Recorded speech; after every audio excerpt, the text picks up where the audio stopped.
You know, one here I got so far.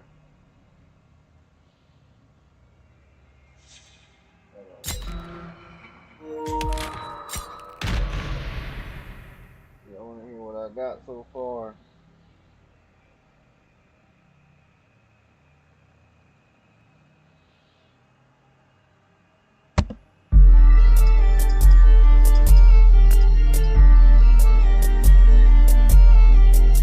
Can't get back at somebody. Wow, this nigga ain't wait no more no time. Got no time to get to the phone. Right, that's mine. Don't even no line. Please go back to 65. Can't just see a nigga going up and down. Fuck these niggas on. My money What ain't should have shit. been a night of memories and celebration turned into a scene one witness described as hell on earth.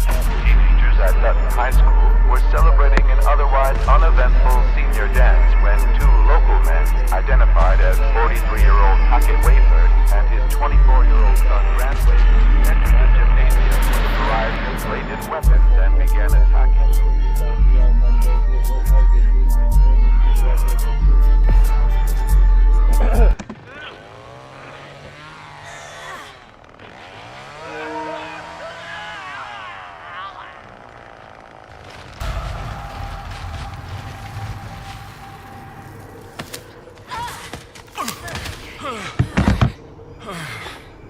What the hell's going on? Oh God. What's going on? Oh God. What are they doing to us? Leland, you're here.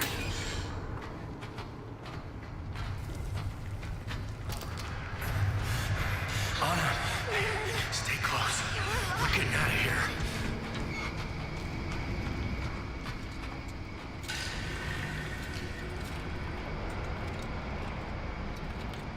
Yes. Please fit in this lock. Please.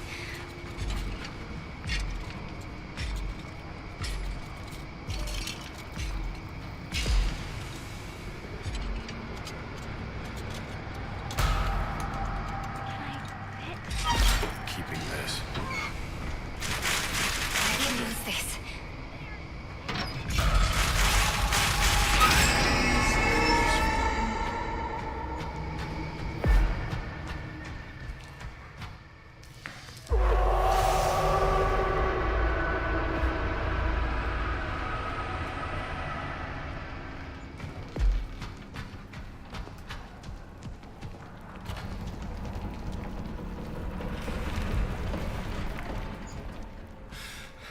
Can I get through here?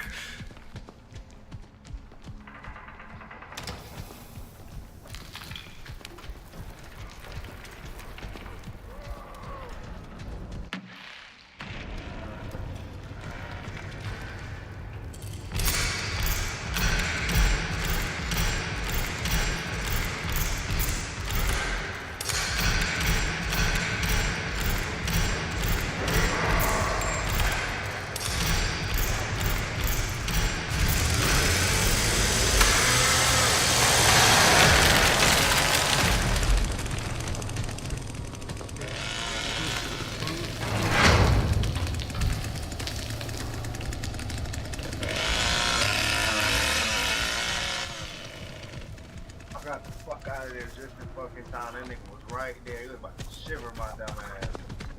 Shiver me timbers. Quiet.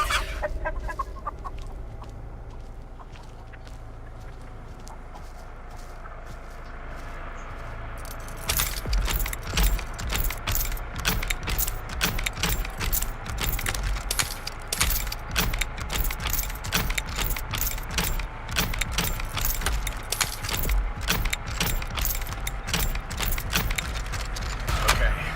Now, where's this go?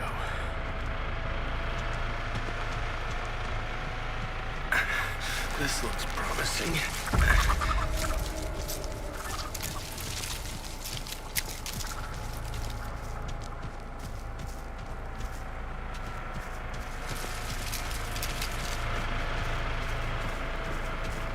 Damn, where the fuck is the toolbar?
to enjoy being violent, but I got no choice here.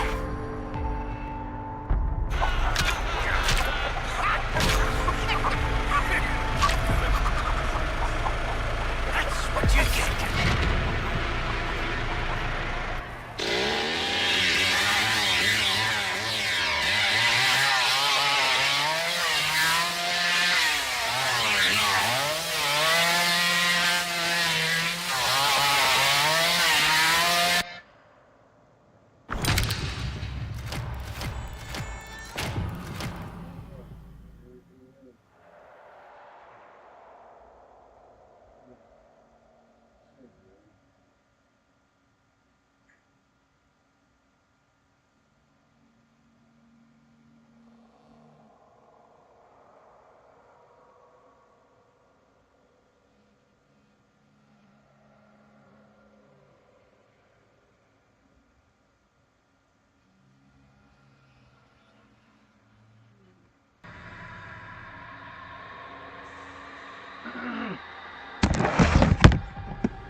Busy when drizzy.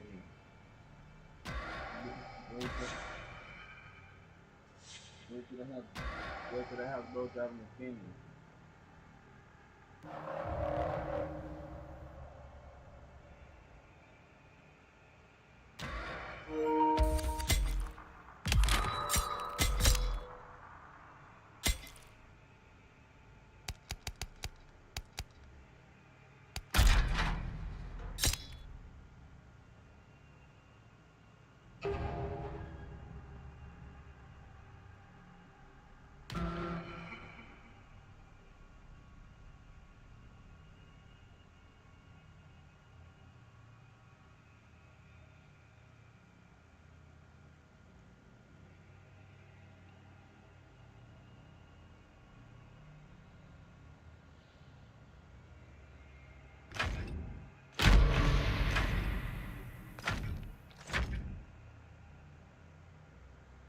Cattle mutilations continue to plague the quiet farming communities of central Texas, as 2 more were reported just last evening. The cows were discovered with the throats slit and cut from belly to hip. Officials believe multiple perpetrators are responsible, as the mutilations appear to have been committed at the same time. The Sheriff's Department advises all ranchers to control their property.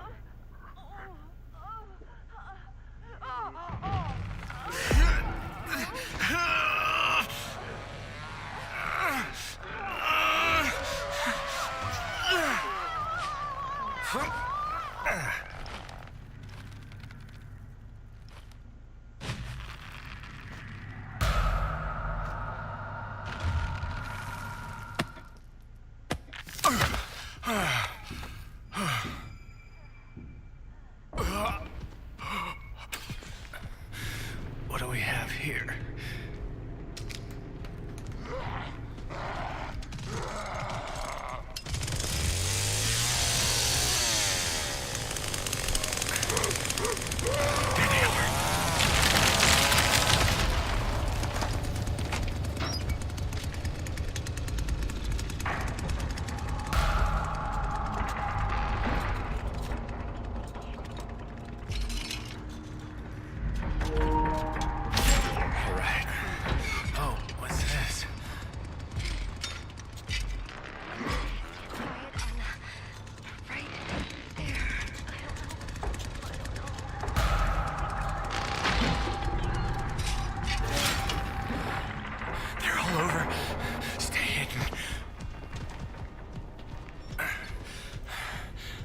Jules!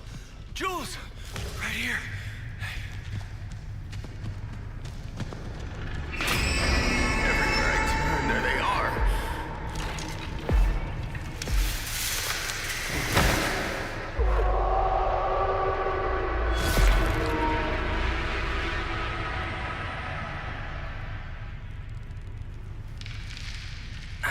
Seems safe enough.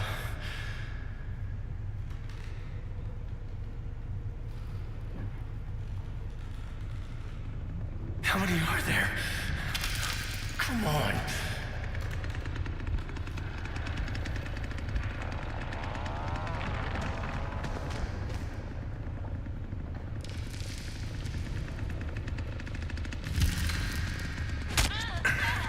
Lost him again. I gotta stay hidden. Somehow.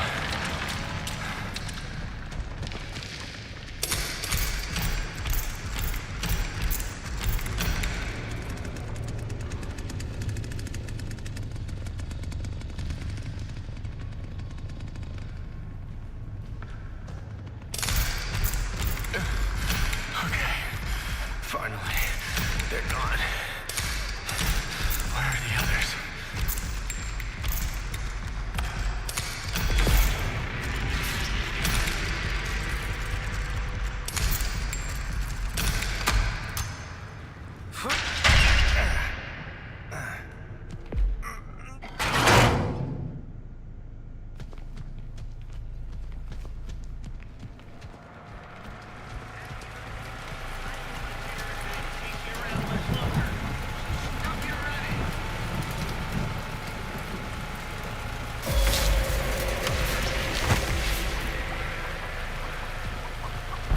Seriously?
More flowers.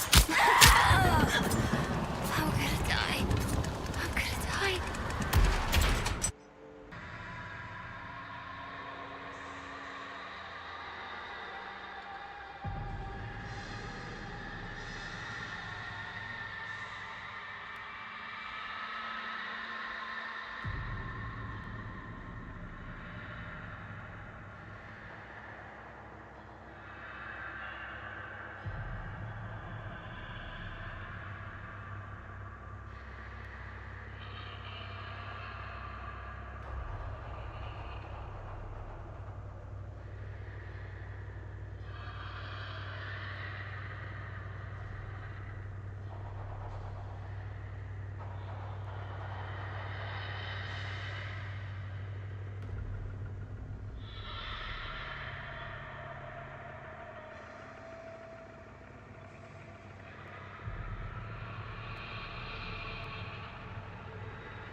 New details have emerged in the grisly string of murders that littered Interstate 40 during 1971 and 72. Known only as the Terror of I-40, authorities say an unidentified woman spent years hitchhiking from Texas to California, where she viciously murdered several truck drivers and 3 other young women along the route.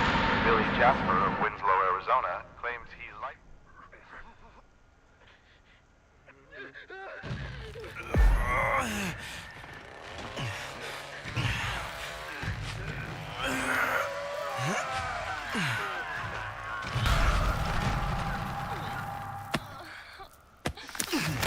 Please, God, help me. I can use this.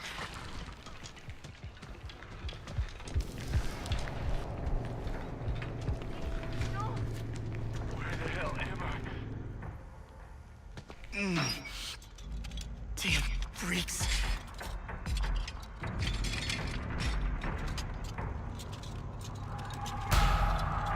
Over those doors.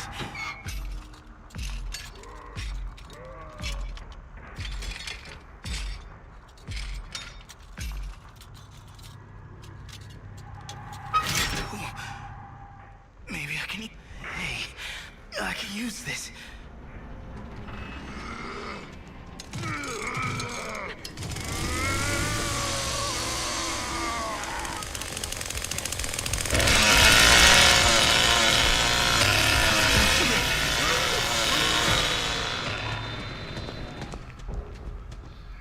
Locks.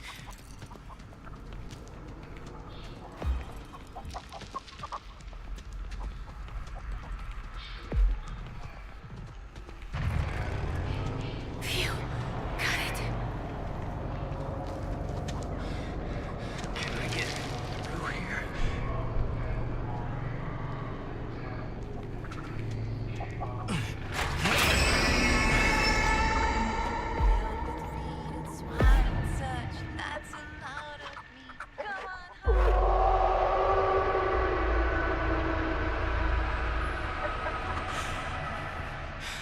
When I get out of here... No. When we get out of here.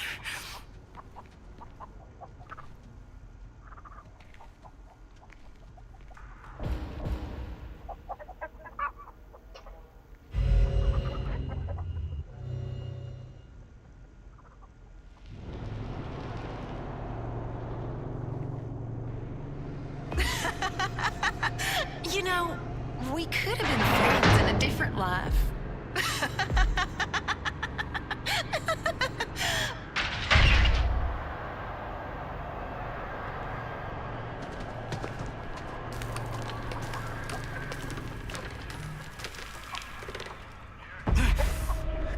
Gotta be careful.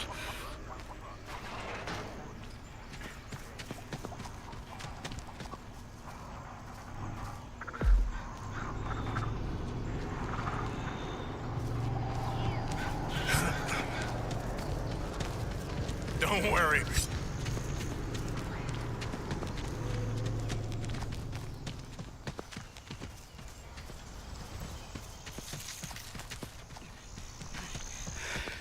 You ever watch someone come on back Damn these now? freaks. Got something I want to show you.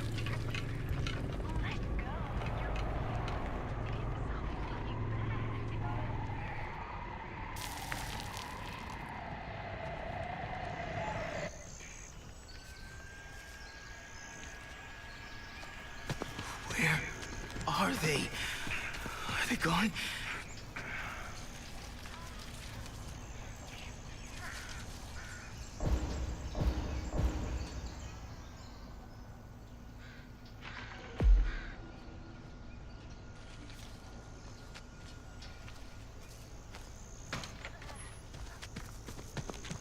No! They're everywhere.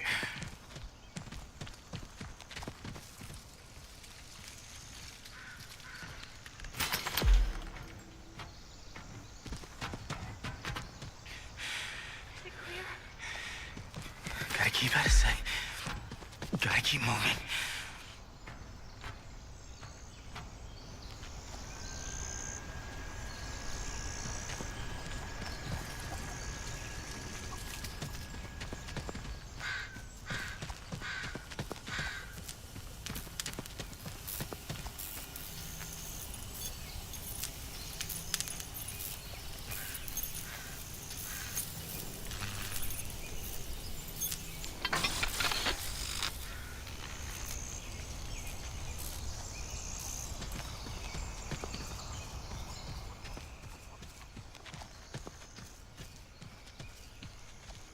I don't like this much quiet.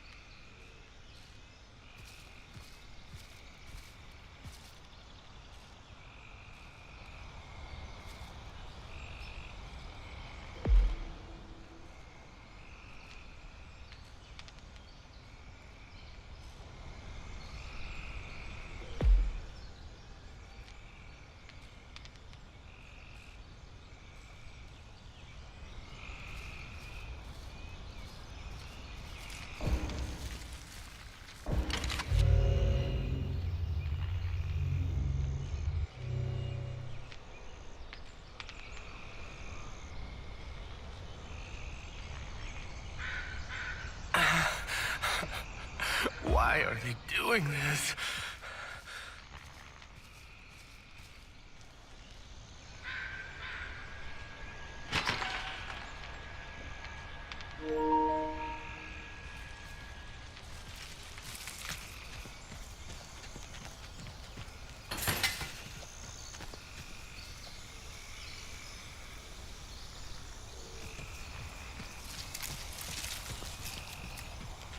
Come on.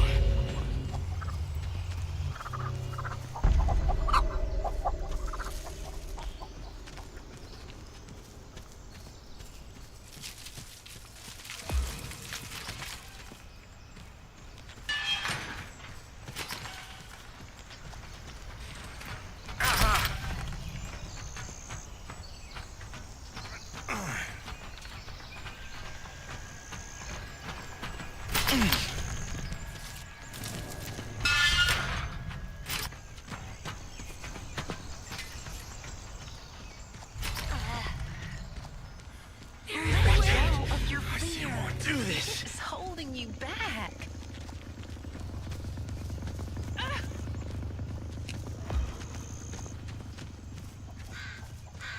Clear enough for now. I hope the others are okay.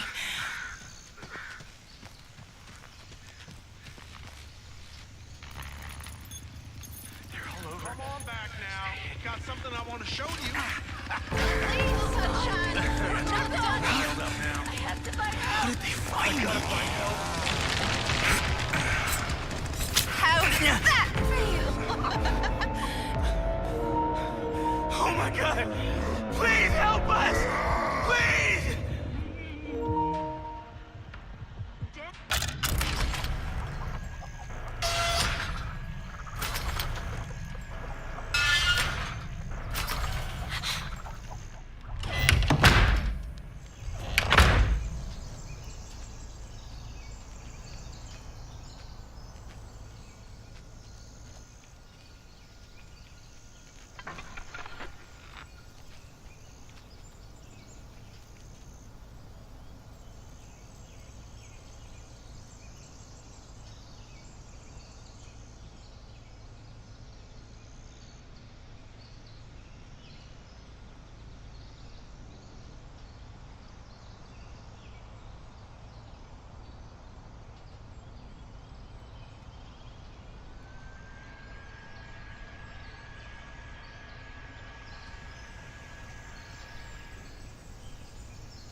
The man believed to be responsible for multiple stranglings in East Texas is finally in custody tonight.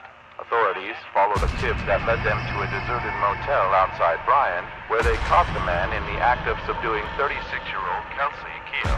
The man, whose name is being withheld, claimed he and Kelsey were participating in an agreed-upon way, and that he had no connections to the murders.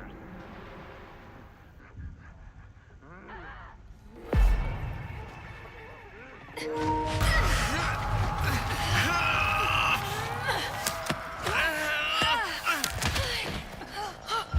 my god. They came for me. My friends are here. Where the hell am I?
It won't open.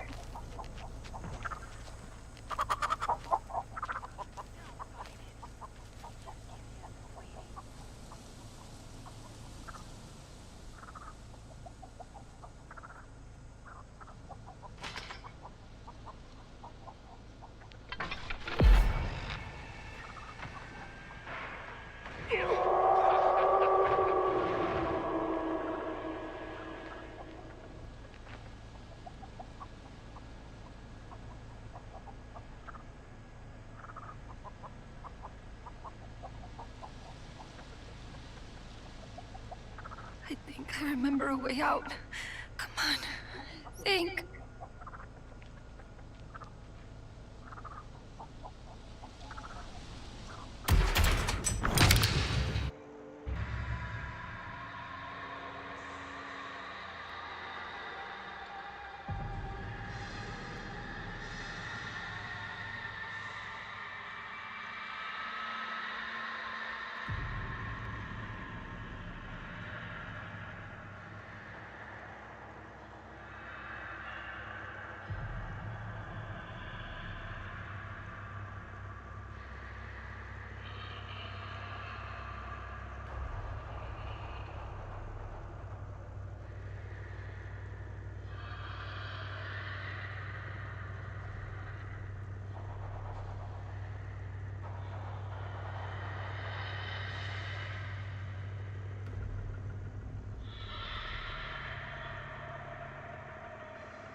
Another disturbance was reported at the abandoned slaughterhouse outside of Hills Prairie. Deputies responded to a caller reporting loud noises from the dilapidated facility after midnight. Police investigated the site and found evidence of trespassing and minor equipment theft, but suspect it is merely the work of local vandals.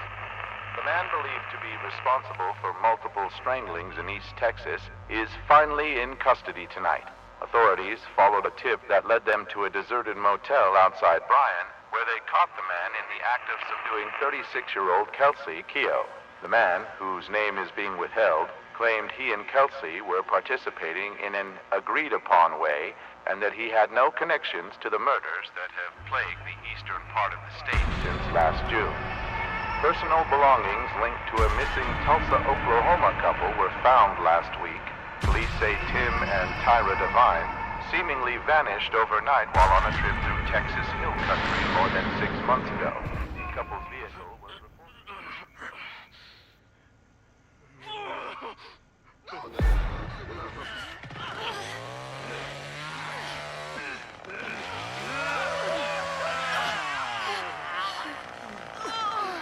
This looks familiar.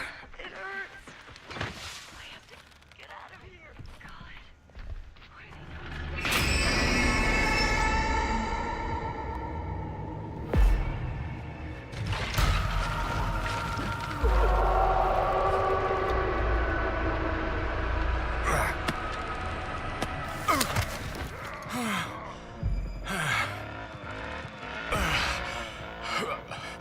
Gotta get out of here.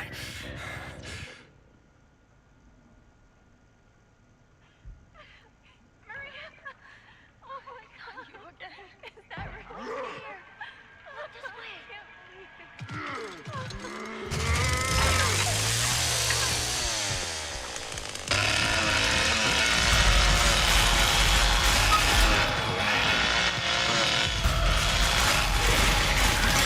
Something useful.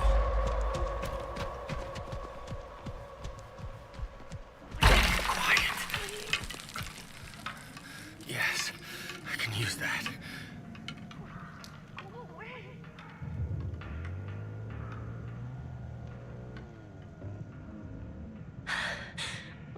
Why won't they leave me alone?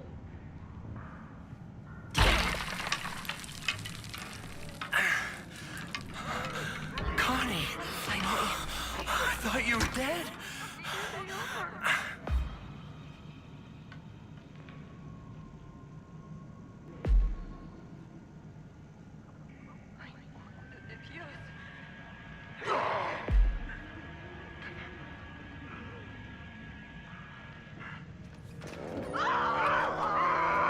I can't get away. Think. Okay. You'll never see this. It always works. Fish blood. Ooh, this'll leave. Watch out! Come on!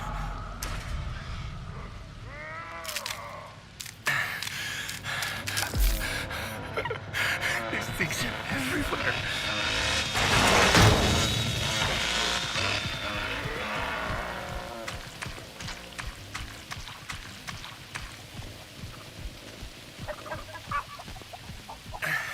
Well, worth trying. No, I knew they were here somewhere.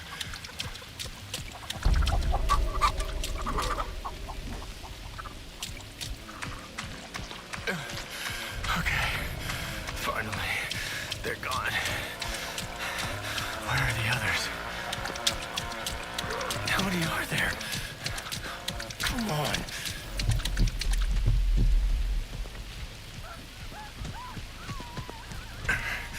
Lost him again. I gotta stay hidden. Somehow.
up this.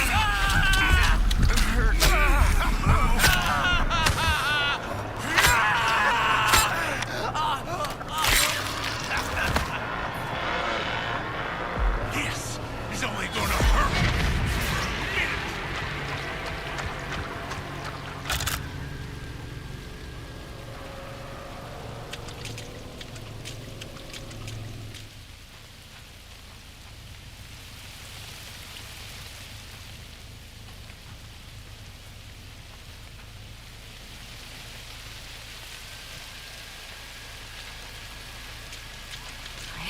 I can do this.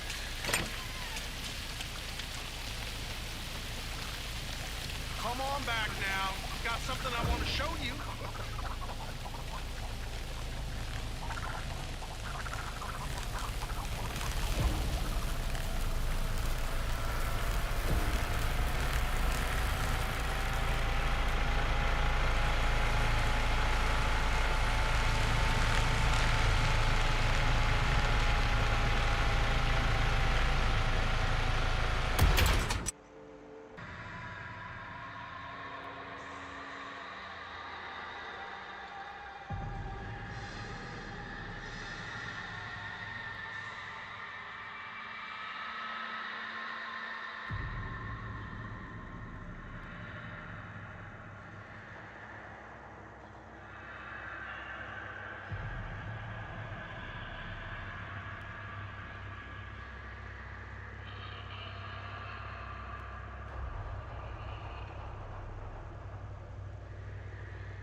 we ain't got no fucking bed down there. We gonna go ahead. Fuck.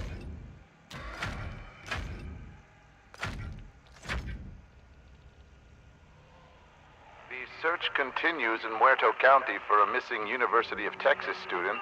The sheriff's department says Maria Flores, a native of Uvalde, was last seen near the town of Newt. Her vehicle was recently discovered abandoned, with officials reporting no signs of foul play. Authorities are hopeful that the expanded search into the nearby communities of Harlow and Chinatown will unearth new leads. Family and friends are urging anyone with information regarding her disappearance.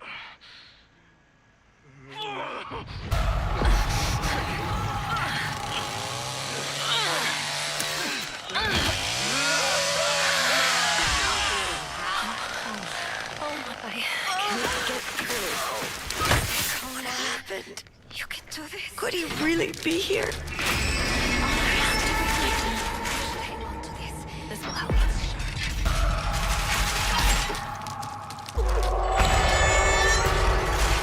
don't know what this is. It might work on those doors. One of them. Oh, thank God. Oh no. Did they hear me?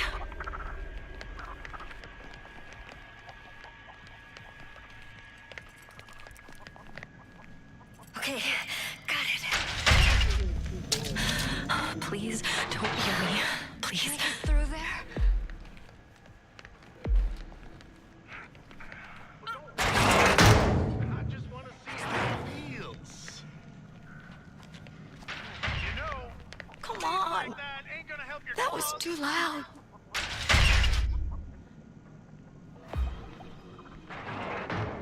Thank God.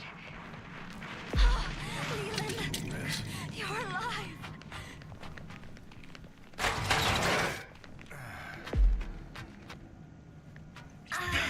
Oh no. You're here. Stay calm. Stay hidden. Stay hidden.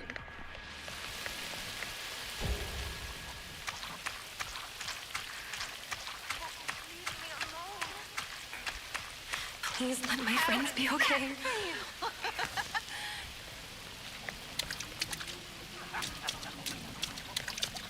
Y'all didn't leave me no choice, you know.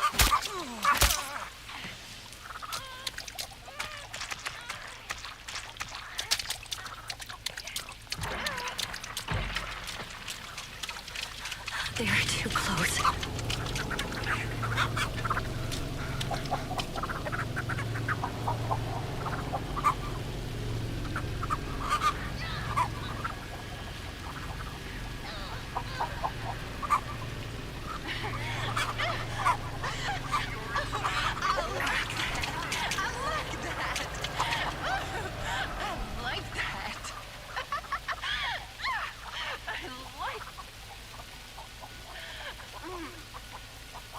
What was that thing? Was that a person?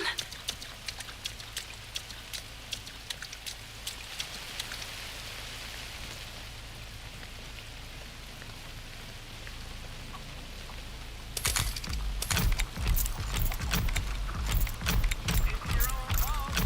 Should have better known better than to come around here.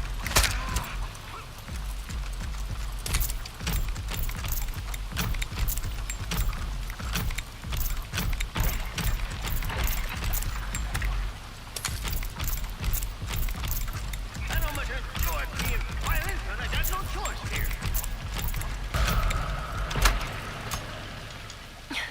Please, let them be gone.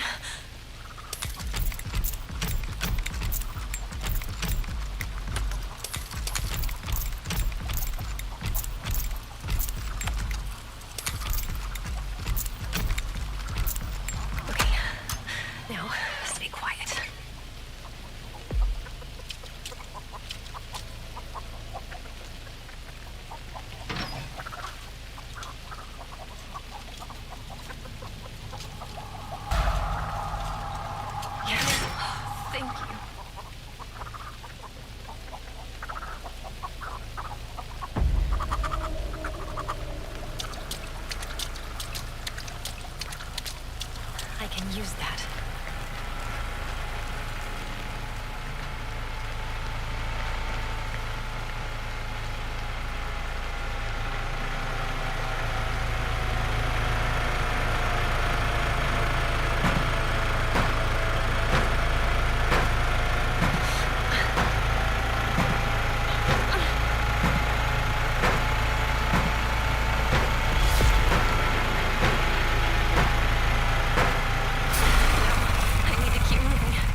back here.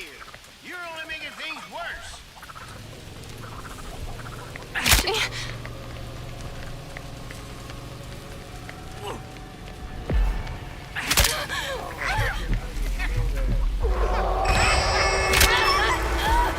What's coming to you now?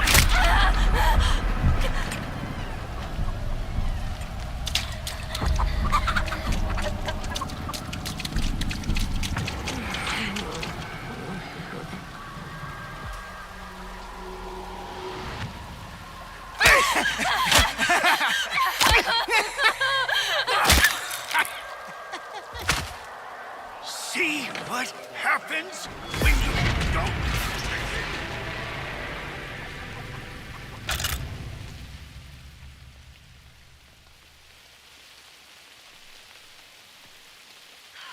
Please, gotta help me.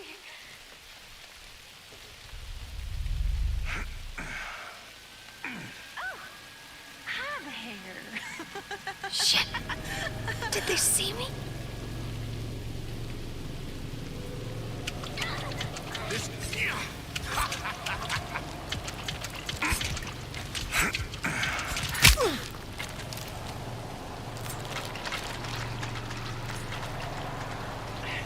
Don't fight me! Do not fight me!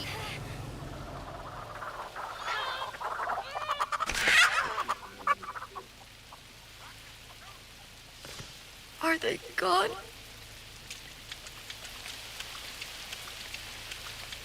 Oh, you ain't getting away. Now I got you. Yeah! You're gonna be leaking after that.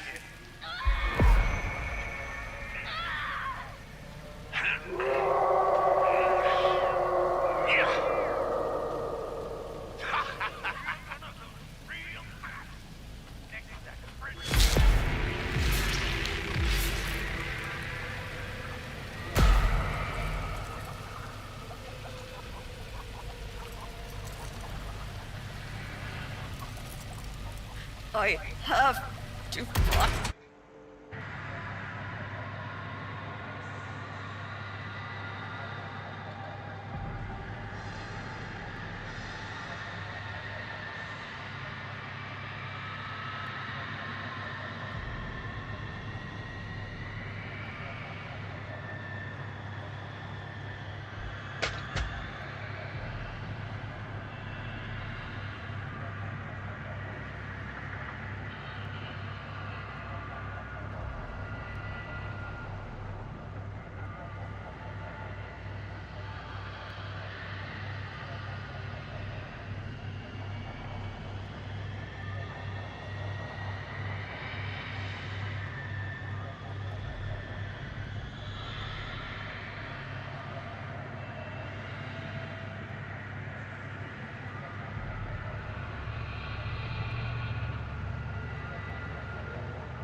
remains of an unidentified male have been discovered near Devil's River off Highway 163 in southwest Texas. A Cedar Canyon resident stumbled upon the scene while hunting early yesterday morning.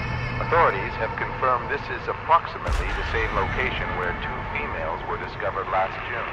All of the victims appear to have been stabbed and strangled to death, although the cases have similarities.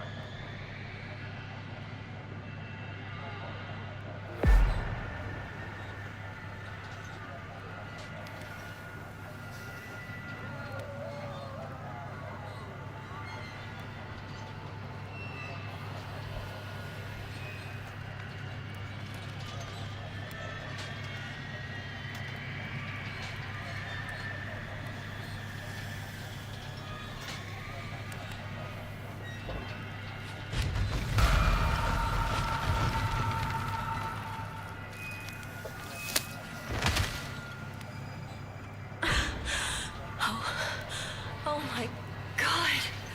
What are they doing to me?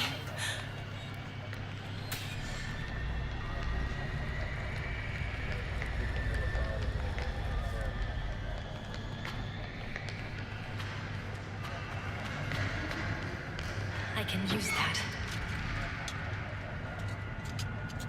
Maybe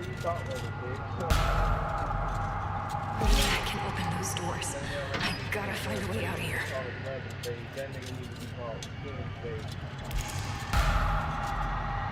This might fit in the door.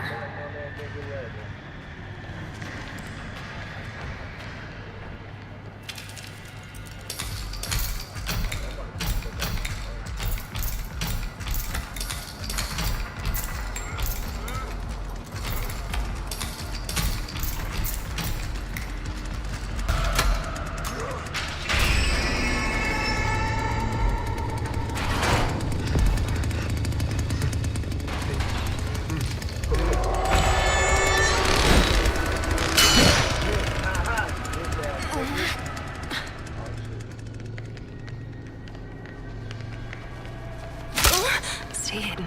I'm not Stay a hidden. violent man. This is...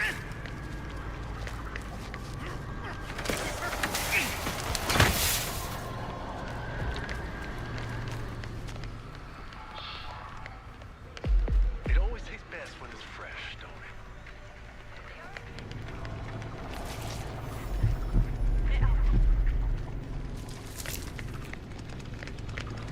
If you just listen, I wouldn't have to do this. What is that? Big O?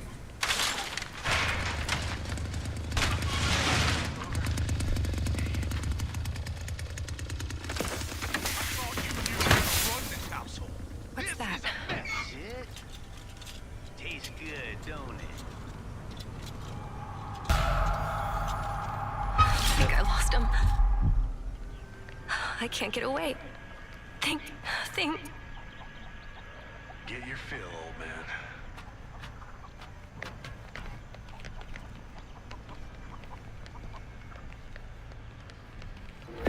What was that thing? Was that a person?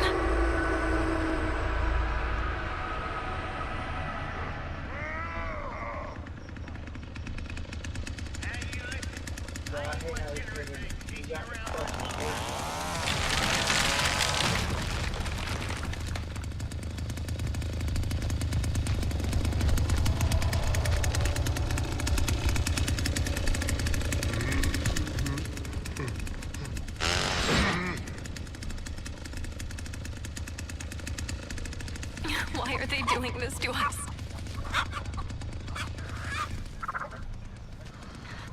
They're too close.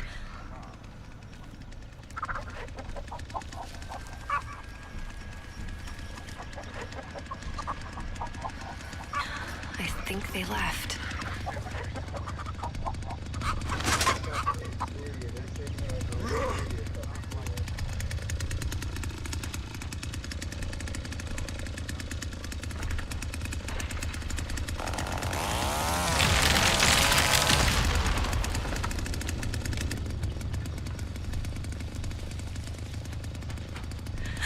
Oh, no, they're back. Stay quiet.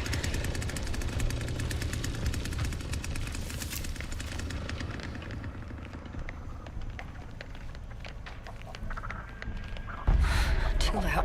I'm good. I'm good. Just stay calm.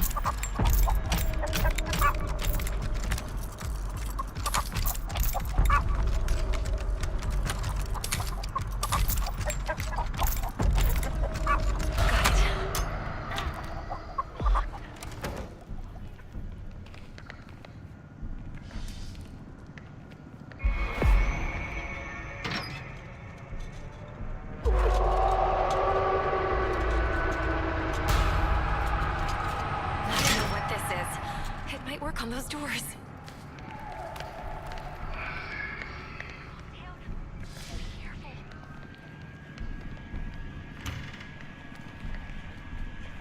They'll be back. I'm sure of it.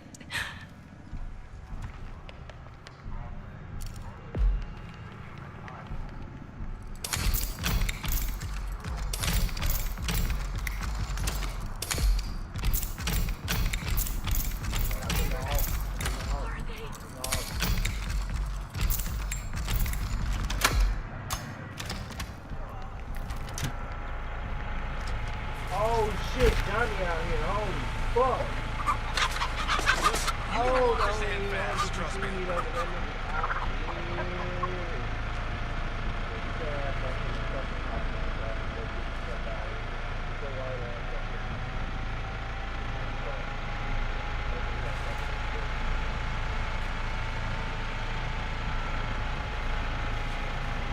Hey, you okay?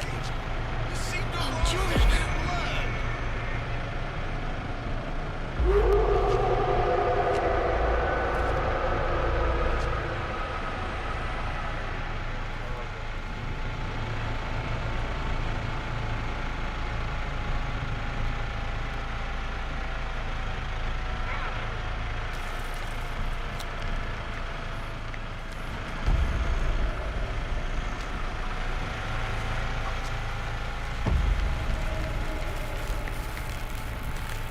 Okay.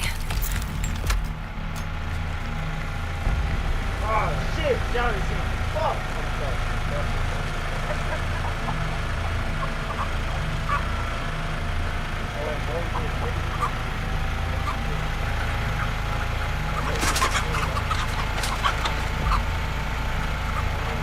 I don't know. I can't tell you.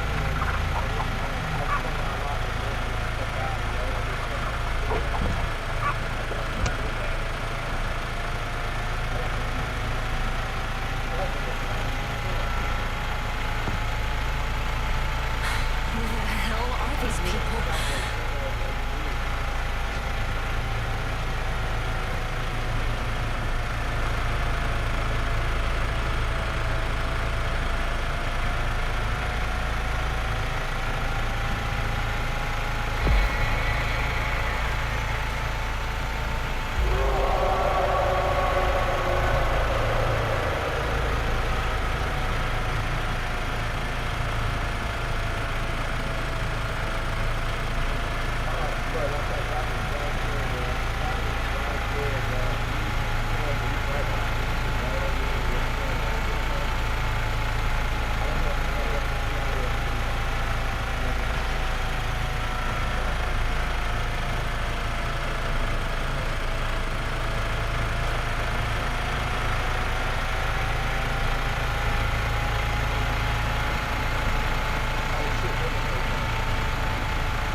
Please. Please don't let that thing come back.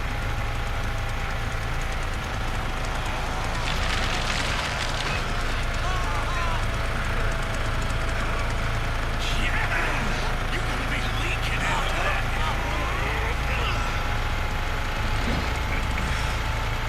You ain't getting away. I'm keeping you.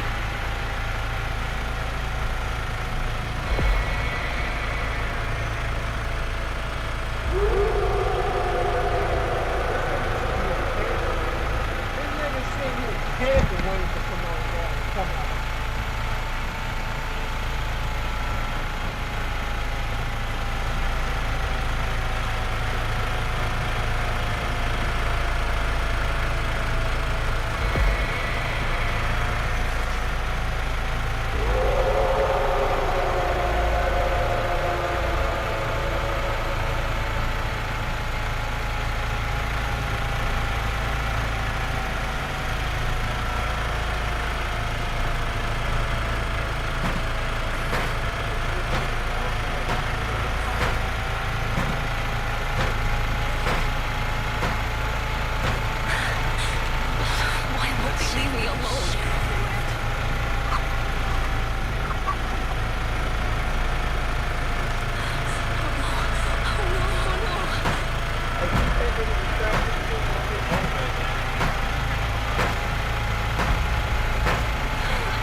Run! Run!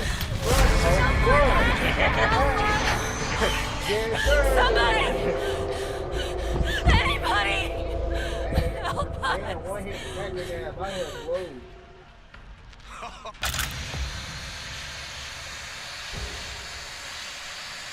Yeah, that shit was so fucked. Whoever that was right there, man.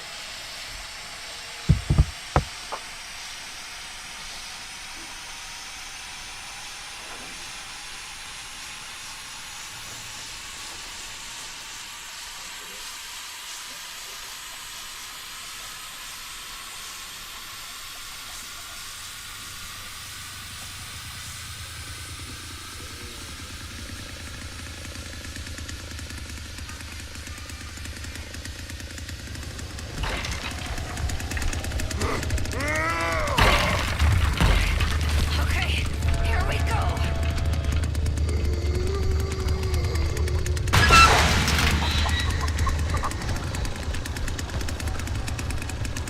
Oh, thank God.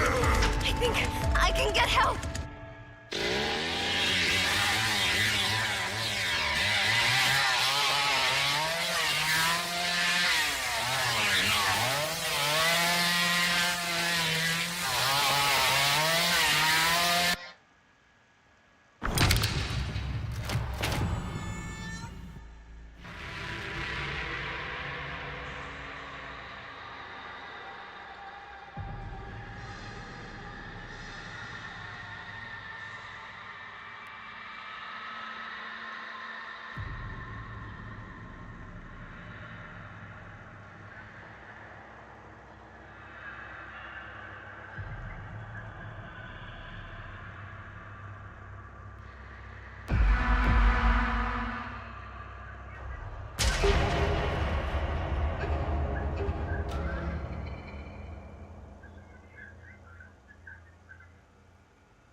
Another disturbance was reported at the abandoned slaughterhouse outside of Hills Prairie. Deputies responded to a caller reporting loud noises from the dilapidated facility after midnight. Police investigated the site and found evidence of trespassing and minor equipment theft, but suspect it is merely the work of local vandals. The search continues in Muerto County for a missing University of Texas student. The sheriff...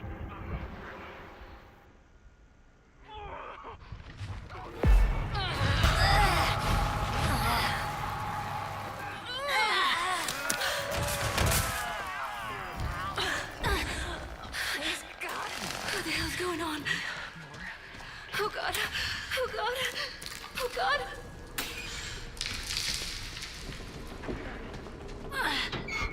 Is anything I can use? Hey,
out, okay?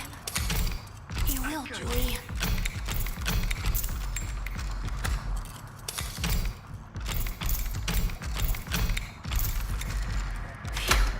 Got it.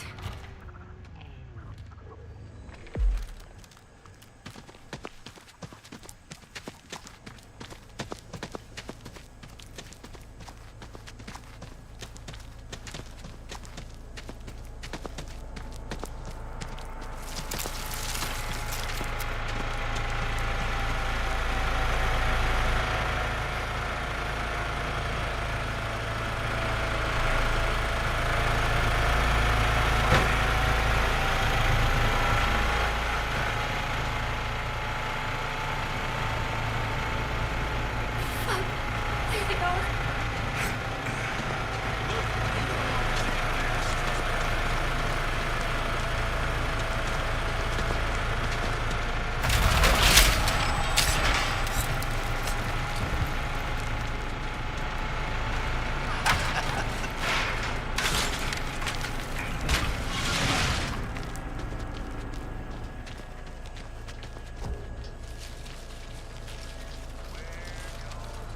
Is it clear?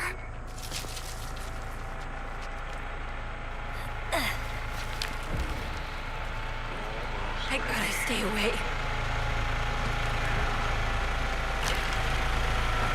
They're gone for now.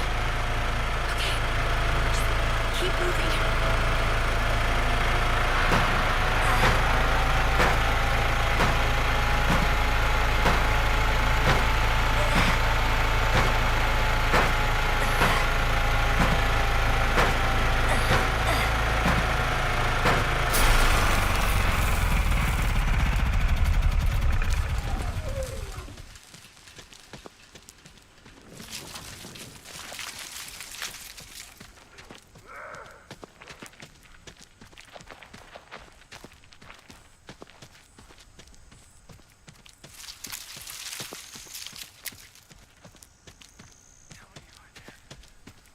They could be anywhere.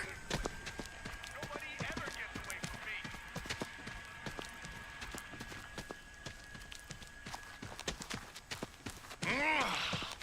I'm gonna see your insides before this night's through. You're all gurgle and no guts. Shit. I thought you were Shit. tougher than that. Get away. Get away.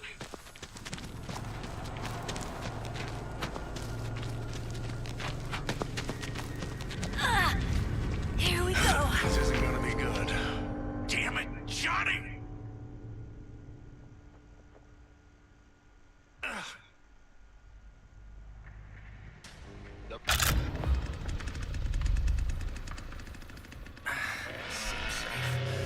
Enough.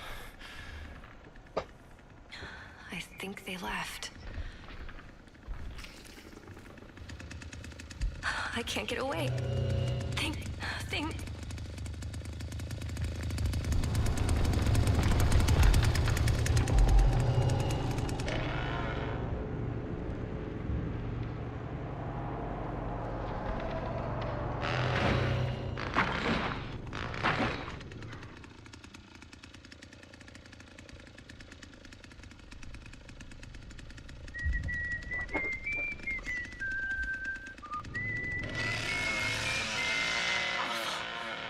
Just awful. They could be anywhere.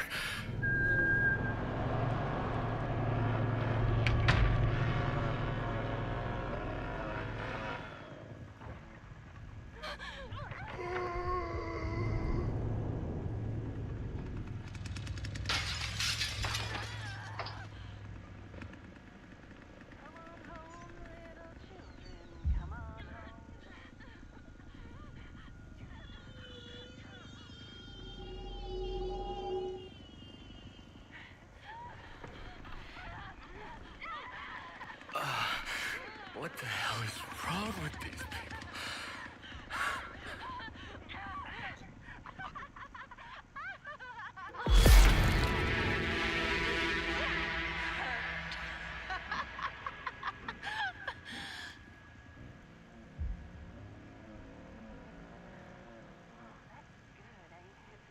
There, it's all right, Grandpa.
Another disturbance was reported at the abandoned slaughterhouse outside of Hills Prairie.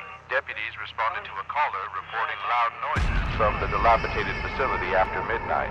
Police investigated the site and found evidence of trespassing and minor equipment theft, but suspect it is merely the work of local vandals. Residents of Marfa, Texas, say the phenomenon, simply known as the Marfa Ghost.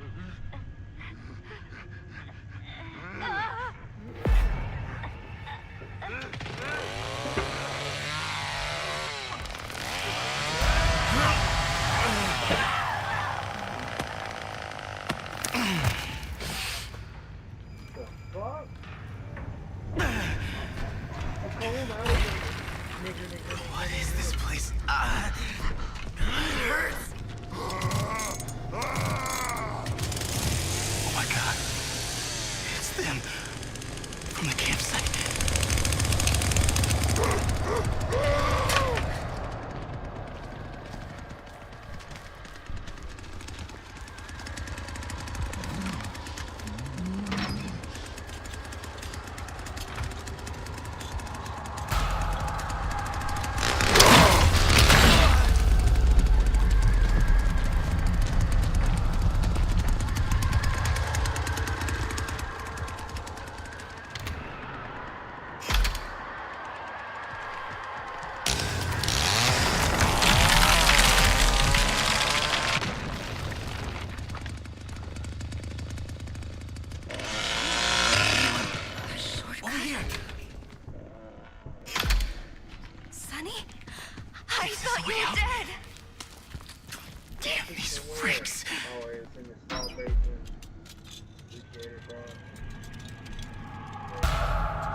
This'll help.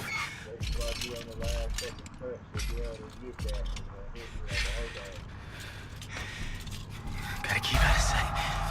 Gotta keep moving.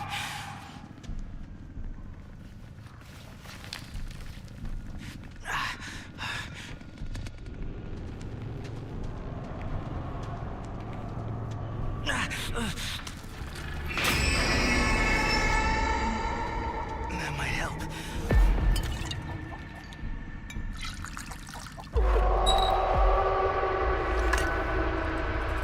We can do this. Good. It's open. I hope the others are okay.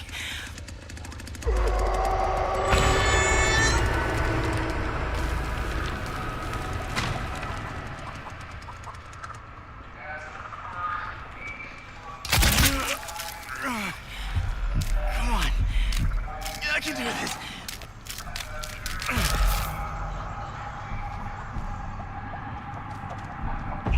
God.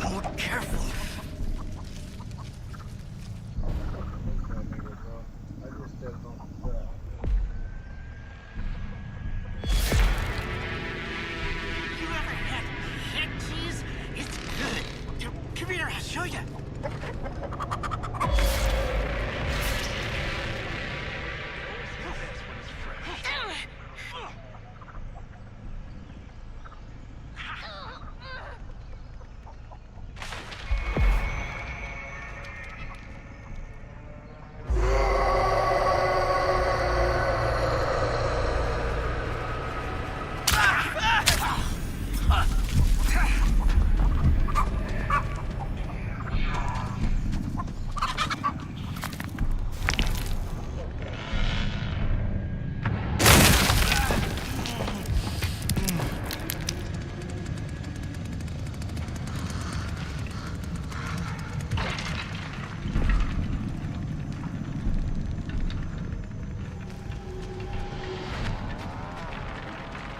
Are they really gone?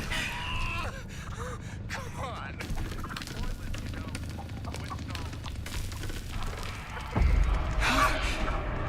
How did they find me?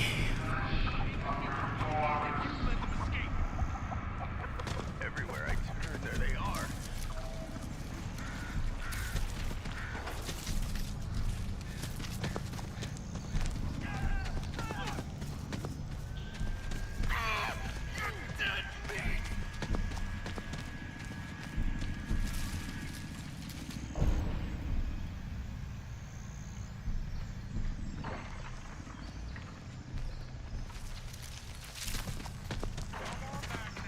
Where are they?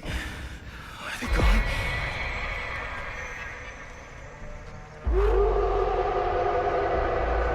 You get away from me.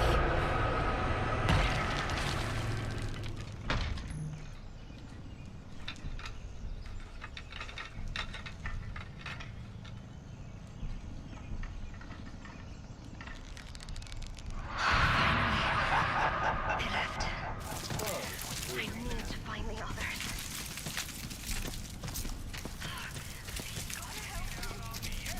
I need you awake. Damn these freaks. There you are.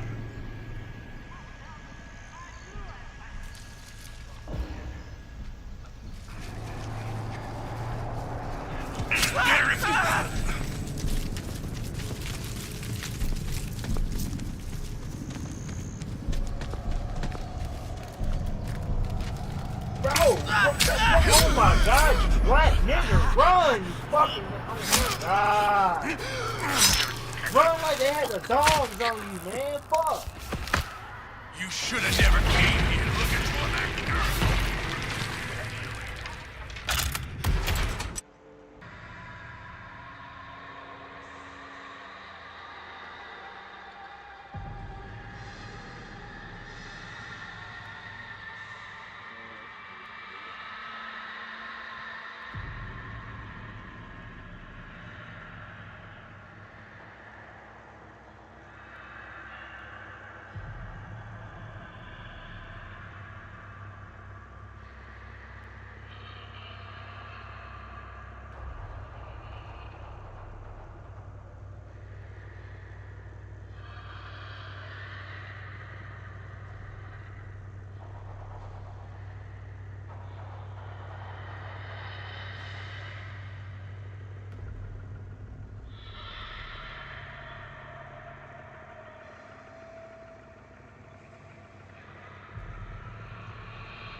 Personal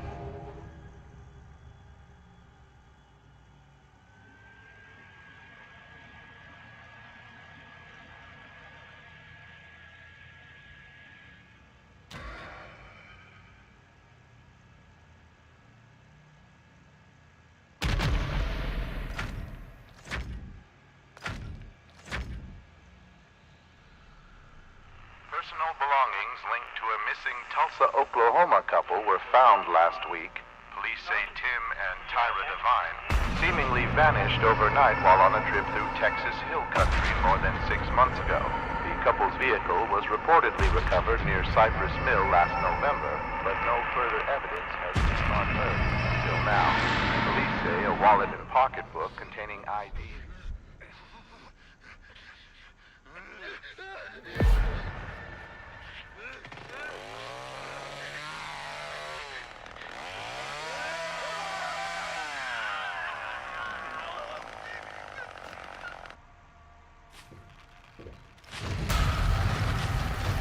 So why the fuck all y'all niggas call me out too?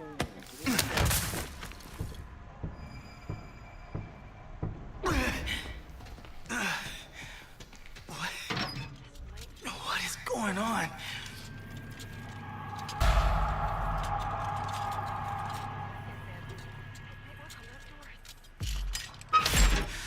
This'll help.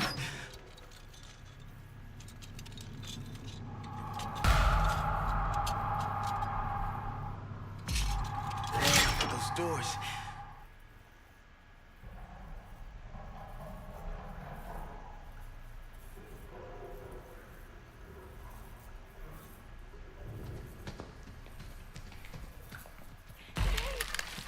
Connie, right here.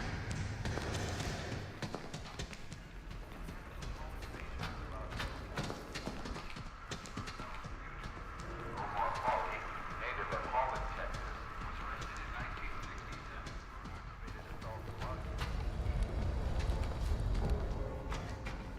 Julie! I'm here! How do I get this open?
From the campsite. Oh!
Why the hell did we end up here?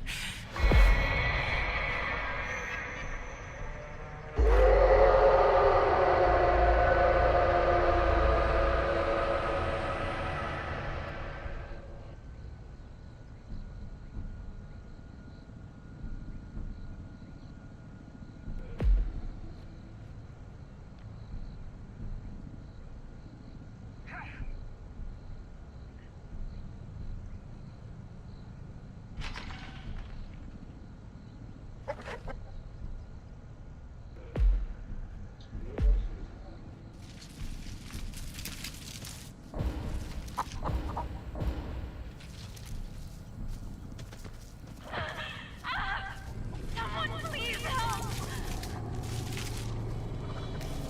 Oh, you poor little thing! Oh.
New details have emerged in the grisly string of murders that littered Interstate 40 during 1971 and 72. Known only as the Terror of I-40, authorities say an unidentified woman spent years hitchhiking from Texas to California, where she viciously murdered several truck drivers and 3 other young women along the route. Billy Jasper of Winslow, Arizona.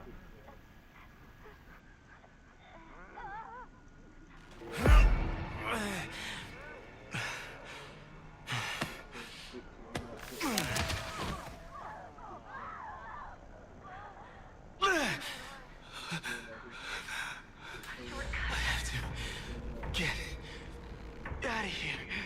Leland, thank goodness you're still here. Damn. What was that? Gotta focus. gotta stay strong. I'm not sure who you are, but please, can you help me? Stay with me. Just stay together. I can help you. Worth trying.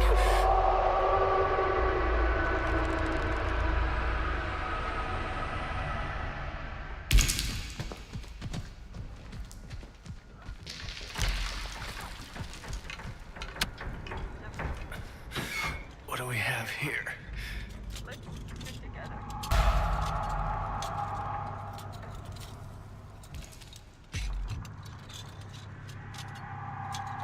What's this?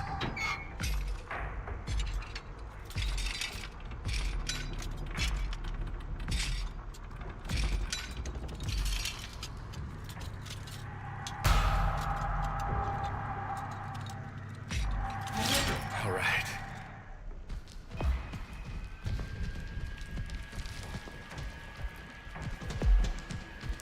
Oh, sugar.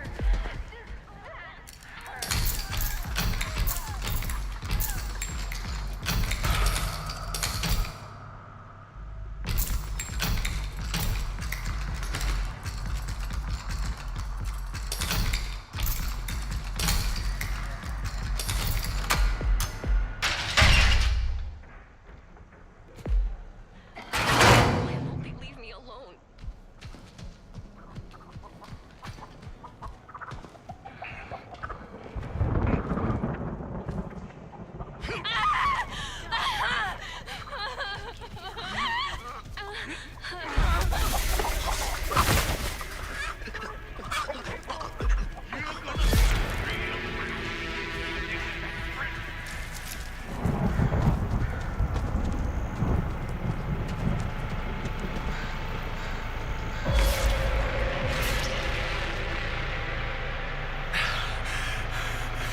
Damn it!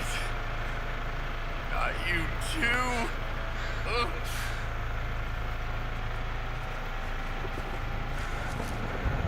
Now, let's just see where this little trail leads me.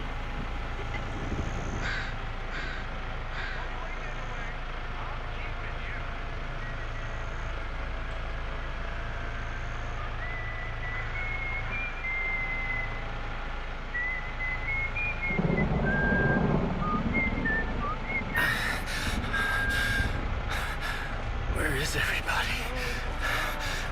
Oh, this is awful.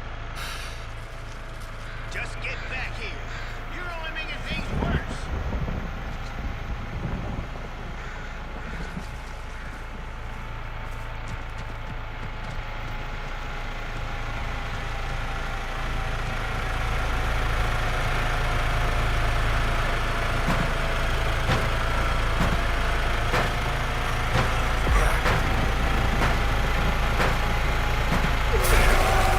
We need to go and find help.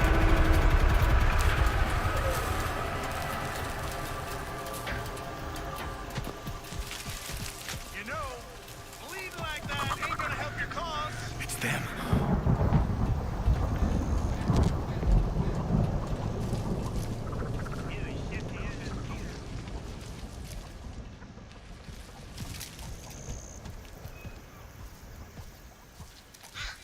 Listen now. I think I lost them. Just go away. Please. They ain't had much choice. They couldn't let Johnny spring no child around here. Come on back now. Got something I want to show you.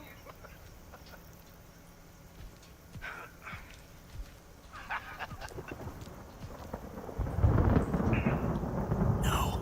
I knew they were here somewhere.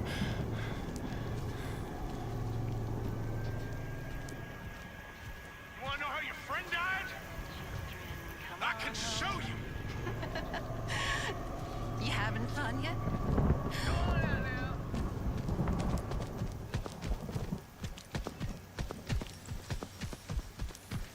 now. Seems safe enough.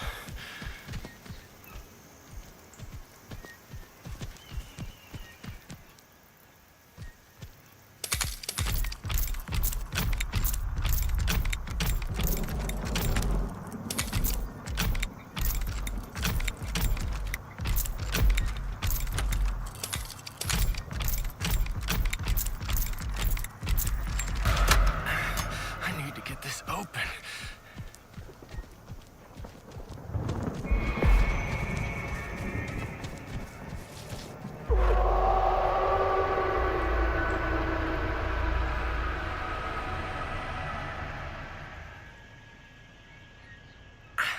I know they're around here somewhere.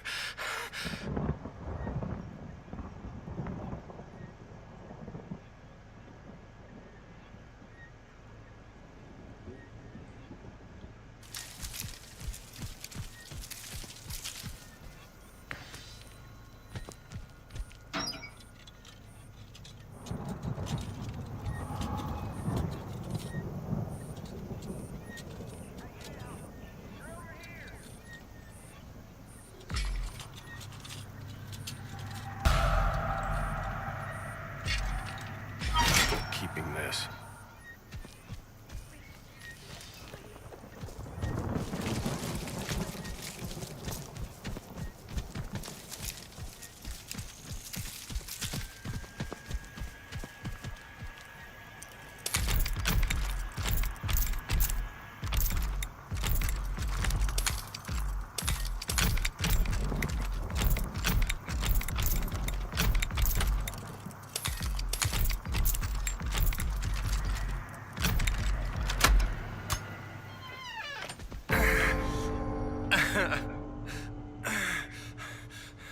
I gotta find help. Oh, you poor little thing. Maybe I can use this. I can use this.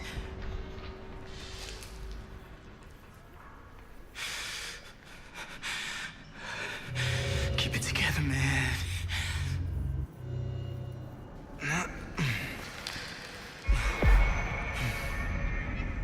I got this.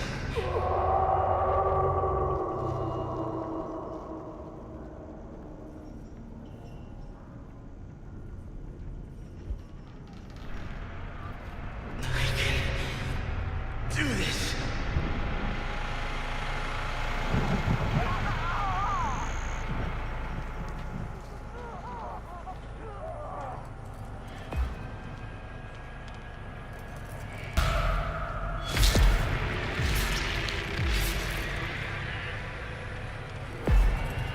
You better not be messing with Grandpa.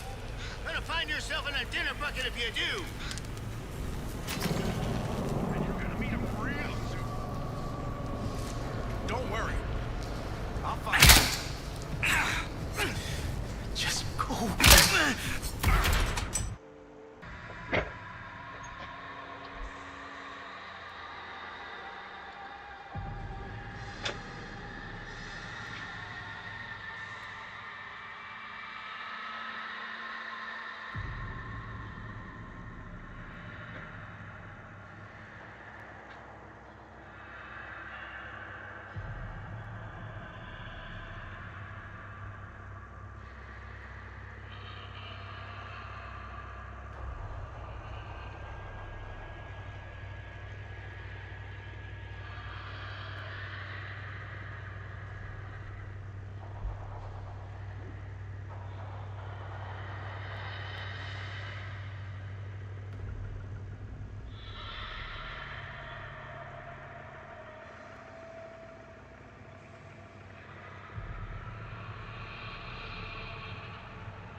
Personal belongings linked to a missing Tulsa, Oklahoma couple were found last week. Police say Tim and Tyra Devine seemingly vanished overnight while on a trip through Texas Hill Country more than 6 months ago. The couple's vehicle was reportedly recovered near Cypress Mill last November, but no further evidence has been unearthed until now. Police say a wallet and pocketbook containing IDs matching the husband and wife were found. Get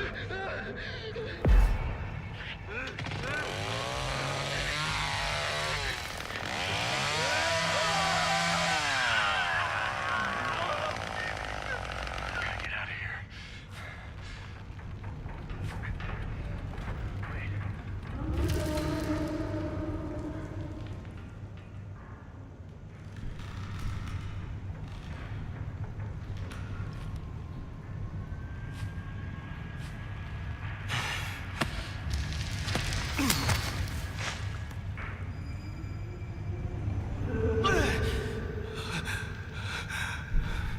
I have to get out of here. We gotta get away now.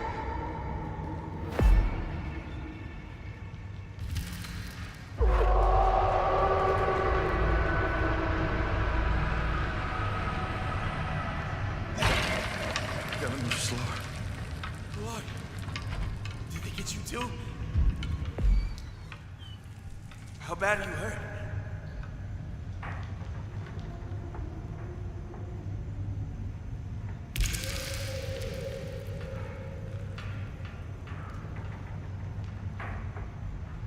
Finally.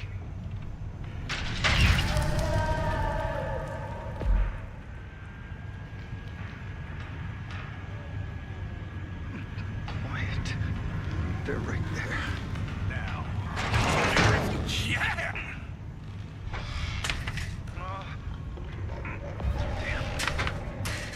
Gotta keep going.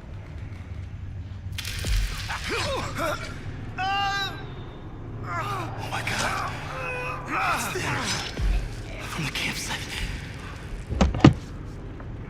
Yes! I gotta watch out.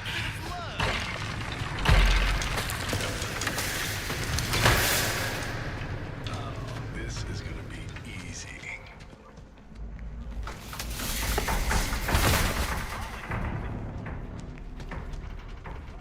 I need you awake.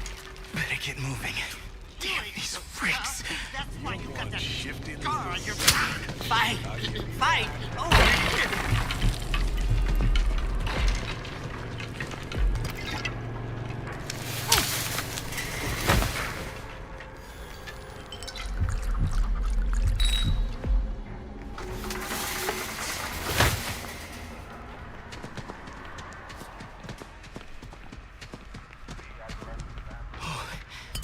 Look at this. Are they really gone? Oh, good grief, that was loud.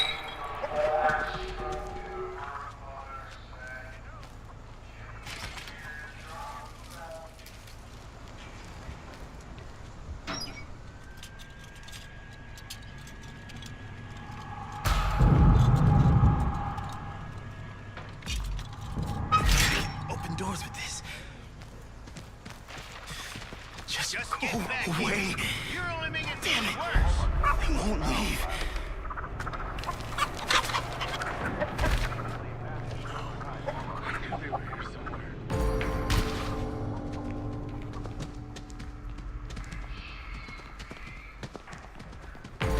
I should grab that.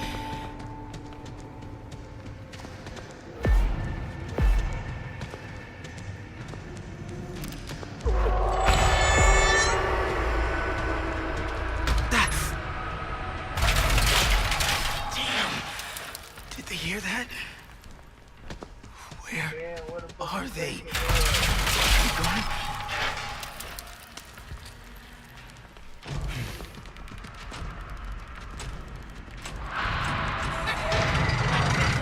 No!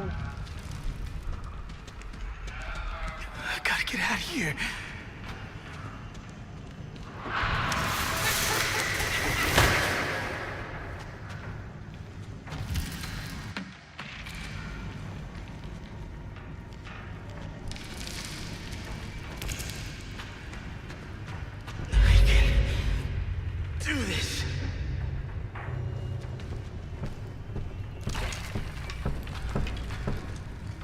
Finally. I think I lost them. How did they find me?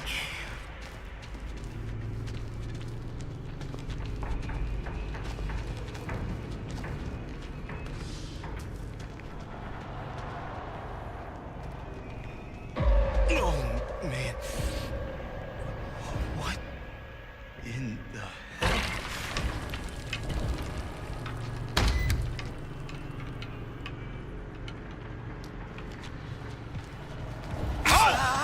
They always...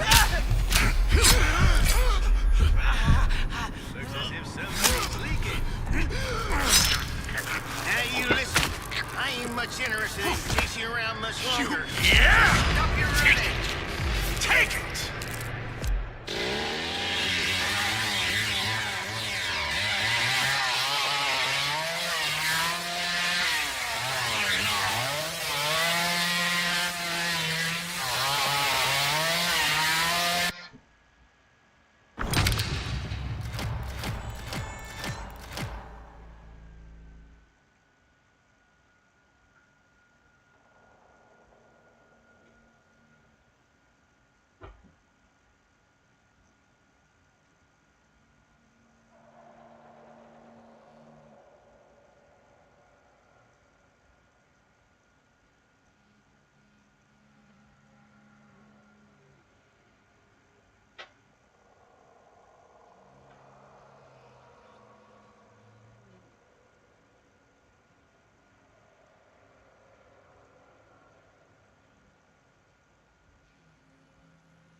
Residents of the Apache Ridge residential development were horrified today when authorities removed dozens of jars from one of the homes in the neighborhood.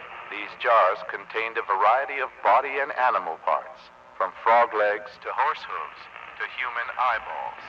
The owner of the property, 60-year-old Martin Wembley, claims he bought the jars as is and thought everything was just regular animal stuff. Authorities are holding Wembley for further questioning. Cattle mutilations continue to plague the quiet farming communities of Central Texas, as 2 more were reported just last evening. The cows were discovered with the throat slit and cut from belly to hip. Officials believe multiple perpetrators are responsible, as the mutilations appear to have been committed at the same time. The Sheriff's Department advises all ranchers to patrol their property, heavily armed, and report any suspicious activity. Local farmer Devereaux Lateague told local reporters that he believes it is the work of, quote, devil worshippers. Authorities have not responded for comment on that claim. Authorities were alerted to Helms Ranch yesterday to investigate reports of cattle abuse, but what they found instead was disturbingly serene. The ranch was devoid of livestock. Instead, 13 men.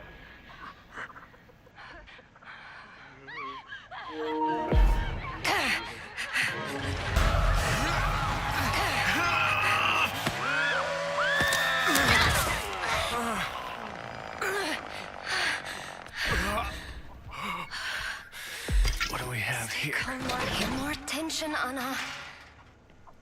Where do you go?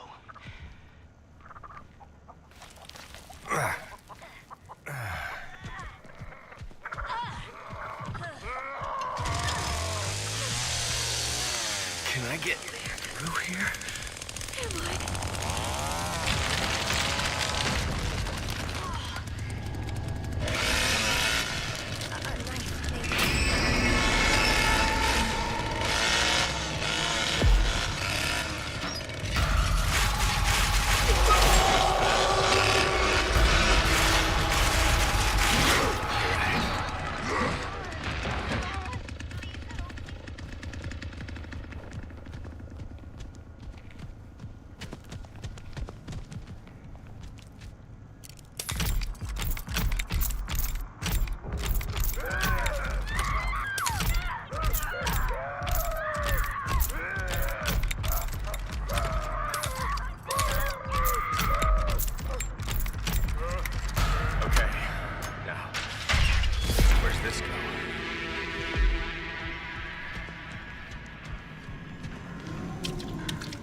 Locked.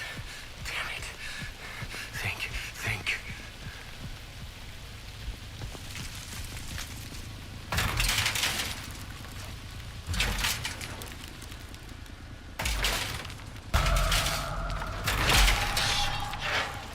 Slower.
what you get.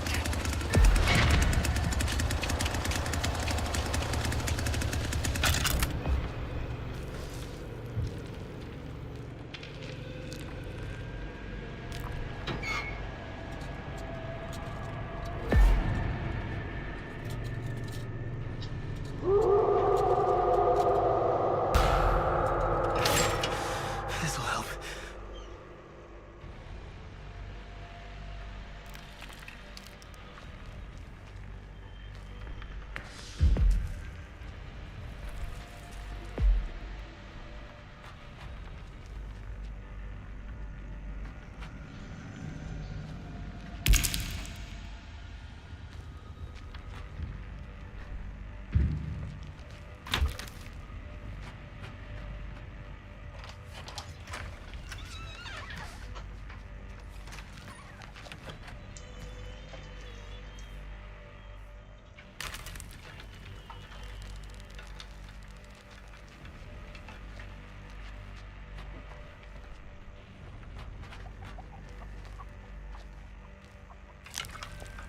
That might help.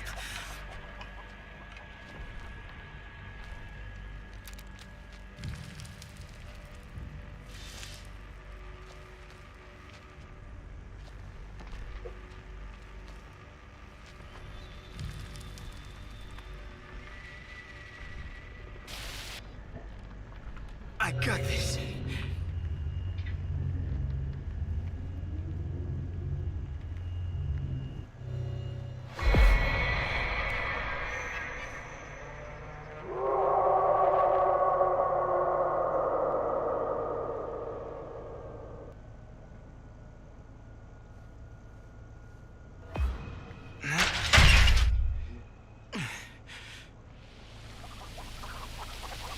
Okay.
Oh my God, please don't hit me.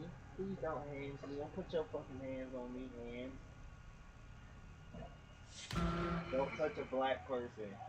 Don't touch a black guy. Black lives matter. Black lives matter. Sunny lives matter.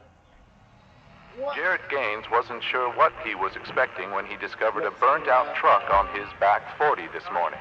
Gaines was patrolling the perimeter of his land just after sunrise when he saw the truck in the distance. It was apparent that the truck was damaged from a distance, but closer inspection led Gaines to find the charred remains of a currently unidentified man in the driver's seat and a large bag filled with money.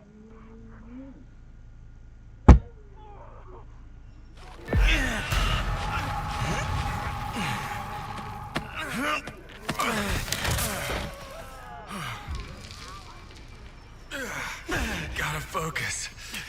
Gotta stay strong. This place.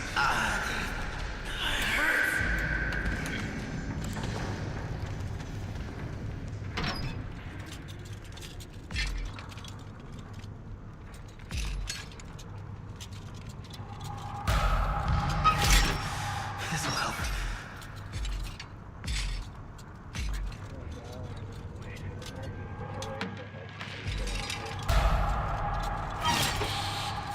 Might be able to use this.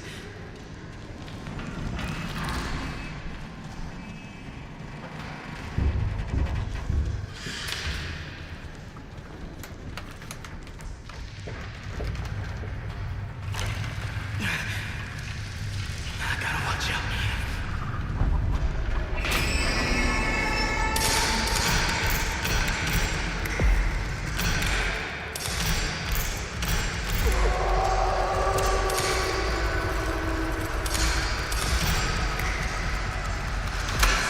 Don't squeak.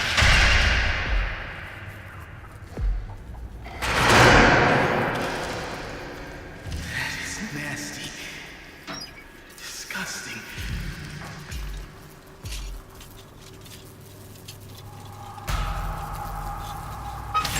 Open doors with this.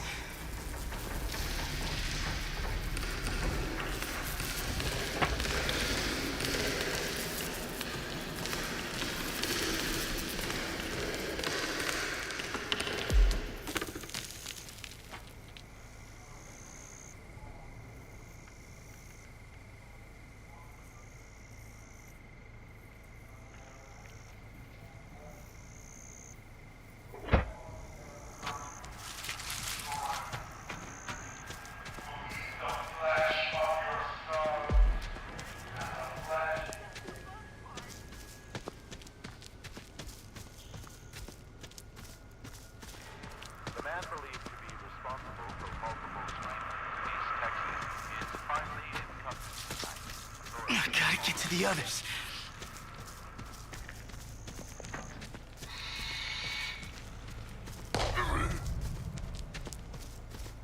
I can use this.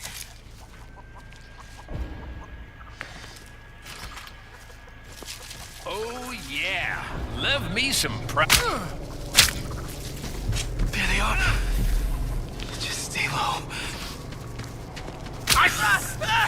Oh!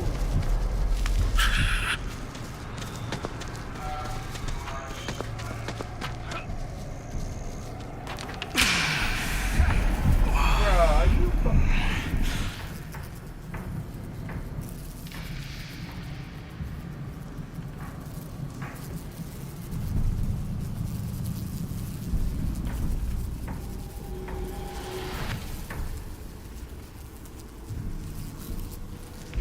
Oh my God. These people. What is this place?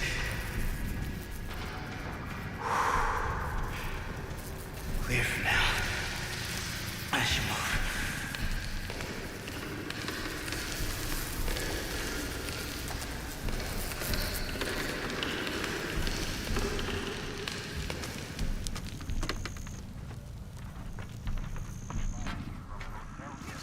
Julie! Is this a lockpick? Sonny! It's Julie! I'm over here!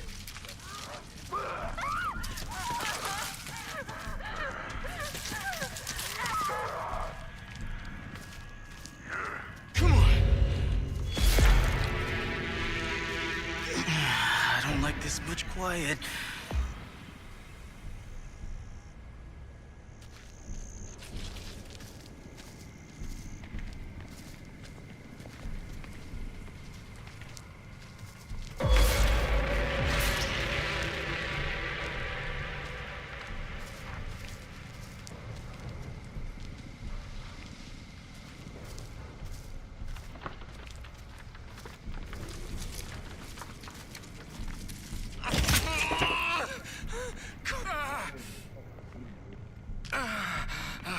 Gotta be more careful.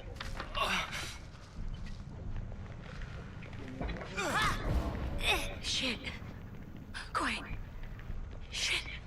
Shit. Well, ain't you shifty? Like me.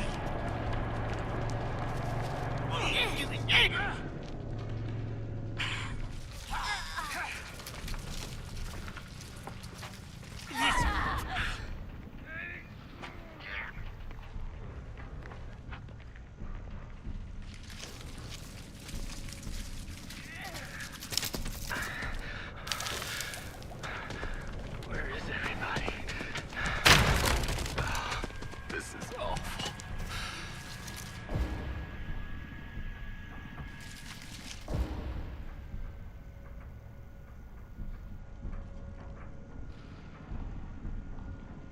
Yes. Thank you.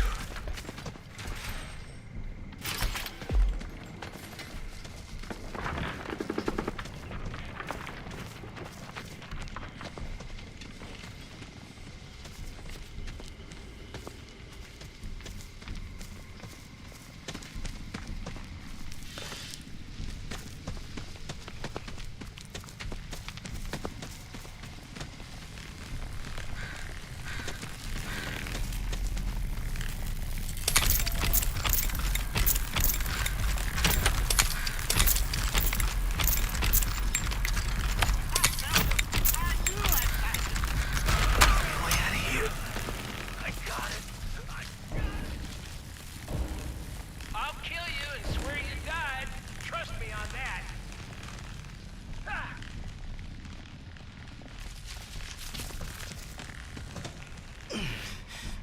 That looks useful.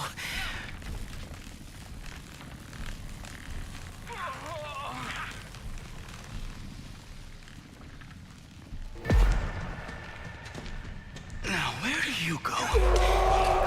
Better coulda. I'm starting to bleed. Freaks.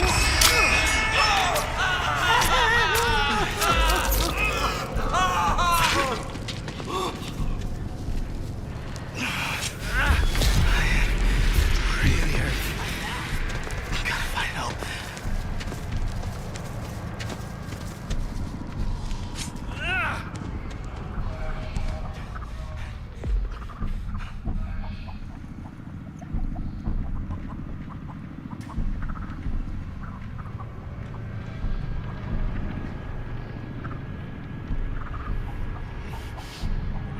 You're just living towards dying anyway, so get on with it. No. Need help. Don't hide, friend. Got a better chance.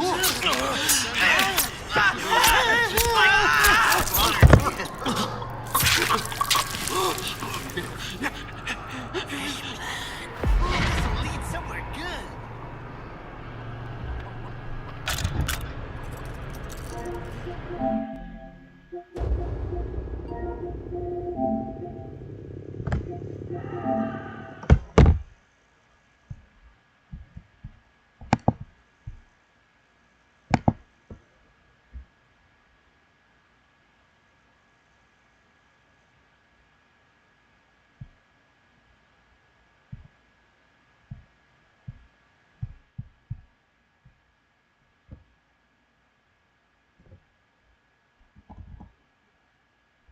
If a supernatural super beast invaded your home and began terrorizing your family members, what would you do? Turns out, Mommy and Daddy lied about the monster in the closet. He's not just real, he's a real piece of crap. The kind that preys exclusively on people when they're at their most vulnerable. Once he gets inside your home, he won't stop until everyone's dead. That is, unless you can find a way to stomp his lights out first. I'm going to break down the mistakes made, what you should do, and how to beat the boogeyman in The Boogeyman. Will is a psychologist, although more recently, he's been the one in need of therapy. After losing his wife in a random car accident, he's left to care for his two daughters, Sadie and Sawyer, by himself, all while balancing the needs of his various patients. The good news is, they're all more or less stable enough for him to feel comfortable holding sessions out of his home. That is, until he meets his newest client. The man who just walked into Will's house without knocking is one Lester Billings, and he's clearly not doing so well, even going as far as to tacitly threaten acts of violence against himself or others if he gets turned away. And it only gets weirder from there. Dude seems utterly terrified of the open closet door, all but outright refusing to say anything further until it's shut. However, after hearing what's brought him in, I think we should have probably have left it open. You see, it turns out he's super bummed out lately because everyone thinks he murdered his 3 young children. Oh, but don't worry, he's totally innocent. And if his word's not enough for you, just check out his hand-drawn rendition of who he claims to be the real killer. What is this supposed to be? Thing that comes for your kids when you're not paying attention. Right. Look, I can understand how someone in Will's line of work might be willing to bend his own rule about phone screening new patients to help someone in dire need of counseling. But you gotta remember, this is where his own children sleep. And now he's got some wacko sitting across from him talking about how a fairy tale might bump off his entire family. I'd say this is 100% the situation his pre-session interview policy was designed to prevent. At the very least, I would have told Lester to wait for me outside and talked with him out in the front of the house after locking myself out. We can have Sadie let us back inside once the coast is cleared. That is assuming she ever takes her goddamn earbuds out. Side note, I hate those things. Sure, just go ahead and crank whatever poor situational awareness you had all the way down to 0. About the only use I can actually see for them is when you're stuck on a plane, in which case you're pretty much already screwed if something goes wrong. And on that note, let's get into this video's sponsor, Raycon. With their high-quality noise-isolating fit, you'll never hear the psychopaths sneaking up to murder you. Head on down to the link in the description and use offer code HELPLESSVICTIM to get 0% off your newest pair of horse blinders. Nerds, failure to prepare your body is preparing for your body to fail you at the worst moment. Don't expect a diet consisting solely of Chick-fil-A and Reign energy drinks will fuel your meat pistons and gray goo at overclock speeds with a vicious lunatic hot on your ass. If you want to stand a chance, you should get some AG1 into your cells. AG1 is a foundational nutritional supplement with a science-driven formulation of vitamins, probiotics, and whole food sourced nutrients that aid your brain, gut, and immune system. Rhodiola, magnesium, and B vitamins will help keep your wits over sustained periods of time without the coffee crash. But hey, why not both? Powerful plant extracts, adaptogenic herbs, and antioxidants keep your mitochondria power plants running at full steam. Vitamin C, zinc, and functional mushrooms keep your white blood cells and immune system ready for biological threats. Biotin, zinc, and other nutrients keep your nails thick and strong, so you have a better chance at scratching your attacker for DNA evidence the forensics team could scrape off your lifeless body and use to put the perp behind bars. All this for a few scoops and a few gulps of mild-tasting, earthy water. That's a solid trade, but don't just take my word for it. Try AG1 for yourself by clicking the link in the description below to get a free 1-year supply of AG Vitamin D3 plus K2 plus 5 AG1 travel packs with your first purchase of AG1. Alright, getting back to Will's situation. He totally makes the right call by contacting the police, especially after finding out Lester specifically sought him out upon hearing about his wife's untimely end. Where he goes wrong, however, is leaving this guy completely unsupervised to do so. And now he's gone. Awesome. Instead of just blindly assuming an obviously disturbed man wouldn't cause problems the moment Will left the room, we should have tried texting 911 for help instead. There's a large and ever-expanding list of areas across the United States where this is possible, so it's always worth a shot even if you're unsure whether it'll work. In the case that it doesn't, however, Will could still text Sadie and have her call on his behalf. Sure, it might seem a little rude to start texting while some sad sack is spilling his guts to you, but you know what else is rude? Sneaking off into someone's home like an absolute lurkatron. Fortunately for everyone involved, he doesn't make it very far. There's a man in the house.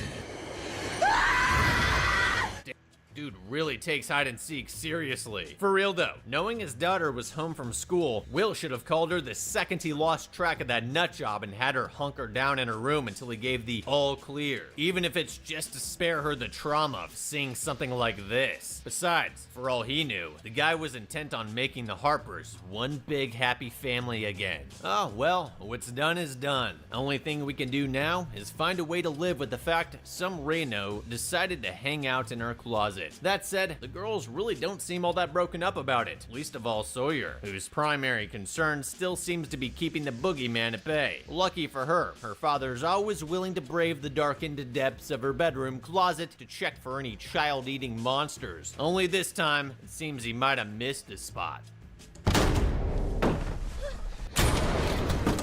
Don't worry, it's probably just your imagination scurrying around down there. Still, you'd think Will might react to the sound of someone making a dynamic entry into his daughter's bedroom. What, does everyone in this family walk around wearing AirPods? Apparently so, as young Sawyer doesn't even make an attempt at calling in backup. But like, why though? You already callously sent your own father to be devoured by closet creatures before you even had any evidence they existed. And now that you got one jonesing for a game of night crawlers, you don't even make a peep? What the heck are they teaching you at school? Animals are generally frightened by loud noises, so screaming at the top of your lungs could potentially drive it away. And if it's not an animal, well, then you're probably dead either way. So at least try warning your family members about the god-awful boogan crawling around in the shadows. What I really don't understand, however, is why someone so utterly terrified of the dark would proceed to stick her head under the bed where the creature might be patiently waiting to gobble her up, even with that bizarro light globe thing.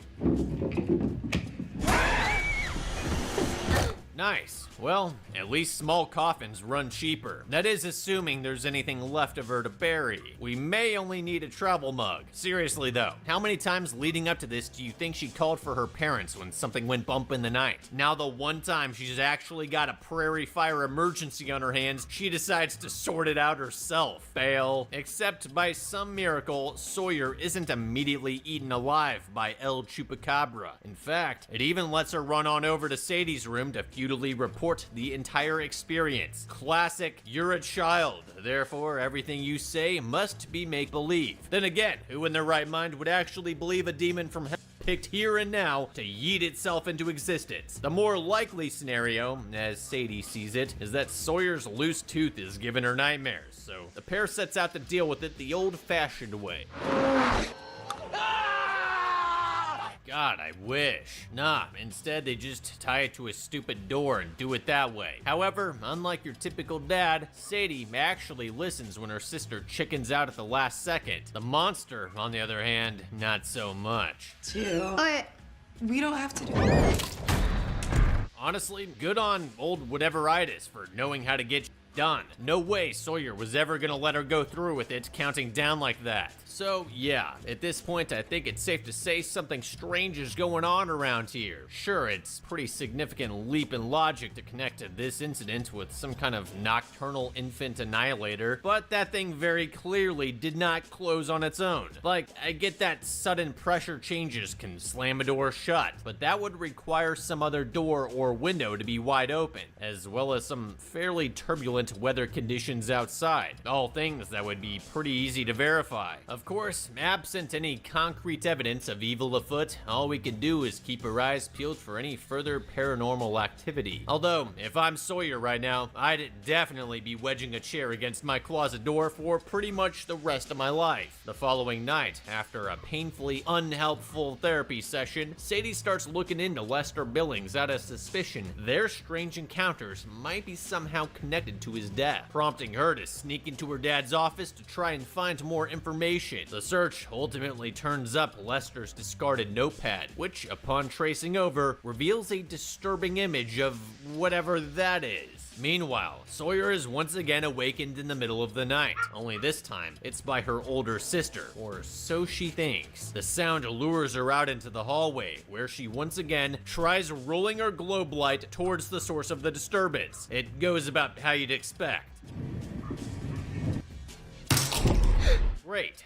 Maybe try asking Daddy for a flashlight this Christmas so you don't have to forfeit your sole source of illumination just to maybe see what's lurking in the shadows. If that were me in this situation, I'd head back into my bedroom and lock myself in with the lights on until morning. Fact is, it's either Sadie playing a trick on us or it's not, and in either case, we'll gain absolutely nothing by going to investigate. Instead, she decides to take matters into her own hands and furiously attack her older sister, only to immediately cease her flurry of tiny girl kicks the moment she lays eyes on the notepad. Evidently, this thing is the very same creature she saw skirting under her bed last night, which can only mean one thing. They both played until dawn and got freaked out by the Wendigos. Okay, alright, I guess it could also mean this thing actually exists, but looking at it from Sadie's perspective, which do you think is more likely? That the boogeyman is real, or that the sight of Madman's fever dream corrupted Sawyer's recollection of the night before? All the same, little sis should immediately explain what just went down in the hall. After all, closet monsters might be a thing, but violent home invaders definitely are. As for bringing their dad into the loop, it's tempting, but given their lack of evidence and everything they've been through as a family, he'll almost certainly write it off as some kind of stress-induced paranoia. Probably even sprinkle in a little big brain psychology jargon to drive the point across. In that case, we'll want to hold off until we find something he can't deny. And what better way to prove the existence of a mythical creature than with a grainy, out-of-focus photographic evidence? I'm joking, of course. We'll need something legit. To that end, I say we head on down to the nearest Bass Pro and pick up a couple trail cameras. You can find cheaper models for well under $100 that even a broke high school student like Sadie might be able to afford. Whatever this thing is, it seems fixated on Sawyer for some reason, so we'll start by hiding one in her room. Of course, proving its existence is only half of the battle. We'll also need to figure out how to get rid of it. Either that, or cash in on YouTube fame by making the most realistic no-sleep videos to ever exist. Either way, posting the footage online might help us connect with someone who knows what we're dealing with and whether it can be brutally shot to death. Ultimately, Sadie decides to maintain her focus on their recent house guest. The next day after school, she has a friend to drive her to Lester's former residence in search of anything that might shed some light on the current situation. And right away, it's pretty obvious she found the right place. That said, before we went barging in through the back door with reckless abandon, it would have been a good idea to look over his new patient form in case he left an emergency contact number. Speaking with someone who knew him personally might save us some time, or even help us make sense of any clues we uncover. Besides, Lester only said his kids bought the farm. He didn't say anything about his wife, let alone whatever mental state she might be in.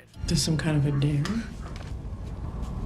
That could be fun to get off on our misery. Yeah, kinda. Gotta say, given the state of this place, I would have thought she'd be in more of a shoot first, ask questions never kind of mood. Yet another reason why you shouldn't go trespassing in someone's home unless you're absolutely certain they're all dead. Then again, Sadie should have realized she wasn't home alone as soon as she saw the candles all over the place. The strange woman is Lester's widow, Rita, and unsurprisingly, she's not at all interested in talking about her husband's death. That is until Sadie produces the copy she made from his sketch of the night terror. Upon hearing about their recent encounters, she explains that the creature must have jumped from her family to theirs when Lester checked out. Evidently, it spreads through trauma like the shapeshifter in Smile, which certainly explains why he seeked them out after hearing about their recent loss. And just how does Rita know all this, by the way? Well, Sadie never asks, nor does she ask why they go through the trouble of setting up some kind of Ruby Goldberg Polaroid contraption,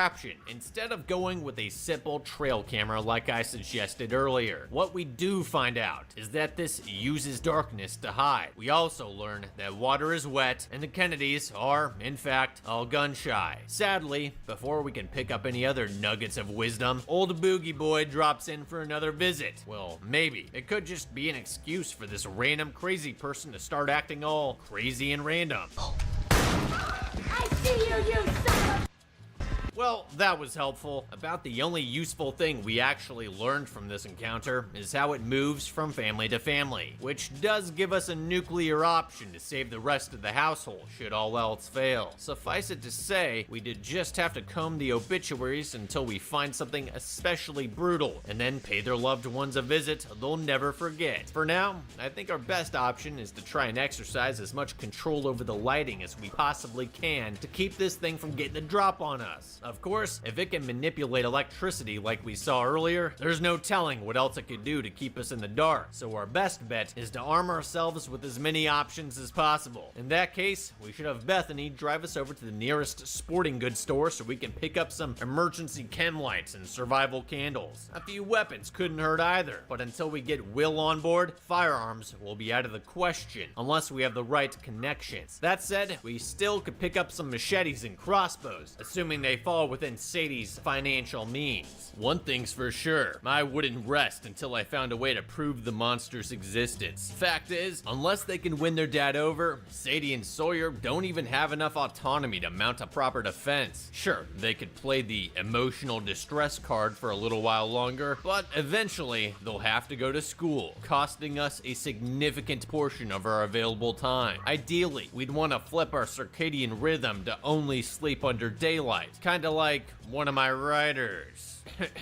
This will ensure we can remain vigilant when it's most likely to be active, and unless it can turn off the sun, this should keep it off our backs while we sleep. I'd also want to minimize the amount of permanently dark spaces around the house as much as possible. This means tearing down all the closet doors and removing pretty much all furniture, including our beds. Hell, we could even sell it all in a garage sale to bolster our defense budget. Speaking of which, if we're going to kill this thing, we'll need to draw it out of hiding, and that means doing it in the dark. However, while we know for sure it avoids light in the visible spectrum, that doesn't mean we can't try catching it under nods. If it were up to me, I'd have Will cash out his IRA to kit the whole brood out in dual tubes and IR illuminators. If it's at all possible to kill the boogeyman through conventional means, I'd imagine hammering it with a Scar 17S 15 times ought to do it. Otherwise, we could try hitting it with intense beams of UV light, in case it works in the same way as the Shadow Witch in Lights Out. I'm definitely no expert on that, but something like the Magnaflux EV6000 looks like it would probably get the job done. And it would also be worth having a conventional high candela spotlight just to make sure we have all of our bases covered. Unfortunately, Sadie chooses to do literally nothing toward improving the situation, and instead continues sulking over her dead mom, as though she and the rest of her family aren't about to join her. Nah, I know what'll kick the creeper out. A good old-fashioned slumber party with all the girlfriends that low-key can't stand to be around her. That's what Sadie thinks, apparently. Although, unless she plans on boring it to death, I don't think this is gonna cut it. But just when it seems like everyone's about to bail, they suddenly remember Sadie has a room in her house where some dude did the unalive. And what better way to spice things up than a little 7 minutes in heaven with a closet monster?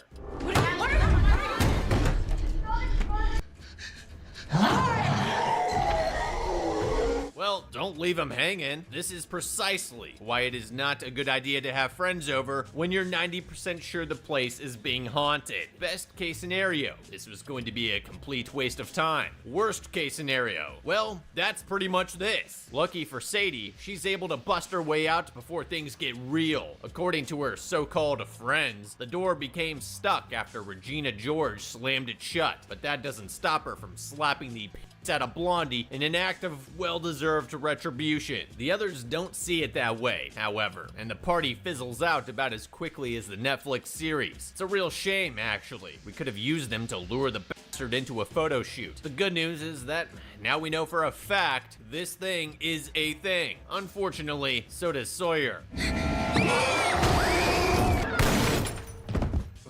game over. You know, I gotta wonder why someone who up until now has shown extreme fear of the dark, which could have only been dramatically worsened by recent events, would be sitting alone playing video games in near total darkness with her back to an open room. That honestly seems like one of the scariest possible environments for someone in her position, monsters or no. Oh well, it all works out in the end. It seems, despite being heaved across the room like a rag doll, Sawyer makes a full recovery almost immediately. Still, the whole experience is enough for Sadie to break down and tell her dad that Lester's boogeyman is very much real. Predictably, Will doesn't believe her, because of course he doesn't. Yeah, I guess Sawyer was just raging so hard at her game she hurled her entire body at the screen out of sheer frustration, which might be entirely possible if she was playing Hell Let Loose. Still, you can hardly blame someone for not immediately accepting something so insane. Problem is, we seem to be running out of time. The monster is growing more aggressive with each encounter, and there's no telling when it might decide to go in for the kill. In that case, our only option is to put him down for good, and I think I might just have an idea.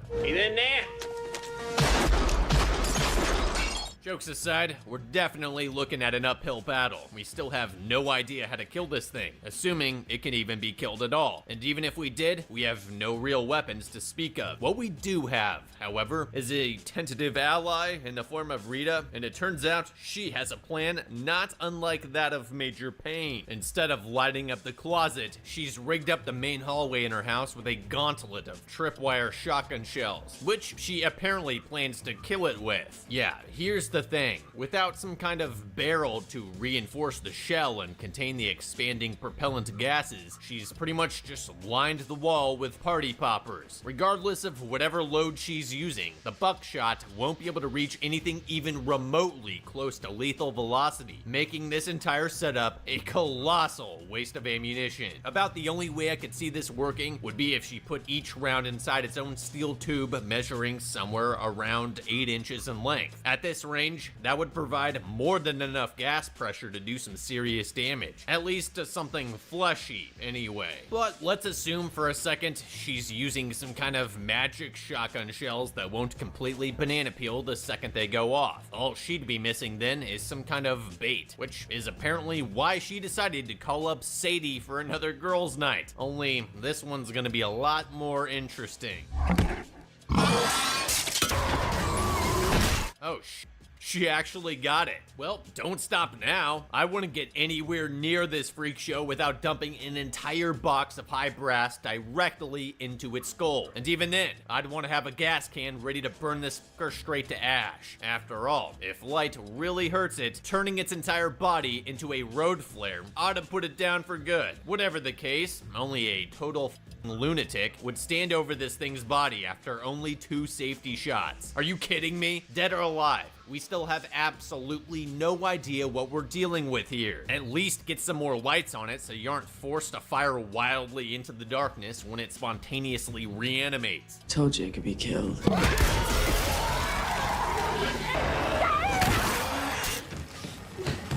Yeah, you were saying, at least by some divine intervention, she manages to inadvertently sever Sadie's restraints without blowing her hand off at the wrist. Of course, aside from that, this was still a significant win. I mean, sure, it was only temporary, but we now know for sure we can knock Cropsy on his with enough force. It's just too bad we couldn't snag that pump action on our way out, but I'm sure we can figure something out. And whatever it is, that's gonna have to happen sooner rather than later, as a sudden phone call from Will and Sawyer quickly turns to panic when Sadie finds out they just got home. Who knew the monster traveled at the speed of dark? That said, maybe if you'd answered your dad's calls earlier and told him to meet you somewhere, your last remaining loved ones wouldn't have just gotten yoinked into oblivion by a living bedtime story. Naturally, this sends Sadie running home as fast as she can. But is this really the best option right now? Let's see. We have cell service, battery, and working vocal cords. This pretty much leaves us better off than 99% of horror movie characters. All this is to say, why get yourself eaten alive when you can have a public servant do it for you? I had to dial 911 and tell them a disgruntled former patient has taken Will and Sawyer hostage with an illegal SPR. Even if if we get there first. Having a SWAT team come in behind you is certainly better than nothing. After all, we're going to have to go in with both firearms and flashlights, both of which we know for a fact the boogeyman isn't fond of. I mean,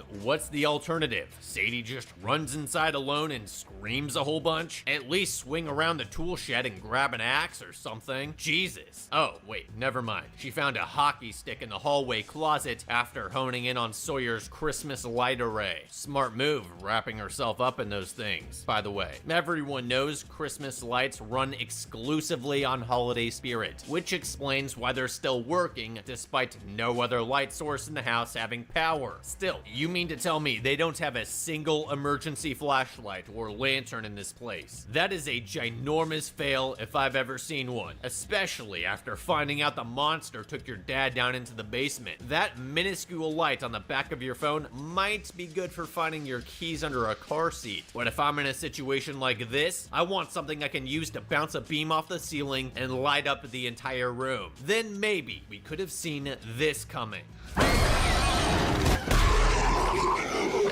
Huh, guess a hockey stick really can come in handy. You know, until it breaks. Fortunately, before Slender Man can finish doing whatever that is, Will wakes up in time to give him the shaft, only to get himself swatted across the room like he was made out of plastic. Still, the bold move is enough to pry Sadie from the jaws of death, allowing her and her sister to rush to their father's aid. Of course, there's still the matter of the diabolical entity prowling around the shadows. Gotta admit, things aren't looking good. We're trapped in its domain with no real weapons, and right now, our only remaining light source is Sadie's mom's old Zippo. At this point, I'm thinking one of us is probably gonna have to offer themselves up as a valiant sacrifice so that the others have a chance to escape. Sorry, Sawyer, your tribe has spoken. However, like I mentioned earlier, if there's anything that'll brighten this day, it's straight up immolation. And wouldn't you know it, the Harper's basement is jammed packed full of flammable liquids.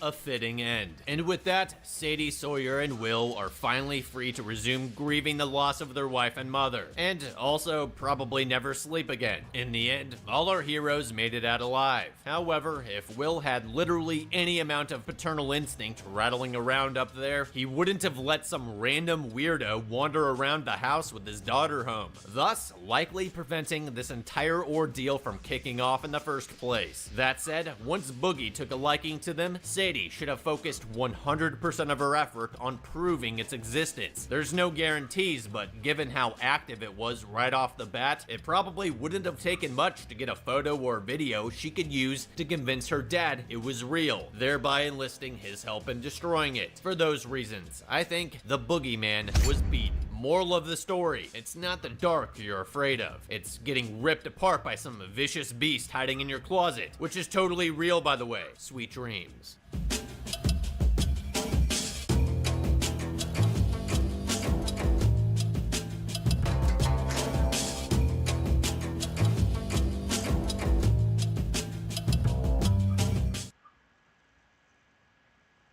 No matter what kind of work your team does, Asana can help manage it. From project intake, to campaign management, to strategic planning and more, Asana works for you. Try it for free today at asana.com. Choose to follow your instincts. Every Mazda is designed to feel like it was made just for you. I wake up. Deep in the New York countryside sits the abandoned Carmichael Manor, empty except for the spirits of dead family members who, some say, still walk its halls. The wealthy family who lived there was suddenly struck with tragedy when a terrible car accident took the life of their oldest daughter, Margaret, and left her brother, Patrick, permanently changed. But fate wasn't done with them yet. One night later that same year, the mother, Eleanor, and daughter, Catherine, were horrifically butchered in their beds, the victims of a grisly murder that was never solved. Strangest of all, the bodies of Patrick and their father, Arthur, were never found. as if they disappeared without a trace, other than a single trail of footprints leading away into the woods. Decades later, a team of amateur paranormal investigators became the first people to ever spend the night in the house since the incident. But that was their biggest mistake. By the end of their trip, none of them would ever be seen again, leaving only these tapes to tell what really happened there that night. We're here to break down the mistakes made, what you should do, and how to beat the cursed clown spirits in Hell House LLC Origins, the Carmichael Manor. These girls are going ghost hunting, but it won't be long before the ghosts are hunting them. We first meet this blogger Margot and her partner Rebecca as they're stopping for lunch on their way to the manor. Although Rebecca here would rather be staying in a hotel, they're going to spend the next 5 nights as guests within the house itself, a decision that they'll soon come to regret. After arriving at the house, they're given a tour by the host, who shows them through each of the bedrooms, saying that they've all been left exactly as they were when the family had lived there. Oh, and there's a locked mystery room that hasn't been opened since they lost the key several years back. As soon as they're left alone in the house, Margot here decides that she's going to have a look for herself. Somehow, she's actually able to get inside, and what she finds behind those doors would have any rational person sprinting out of there like an Olympic athlete. 2 extremely lifelike clown mannequins, with realistic blood running down their faces and necks, just standing there in the darkness. The girls are understandably creeped out, but before they can investigate further, they're distracted by the arrival of Margot's brother, Chase, who's going to be staying with them.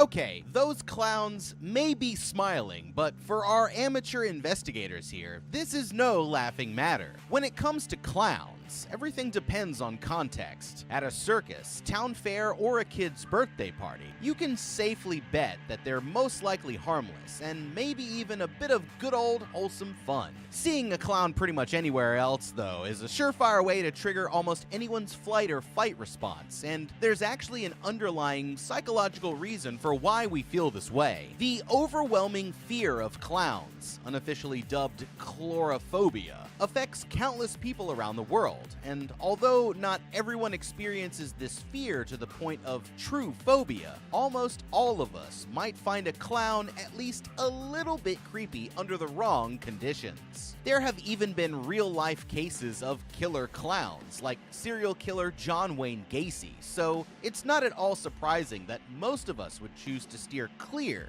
if we found 2 of these jokers just chilling up in the attic. But to make matters worse, clowns aren't even the only thing that they have to worry about. They're dealing with ghosts. Hauntings come in all shapes and sizes, but they generally can be boiled down into one of either 2 categories, either intelligent or residual. Starting with residual first, these are some of the most common, and also some of the most harmless. A residual haunting is essentially like a replay of a traumatic event, most often related to a sudden and undeserved death. Intelligent or interactive hauntings are where things start to get really interesting. These can also stem from some traumatic activity in the past, such as a tragic death, or someone who died while feeling like they still had unfinished business here in the mortal realm. As the name suggests, intelligent hauntings know that you're there, you can communicate in a number of ways, and can physically interact with anything from old objects lying around the house to even touching the observer themselves. They're not always dangerous to people, but they definitely can be. So with these types of hauntings, it's best to stay on your toes and be prepared to fight back if it comes to that. If you can somehow figure out why the ghost is still hanging around, then you might be able to help them cross over to the other side. It's also possible that a living family member like the brother Patrick or father Arthur is so emotionally upset by what happened that they can't let go, so finding them and helping them come to terms with what happened could also lift the haunting. If talking it out fails, then you could always try methods like cleansing the house with sage, or bringing in a real professional like a priest or a spiritual healer to get the job done. Now, there is another type of haunting that they could be in for, but this one is probably a bit more than they can chew. We're talking about a demonic haunting. This wouldn't be the spirits of the Carmichaels themselves coming back, but instead, a humane entity that somehow became attached to the family and their home. These types of hauntings start out small, but work their way in by manipulating a very vulnerable person until they quickly become a very serious threat. Once they've gotten in, they can manipulate people and objects with ease. A demon's goal is most often to possess a living person, which means that any of them could be in danger. And since we know that Chase here has been going through tough times lately, I'd keep a close eye on him. Best bet would be to just cut their losses and get out of there, and see a priest once they're back home for some extra insurance. There's also a chance that these reported phenomena could be originating from Now at Verizon, we have some big news for your peace of mind. For all our customers, existing and new, we're locking in low prices for 3 years guaranteed on My Plan and My Home. That's future you peace of mind. And everyone can save on a brand new phone on My Plan when you trade in any phone from one of our top brands. That's new phone peace of mind. Because at Verizon, whether you're already a customer or you're just joining us, we got you. Visit Verizon today. Price guarantee applies to then current base monthly rate. Additional terms and conditions apply for all offers. from a cursed object that somehow made its way into the house when the Carmichaels lived there, and has been constantly spreading its negative energy ever since. Personally, my money is on those clown costumes, or if not them, then it's definitely something in that room. They should burn those costumes with fire the second that anything too terrifying starts to go down. Let's also not forget that there are 2 clowns and 2 missing men.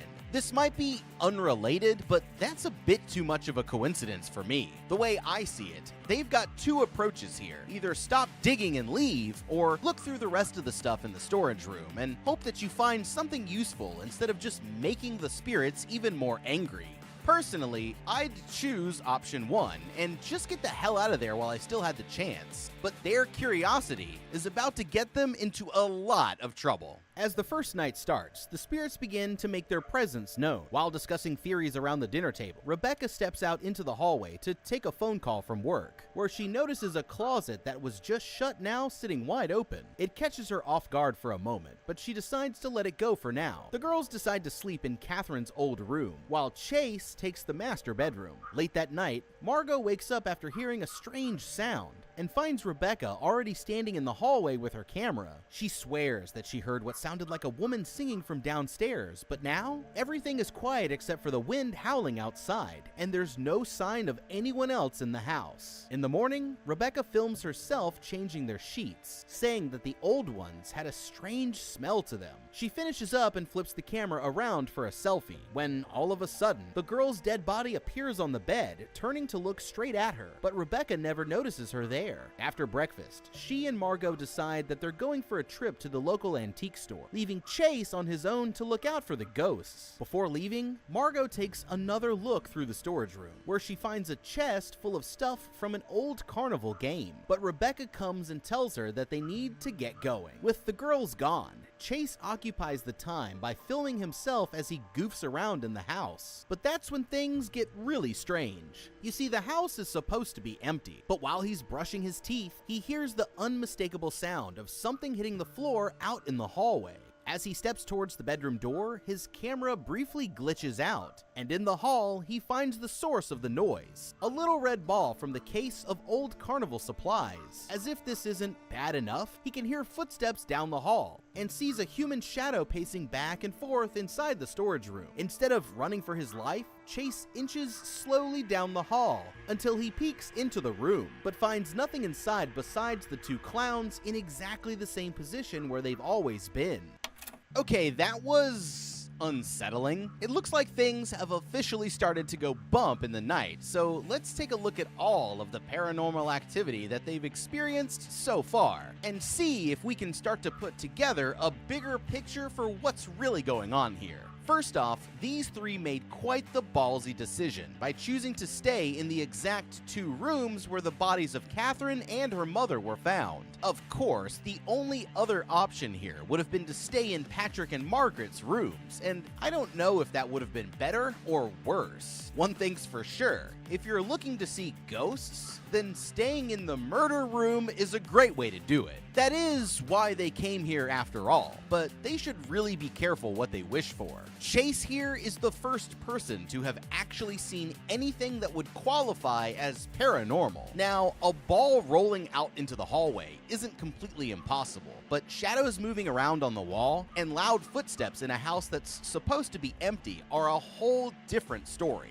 That person-sized shadow that seemed to be moving around in the storage room was unmistakable. And if I were Chase, then I'd be taking a good look at those clowns and around that room to see if they have anything to hide. In a house like this, there's a good chance that there could be secret passages. Or perhaps there's something off about the clowns themselves besides their obvious pudding appearance. Regardless of whether or not I turned up any hard proof, as soon as I saw what Chase here did, I'd be locking up that room and making sure that I had a decent weapon handy for the rest of my stay, especially wherever I was in the house alone. Personally, I'd say that it's probably time to go home and call it quits, but they're not gonna take the hint until it's too late. Meanwhile, at the antique shop, the girls make a very interesting discovery. The place is full of old items from the local Abaddon Hotel, which burned down around the same time of the incident at the Carmichael house, including a very interesting looking grandfather clock. Hidden inside, they find some jewelry, old film reels, and a pile of cryptic notes, which Margot quickly tucks into her bag.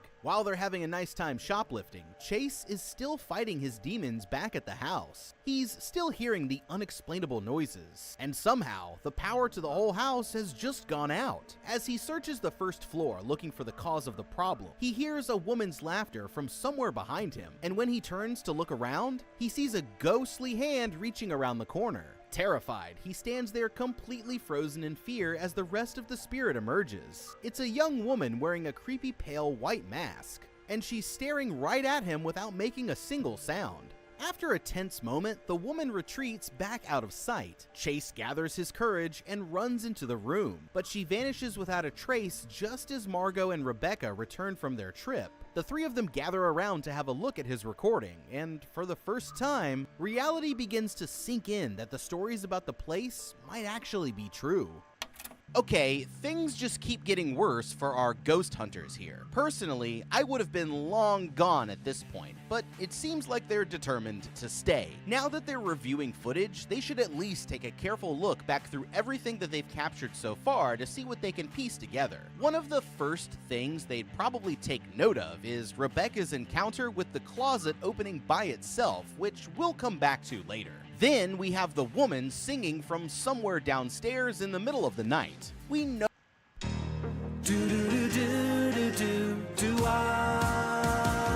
This movie's got great reviews. You settled in with your mom to watch together on the couch. But then a steamy scene starts, a real juicy part, and you see things you will never talk about. We can't help you, but we can give you Mentos. Your mom is too into this Mentos version full of life. Mentos, the fresh maker. Yes to fresh. know that Margaret here was a performer who died in a car accident on her way home from an audition, so there's a good chance that the mysterious singer is probably her. She seems mostly harmless so far, although a bit creepy for sure, but if she does end up becoming a problem, then they should use what they know about her from when she was alive to get on her good side. For example, Margot and the crew could try saying that they're Hollywood talent agents there to offer her the role of a lifetime, or have a look around her old room to see if they can find any potentially useful objects or information. The next spirit to manifest itself was the ghost of Catherine when she appeared behind Rebecca in her bed. This should go without saying, but I wouldn't sleep in that room for the rest of the trip just to be safe. If Catherine here becomes a threat, then they could also try performing a cleansing ritual on the room, or trying to communicate with her spirit to figure out exactly what she wants. She might not be willing to talk it out since that spirit damn sure didn't look friendly, but you never know.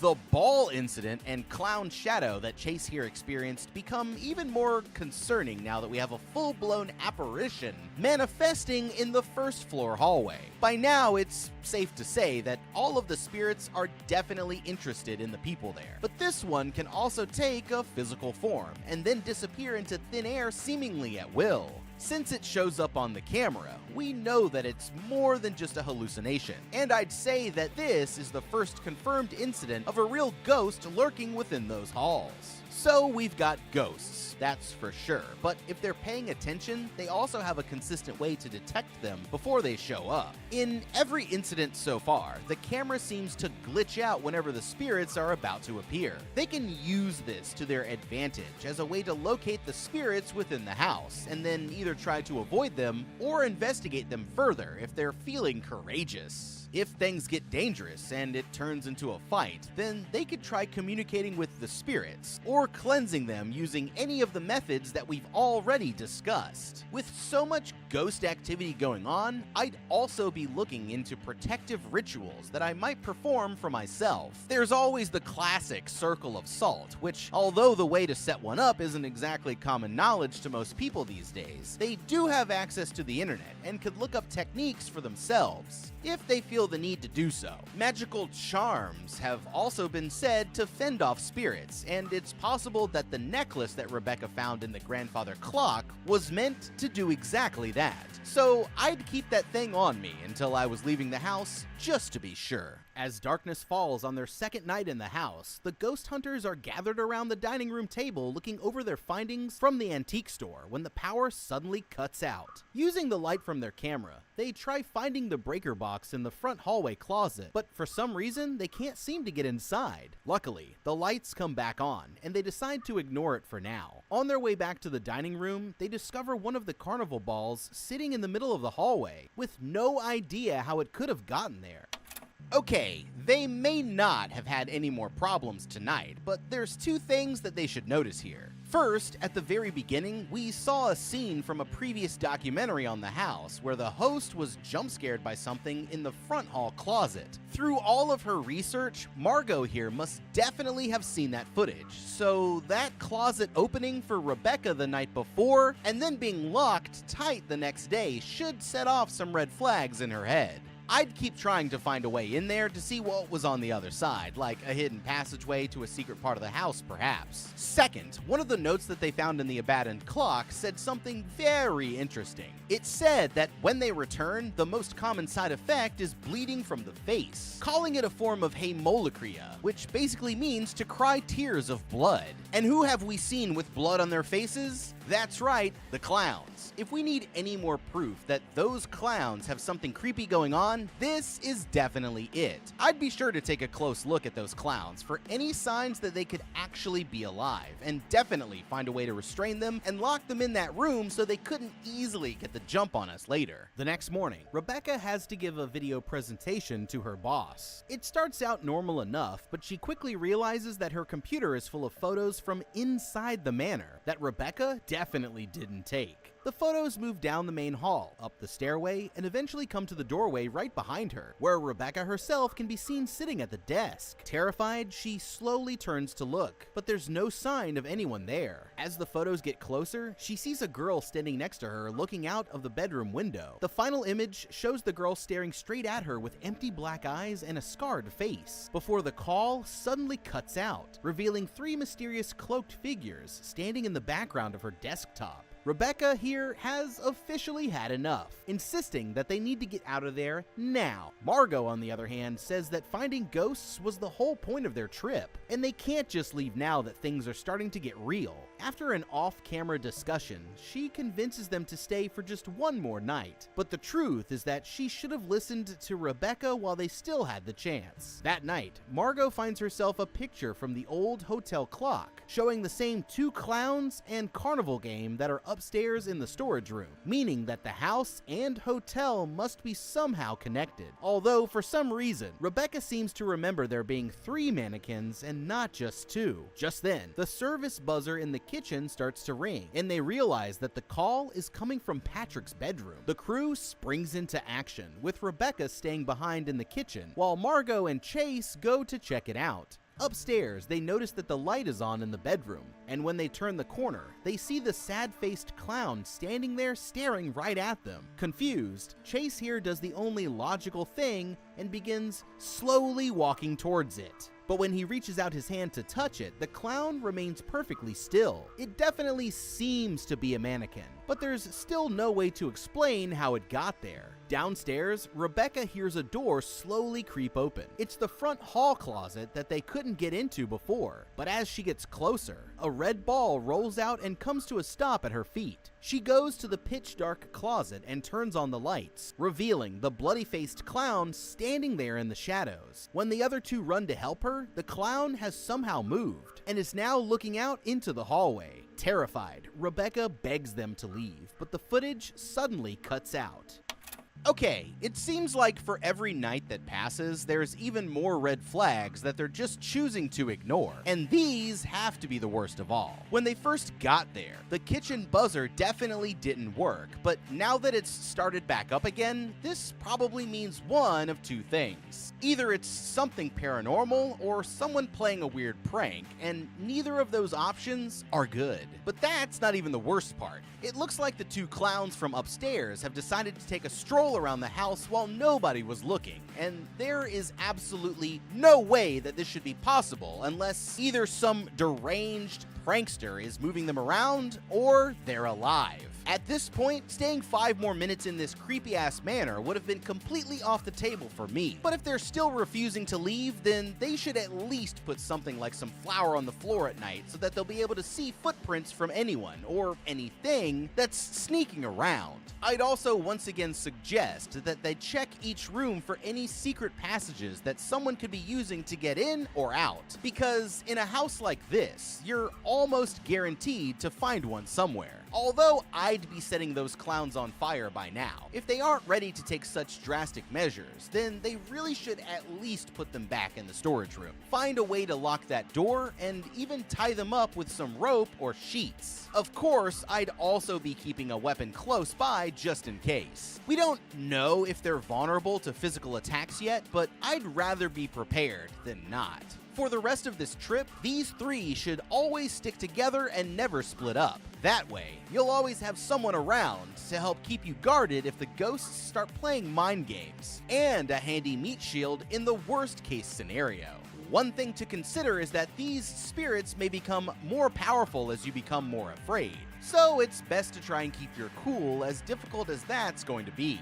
Easier said than done, I know, but if they aren't going to do the smartest thing of all and just get out of there, then they need to make the most of any of the advantages that they have. Somehow, these idiots still can't take the hint and decide to stay the rest of the night. In the morning, Margot is horrified to discover a bag full of Chase's stuff placed right outside of their bedroom door, and Chase himself is nowhere to be found. They quickly rush over to his room, but there's no trace of him anywhere or signs of a struggle, with his phone lying next to the bed as if he disappeared in the middle of the night. The girls are left without any answers, but the video footage recovered from Chase's camera after the incident shows what really happened to him that night. It turns out that Chase was trying to drink himself to sleep when he heard several harsh knocks on his bedroom door. Each time that he'd get up to go check, there was no one out in the hall, but the knocking only continued, driving him to the point of exhaustion. After finally falling asleep, Chase woke up to the sound of something opening his bedroom door, and when he turned on the lights, he saw the most horrifying thing imaginable. A bloody-faced clown, dressed differently from the others, standing at the foot of his bed. Terrified, Chase left his things and made a break for the door as the clown slowly turned to follow him.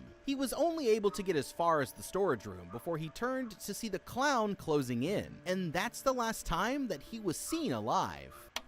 Okay, man, I feel really bad for this guy. Poor Chase here probably had no idea what he was getting himself into, but now he's just become another victim of the evil spirits that lurk in the manor. There's only one person to blame. Margot, you f***ed up! First off, who brings the 3 people they care about the most into a house that's supposed to be haunted by evil spirits anyway? That's just asking for trouble. Not to mention that her brother was already struggling and on medication as it is. This might come as a shock to her, but a murder house isn't exactly the best place to bring people who you want to stay healthy and sane. Seriously, just hire some unpaid interns next time. That way you won't feel as bad about using them as meat shields if that's what it comes down to. The warning signs were stacking up non-stop, but she chose to ignore every single one. Worst of all is that both Rebecca and Chase have wanted to leave pretty much everything since they got there. But Margot here kept convincing them to stay for one more night, and now it looks like at least Chase is going to be staying forever.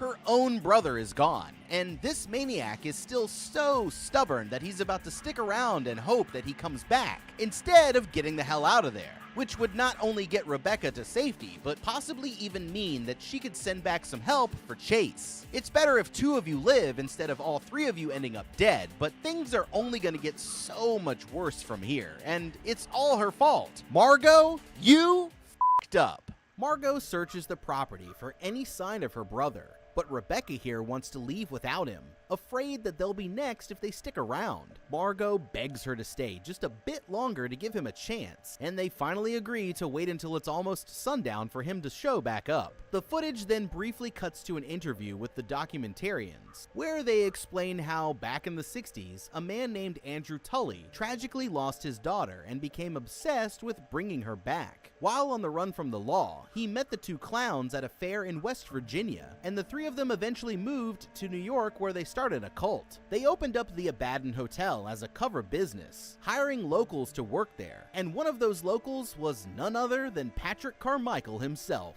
Sunset falls on the manor, and there's still no sign of Chase anywhere. With night closing in, Rebecca tells Margot that time is up, and she reluctantly agrees to get some help once they're safely back in town. But there is a problem. Just when she thinks that they're finally getting out of there, Rebecca discovers that their car will not start. This leaves the girls with one of 2 options. Either trek the 12 miles back to the main road through the unfamiliar forest and hope that they make it before sundown, or get ready to spend another night and hope that they survive until the next morning.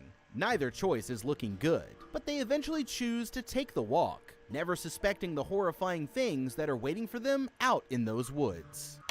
Okay, finally they're getting out of there like they should have done all along. A bit late if you ask me, but hey, better now than never. It's not going to be any help if they just end up getting lost in the woods though. Before setting out, they should take a minute to prepare themselves. There's no time to waste, but going out into the woods with nothing but hopes and dreams is going to be just as dangerous as staying. The girls should quickly gather any water, warm clothes, snacks, and lights that they can carry reasonably well, and a lighter or something else that they might use to start a fire if they end up needing to do so.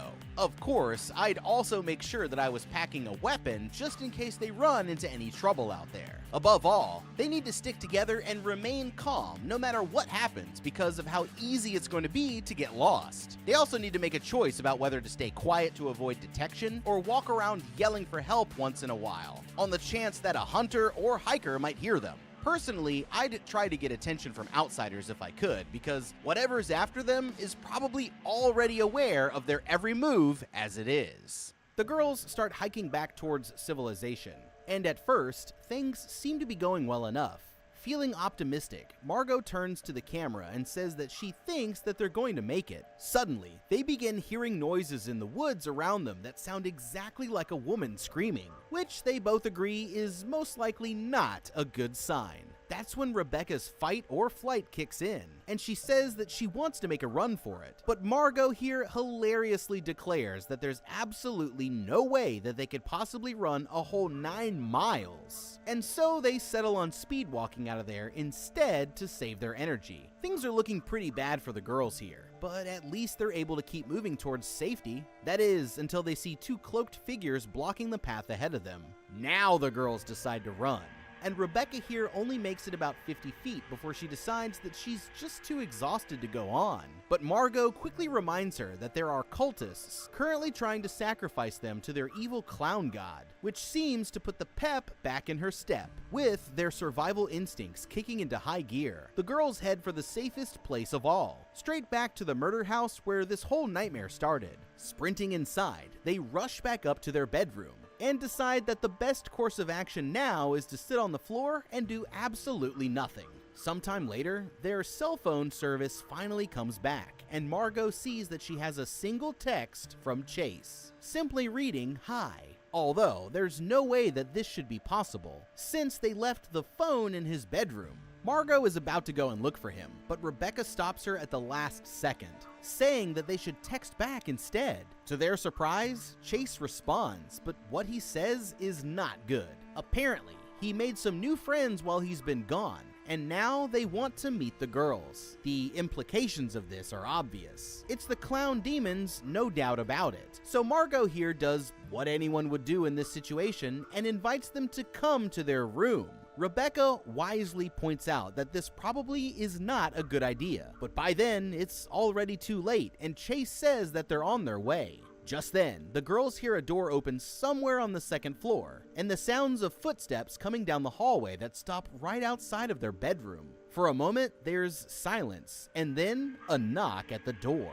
Death Wish Margot here decides that she's going to answer, and as she inches closer, the door suddenly opens on its own, but there's nothing out there besides a single red ball. Confused, she begins to look around until she gets a text from Chase, and it says that they're in the room now. Well, that's enough for Rebecca here, who sprints for the front door and decides to hide out in the backseat of their car. The tape is then intercut by footage from the Carmichaels, showing Patrick returning home late one October night with a bloody mask, claiming to have spent some time in jail. His sister Catherine goes to confront him about what happened at the hotel. That same night, the cult members ended things for themselves before the entire place mysteriously burned down. Patrick says that he was supposed to be there, telling his sister that the cult members aren't dead, they've just crossed over. Just then, she hears a girl's laughter from somewhere in the room and decides that she better just leave. She makes it to the hallway, but when she turns around, she sees the reanimated body of her sister Margaret standing behind her and lets out a blood-curdling scream as the lights suddenly go out. The next thing that we see of her, Catherine is in her bedroom crying,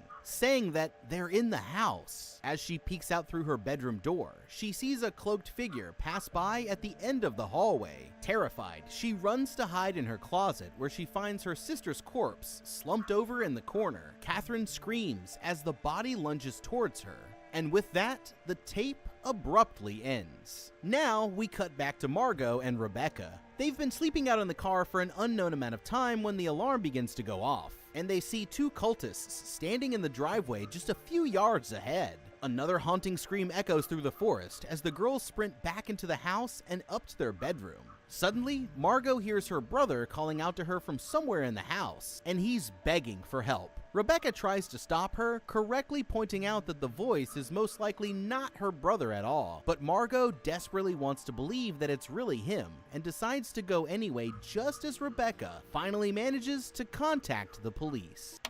Okay, this is their last chance, but Rebecca is the only one thinking rationally here. Margot, on the other hand, is acting like a total idiot. Her brother is 100% gone, but even if he isn't, now that they've called the police, help should be on the way. It's gonna be a while, but all that they need to do is hold out until the officers get there. My advice? Barricade themselves in that room and get ready to fight for their lives. They should grab anything that they can use for weapons against these cultists and clowns who may be vulnerable to physical attack, and try an on-the-spot protective ritual or prayer to keep them safe from Catherine's ghost if she shows up. Whatever happens next, they should all stick together at all costs and help each other get through any mind games that the spirits might try. Their car might not start, but the battery still works, so setting off its alarm with her keys might scare away the cultists and help lead the cops to you. It's not much, but it's better than nothing, and they need every advantage possible if they're going to survive. Alone in the bedroom,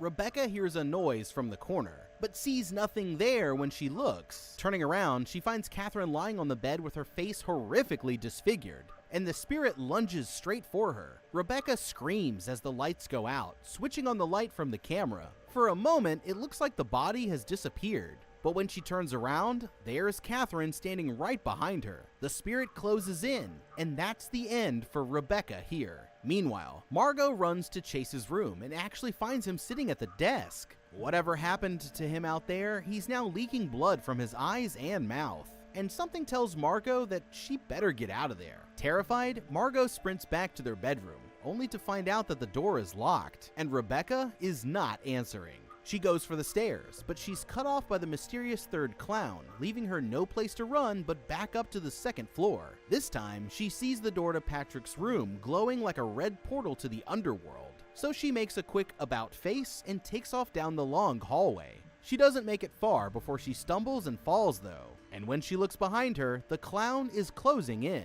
Powerless to fight back, she flips the camera around for one last selfie, just as the clown jams his fingers into her eye sockets. And just like that, her ghost hunting days are officially over. As the film comes to an end, the documentarians reveal that Margot had actually encountered the clown before, at a fair in West Virginia, where a man had attempted to lure her away to be kidnapped, and several other children had gone missing. The recording cuts to a final scene of Patrick tearfully apologizing for what he'd done, saying that it was all to serve an unknown dark entity, before putting on his clown mask and walking away into the strange red light. Finally, we see footage of the documentarian one last time, and when she gets up to finish the recording, one of the clowns has been watching through the window. It looks like whatever dark ritual these freaks were up to, it's not quite over yet. I mean, what did you guys think was gonna happen? You hear that the house is haunted, you go to the house, it's haunted, motherfucker getting picked off. It never ends, you know? Horror movies, keep on horror movieing. But what would you do? Okay, you hear that a house is haunted, you go to the house, surprise, it's haunted. Okay, but this is getting a little bit more serious though, because if I was supposed to be here by myself and people are like running around in the middle of the night, you best believe I'm pulling the blicky out. But let us know what you would do down in the comments below. Thank you so much for watching. Leave a like and subscribe, and check out the How to Beat playlist for more videos just like this one. We'll see you guys in the next video, and have a damn good day.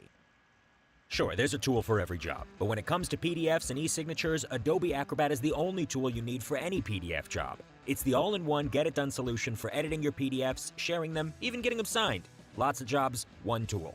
Acrobat's got it. Try it today. Transferring credits into WGU was a great experience. I went to 6 or 7 other universities, and WGU just said, here, send it here, and we'll take care of it. It was seamless, and I knocked out almost 3 years worth of credits, and I did it in about 14 months. Learn more. Meet Asana, a work management platform that helps companies get more done and save more time. Teams can stay connected while they track updates and visualize timelines. Asana, a smarter way to work. Try it for free today at asana.com.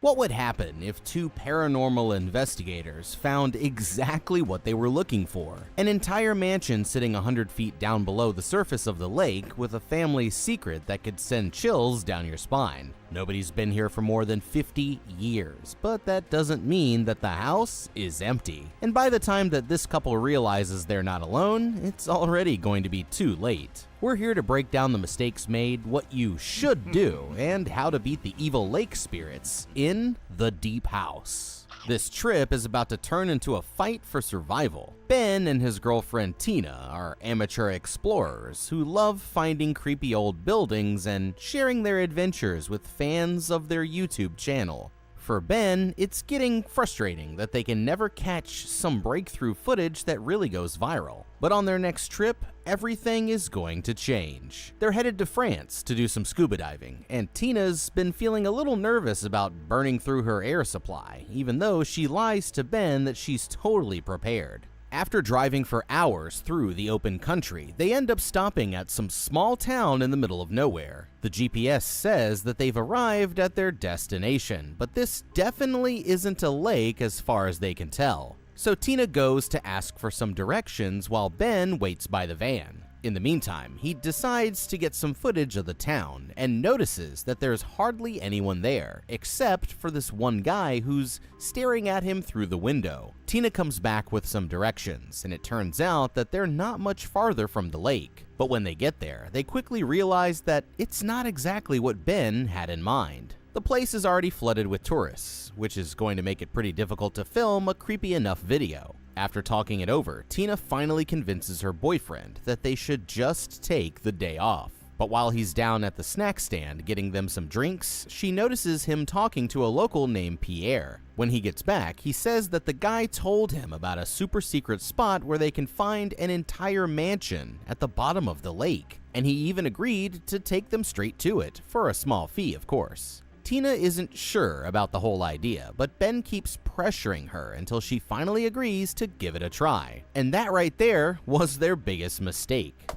Okay, these two need to be careful because anyone who's seen Friday the 13th knows what happens when you start catching rides from the locals. The most obvious red flag is how easily this could turn out to be a trap. Think about it this way. What if Pierre and his buddies here posted the misleading address online, and then when somebody comes into town, they follow them to the lake, offer to show them the secret spot, and then take them to a place where they're actually robbed and killed? Plus, since the place is so isolated, even if they manage to get away, they could end up lost in the forest with no idea how to get back, which could be just as deadly. If they're going to do this safely, then the first step is to tell a trusted contact about their plans. They should explain where they're going, who they're with, and when they plan to head back. That way, the person will be able to send help if anything goes wrong. Now, on their way to the site, the couple should pay close attention to their GPS or a map, because they'll need to know the way back to civilization if there's any trouble. I would take a minute to discuss the plan in greater detail with Pierre before they leave this public area, so that they'll have a clear idea of how the trip is supposed to go. But instead of fully trusting him for their investigation, they should also remain aware of their surroundings at all times, and keep an eye out for any signs of suspicious activity. You know, it's never a bad idea to carry some pepper spray or other types of protection. And as a last line of defense, they should make a backup plan just between themselves for what they're going to do if Pierre here tries anything shady. Instead of following Pierre at all, they could try getting a general idea of where the spot might be, and then use their drone to track the place down without his help. Going this route might take a little longer, but it won't just save them the $20, it could end up saving them their lives.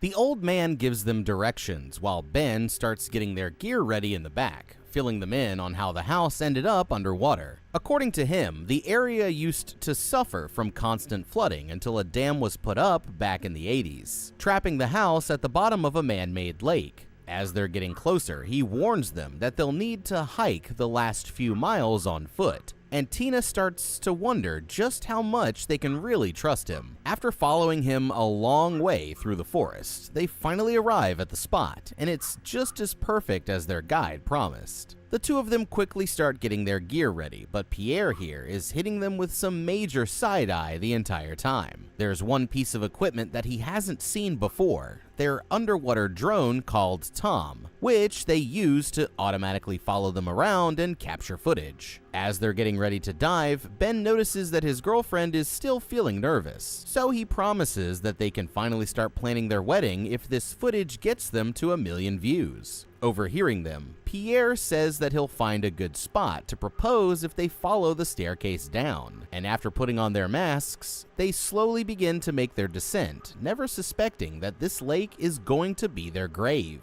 They start off testing their mics on the way down, and Tina admits that the guy was giving her the creeps, but Ben here is just too excited about anything to care. Tina proves that she's not much of a diver by immediately getting her fin stuck on the only stick in the entire lake, but luckily her boyfriend manages to stop vlogging long enough to set her free. At about 10 meters down, they come across a sunken car that's still in perfect condition, and Ben guesses that the lake water must have preserved it. Up ahead, they eventually come across the sunken staircase that Pierre had mentioned before, following it down deeper and deeper until they finally arrive in front of an old iron gate. This must be the place, and they notice that the gate is covered in religious symbols and do not enter signs. But that doesn't stop Ben from swimming right into the property. As soon as they're beyond the fence, Tina notices something strange. It seems like all of the fish have mysteriously disappeared, and their radios are suddenly starting to act up.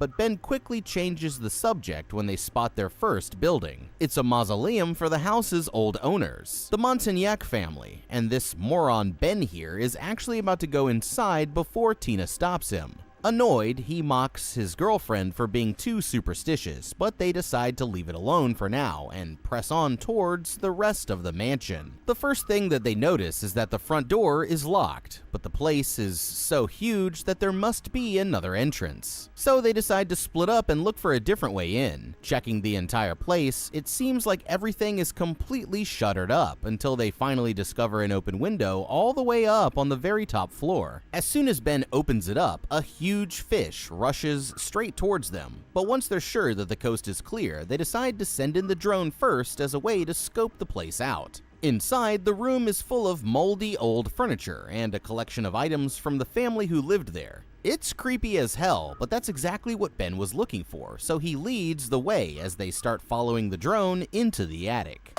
Okay, well, I guess we might as well just skip the wedding and start planning their funerals. Because you know they aren't making it out of here alive when the first thing that they decided to do was split up. They might be amateur urban explorers, but what they're about to do here is a totally different story. This isn't the same thing as exploring abandoned places on dry land. If one thing goes wrong here, there's a genuine chance that they could both die. So they need to be very careful about how they approach this. After 50 years of sitting more than 30 meters down at the bottom of a lake, the constant water pressure could end up causing microfractures in the house's structure. If they aren't careful, just swimming into the wrong room without even touching anything could upset the careful balance of hydrostatic pressure, causing the entire building to collapse right on their heads. Even if the place is stable, only finding one way in could mean that there's also only one way out. Combine this with their limited air supply, and it's easy to see how quickly things could turn deadly if the exit gets blocked. Or they happen to get lost. The worst part is that it's not just the house that they need to be worried about. Ben keeps trying to ignore it, but since they first got to this place, the signs that they might encounter something supernatural have been stacking up. We've got religious objects and a do not enter sign tied to the gate, a creepy mausoleum, disappearing wildlife, and even electronic interference on their headsets, which are all classic warning signs of paranormal activity. Not to mention the fact that Ben here just was reading an article about how a bunch of kids disappeared right before the place was flooded,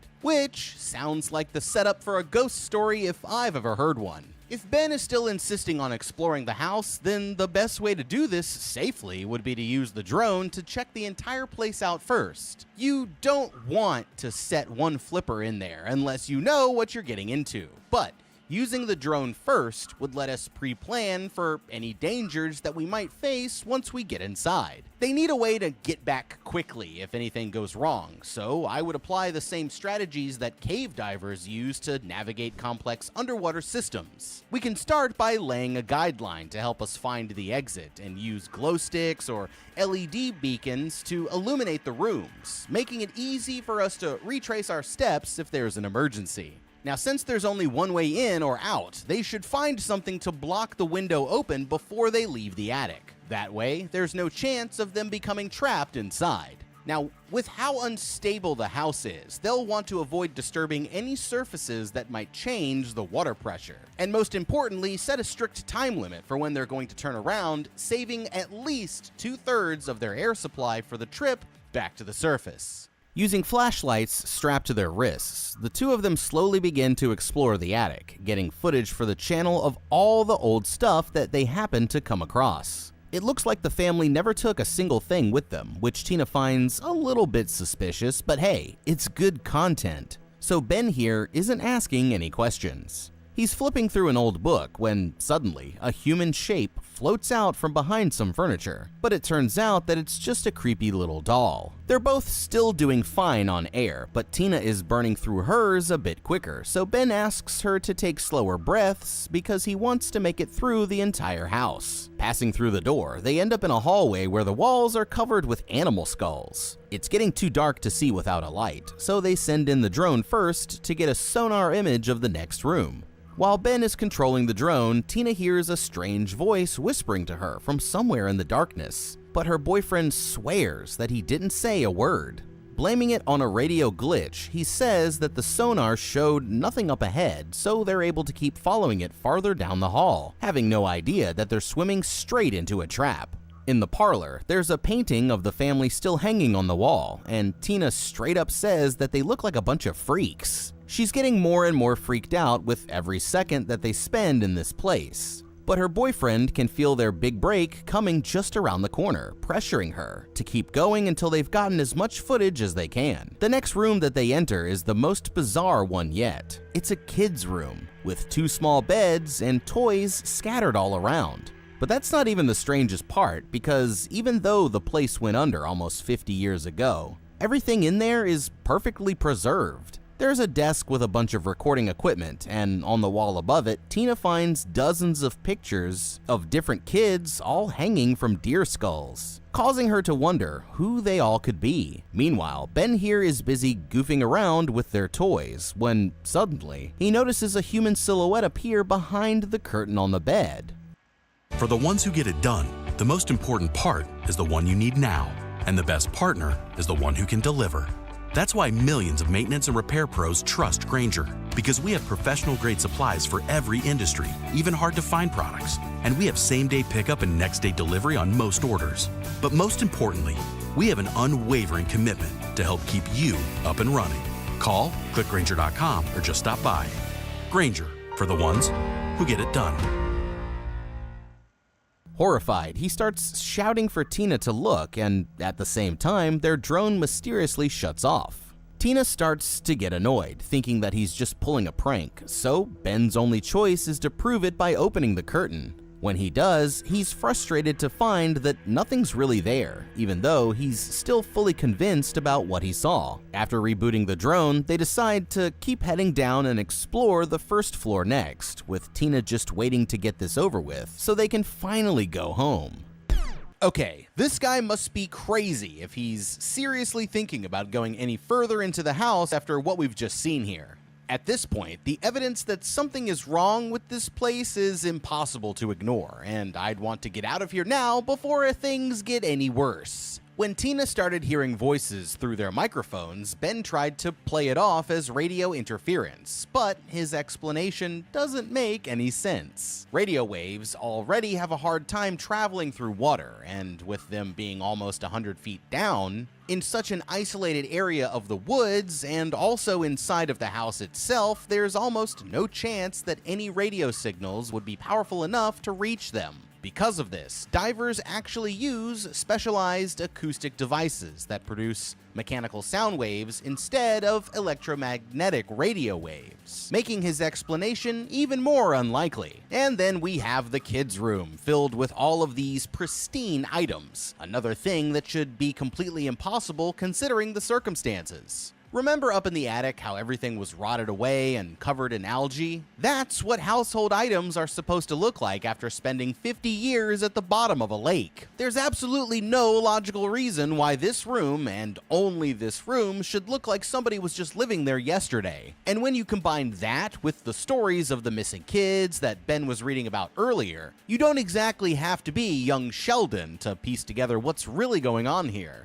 This place is haunted, and one of the ghosts was just in the room with them, as we can see from the sudden spike in electronic interference. This changes everything, and it's looking like time for the couple to reevaluate their strategy. Now, after coming this far, I get why Ben wants to make the most out of the trip, but there's no reason to keep pushing things into dangerous territory just for some views. Even without the ghosts showing up, by now they're getting dangerously close to the 2/3 of their air supply that they'll still need for the return trip back up to the surface. No experienced diver would risk running out of oxygen no matter how great the footage was, so they need to set a hard time limit for exactly when they're going to turn around. And that way, Ben won't accidentally push things too far. When you think about it, there's really no reason why they can't just leave now and come back to finish exploring the place another time.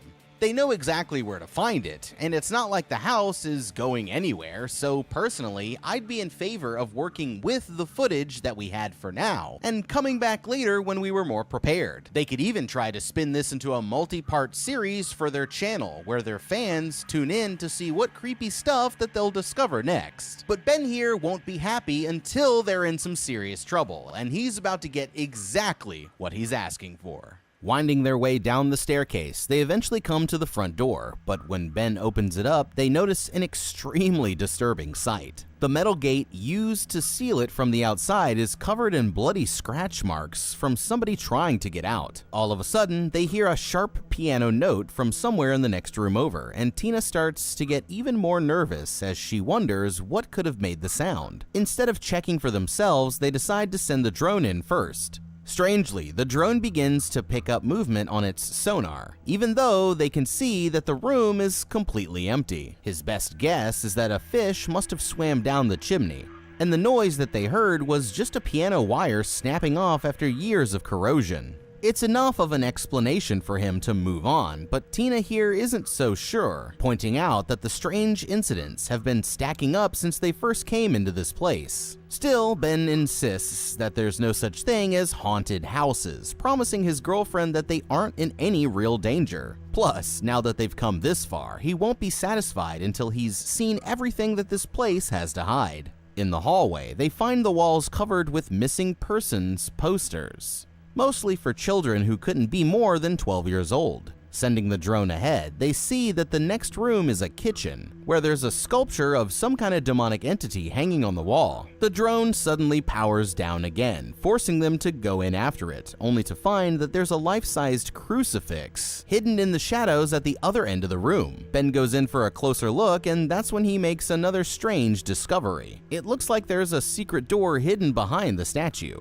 Refusing to leave without seeing what's inside, he makes her help as he lifts the statue off and pulls open the door. The water in this part of the house is almost too murky to see, so they send the drone in first to map the place out. They're in a basement full of the family's old stuff, and just like upstairs, it looks like it was all just purchased yesterday. Down here, there's even more video equipment than the kids' room, and Tina starts to get the feeling that they might have been filming more than just home videos. Ben turns to the right, running his flashlight along the walls, when suddenly it shines on a pair of pale white legs, and a wave of fear rushes over them as they realize what they've just stumbled onto. In the middle of the chamber in front of them are a man and woman, their lifeless bodies dangling from iron chains as they float above the ground like ghosts. At this point, Tina decides that she's officially had enough, but Ben here can't seem to take his eyes off of them. He wants to get a few shots of the bodies before they leave. And as he gets closer, he notices that they're floating above a heavy iron cover, with a demonic symbol carved into the lid. The bodies themselves must have been chained up before the flood, and they're both wearing masks that looks like some kind of medieval torture device. Tina wonders who these people could be, and how it's possible that they're both still perfectly preserved.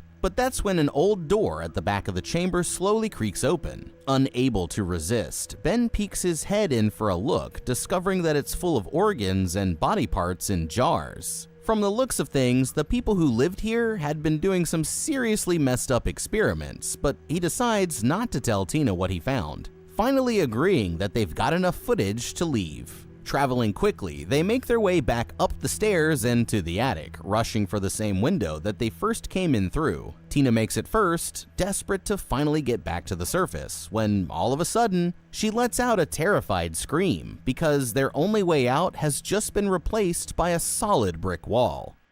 Okay, now we're in trouble. You two dumbasses just had to keep going until you uncovered the Chamber of Eternal Torment, didn't you? What about any of this was giving you green flags to keep going? Was it the obvious signs of demon worship? Because I'm pretty sure it wasn't the up bloody scratch marks on the back of the front door. Come on, people, when are we gonna learn? These two are dead if they can't find a way out, but what's ultimately going to kill them is the lack of oxygen. So, as crazy as it sounds, the most important thing right now is to stay calm and conserve their air supply for as long as possible. We can start by thoroughly examining this surprise brick wall. There's a chance that it might be an illusion and might go away over time, or if they can mentally overpower it. If it's real, then the next step is to look for any weaknesses in its construction. If they can find a loose brick, then they might be able to break through with the tools that they have on them, or that they can find around the house somewhere. But we don't have to focus on the brick wall. We can actually apply this same logic to the rest of the house. Just because this exit got taken away doesn't mean that we can't just make a new one. What we need to do is find a place in the walls or ceiling where there's a structural weakness and do whatever we can to bust through it. And the drone can actually help us out with this using its sonar. Basically, sonar works by bouncing sound waves off of an object and then measuring how long it takes for those sound waves to return. This allows you to figure out information like the distance, density, and structure of objects in the water. For us, we can use the drone to start scanning the place with sonar room by room. If a section of the wall is thinner, cracked, or has any other inconsistencies in the material, the sonar will return faster. By using this strategy to find the weakest point in the house, they'll know where they need to focus on making the new exit.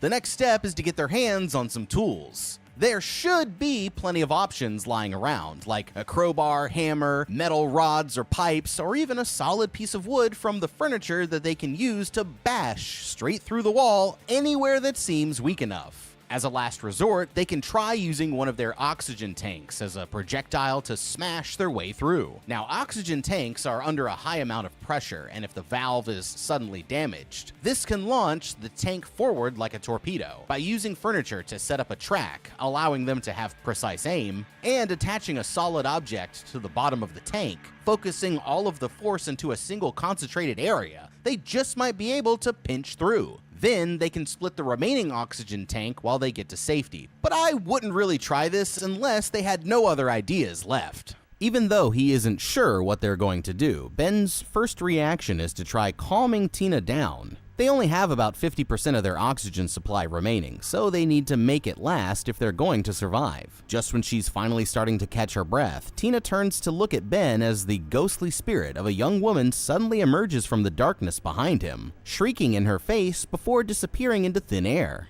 Terrified, the woman begins to panic, swearing that the house must actually be haunted. But Ben promises that they're going to be alright, saying that their only choice is to search the place for another exit. They decide to go back to the dining room first, but the windows are all covered up with iron bars, and they can't even get the glass to break no matter how hard they try. Just then, Tina notices the same fish from earlier and realizes that if it found a way to get in, then it must be able to find a way to get out. Deciding to follow it, the fish leads them back through the kitchen and right to the same door back down to the basement. This time, it's Tina who insists on pushing forward. When they get to the room with the bodies, they notice that the fish has somehow disappeared, and she realizes that it must have escaped through a barred window that would be impossible for them to fit between. Strangely, old-fashioned music begins to play over their radios. Even though both of them swear that they didn't start it, Tina discovers that there's a large circular hole in the ceiling, as if they are at the bottom of a well, and this would be the perfect way out if it wasn't covered with more heavy bars. Frustrated, the woman swims back down into the chamber, only to realize that her boyfriend and the bodies all have completely disappeared.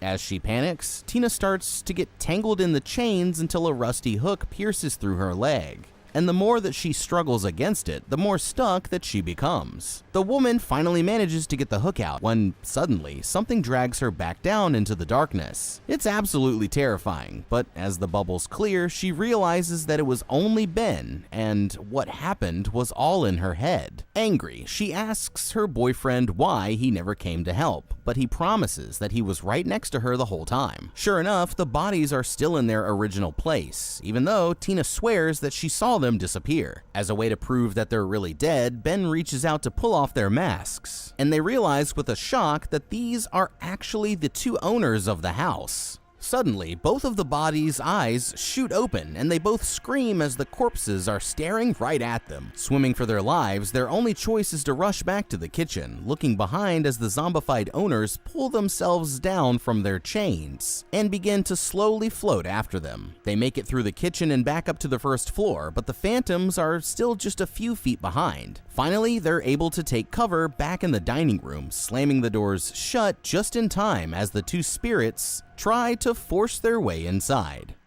Okay, as if things weren't bad enough already, now we've got ghosts to deal with. But there's something else that they found down in the basement that might be their best option yet: the metal grate that's covering the well. We can see that the grate is fixed in place with its attachments on the outside. This means that they can't go after its anchor points, but what they can do is go after the bars themselves. After 50 years of being underwater, the bars should be showing significant signs of rust and corrosion, making them much weaker than they were originally. What they need to do is search the place for any tools that they can use, whether that's a crowbar, a hammer, a chisel, a hacksaw, or really anything durable that they can get their hands on. Then they need to find the places where the bars seem the most corroded, and start by working to either pry the bars apart or break them off completely. The joints between the bars where they were welded together are going to be the weakest points, making those the best place for them to focus on. Now, if the tools don't work, they can try wrapping some of those chains through the gate and then pulling down on it as hard as they can.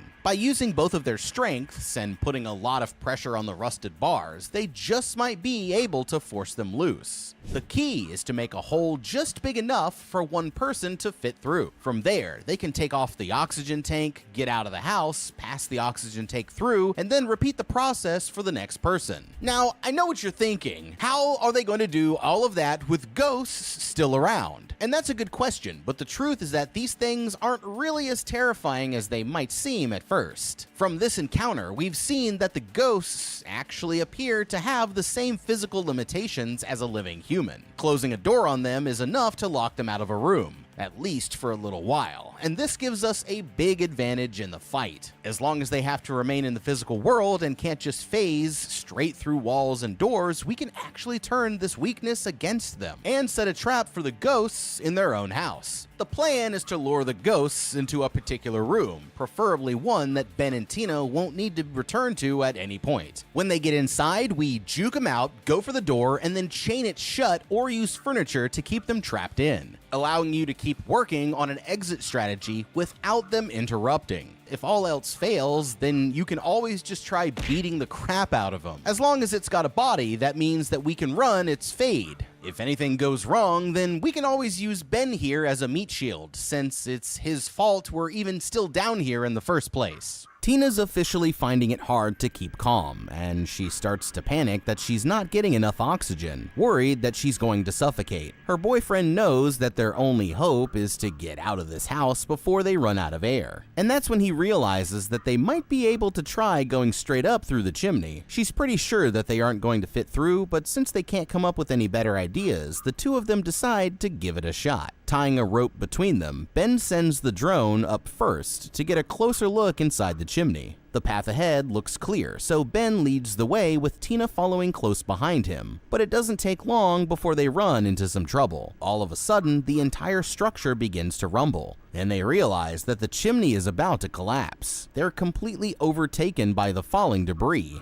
sending them both spiraling back down into the murky darkness. The drone is the first one to wake up, reorienting itself as Tina floats motionless back into the dining room, and Ben the boyfriend is nowhere to be found. He wakes up in one of the bedrooms, realizing with a shock that he's lost his scuba tank. Feeling around in the darkness, he's finally able to get his line hooked up just seconds before he would have drowned. But their communications have been badly damaged, and there's no way for him to reach Tina over the radio. Ben's first instinct is to try the door, but it's jammed shut, and he can't seem to get the windows open either, leaving him trapped there in the bedroom. As for Tina, she notices the drone watching her and starts waving to it, thinking that Ben must be watching her through the camera. As she reaches towards it, the drone's light switches to red as it suddenly pulls back, as if it's being controlled by some kind of demonic force. Up in the bedroom, Ben notices a strange painting hanging on the wall. It's the owner's family tree, and as he follows the bloodlines, he realizes that their old buddy Pierre was really these freaks' son the entire time. He tries using the drone to warn Tina, but it's no use, and as he does, he notices a shadow passing through the room right behind her. Before he can even react to that, the door to his room slowly creaks open, forcing him to quickly take cover underneath the bed. All that he can do is watch as the ghost inches closer and closer, taking short, deliberate steps until it's finally standing directly at the foot of the bed. At the same time, Tina is still trapped in the dining room when the light on the drone abruptly goes out. All of a sudden, the chandelier chandelier at the center of the room begins flickering to life, and she's horrified to discover that the spirit of the old man has somehow just appeared in the room with her. The ghoul gets closer every time that the lights go out, using the darkness to cut her off no matter where she tries to run. Upstairs, there's a moment of relief as the old lady turns and begins to walk away without finding him. Seeing this as his opportunity to escape, Ben decides that it's time to make a break for the door. But just as he's about to make his move, the spirit of the family's daughter suddenly leans down and reaches out to grab him, capturing him before he ever has a chance to run.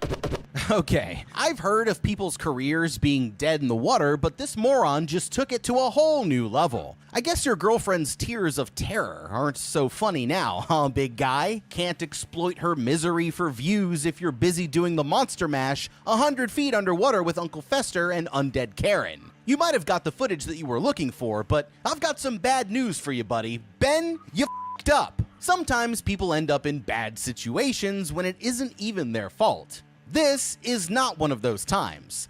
Let's rewind back to a few hours ago when everything went wrong. Tina here wanted to take the day off, have some wine, take a swim, enjoy the sunshine. It sounds good to me, but you said, you know what? I have a better idea. Let's follow a total stranger to the middle of nowhere and dive 100 feet down to a haunted house at the bottom of a lake. Are you starting to see the problem here? That's like going for a nice day at the zoo and then deciding to end things off by swan diving directly into the alligator pit. It's not just unsafe, it's totally unnecessary, and your girlfriend is going to hate you. I mean, I'd say you still would have ignored the warning signs if they were literally spelled out for you, but they were, and you did. I'm pretty sure do not enter means the same thing in French as it does in English, but maybe what you really needed was a translator who spoke dumbass to get the point across. Every turn you took in this place looked more and more like Finding Nemo meets the Texas Chainsaw Massacre. But it took until you had to find the actual dungeon in the basement before you even remotely considered that you might be in danger. It definitely takes a special kind of talent to be that dumb. I mean, getting content is one thing, but it comes to a point, my guy, and it's not just yourself that you were putting in danger. Poor Tina wanted nothing to do with this, and yet she still came along just to support your dreams of ghost hunting. But she never signed up to be the one getting hunted by the ghosts. Now, I don't know how the f*** you thought hiding would work when you literally shined your flashlight directly into the ghost lady's face. But at least now, Tina won't have to put up with any more of your shit if she makes it out of this alive. I'm sorry to say it, Ben, but you f***ed all the way up. Terrified, Tina flees back through the house and up to the second floor, constantly checking behind her to see if the old man is still on her trail. Forcing the door open, she finds her boyfriend Blair Witching it at the other end of the room, and when she rushes over to help him, he only stares right back at her, making no response. Finally, he begins to speak in a bizarrely chill tone, telling his girlfriend that there's nothing to be afraid of. When they check the air, they notice that she's still running a bit lower, and he calmly points out that she is going to die first. Just then, Tina begins to panic, crying out that she can feel something inside of her suit. Desperately clawing at her stomach, she starts yelling that she feels the creature slithering up towards her neck, and the boyfriend taunts her that it's only a snake, knowing that snakes are one of Tina's worst fears. The animal works its way up to her mask, crawling around the inside of the glass until Tina can't take it anymore and pulls the goggles off. But as she puts it back on, she realizes that the snake never actually existed, and it was all just another one of the house's mind games. Now that it's over, Ben reassures her that there's nothing to be afraid of as he begins to swim back towards the cellar, saying that the only way out is back downstairs. The man leads her back down to the chamber, turning his attention to a storage cabinet on the opposite wall. Knocking it over, he reveals that there's another secret door hidden behind it, pulling it open before disappearing into a pitch-black tunnel on the other side. Following it to the end, they arrive outside of another door, leading them into a room where there's a hidden theater. With only 5% of her oxygen left, Tina starts to search the place for an escape route, but Ben explains that this is where they belong. All of a sudden, the projector at the back of the room comes to life, playing a film that shows what the family was up to before their house ended up at the bottom of a lake. It turns out that the family had spent years abducting people from the local farms and using them for their own twisted experiments. One day, the townspeople figured out what the family had been doing to their loved ones and came to kill them all as a way to get revenge,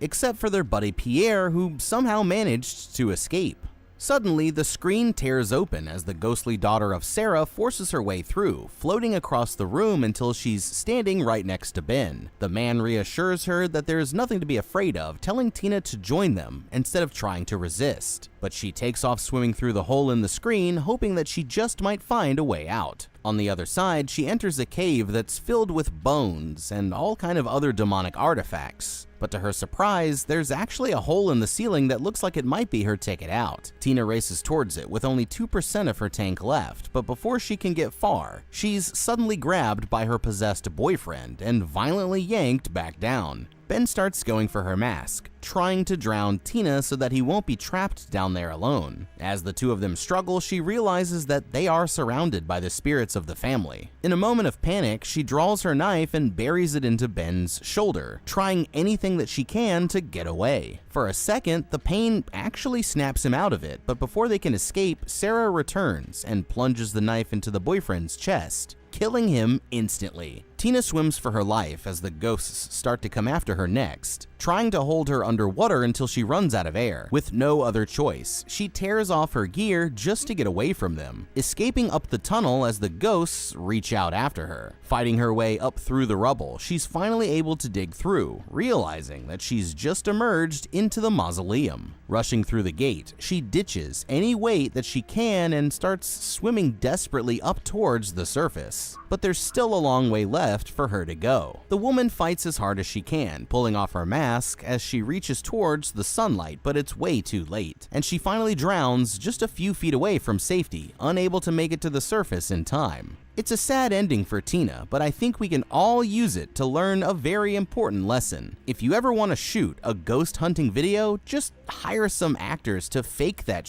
shit instead. Deep House. Get it?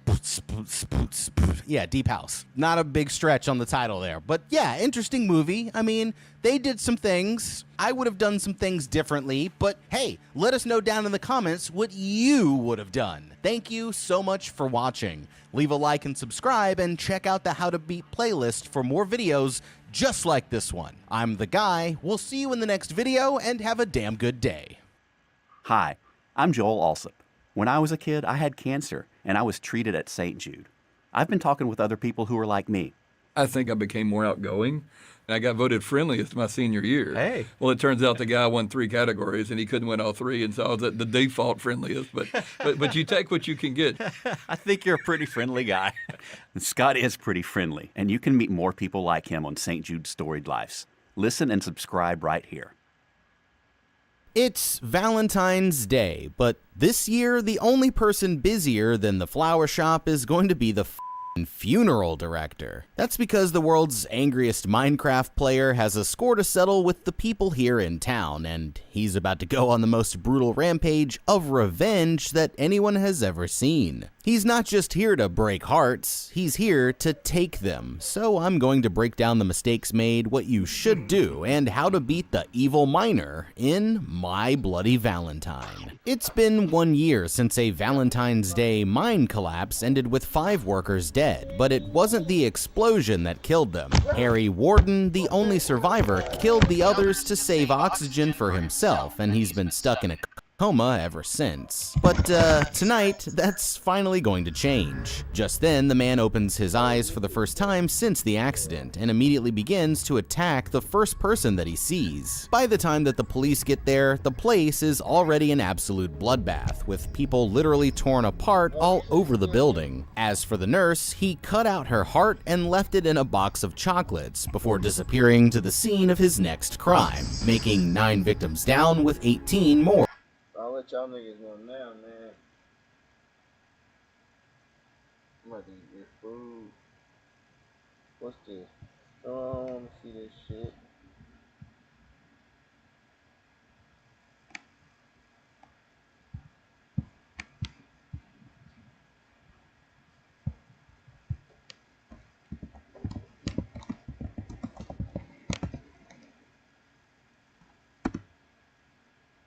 Yeah, didn't they do, yeah, what the fuck is this?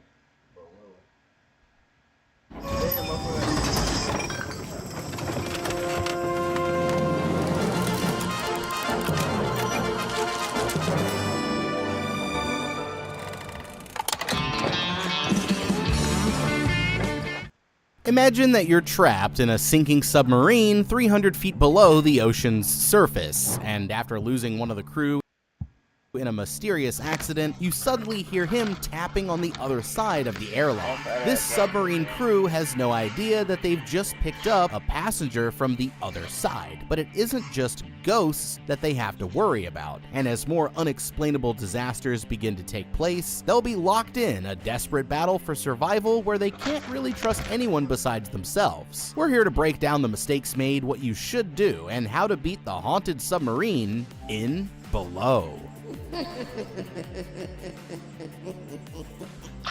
Alright, this rescue mission is about to become a death sentence, right? Okay, it's the middle of World War II, August 1943 type, and somewhere far in the Atlantic Ocean, the crew of the American submarine the USS Tiger Shark has just received an urgent distress call. Responding to the signal, they find a raft with Allied survivors on board, but that's when they spot another ship headed their way. It's an enemy destroyer coming in fast.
Forcing them to quickly grab the survivors and dive back down below the waves. But they have no idea that they've just opened their doors to a living nightmare. As they're loading them onto the submarine, they're surprised to see that one of the passengers is a British woman. It's strange, but right now they have more important things to worry about, and looking through the periscope, the boat's commanding officer, Lieutenant Bryce, identifies the ship as a German Z-class. They're heavily outgunned, so he decides to take it easy and orders them to dive down to 250 feet. But they won't be getting away so easily. Meanwhile, word quickly begins to spread among the crew about the new arrivals, and a few of them are worried that the girl could bring them bad luck. It's an old sailor's superstition, but what they don't realize is that bad luck was already on board. Okay, these sea dogs are acting like they don't want Claire on the boat, but trust me, one whiff of these guys and she's probably got no plans of sticking around. The idea that she could bring bad luck goes all the way back to the 15th century, when early sailors would make long voyages by sea. These trips were incredibly deadly and unpredictable, which made the sailors highly superstitious, and their traditions gave them a sense of control over their fate. From a practical perspective, captains thought that the presence of a woman would distract the young men of the crew, causing them to fight and disobey orders. But with that being said, there might actually be a legitimate reason why finding Claire here is a bad sign. During World War II, women were never allowed to serve on combat vessels, and as we'll find out in a minute, Claire is actually from a hospital ship. Now, according to international law, hospital ships were strictly off limits as a target, so if they were hit, then they could have a rogue enemy ship in the area that isn't following the normal rules of engagement, making their situation even more dangerous. Which brings us to their biggest problem, the enemy destroyer. So they've just identified it as an enemy Z-class, a large and heavily armored type of ship designed specifically for anti-submarine warfare.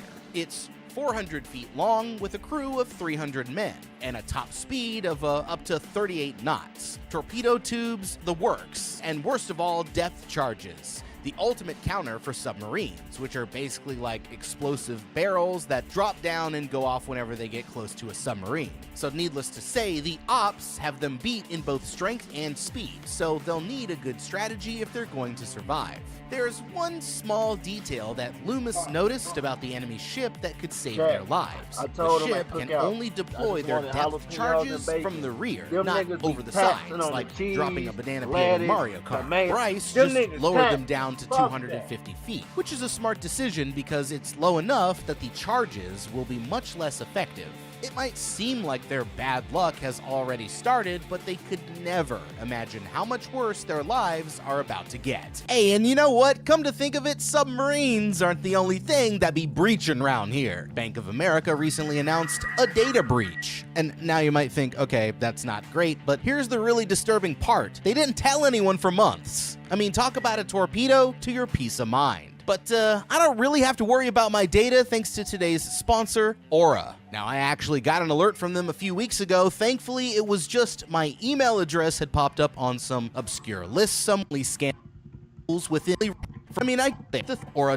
While checking on the survivors, Odell here asks the woman, Claire, how they were attacked, but all she can remember is that they came from a hospital ship. One of them is pretty badly injured, but instead of letting the crew take care of him, she insists on looking after the man herself. The third, a man named Kingsley, swears that they were hit by an enemy U-boat, but he only managed to catch a quick glimpse of it while out on the deck getting some fresh air, and he can't really identify what type it was with any certainty. While putting a splint on his leg, Odell notices something strange about the man's story, asking if he's sure that the enemy boat only fired one torpedo. But Bryce quickly sends him away before he can ask anything else. Turning to Claire, he apologizes for not being able to drop them off at an English port since it would be too far off from their course, meaning that they're stuck on the sub until it reaches its final destination. Later, Odell explains his problem with the man's story to his fellow officer, Lieutenant Loomis, pointing out how the enemy sub only fired one torpedo, when standard practice would be to keep firing until the ship was completely sunk. Downplaying it a little, Loomis tells him not to overthink things, saying how he should stick to his duties and trust the more experienced members of the crew instead. It isn't long before they pick up something big headed towards them, and they realize that it must be the enemy destroyer. Within a matter of minutes, they can hear the massive ship passing right above their heads, and the crew quickly cuts off their engines, going absolutely silent in an attempt to hide. Letting it quietly sink towards the bottom, the lieutenant orders Odell to find a patch of cold water, using it to reflect the sound waves as the enemy starts searching for them with sonar. Just then, they hear a series of loud pings all throughout the sub, waiting nervously as the noises stop a moment later. It's quiet enough to hear a pin drop,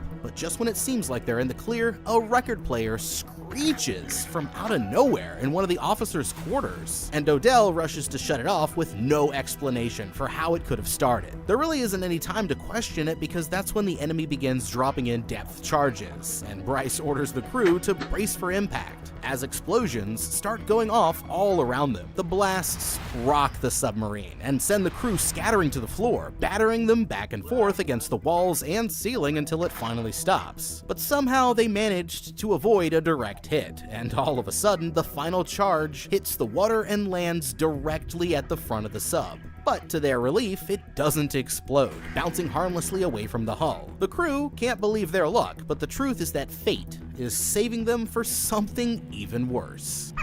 Okay, that was a pretty damn close call. They've already had 2 near-death experiences since picking up these castaways. But with that being said, Lieutenant Bryce here is doing almost everything right. When he told Odell to find them some cold, what he meant was locate a thermocline. That's a deeper layer of cold water for them to hide underneath. This is to counter the enemy's active sonar, which sends out pings into the water, and then listens for the echo as the sound waves bounce back off the submarine's hull. Bryce knows that they can't outrun the destroyer in their sub, because their top speed while underwater is only about 8 knots, while the enemy ship cruises at a much faster 38 knots. Sound travels extremely efficiently underwater, and even if the submarine is running silent, one accidental noise from the crew could get them all killed. Claire and Kingsley have been cooperating so far, but she's deliberately trying to keep them away from the third survivor in the group. That's pretty suspicious, especially after what just happened. So once they've assessed the damages, the crew should isolate the 3 survivors and find out more about their stories. But it won't be long before they realize that it wasn't an accident after all. Now that they've lost the enemy ship again, the officers want to know how it found them, and a few of them start throwing accusations at Odell here, saying how he's getting too friendly with the passengers. That's when Bryce receives an urgent call from the crew, and they've just made a shocking discovery. While going through the injured man's things, they notice that his pants were made in Berlin, revealing that he's been a German all along. Furious, they storm to the sickbay to confront him, and realizing that they've been caught, Claire admits that hiding the man was her idea. She tries her best to explain the situation, promising them that he isn't dangerous, but in the chaos, he panics and reaches for a knife, leaving Bryce no choice but to shoot him on the spot. Frustrated, Bryce orders Claire to get back to her room, telling the men that she's not allowed to leave for the rest of the trip. Returning to his quarters, he's trying to get some rest when suddenly the record player starts going off again, only for it to stop just as he gets there, and he throws the entire thing across the room in a fit of rage. With the man dead and the strange events still happening, the officers begin to suspect that it could be one of their own crew. Overhearing them, Odell insists that he knows the men too well for that to be true, but they still don't have a better explanation. And Loomis here clearly doesn't appreciate him poking around. A little while later, Claire, who is exhausted, is resting in her bunk when she hears a voice whispering to her from the darkness. And looking down, she sees the man's dead body lying in the bed right below her. The others come running to see what happened, but they quickly realize that it was just these 2 assholes' idea of a prank, and Odell warns them that they took it way too far. They get up to return the man's body when Lieutenant Kors feels an unexplainable presence over his shoulder, distracting him from the fact that they're rapidly sinking even deeper beneath the waves. And at the same time, Stumbo here notices that the body has somehow started bleeding again, but things get even stranger when he hears a voice telling him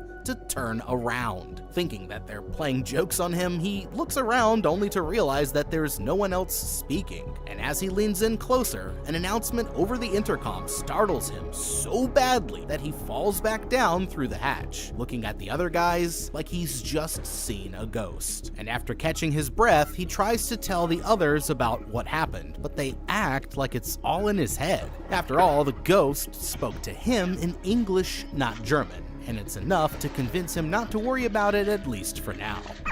Okay, for a group of superstitious sailors, they're glossing over these strange events like way too early. They don't know who set off the record player again, but I think it's safe to say that it wasn't the German this time. Unless, of course, maybe it was. Now, I'm not saying that a dead guy is still playing practical jokes, but maybe there is something supernatural happening here. You can say that the voices were just in Stumbo's head, but what he definitely didn't imagine was the fresh blood coming through the guy's shirt. And considering that he's been dead for at least several hours, that shouldn't be physically possible. Like, when a person dies, their heart is obviously no longer pumping, which means that blood completely stops circulating throughout their body, right? And their blood pressure drops to 0. Then the body goes through livor mortis, where blood settles in the lowest parts due to the pull of gravity, and then clots into thick red jelly that doesn't look like anything what you'd see from a fresh wound. This process usually begins just minutes after death, so it's completely unnatural for the body to just start spurting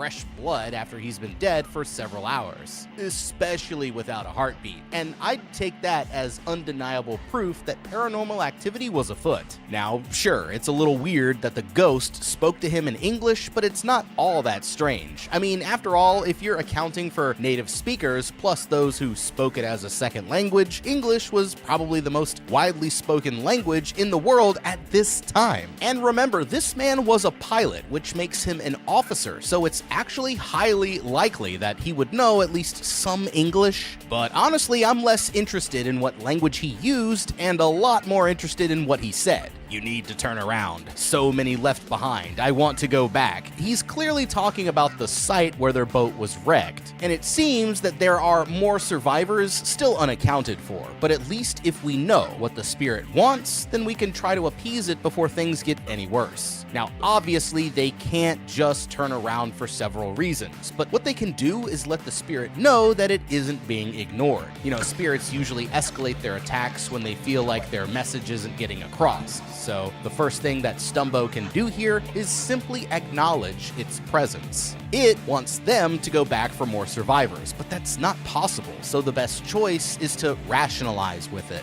and explain that if it doesn't let them reach shore, then even the 2 survivors who they did find won't make it. Now, besides Stumbo, Bryce here seems to be another focus of the spirit's attention, and although it's going to take a while, maybe after enough strange events start to happen, they can eventually convince him about the spirit's presence. And then he can recommend to Naval Command that they send another plane to double-check the area, and that might be enough to finally put the spirit to rest. Now that they've been in the clear for a while, it's finally safe enough to try surfacing for some fresh air. And while the crew are busy at their stations, Claire decides that she's going to sneak out for a walk. Hearing something behind her, she turns around to find a book belonging to Lieutenant Bryce, lying in the middle of the hallway. But as she goes to put it back in his room, she notices the ship's patrol log sitting on his desk. Deciding to take a peek inside, she reads about how the crew had been eager to get a kill before returning home, hearing a ghostly voice behind her as she gets to the words. Continuing through, she comes to a section where the pages go blank before starting up again on the day that they were rescued. And strangely enough, the handwriting here doesn't seem to match. That's when the closet falls open with the photographer's uniforms belonging to the real commanding officer inside. And she learns that the sub was actually under the leadership of someone named Commander Winters. Returning for some equipment, Coors eventually catches her snooping and orders the woman back to her room, dodging the question when she tries to pry for more information about the commander. But it won't be very long before the truth finally comes out. I mean, they haven't even made it to the surface yet when the enemy destroyer comes back for another pass. And running out of options, they decide to hide at the very bottom, intentionally letting the sub come to a stop on the ocean floor. It's been a long time now since they've been able to take on any fresh air, and down in the engine room, an alarm starts warning them that the hydrogen levels are getting dangerously high. Checking in on Claire, she apologizes for trying to hide the German, and Bryce decides to explain what happened to their original captain. He says that after firing on an enemy ship, they went up to the surface only to find that it had already escaped, leaving behind a bunch of random debris in the water. Wanting a prize of some sort to take home, the captain went above deck to pull something in, but that's when the boat hits something in the water, causing him to crack his head and fall overboard. And although they tried to reach him, there was nothing that the others could do. Apologizing to her as well, he turns to leave just as the whole boat suddenly goes dark, and looking behind him, he's terrified to see a shadowy figure watching him from the other end of the hall. It turns out that it's just one of the crew headed down to check on the engines, but Loomis can tell that something has the lieutenant rattled.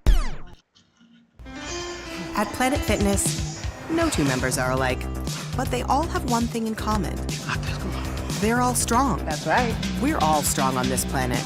Planet Fitness. One more, everybody. One more? I got 5 more.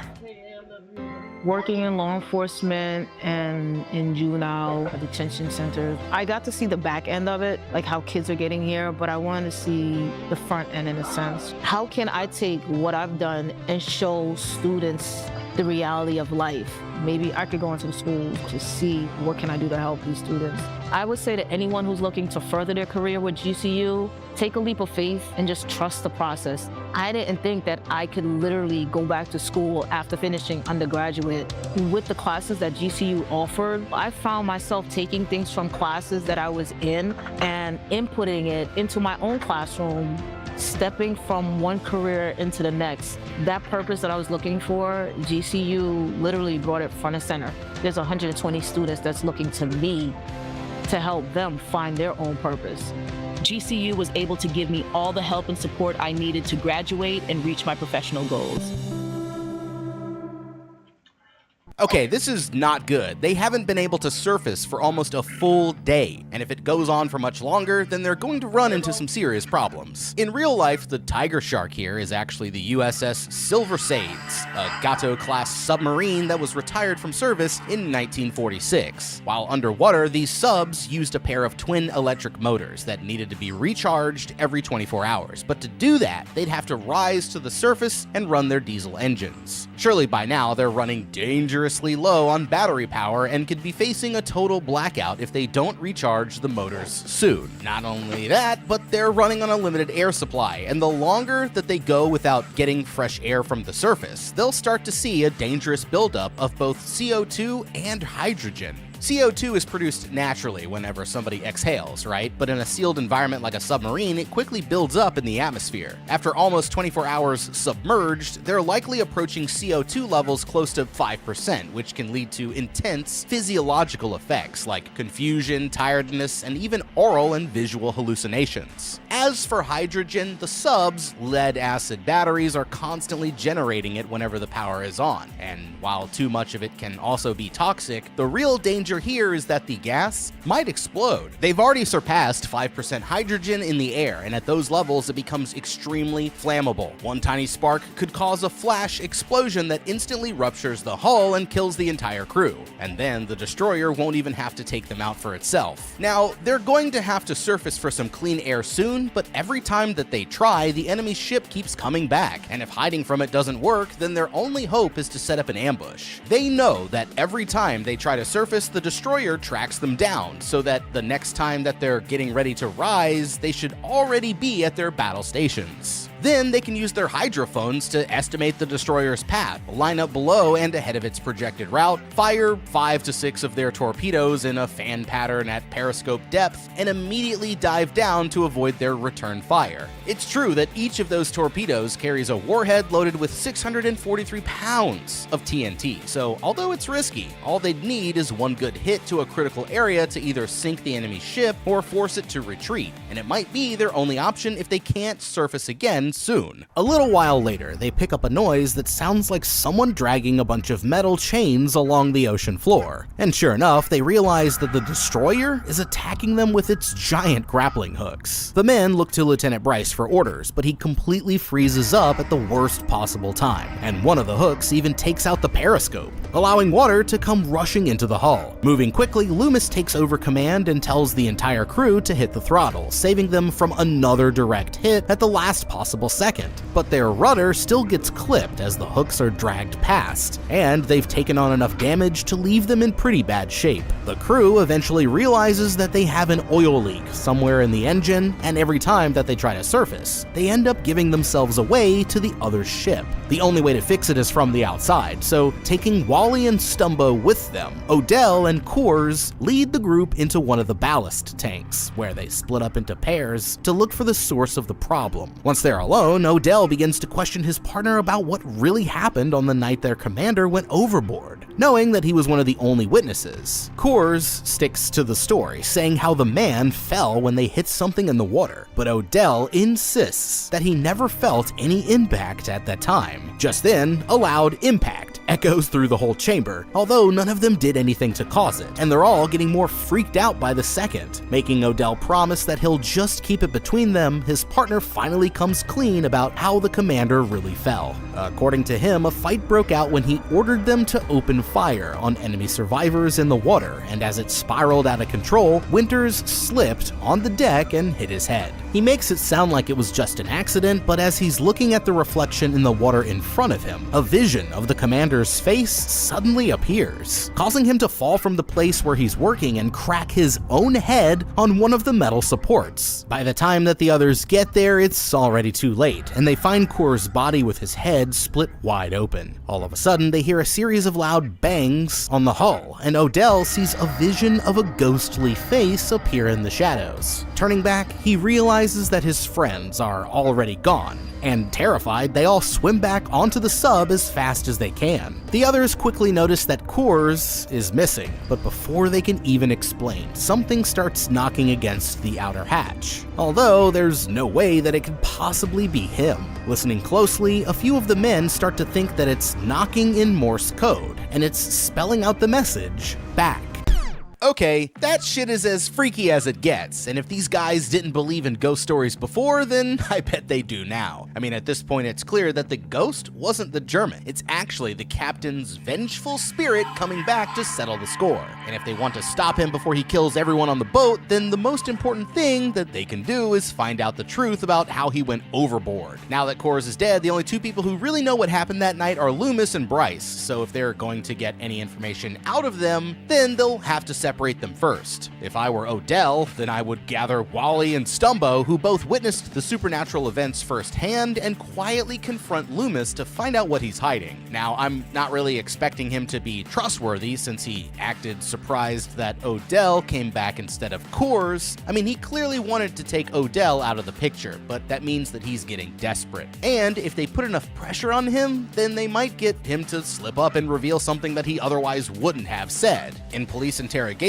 this is called the prisoner's dilemma approach, where you're able to extract more information by making the suspect believe that you already have it. By simply saying something along the lines of, Kors told us about the survivors, or we know that Winters didn't just fall, they're letting Loomis know that they're onto him without explicitly telling him how much they know. And this puts him in a position where he won't know how to react, forcing him to either fill in the blanks or get confrontational. Using this strategy, they can get him to slip up and tell them more about what really happened, or notice from changes in his body language that he's deliberately concealing the truth. I'd also try searching Kors' bunk to see if he left behind any evidence that might explain more about how Winters mysteriously fell. It's not going to be easy, but if they're able to solve the mystery and bring those responsible to justice, then the captain's spirit might finally leave them alone. Despite everything that's happened, Bryce says that they're going to stick to the plan, surfacing tonight for some fresh air, before continuing on to their original port. Shocked, Odell argues that they should get to dry land as soon as possible, pointing out that Kingsley can safely navigate them to a British port in just a few days. But the lieutenant absolutely refuses to hear them out. He gets even more upset when Claire starts blaming their bad luck on something supernatural, threatening to take drastic measures if they won't stop pushing the subject, and leaving them with no choice but to stay quiet for now. In the engine room, they notice that the hydrogen levels are almost critical, and it's only going to get worse the longer that they can't go up for air. Trying to get them pointed back in the right direction, the lieutenant orders the crew to adjust the rudder, when suddenly it begins to turn completely out of the men's control. They're holding on as hard as they can, but the pressure keeps building until the wheel finally explodes, only for it to abruptly straighten out again now that they're pointed in the exact opposite direction, leaving them with no way to fix it and no way to explain what the hell just happened. Even more strangely, they can't shut down the propellers, meaning that they're going wherever it takes them until they get it back under control. As the crew are left to speculate what went wrong, Hogue here brings up the idea that maybe the German boat actually sunk them, and everything that they've been experiencing since has just been some form of purgatory. Wally starts playing into it, but before they let it go too far, one of the older and wiser engineers points out that it's all just a side effect of the bad air, saying how too much hydrogen or CO2 can make you crazy, and that mechanical problems on the submarine are nothing new. Worried, Odell asks Kingsley to plot a course for England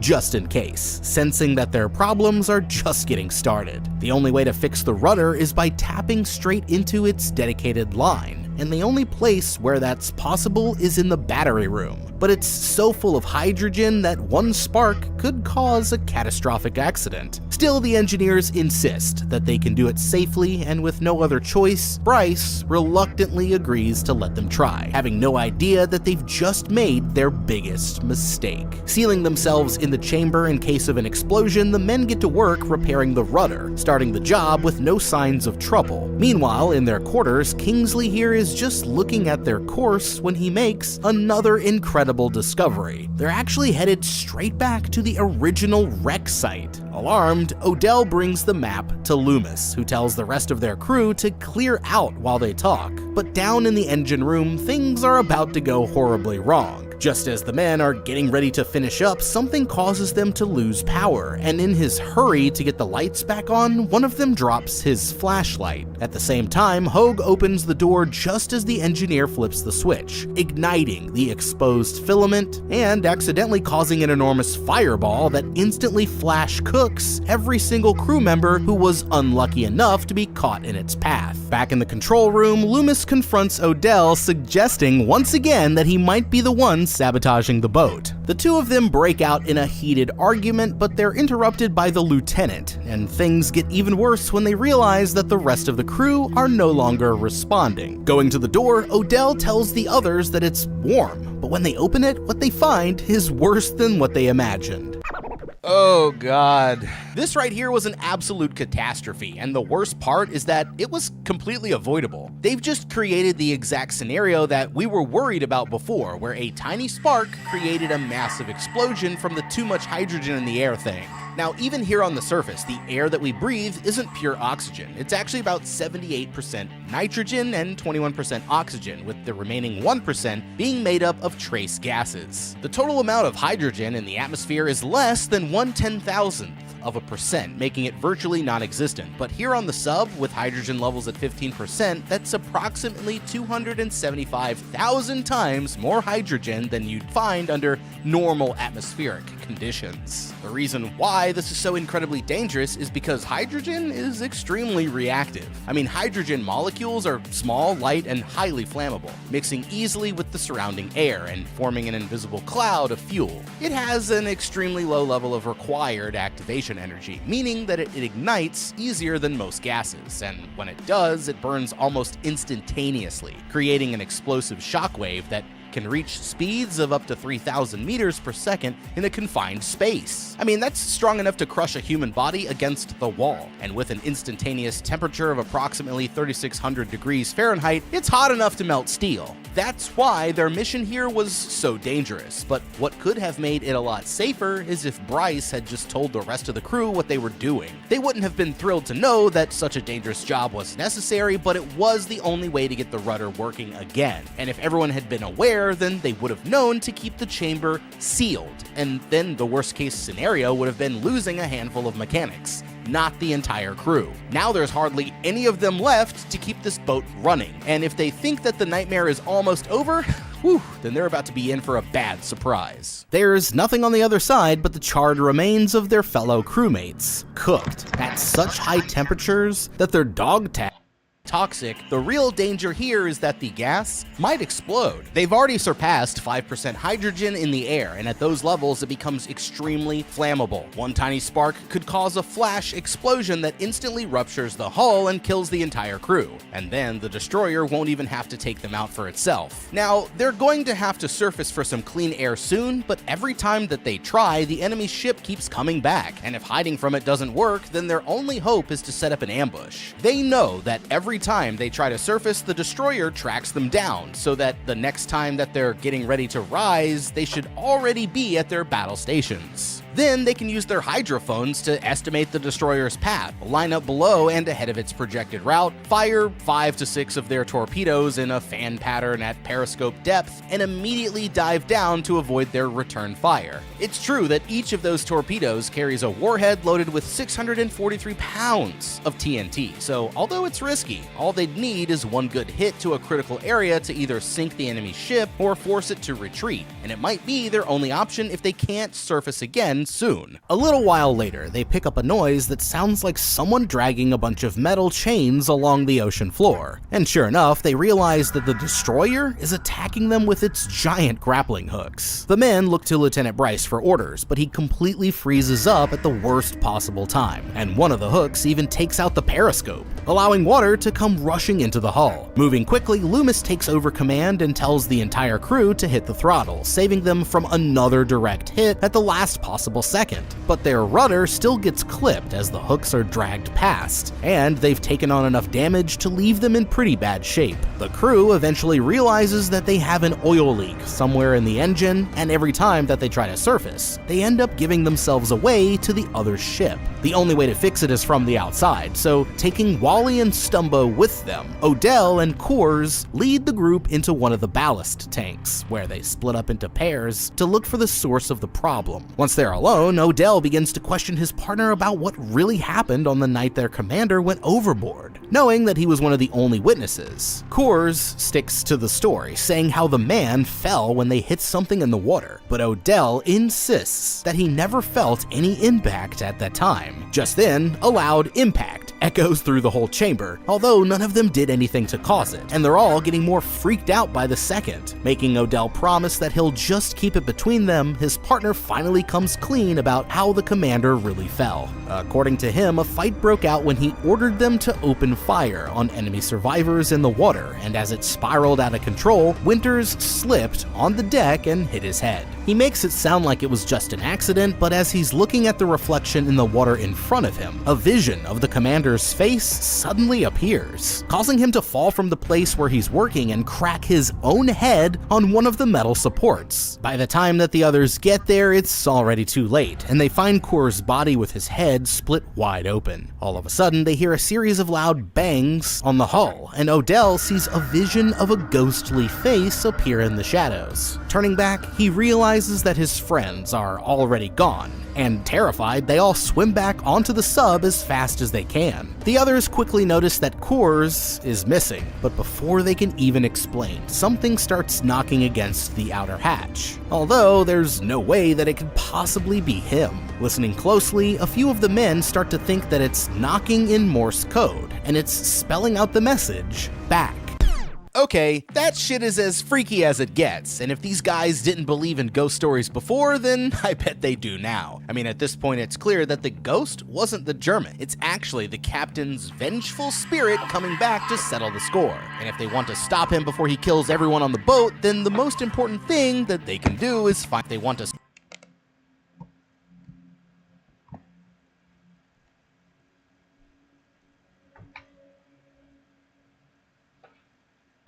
a Gato-class submarine that was retired from service in 1946. While underwater, these subs used a pair of twin electric motors that needed to be recharged every 24 hours. But to do that, they'd have to rise to the surface and run their diesel engines. Surely by now, they're running dangerously low on battery power and could be facing a total blackout if they don't recharge the motors soon. Not only that, but they're running on a limited air supply, and the longer that they go without getting fresh air from the surface, they'll start to see a dangerous buildup of both CO2 and hydrogen. CO2 is produced naturally whenever somebody exhales, right? But in a sealed environment like a submarine, it quickly builds up in the atmosphere. After almost 24 hours submerged, they're likely approaching CO2 levels close to 5%, which can lead to intense physiological effects like confusion, tiredness, and even oral and visual hallucinations. As for hydrogen, the sub's lead-acid batteries are constantly generating it whenever the power is on, and while too much of it can also be toxic, the real danger here is that the gas might explode. They've already surpassed 5% hydrogen in the air, and at those levels it becomes extremely flammable. One tiny spark could cause a flash explosion that instantly ruptures the hull and kills the entire crew,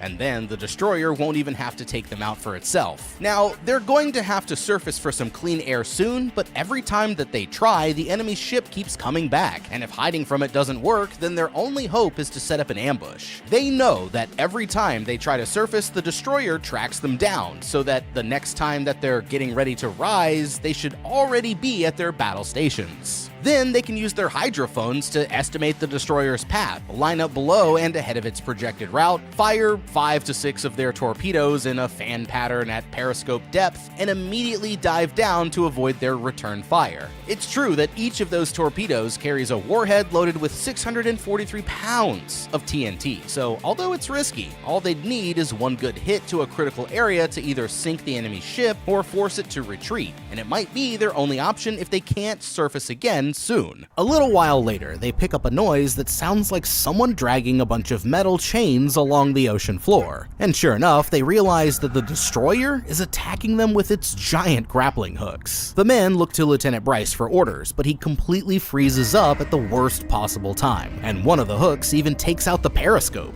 allowing water to come rushing into the hull. Moving quickly, Loomis takes over command and tells the entire crew to hit the throttle, saving them from another direct hit at the last possible second. But their rudder still gets clipped as the hooks are dragged past, and they've taken on enough damage to leave them in pretty bad shape. The crew eventually realizes that they have an oil leak somewhere in the engine, and every time that they try to surface, they end up giving themselves away to the other ship. The only way to fix it is from the outside, so taking Wally and Stumbo with them, Odell and Coors lead the group into one of the ballast tanks, where they split up into pairs to look for the source of the problem. Once they're alone, Odell begins to question his partner about what really happened on the night their commander went overboard. Knowing that he was one of the only witnesses, Coors sticks to the story, saying how the man fell when they hit something in the water, but Odell insists that he never felt any impact at that time. Just then, a loud impact echoes through the whole chamber, although none of them did anything to cause it, and they're all getting more freaked out by the second. Making Odell promise that he'll just keep it between them, his partner finally comes clean about how the commander really fell. According to him, a fight broke out when he ordered them to open fire on enemy survivors in the water, and as it spiraled out of control, Winters slipped on the deck and hit his head. He makes it sound like it was just an accident, but as he's looking at the reflection in the water in front of him, a vision of the commander's face suddenly appears, causing him to fall from the place where he's working and crack his own head on one of the metal supports. By the time that the others get there, it's already too late, and they find Coors' body with his head split wide open. All of a sudden, they hear a series of loud bangs on the hull, and Odell sees a vision of a ghostly face appear in the shadows. Turning back, he realizes that his friends are already gone, and terrified, they all swim back onto the sub as fast as they can. The others quickly notice that Coors is missing, but before they can even explain, something starts knocking against the outer hatch, although there's no way that it could possibly be him. Listening closely, a few of the men start to think that it's knocking in Morse code, and it's spelling out the message, back. Okay, that shit is as freaky as it gets, and if these guys didn't believe in ghost stories before, then I bet they do now. I mean, at this point it's clear that the ghost wasn't the German, it's actually the captain's vengeful spirit coming back to settle the score. And if they want to stop him before he kills everyone on the boat, then the most important thing that they can do is find out the truth about how he went overboard. Now that Coors is dead, the only two people who really know what happened that night are Loomis and Bryce, so if they're going to get any information out of them, then they'll have to separate them first. If I were Odell, then I would gather Wally and Stumbo, who both witnessed the supernatural events firsthand, and quietly confront Loomis to find out what he's hiding. Now, I'm not really expecting him to be trustworthy since he acted surprised that Odell came back instead of Coors. I mean, he clearly wanted to take Odell out of the picture, but that means that he's getting desperate. And if they put enough pressure on him, then they might get him to slip up and reveal something that he otherwise wouldn't have said. In police interrogations, this is called the prisoner's dilemma approach, where you're able to extract more information by making the suspect believe that you already have it. By simply saying something along the lines of, Coors told us about the survivors, or we know that Winters didn't just fall, they're letting Loomis know that they're onto him without explicitly telling him how much they know. And this puts him in a position where he won't know how to react, forcing him to either fill in the blanks or get confrontational. Using this strategy, they can get him to slip up and tell them more about what really happened, or notice from changes in his body language that he's deliberately concealing the truth. I'd also try searching Kors' bunk to see if he left behind any evidence that might explain more about how Winters mysteriously fell. It's not going to be easy, but if they're able to solve the mystery and bring those responsible to justice, then the captain's spirit might finally leave them alone. Despite everything that's happened, Bryce says that they're going to stick to the plan, surfacing tonight for some fresh air, before continuing on to their original port. Shocked, Odell argues that they should get to dry land as soon as possible, pointing out that Kingsley can safely navigate them to a British port in just a few days. But the lieutenant absolutely refuses to hear them out. He gets even more upset when Claire starts blaming their bad luck on something supernatural, threatening to take drastic measures if they won't stop pushing the subject, and leaving them with no choice but to stay quiet for now. In the engine room, they notice that the hydrogen levels are almost critical, and it's only going to get worse the longer that they can't go up for air. Trying to get them pointed back in the right direction, the lieutenant orders the crew to adjust the rudder, when suddenly it begins to turn completely out of the men's control. They're holding on as hard as they can, but the pressure keeps building until the wheel finally explodes, only for it to abruptly straighten out again now that they're pointed in the exact opposite direction, leaving them with no way to fix it and no way to explain what the hell just happened. Even more strangely, they can't shut down the propellers, meaning that they're going wherever it takes them until they get it back under control. As the crew are left to speculate what went wrong, Hogue here brings up the idea that maybe the German boat actually sunk them, and everything that they've been experiencing since has just been some form of purgatory. Wally starts playing into it, but before they let it go too far, one of the older and wiser engineers points out that it's all just a side effect of the bad air, saying how too much hydrogen or CO2 can make you crazy, and that mechanical problems on the submarine are nothing new. Worried, Odell asks Kingsley to plot a course for England just in case, sensing that their problems are just getting started. The only way to fix the rudder is by tapping straight into its dedicated line, and the only place where that's possible is in the battery room. But it's so full of hydrogen that one spark could cause a catastrophic accident. Still, the engineers insist that they can do it safely, and with no other choice, Bryce reluctantly agrees to let them try, having no idea that they've just made their biggest mistake.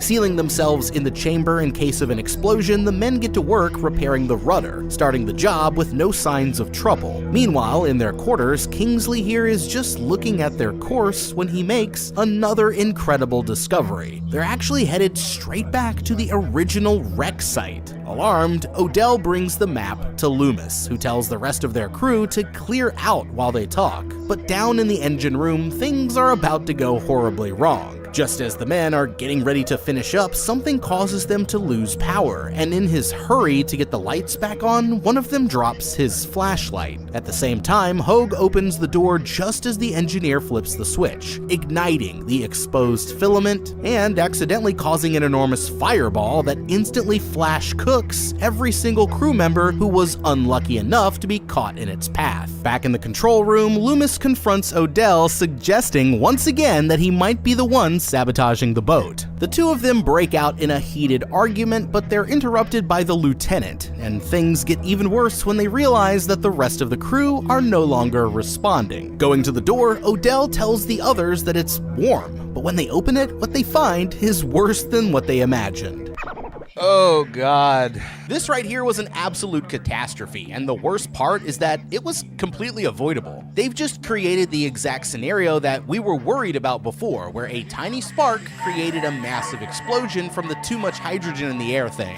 Now, even here on the surface, the air that we breathe isn't pure oxygen. It's actually about 78% nitrogen and 21% oxygen, with the remaining 1% being made up of trace gases. The total amount of hydrogen in the atmosphere is less than 0.1/1000%, making it virtually non-existent. But here on the sub, with hydrogen levels at 15%, that's approximately 275,000 times more hydrogen than you'd find under normal atmospheric conditions. The reason why this is so incredibly dangerous is because hydrogen is extremely reactive. I mean, hydrogen molecules are small, light, and highly flammable, mixing easily with the surrounding air and forming an invisible cloud of fuel. It has an extremely low level of required activation energy, meaning that it ignites easier than most gases, and when it does, it burns almost instantaneously, creating an explosive shockwave that can reach speeds of up to 3,000 meters per second in a confined space. I mean, that's strong enough to crush a human body against the wall, and with an instantaneous temperature of approximately 3,600 degrees Fahrenheit, it's hot enough to melt steel. That's why their mission here was so dangerous, but what could have made it a lot safer is if Bryce had just told the rest of the crew what they were doing. They wouldn't have been thrilled to know that such a dangerous job was necessary, but it was the only way to get the rudder working again, and if everyone had been aware, then they would have known to keep the chamber sealed, and then the worst case scenario would have been losing a handful of mechanics,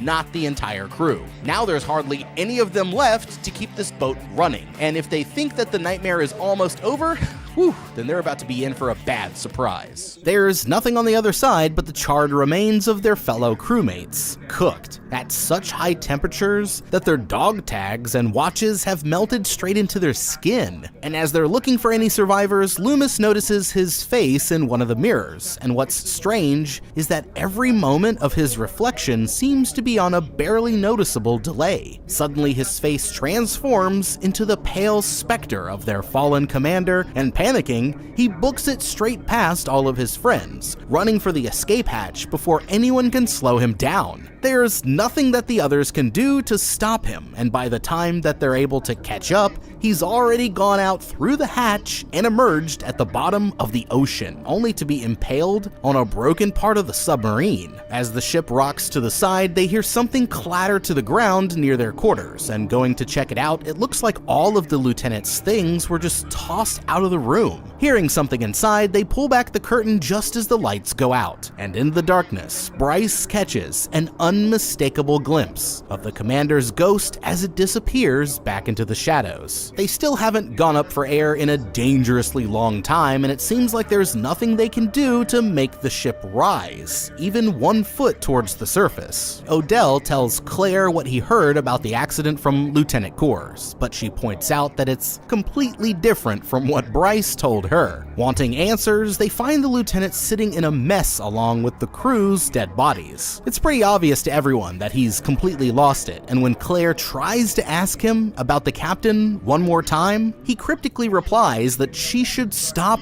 pretending like she doesn't know. Looking for Wally, they find him reading alone in his bunk, accidentally scaring him half to death when they reach out to get his attention. He's always been the most open-minded member of the crew, and according to his research, he thinks that the ship has fallen under a sort of curse, and if this curse has been laid on them by the captain's spirit, then it's probably because he wants to go down with his ship. 2 of them go to look for some fresh supplies, leaving Claire to wait here by the bunks. But that's when she feels a presence calling her to the end of the hall. Going towards it, she jumps into one of the rooms when a metal hatch slams shut behind her, only to find herself back in the captain's quarters. Strangely, it looks like someone's been sleeping in the bed, and her instincts tell her to double check the captain's log. Opening it back up to the night that Winters fell overboard, she can hear someone breathing as she gets closer to the truth, and when she looks over her shoulder, she sees the captain's ghost lying in his bed, but instead of running, she keeps digging even deeper, and that's when she makes this discovery that explains it all. Checking the identification chart, she realizes that the silhouette of the enemy ship matches up almost perfectly with the British hospital ship, and the sub must have fired on them by mistake. Showing the evidence to Odell, they're able to figure out exactly what happened. Eager to go home with a kill, Bryce, Loomis, and Kors accidentally misidentified their target, sinking the hospital ship full of innocent people. When Captain Winters realized what they had done, he tried to save the survivors, but the others knew that they would lose everything if the truth ever came out. So they decided to kill the captain, leave the survivors for dead, and try to cover the whole thing up.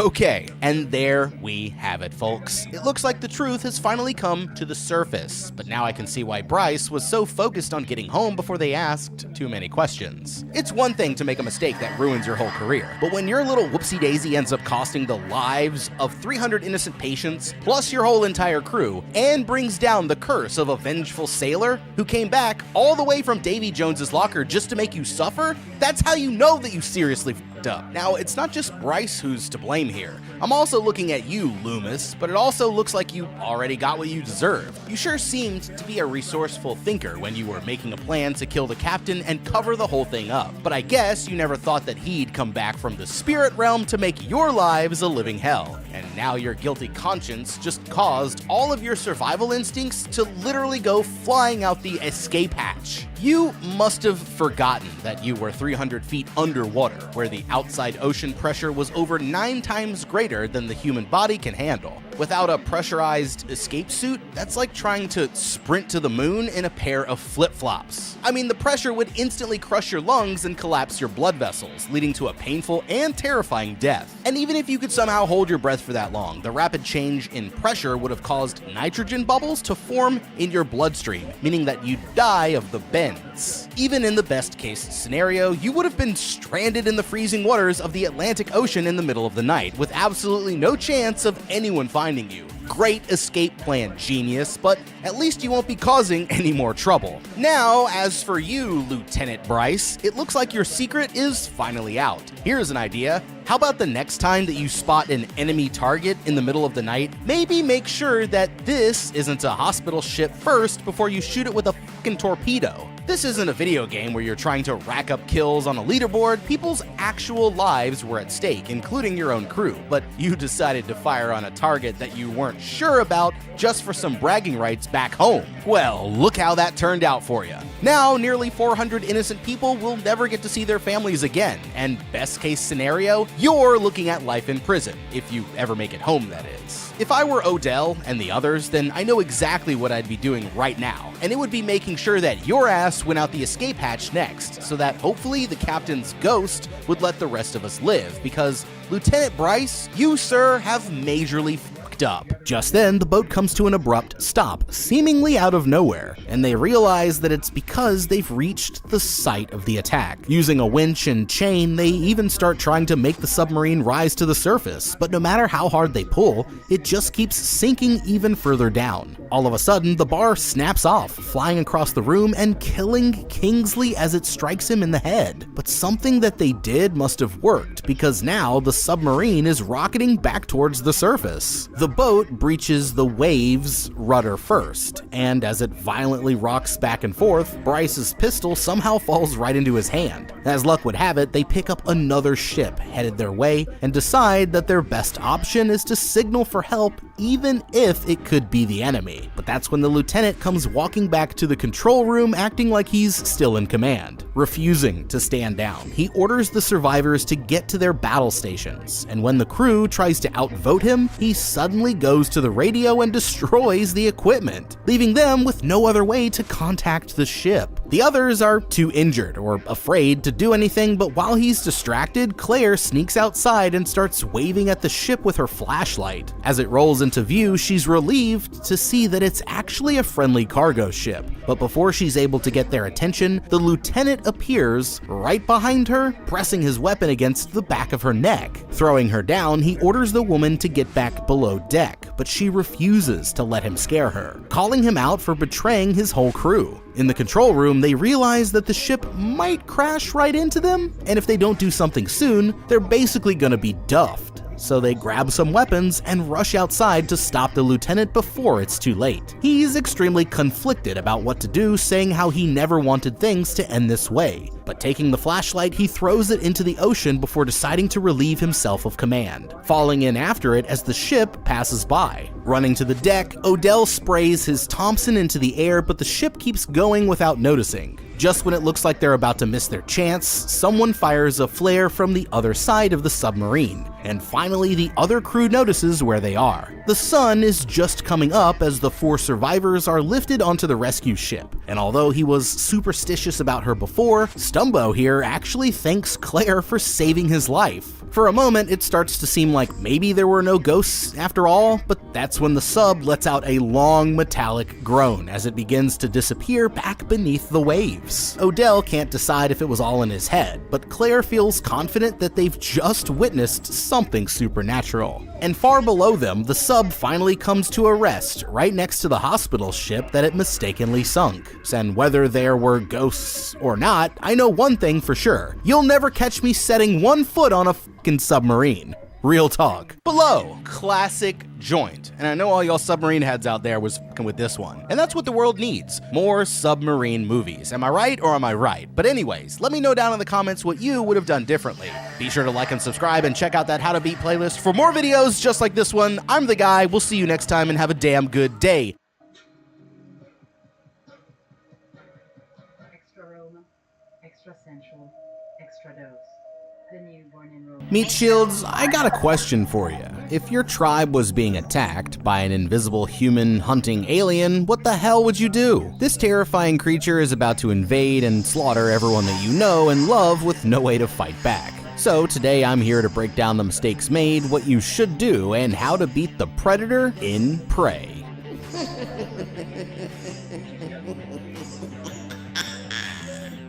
This small tribe is about to get terrorized by an alien monster. This girl, Naru, wakes up in her small village, foraging through the forest to look for vegetables. Her dog barks at something in the distance when Naru throws her axe towards this tree, marking an X on it. That's when she spots these footsteps, and Naru follows them to find deer quietly eating in the distance. She directs her dog to jump on the animal and kill it before slowly standing up with her axe readied. Suddenly, something overhead makes a loud noise and Naru runs off with her dog, sprinting through the forest as their target tries to escape. She narrowly avoids striking the deer, but that's when Naru hears a cry from her dog. She finds his tail caught up in a trap and removes it. The girl inspects it, confused as to how it works before hearing a strange object hovering overhead. She walks out of the forest to take a look, seeing an alien spaceship flying above the clouds. Later, her brother Tabe lectures her on a recent expedition he undertook with their father. He fires an arrow into this bird flying overhead, scolding her for not paying attention. Naru tells him that he should have waited for it to circle back. That's when she mentions that she saw a thunderbird flying in the sky and announces that she's finally prepared to hunt the alien spacecraft. She visits her mother, who confronts Naru on wanting to hunt, insisting that she find something else to do in the village. Tabe walks into a warm welcome while Naru's mother tells her to get more arctosia flowers to craft with. Outside, she follows her mother's orders and collects the flowers before seeing her fellow tribesmen. They're hunting a special target, needing a large group to take on what's to come.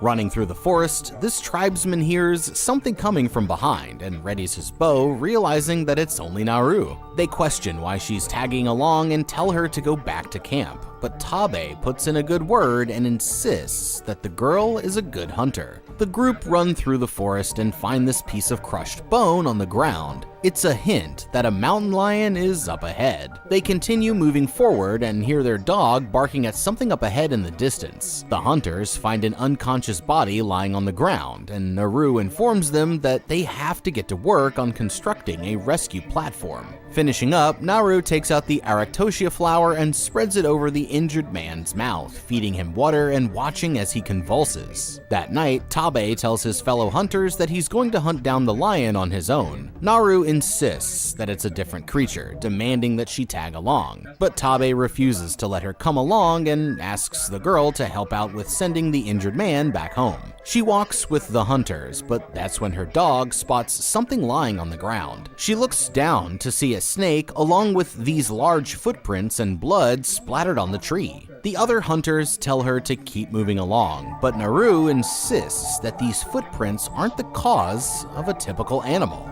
It's gotta be something much more terrifying, and these hunters are about to be slaughtered for not paying closer attention.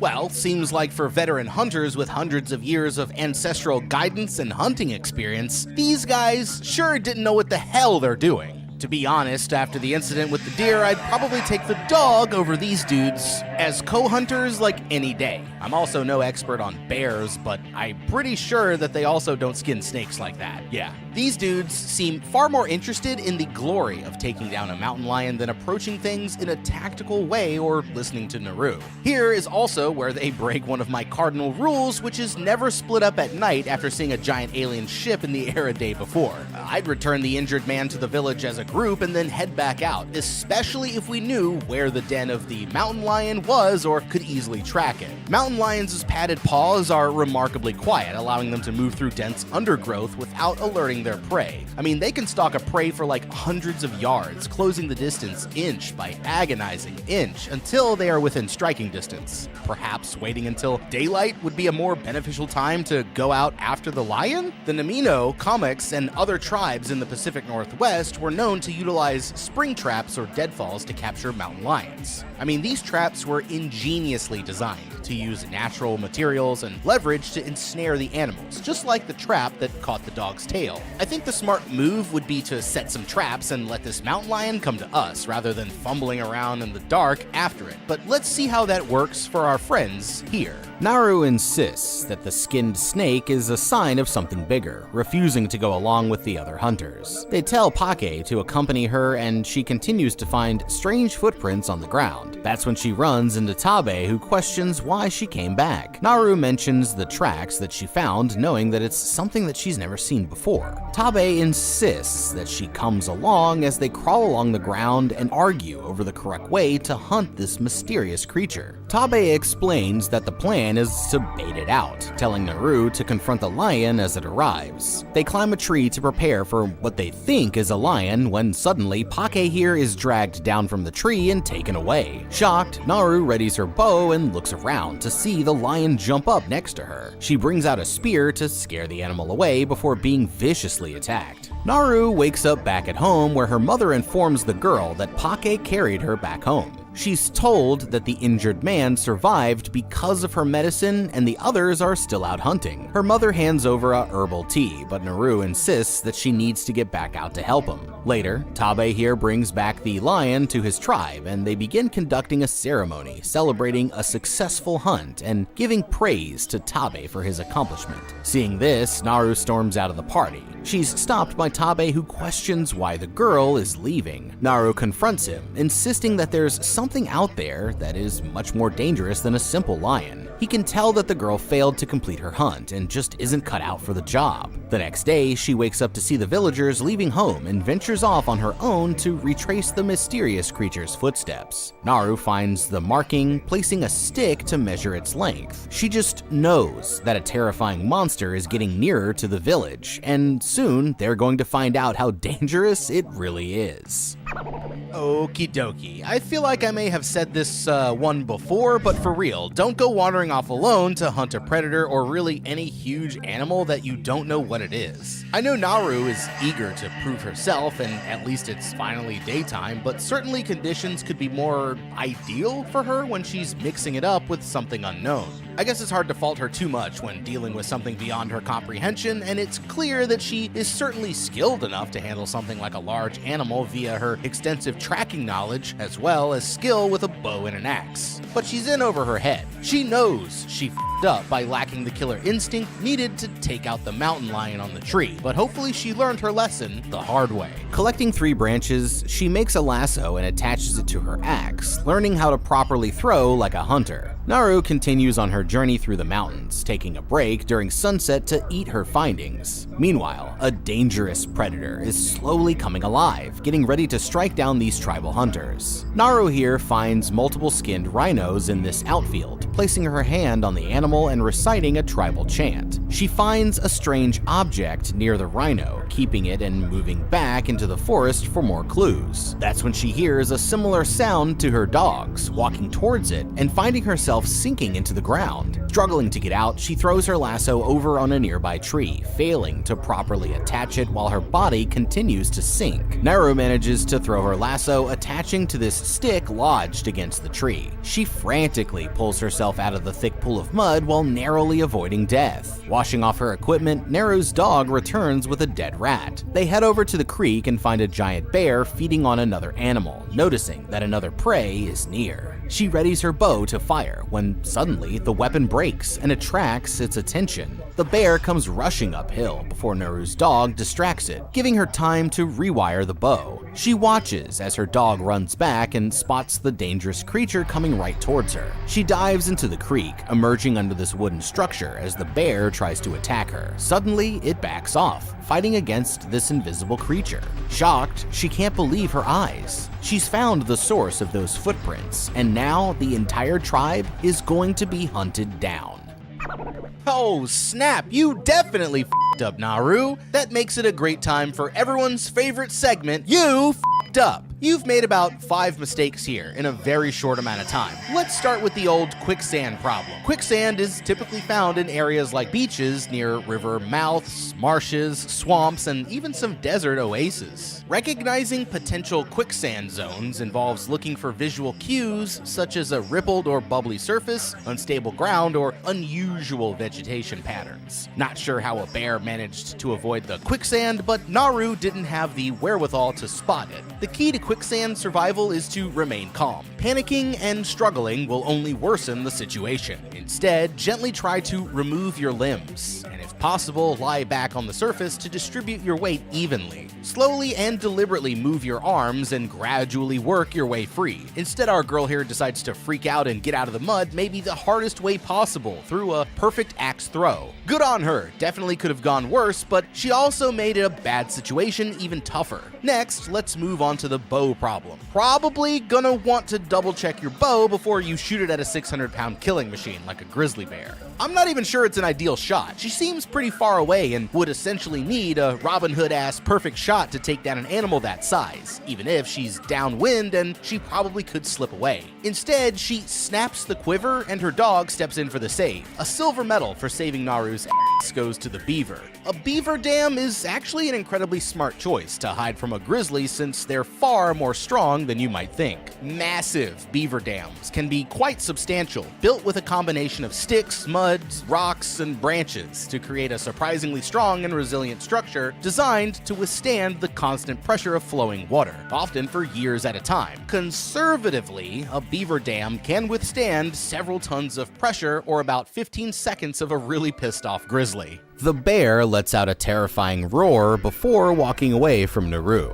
She watches as the invisible creature returns, slamming the deadly animal right next to her and picking it up as blood drips down from its dead body. She quickly jumps back into the creek and travels downstream to escape the life or death situation with no idea what the hell she just saw. Naru bumps into the others, who tell her that they've been looking for Naru at her brother's request. She informs them that the mysterious creature has been spotted, but can't accurately describe what she saw, comparing its looks to something like out of a children's horror story. The hunters laugh at her as Naru walks off. Angered, Pake demands that she stop, being slapped by the girl. He drags her back as the two fight it out, trading blows and wrestling with each other. She viciously bites Pake's arm, being told that she can leave if she wants. That's when this other tribe member pushes her right into Pake's punch and being taken home by force. Later, Pake here questions why she has a lasso attached to the axe while ordering his buddies to stay together and fetch water. That's when Naru hears something flying overhead. It's not a normal animal, and they're about to find out that an invisible killer is hunting them down. Pake teases the girl for looking worried when she mentions that something must have scared the possums away. Jumping over the log, he's tracked by multiple lasers before being fatally shot. The other hunters look over in confusion while Naru tries to break free of her bindings. They spot arrows being taken out of Pake's lifeless body and finally realize that this creature is invisible to the naked eye. Suddenly, the predator reveals itself. This is a giant beast that no one has ever seen before, and it's about to wreak havoc on this small tribe. The hunters try scaring it away, attacking the creature head-on. They're easily overpowered, and with no way to see the predator, they're going to have to use all of their wits to take it on. Naru manages to break free of her bindings and runs over to search Pake's dead body, watching as another hunter is dismembered right in front of her. Shocked, she takes her axe as the final hunter is killed. Now, she's the final target. Naru sprints out of the forest into an open field, being dragged into hiding by a fellow hunter. They hear the predator quietly walking through the grass as he takes out his bow, readying to fire. She spots lasers on the man's forehead, narrowly missing the predator's shot while sprinting away. The other hunter is brutally killed as Naru runs back to the forest, falling into a bear trap and struggling to break free.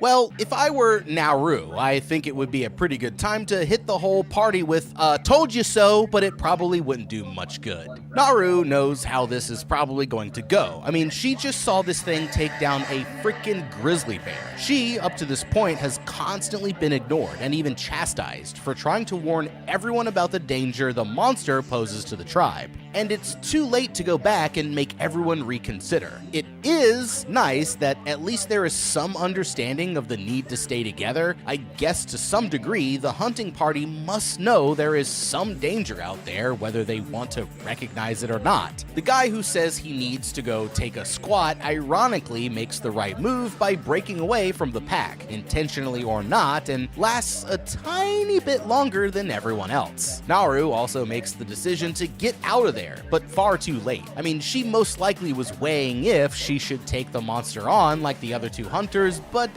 they don't look so good, so she changes her mind. Taking a beat or two, however, most likely cost her precious seconds. I mean, the predator's decision to not finish Naru when she's caught in the trap reveals everything about it also. This thing is here for the thrill of the hunt, and sometimes as boring as a trap takes all the fun out of it. Hopefully Naru can use this to her advantage later on. She notices the invisible predator pick up a chain, dropping it before these armed voyagers arrive, speaking French to each other. They knock Naru out as she wakes up in an enclosed cell. She's been taken hostage by the voyagers and has no idea what they want from her. Looking around the camp, she spots this cigar-smoking man who walks over, poking the girl and teasing her. She fights back as this man, speaking her native tongue, interrogates her about the predator. She compliments the girl for surviving and notices a captive Tabe being taken out of his cage. Suddenly, his body is carved open while Naru can do nothing but watch. The next day, they're tied to a tree where Tabe reveals that the French are trying to capture the predator, realizing that Naru was tracking it all along. Meanwhile, these French voyagers aim their weapons, looking out for their invisible target.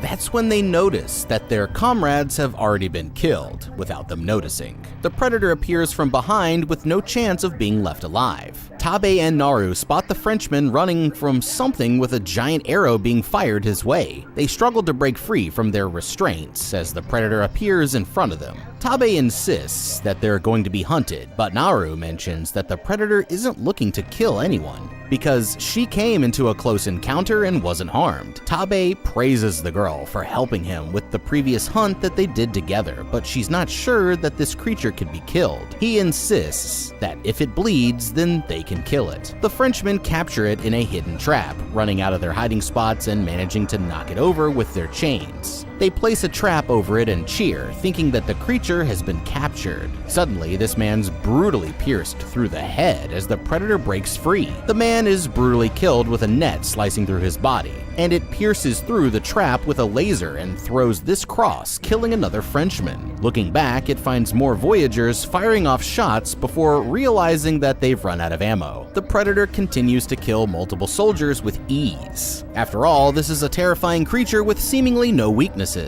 Another Frenchman is pinned against a tree, having his entire head sliced off along with the tree. Meanwhile, Naru manages to pull this chain over next to her, wiggling themselves onto the ground. She grabs a large rock, breaking the chain and setting them free. They're caught in the crossfire as the Frenchmen continue to fight back, as the predator jumps right over them. Tabe informs her that he's going to go get the horses, while Naru insists that she goes back to save her dog. Meanwhile, the predator continues flying past the trees as soldiers attempt to shoot it down. That's when they find this strange beeping device being dropped on the ground. They take a cautious look before realizing that it is in fact a bomb, detonating and engulfing the area in flames. Naru, however, pays no attention to the blast, continuing forward into the enemy village, carefully making sure not to be spotted. This Frenchman talks with Naru's dog while taking out his knife when suddenly Naru comes rushing in. She stabs the man with his own knife, throwing it into another and taking on the entire village. Naru continues to fight with everyone around her, making easy work of her enemies. She's an absolute badass, and there's nothing you can do to stop her from saving her dog. Meanwhile, the predator manages to viciously kill every last French voyager on the battlefield. By this time, it's already killed an army's worth of people, and now the creature is about to get even more pissed off. Naru washes off her nasty leg wound before hearing someone from the side, spotting a Frenchman begging for help. Asking her for medicine, he drops to the ground, holding his gun out and offering to teach her how to use the gun in return. She takes this metal object off of the man's amputated leg while he groans in extreme pain. He explains how to load the rifle, instructing her how to take out the powder and place it into her new gun. He complains about the pain, being force-fed a herbal mix of flowers, falling to the ground and nervously convulsing. The man questions why she's shaking, watching as Naru walks off while begging her to stay with him. That's when he crawls off and hears the predator's footsteps, playing dead to avoid being brutally killed. It analyzes the environment and finds this trail of blood, and it walks in front of the man but doesn't realize that he is still alive. Naru here hides behind this tree and clutches her necklace when suddenly the predator steps on his injured leg. The man screams, revealing that he's alive and is quickly killed in front of her. Now, if there's one thing worse than a dreadlock murder alien, it's got to be the goddamn French. Decide to employ the most basic strategy anyone could ever think of in order to capture a galaxy-traveling alien who is just on holiday trying to kill stuff. It's hard to say how much the French know about the monster, though. They know enough to have one of its weapons or artifacts, but are they aware of its ability to turn invisible? Are they aware it's around 8 foot tall and shoots laser lances? I'm guessing no, or they would approach things a little bit differently. Naru isn't without her fault here, though. Her pride gets in the way a bit, and she refuses to negotiate with the French at all, even though there's a guy who speaks her language. Her brother gets a big old cut across his chest, while all she does is yell and slam on the cage that she's in. Maybe she could lie to them and set them up for failure. Say predators are allergic to water or something. Even if she is inevitably going to be tied up as bait, she could do some serious damage to their plans if she just stopped and thought things through a bit. Naru and her brother once again split up, but was this the right choice? Most likely they should have both gone to get the horses, but screw that. She's gotta save the dog baby. The ash in the air is basically the only good thing to come out of this French fight, so dismantling the predator's camouflage will be great help in the battles to come. And thanks to another dead Frenchie, Naru has discovered that eating an herbal flower will regulate her body temperature in a way that makes her invisible to the predator's heat-seeking sight technology. Slowly but surely, Naru is turning the tides from hunted to hunter with each new piece of information. She keeps quiet before hearing her dog running towards the predator. It aims its laser sights, but at the very last second, Tabe arrives on horseback, swiping at the predator's head and taking its mask off. He continues to ride circles around the creature as it roars in anger, trying to shoot him but narrowly missing every time. The predator picks up its mask, while Naru here loads her newly acquired rifle to help out her brother. She points the weapon at the monster, pulling the trigger as she realizes that it's been loaded incorrectly. Thinking fast, she distracts the predator as her brother attacks, piercing a spear right through the creature's body. He picks up a bow and arrow, shooting it while Naru tries to reload the rifle for a second time. The predator disappears as they cautiously look around for signs of it, but Naru insists that they leave now. However, Tabe reveals that the predator is right behind them. Suddenly, he's impaled by the predator from behind and dangled in the air as his sister watches on in horror. This monster is a deadly killer, and now Naru is standing face to face with it all on her own. The predator analyzes her, slowly walking towards Naru as Tabe here makes one final stand, stabbing it in the leg before he's brutally killed.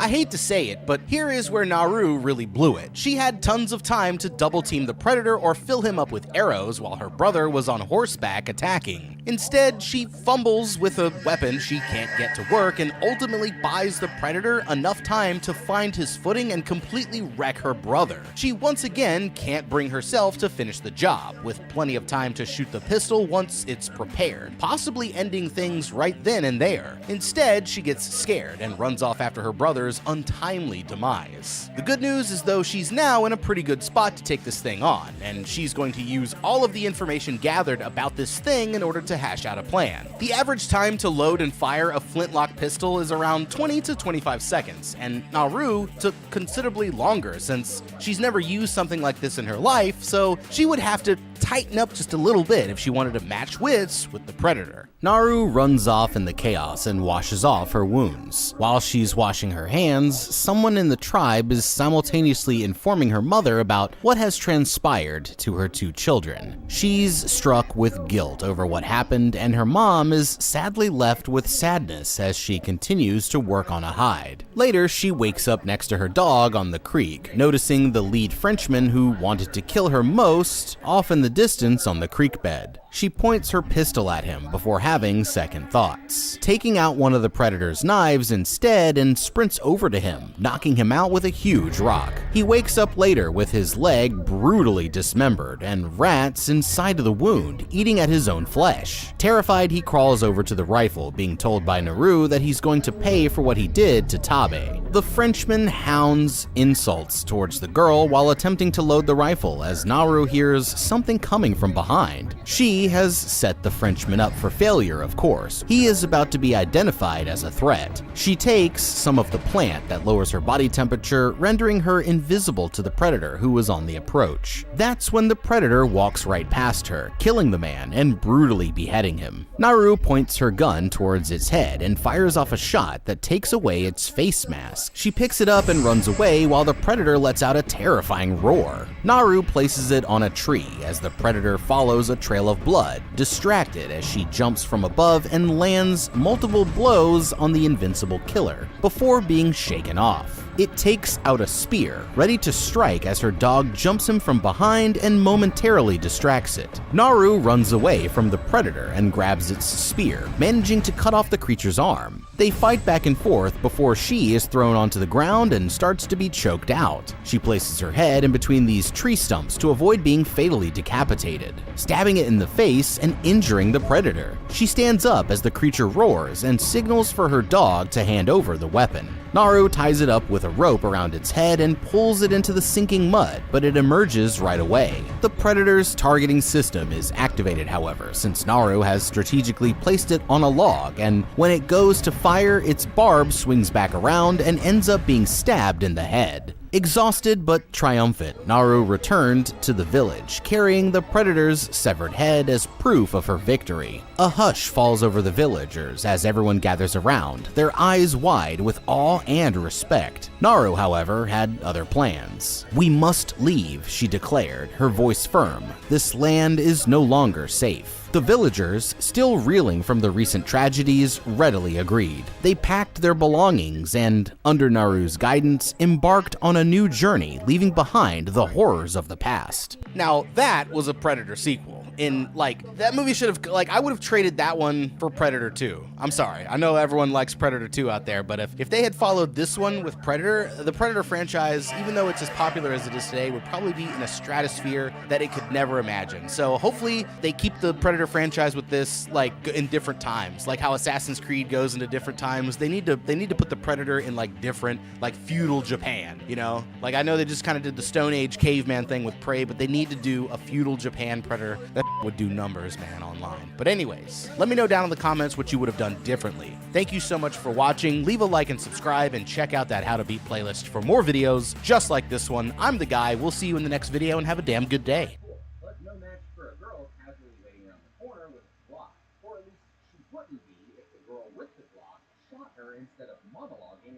If you were Brad Pitt trapped in the middle of a global zombie outbreak, what would you do? Everyone around you has suddenly been transformed into a horde of feral ankle biters with superhuman speed and agility. And in the end, your only hope for survival is to beat the disease at its own game. I hope you brought your plot armor, because we're here to break down the mistakes made, what you should do, and how to beat the zombie apocalypse in World War Z. This unsuspecting family is about to have the most terrifying day of their lives. Early one morning while stuck in a traffic jam somewhere in Center City, Philadelphia, former United Nations operative turned family man Gary Lane is playing a game of 20 questions with his wife Karen and their two school-aged daughters Rachel and Connie. It seems like a normal day at first, but they can't help but notice the unusual amount of helicopters that are constantly flying overhead, and a few pedestrians out on the sidewalk who look like they're running away from something.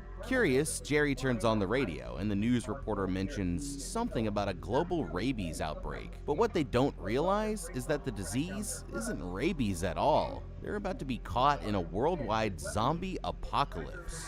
Just then, a police officer on a motorcycle speeds between the lanes and takes out their side mirror without so much as slowing down. Seconds later, an explosion rocks the street just a few blocks up ahead, and everyone in the area immediately starts to panic. Another officer urges Jerry to stay in the car when, in the blink of an eye, he's absolutely obliterated by a speeding garbage truck. Thinking quickly, Gary slams the car into gear and begins following behind the truck as it plows a path through the cars ahead. The driver, having become infected with his foot still jammed on the throttle, they're able to make it safely onto a side street, but while Jerry and his wife are focused on the kids, they end up getting violently T-boned by crossing traffic, totaling their car. Luckily, all four of them survived the accident unarmed, but the real danger is only just getting started. As Jerry hustles his family out of the wreck, he sees that some of the members of the panicking crowd have been transformed into what can only be described as a horde of ferocious zombies, sprinting full speed after their terrified victims. Okay, holy sh**. Mondays, am I right? I mean, I've heard of people saying that their morning commute is killer, but this one is just ridiculous.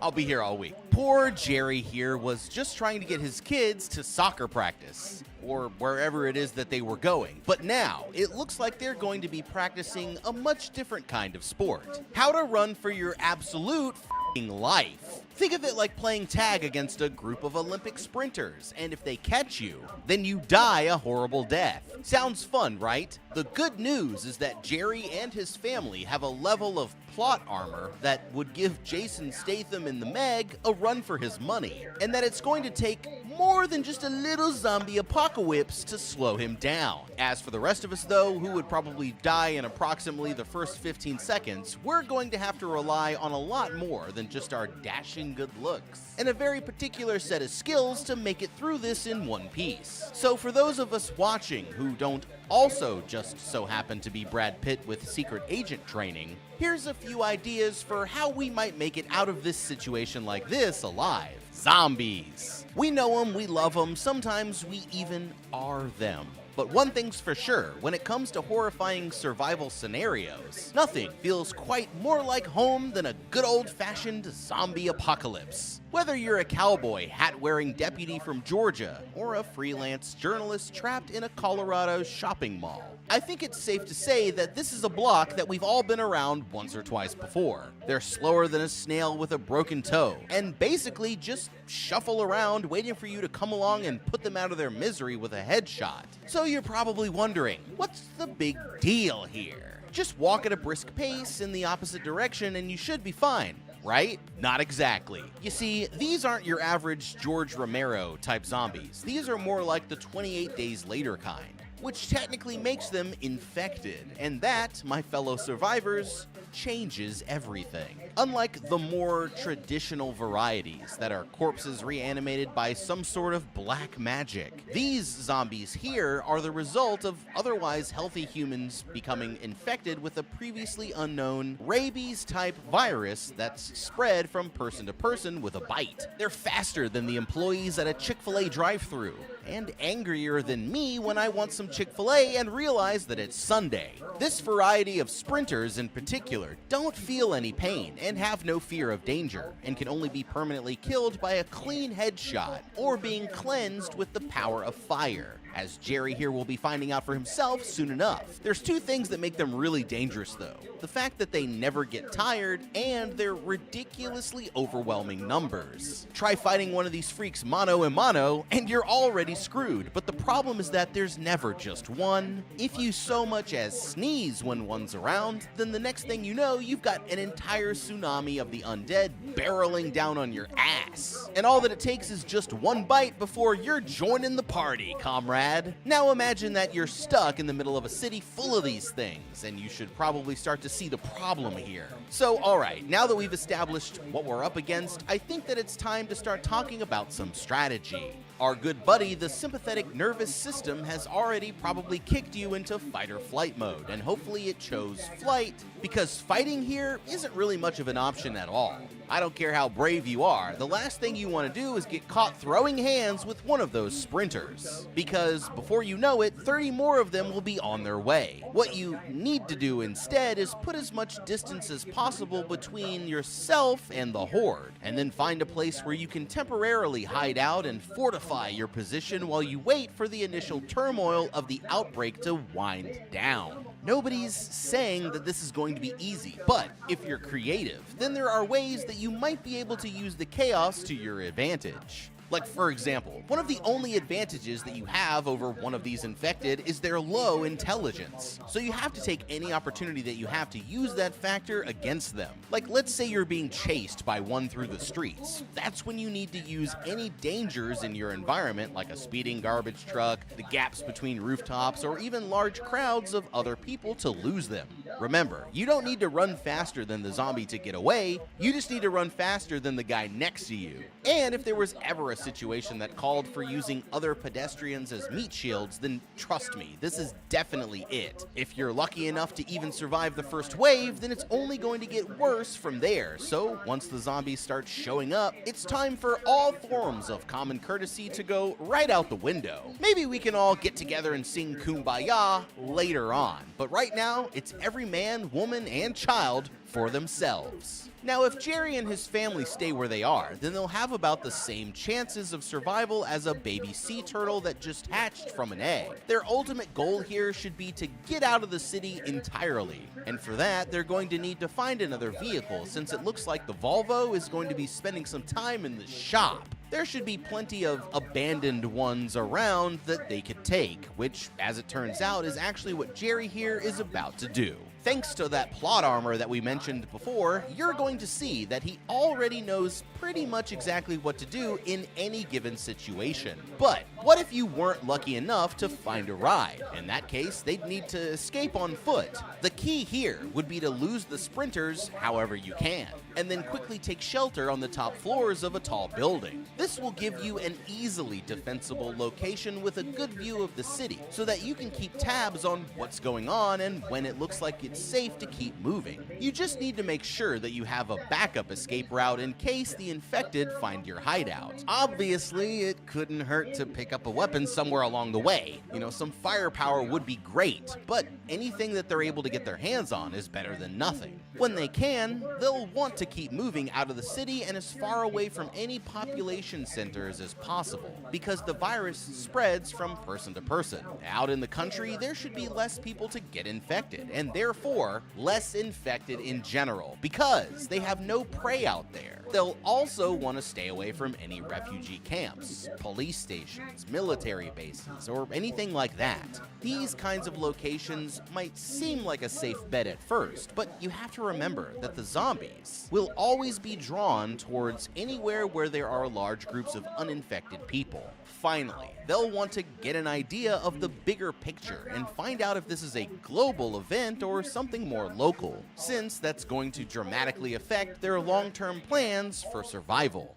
In the chaos, Jerry witnesses a man get bitten by one of the infected, and he learns that it only takes about 12 seconds for the victim to fully transform, after which they instantly fly into an uncontrollable rage and start blindly attacking the first uninfected person that they see. The good news is that Walter White was here and left his RV unlocked, providing Jerry and his family with the perfect vehicle to make their escape. They have to fight off a few overzealous hitchhikers along the way, but they're able to make it out just as the military completely loses control and the entire city descends into a total war zone. Rachel begins to have an asthma attack, forcing Gary to pull off the side of the road where her sister finds a hunting rifle stashed in one of the closets. At the same time, they get a call from his friend Terry, a high-ranking official at the UN, and he explains that New York City was lost too. He says that he'll be able to send them a helicopter, but he's not doing all of that just out of the kindness of his heart. He needs Jerry's help to figure out what's going on and hopefully find a way to stop the infection before it's too late. The family eventually finds themselves in Newark, New Jersey, and after a nerve-wracking trip to the grocery store, they spot a high-rise apartment building where it looks like they'll be able to take shelter until the morning when Terry can send over a chopper. The coast looks clear at first, but just as they're getting to the door, a burning car suddenly explodes at the other end of the street,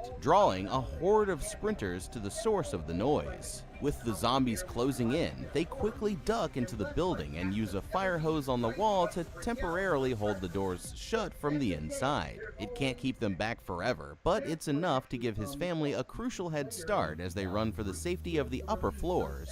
After reaching a dead end, they realize that they've somehow lost track of Connie, but end up finding the girl standing at the door of another infected family's apartment, who helpfully let Jerry and his family inside. While the others settle in, Jerry overhears an emergency broadcast saying that the infection is believed to be some form of unidentified virus, and that they should be prepared to remain in the shelter for as long as 2 weeks. Okay, damn. Talk about a close call. After barely escaping Philly the first time around, I'm not sure what the hell possessed them to go to Newark next. I guess you could say that they needed supplies and to meet their ride, but I'm sure that there are still some grocery stores and a place to land a helicopter that aren't also in one of the most densely populated cities on the entire East Coast. Anyway, clearly Jerry doesn't need my help here, but for the rest of us, this probably wouldn't have been the smartest decision. Now, Gary here's just learned something very important. The radio broadcast was the second one to explain what's causing the outbreak is some sort of virus, and if that's the case, then it could be possible to just wait it out. Generally speaking, viruses need a living host to replicate, which means that if you could just hold out long enough that all of the zombies die, then you should be in the clear. Specifically, the earlier reports compared this virus to rabies. And that's significant for one major reason. Similar to this virus, the rabies virus is spread through the saliva of an infected animal, aka through a bite. And it's 100% fatal in all cases, with the infected person dying from the disease in as few as 2 to 10 days after they first start showing symptoms. With any luck, if this means that Jerry and his family are able to survive for just 2 weeks, then most of the zombies who were infected on day 1 might just start dropping dead on their own. And then they'll be home free without so much as lifting a finger. Waiting is the easy part. It's avoiding being bitten in the process that's the real challenge. Right now, they have 2 choices: find a place to hold up or stay on the move. And there are risks and benefits associated with each one. Basically, staying on the move gives you options, but runs the risk of you being noticed. Whereas staying put keeps you hidden, but there's the risk of being caught and trapped with nowhere to run. Neither choice is going to be ideal, and ultimately it's going to come down to what options you have at any given moment. Personally, if it wasn't for the fact that Jerry here is such a chill guy, that the freaking United Nations already has a military rescue chopper on the way to get him out, then I'd suggest that they hold up here for at least a little while and wait to see how things shake out. They have food, shelter, and a supply of clean water, so as long as they remember to have an escape plan in case things go south, then they should be able to catch their breath here in the apartment. Lucky for them, they already have a ride out of town, but they'll still need to get there alive first, so it couldn't hurt to make some preparations. Jerry here is about to make himself some custom body armor, which actually sounds like a great idea,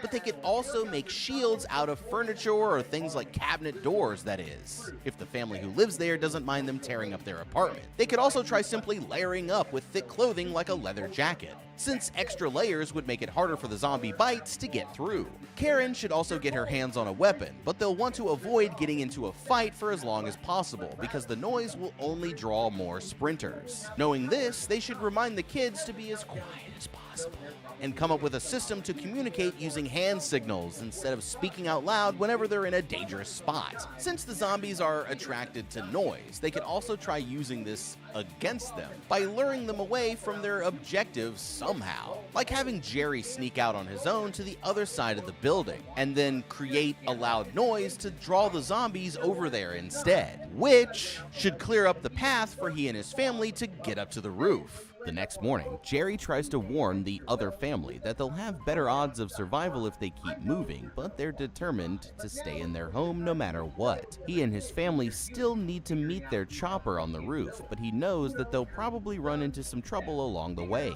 So while the others are getting ready to go, he uses some duct tape to upgrade his weapon and straps some paper magazines to his forearms as makeshift body armor. With Jerry leading the way, they're suddenly ambushed by an infected who was already lurking there in the darkness, and the noise from the attack gets the attention of every other zombie in the entire building. His family runs up the stairs while Jerry holds back the wave of zombies for as long as he can, but he's finally overwhelmed just as the chopper arrives to get them. At the last second, the other family's son, Tommy, manages to save his life, and the two of them rush to meet the others outside. It turns out that the boy's apartment had been attacked minutes after Jerry and his family left, and although his parents didn't make it, Tommy was able to escape. They can't relax yet though, because more of the zombies are on their way, but the chopper arrives just in time for the five of them to jump on board. After a long flight 200 miles out into the Atlantic Ocean, they finally arrive aboard a Navy ship and meet up with Terry. While Karen and the girls get some rest in their bunks, Terry gives him a rundown of what he knows so far. And the situation isn't looking good, but one of their best scientists has an idea for how they might be able to stop it. He's convinced that the infection must come from a virus, which means that it might still be possible to develop a vaccine. But in order to make one, they need to know how it first started.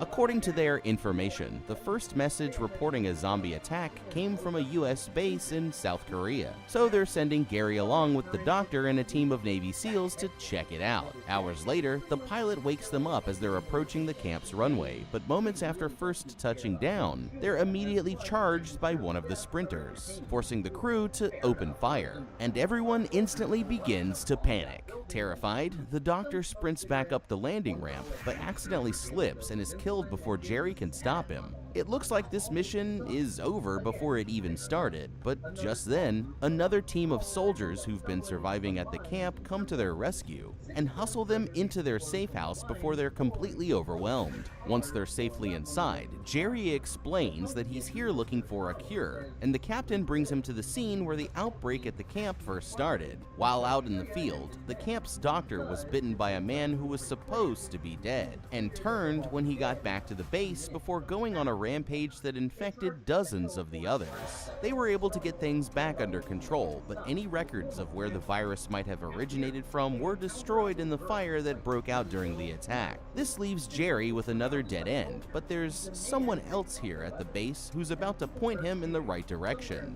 In one of the prisoner cells, there's a former CIA officer who was arrested for selling weapons to enemy countries. This guy's a bit of a whack job, and he has knowledge that Jerusalem somehow sealed off the entire city just a few days before the outbreak started, almost as if they knew that it was coming, and tells Jerry to meet with an intelligence agent named Jurgen Warburn for answers. The next step is to get Jerry back to his plane, but it won't be easy. The soldiers wait for the cover of a rainstorm to mask their sound, and then quietly set out while Jerry and his pilot ride on bicycles towards the airstrip. For a minute, it looks like their plan is working, but just then, Jerry here gets a call from his wife, and the whole plan instantly develops into a full-blown show. The captain quickly rushes in with the fuel truck, clearing a path through the horde, while the other soldiers cover them from up on the rooftops. They end up making it to the plane just in time, but the captain and the last of the SEALs are killed during the attack,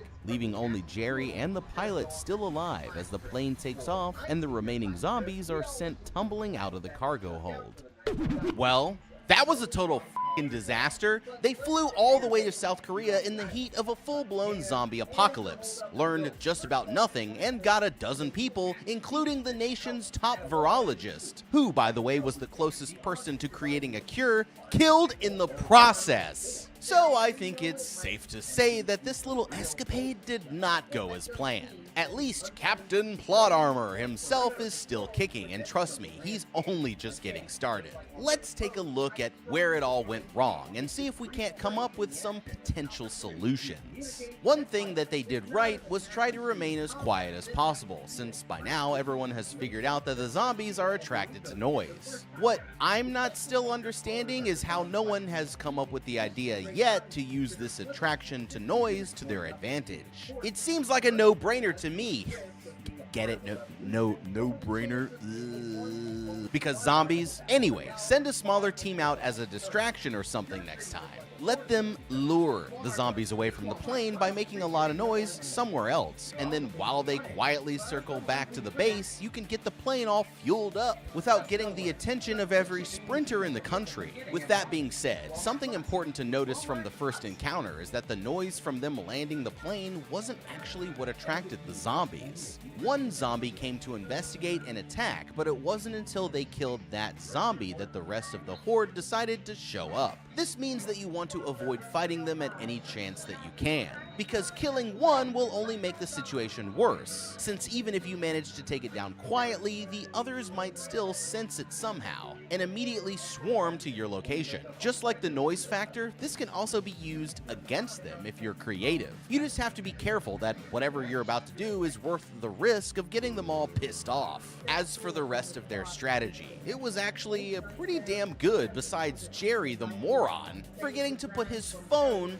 on silent and getting everyone killed. The bikes were a great idea to help them travel as fast as possible without making a lot of noise, but they missed an opportunity to make the trip even easier. Since they already knew what route they were going to take, they could have snuck out beforehand and set up traps to take out multiple zombies along the way. This is a military base after all, so they should have plenty of stuff that goes boom. Following that same line of thinking, they could have also created diversions, either by using explosives or sound devices as a way to redirect the zombies away from the plane if and when they ended up in a bad situation. Now, before we get going to Jerusalem, there's one last thing that I want to point out. We've learned here from our time that Jerry's 12-second rule for infection is not necessarily true. Someone can get bitten and last for a while longer before going full zombie. Perhaps certain people are naturally more resistant to the virus for some reason, and that's something that the people in charge should look into as a potential cure,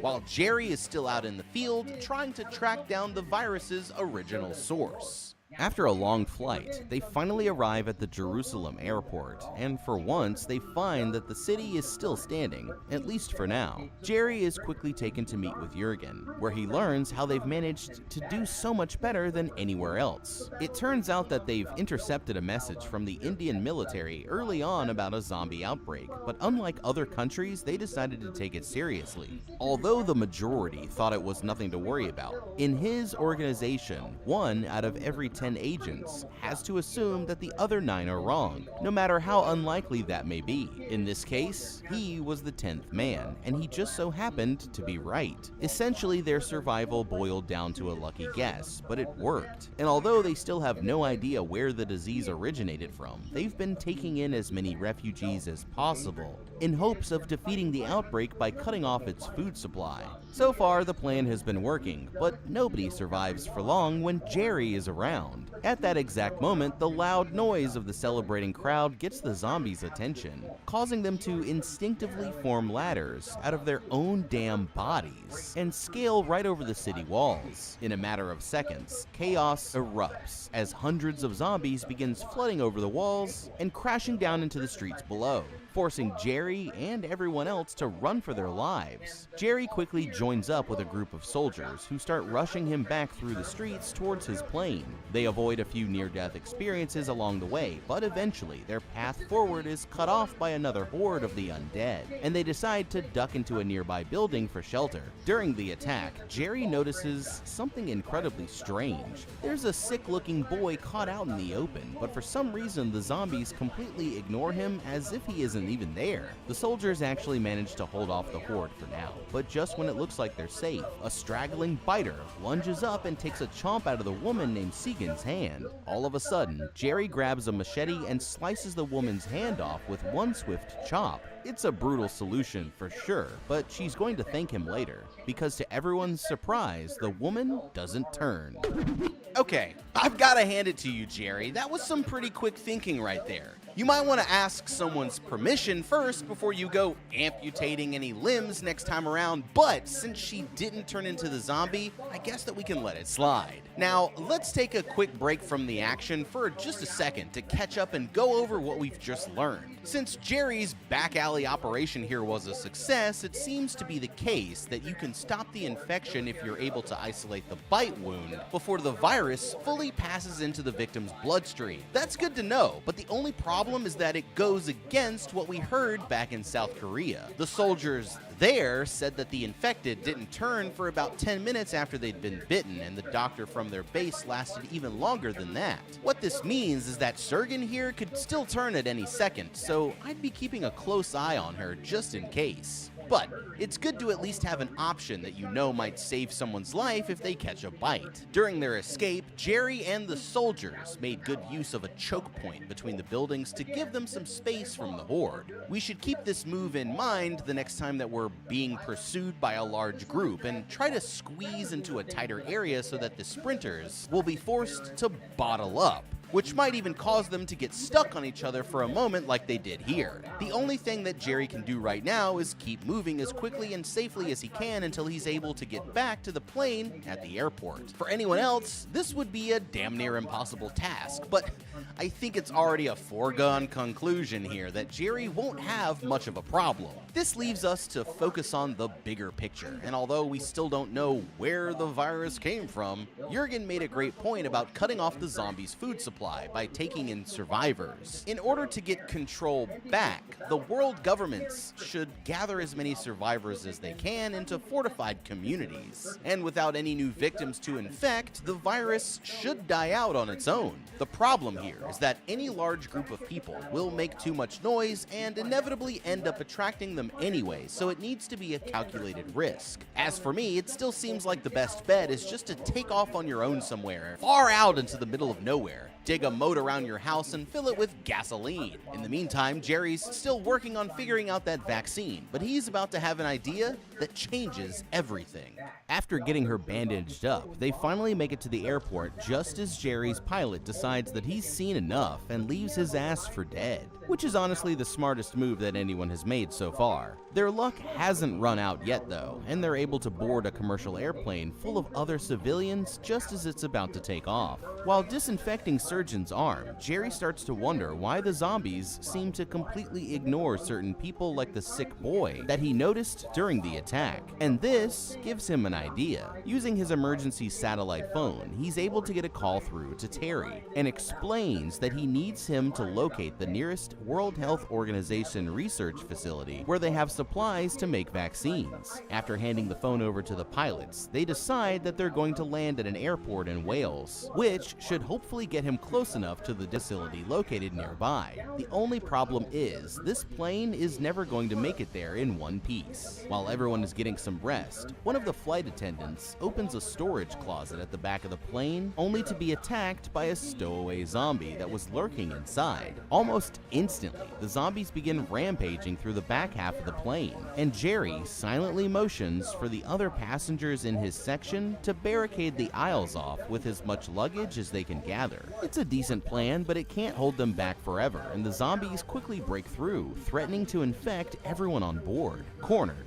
Jerry realizes that he has no choice but to deploy a grenade, blowing a giant hole in the side of the fuselage that sends the zombies plummeting down to Earth as they're sucked out due to the explosive decompression. That takes care of the zombies, but now they have a whole different problem because this plane is going down. The plane tears apart on impact with the ground, killing every uninfected person and zombie left on board, besides Jerry and Segan, but he's badly injured with a sharp hunk of metal having impaled him through the side of his stomach. With help from Segan, Jerry travels on foot through the nearby empty town until they finally reach the medical research facility, where he collapses from exhaustion and pain just outside the front door.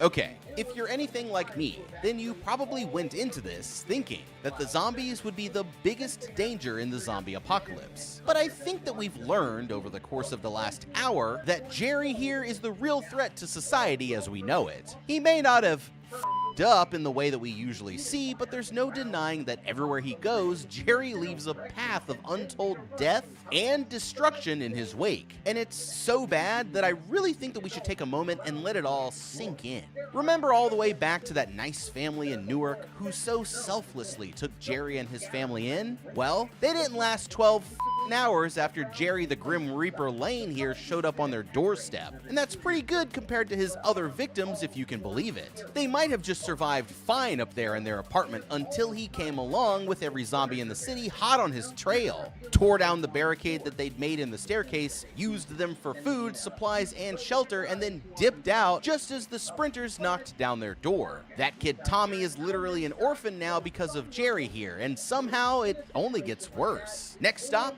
South Korea, where Jerry single-handedly wiped out an entire military base of trained soldiers by forgetting to put his phone on silent. Even this couldn't satisfy his bloodlust for long enough, because then it was off to Jerusalem to cause even more unprecedented destruction. Alright, so that one technically wasn't his fault if you blame it on the crowd. But when you really think about it, it seems like the sound of a whole-ass military cargo plane landing at the airport would be just a bit louder than a few people singing a song, so he certainly contributed to the city's demise, if nothing else. Now, the plane incident, that was just the icing on the cake, and as usually happens whenever anyone is foolish enough to let Jerry on board, no survivors. Man, if I were the people at this WHO facility, I'd lock the doors and pretend that no one's home before he gets us all killed next. At least he's finally in a place where he can tell them his idea for the vaccine. But the problem is, it's going to get more complicated than he thinks. Hopefully he can still redeem himself, but when you wind up being more dangerous than the zombies themselves, Jerry, you f***ed up!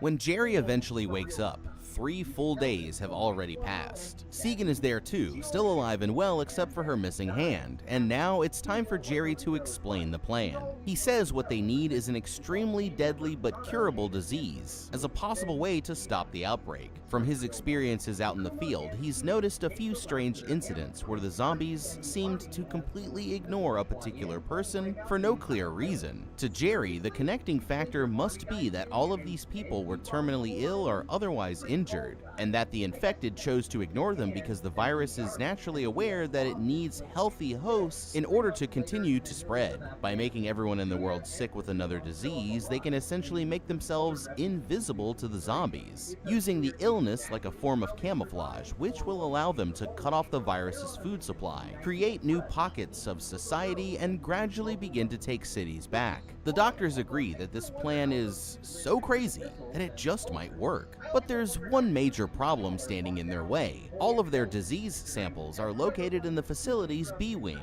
and it's already been completely overrun by the undead. After gearing up with some more duct tape armor and grabbing a few improvised weapons, Jerry and Segan are almost ready to make the trip. The facility's head doctor has decided that he's going with them too, and although his team aren't huge fans of the idea, he's convinced that they'll quickly get lost without someone who already knows their way around the building. As the 3 of them cross the threshold into the abandoned wing, the doctor gives his colleagues permission to seal them in if anything tries to get through the doors before they make it back. While the others watch them over the security cameras, Jerry, Segan, and the doctor begin cautiously making their way deeper and deeper into the abandoned wing. Eventually, they come to a lab where a half dozen of the zombies are trapped inside, and have to move carefully one at a time past the glass doorway so that they won't be noticed. Although it's a close call, they manage to make it past without setting off the alarm. But their luck isn't going to hold out forever. The lab that they need is located on the floor below, and so far they've managed not to blow their cover. But while he's distracted by one of the zombies, the doctor accidentally slams into a metal waste container, causing a loud bang. The zombie instantly spins around and zeroes in on Jerry, with Segan abruptly opening fire, saving his life. But now every other zombie in the building knows exactly where they are. Terrified, Jerry and the others immediately take off running towards the vault with the zombies in close pursuit. When they eventually come to a fork in the hallways, Jerry makes the game time decision to split off from the group,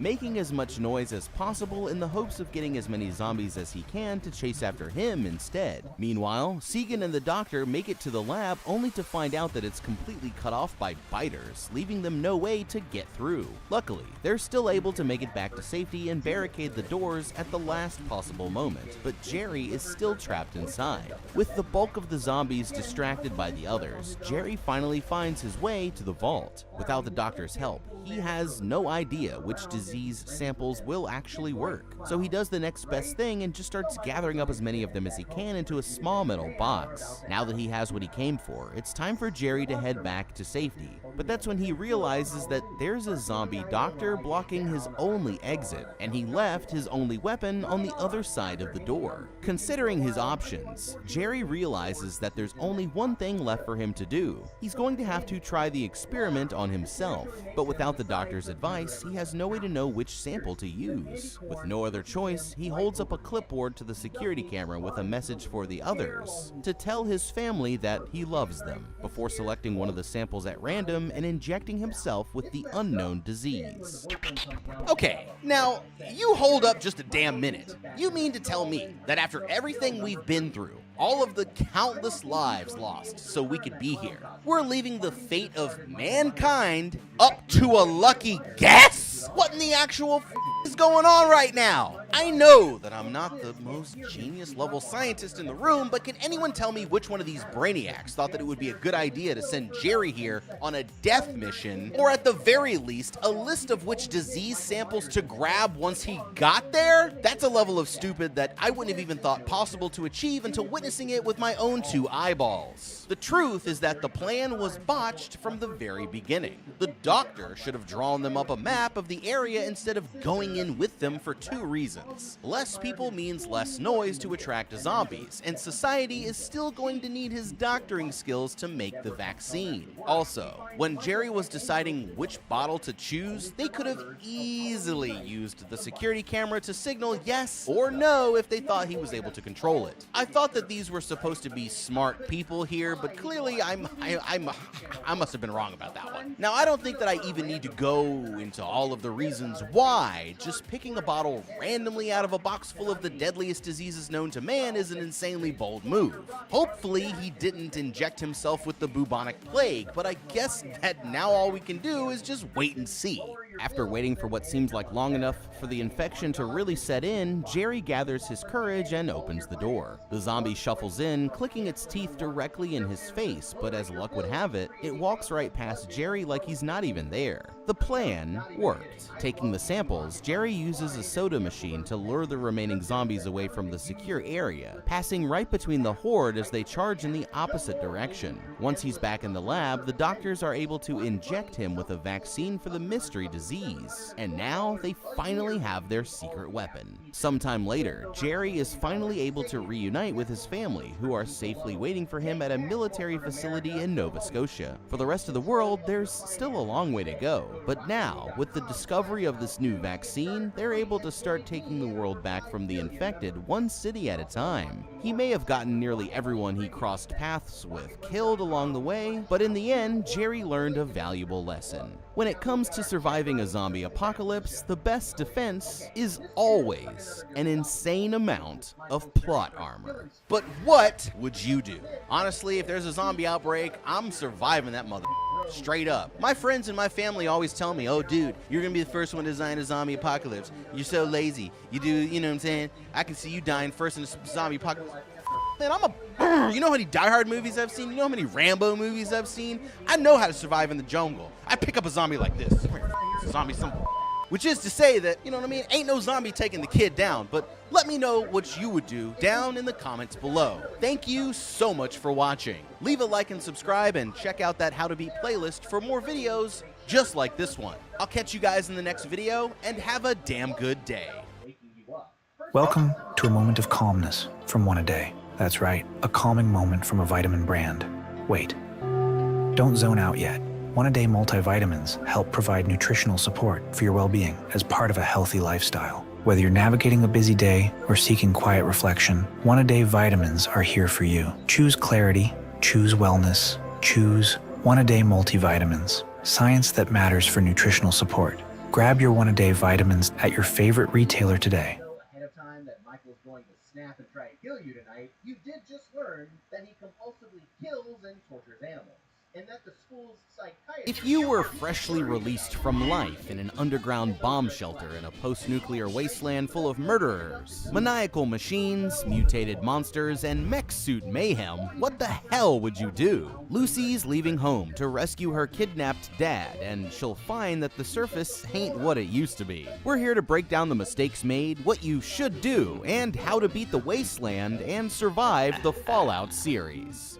Once there was a happy cowboy who spread cheer and delight to birthday boys and girls all over the land. Put a pin in that, okay? Because this is a Jonathan Nolan show, so we'll get to what that means, but it's going to be a minute. Right now, just remember the cowboy. His name's Cooper Howard, and he used to be a movie star and TV spokesperson for the Vault-Tec Vaults. Now he's bitter and alienated, but on the bright side, that doesn't matter anymore because just then, the entire world is engulfed in a nuclear hellfire. Hey, you got lucky, buddy.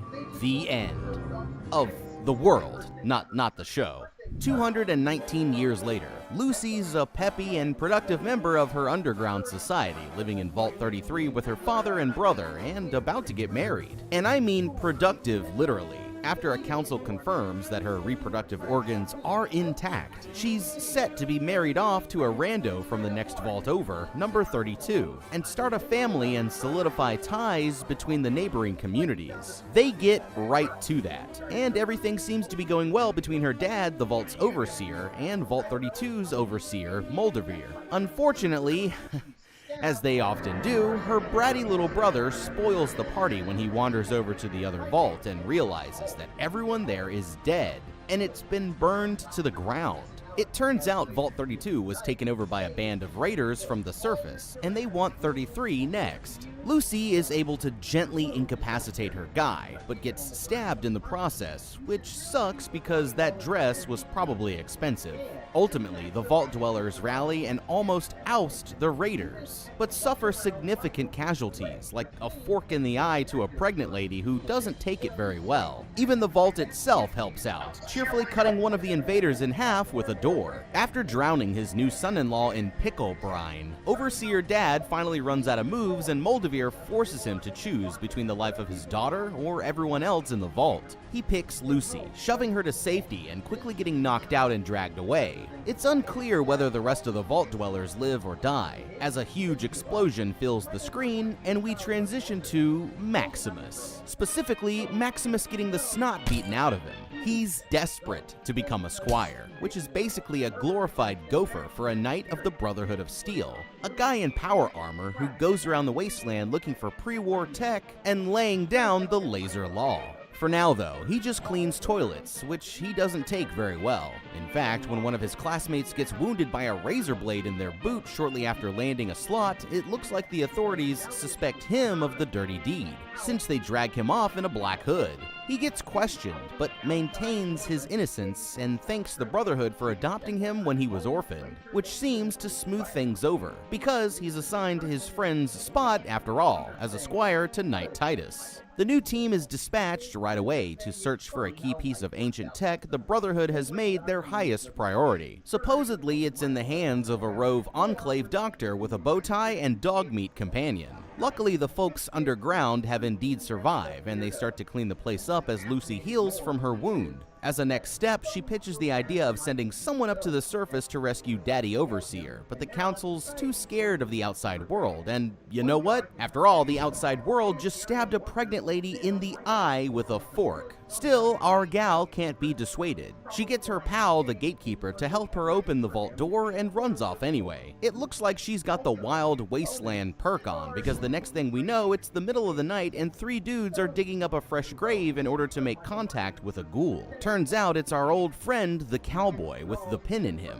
And they want to cut him in on the bounty for the doc and the dog pair that everyone's looking for. He doesn't take it very well. He takes the job though, and we're off to the races. Naturally, the one character not looking for them, our pal Lucy, gets ambushed by them the first night she camps out. The guy warns her that she can't hack it in the real world, then wanders off into the dark. Maximus finally lives out his dream, being a golf caddy for some douche in armor. Only the golf bag is even bigger and heavier. When they find evidence of the targets outside a cave, Knight Titus orders Maximus inside only to get wrecked by a Yao guy, posted up just behind him. You see, that's the problem with mech armor. No peripheral vision. Max shoots the bear and saves his charge, but not for long. After Titus insults him some more, Maximus lets him bleed out and takes the suit for himself, vowing to bring back the target and make the Brotherhood proud. Alright, that was a lot to get through up top, because the surface is a deadly, deadly wasteland. But at this point, I'd like to pause and drop some knowledge bombs on Vault Tech, Lucy, Maximus, and especially that Vault 33 Council. You're telling me that you have 2 sister vaults literally connected to you, and you only check in on each other once every 3 years? You should be having student exchange programs, a joint council, interdependent specialization. Vault Tech didn't even build an inter-vault intercom system? What was even the point of building these 3 adjacent to each other? Maybe if you had more frequent contact, you wouldn't immediately believe some random woman you've never seen before claiming that she's the new overseer. And I said it on the Dead Space episode, people need to stop building automatic doors that are strong enough to cut a body in half. That's got to be a building code violation somewhere, right? Of course, Fallout fans know that Vault Tech's stupidity is a feature, not a bug. Part of Fallout's thing is satirizing the naive cheer of the 50s, and Lucy definitely embodies that. That said, she's also routinely badass with that syringer of hers. So you might expect her to have some more robust survival skills. She doesn't take nearly enough water, makes an exposed fire, and attracts rad roaches, and does essentially nothing to safeguard herself against the elements. And God, that jumpsuit must reek! I understand that she lives underground, so maybe the woods aren't her natural habitat, but they say that they're tracking how much radiation there is up on the surface. If you have sensors up there, you can't put some cameras up there too? Maybe send out a scout or 2 to bring back at least a cursory understanding of the few square miles around your safety hole? Feels like that would make the safety hole even safetier. The Fallout games always lets you bring 1 companion, so it's also surprising that Lucy refuses to let Chet join her on her quest outside the vault. Even if it's your weird cousin who has a crush on you, 2 is kind of the ideal number of people in a survival situation. Much more capable than any one person alone, but not a group so large that it attracts unwanted attention or drains rations too quickly.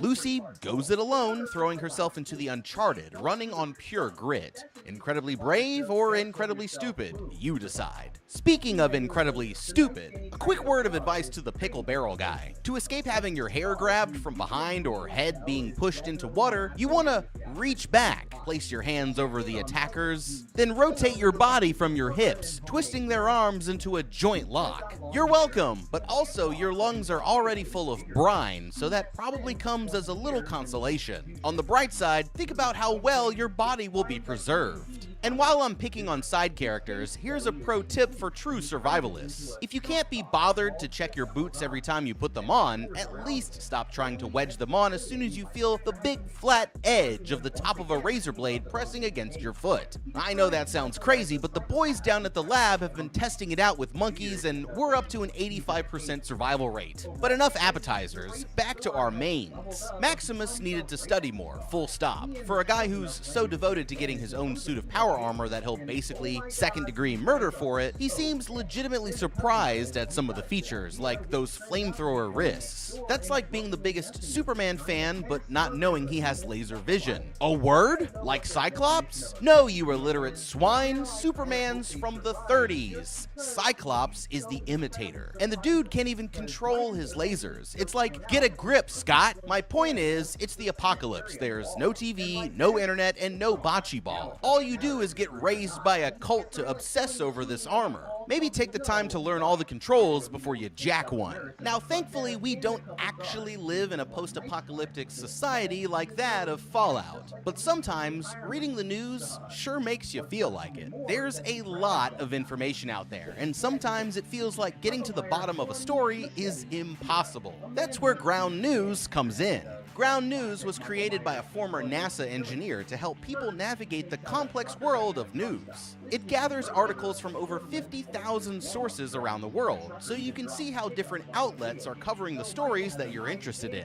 Go to ground.news/howtobeat to check them out. Not only that, but Ground News gives you context about each source. No more of just hearing one faction's side of things. You'll see their political bias, how reliable their reporting is, and who owns them. All this information is backed by ratings from 3 independent news monitoring organizations. Let's take a look at a recent story on TikTok starting to label AI-generated content. This story has been covered by over 81 sources on Ground News. 74% of the majority of coverage is from sources within the political center, with 19% from left-leaning sources. It's actually a news blind spot for the right, as just a small fraction, 8%, of the reporting is from sources that lean right. If we scroll down, we can also see that 87% of sources are highly factual, and that 58% of the coverage is coming from media conglomerates, with just 4% of coverage from independent news sources. Having access to different perspectives is crucial, and let me tell you, Ground News empowers you to think critically about the news you consume, and this is a mission I fully support. See discrepancies in how stories are covered or not covered at all. Practice critical thinking and form your own opinions. Find common ground between different viewpoints. Develop empathy and understanding of different perspectives. And more importantly, share good information with others. Want to give Ground News a try? Head over to ground.news/howtobeat for 40% off unlimited access this month to see the whole picture and make reading the news less apocalyptic. Thanks again to Ground News for sponsoring this atomic video. Go to ground.news/howtobeat to give it a try. And remember, if you sign up through my link, you'll get 40% off of the Vantage plan, which is what I use to get unlimited access to all their great features. And now, back to the wasteland. Back in the present, Lucy comes to her first town called Philly. But when she asks around about how to catch up with Moldavir, the locals don't take it very well. That's when she crosses paths with the doctor again, who it finally turns out is named Wilzig. He's got mysterious business in town, probably a food truck concept or a pop-up all-ages party venue. Before we can find out, the ghoul shows up to claim his bounty, and just claims the foot part of it to start with. This leads to a little misunderstanding, by which I mean a shootout where he punches holes in half the town. He even stabs the doggo, which, I mean, like, now you know why he's the bad guy. He'd probably kill Lucy too, except that just then, Night Max jetpacks in eager to make an impact. The survivalist in spandex introduces herself to the murderer in robot armor, while the zombie cowboy shoots at them. It's a classic meet cute. The battle ends with a stalemate between Maximus and the ghoul, and Dr. Wilzig getting a new robot foot and teaming up with Lucy, who's going to escort him to Moldavir, which it turns out who he was headed to link up with anyway. So Maximus gets jetpacked way the hell far away, Lucy and the doc are on foot, and the ghoul is on their trail. Well, first he stops real quick to prove that you can pet a dog in this game. A stim pack or two later, Pooch is back on his paws again, and the ghoul has a new buddy. Apparently, Lucy forgot to pack any though, because Wilzig bleeds out, like immediately. With his dying breath, he urges her to cut his freaking head off with a chainsaw and take it to Moldavir to, quote, change the future. Of course, every single thing you do changes the future, but I guess he means in some particularly good way. Wilzig also calls Lucy by name, which is weird because she never mentioned it. Even creepier, Lucy is super comfortable carrying around the head without any kind of container, and even shoves a tracking device up its nose for safekeeping. She also finds a little glowing device installed behind his ear, but can't get at it. Then she can't get at it even harder because the head gets swallowed by a giant mutant salamander called a gulper. Not to mention, the ghoul catches up with her along with the dog, who seems totally retrained already to follow him instead of Wilzer, which is super disloyal if you ask me. Bad boy. Bad CX-404. As this is all going down, Maximus is having problems of his own. He stopped to repair his armor after the ghoul fight, and home base calls him trying to raise Knight Titus. So he pretends to be Titus and reports himself dead, but that just gets them to send another squire to his position. To make matters worse, he gets caught up in yet another wandering combat encounter when some raiders take an interest in his stuff. Max fights his way to the suit, shoves one arm aside, and crushes a guy's head like a watermelon dropped from a hot air balloon. The rest scatter like you would in this situation. He gets fully suited up just in time to intercept the new guy, Thaddeus, his devoted servant, as long as he keeps pretending to be Knight Titus, that is. Using the ghoul's signature radiation trail as a guide, they give chase. Back at the docks, the ghoul uses a tied-up Lucy as bait to attract the gulper, which must be a good idea. I mean, he knows what he's doing. Lucy's able to fend it off with a little help from Dogmeat, but she's still getting dragged around by a rope until they can get the head back. Ditching the dog, the ghoul takes Lucy for a walk.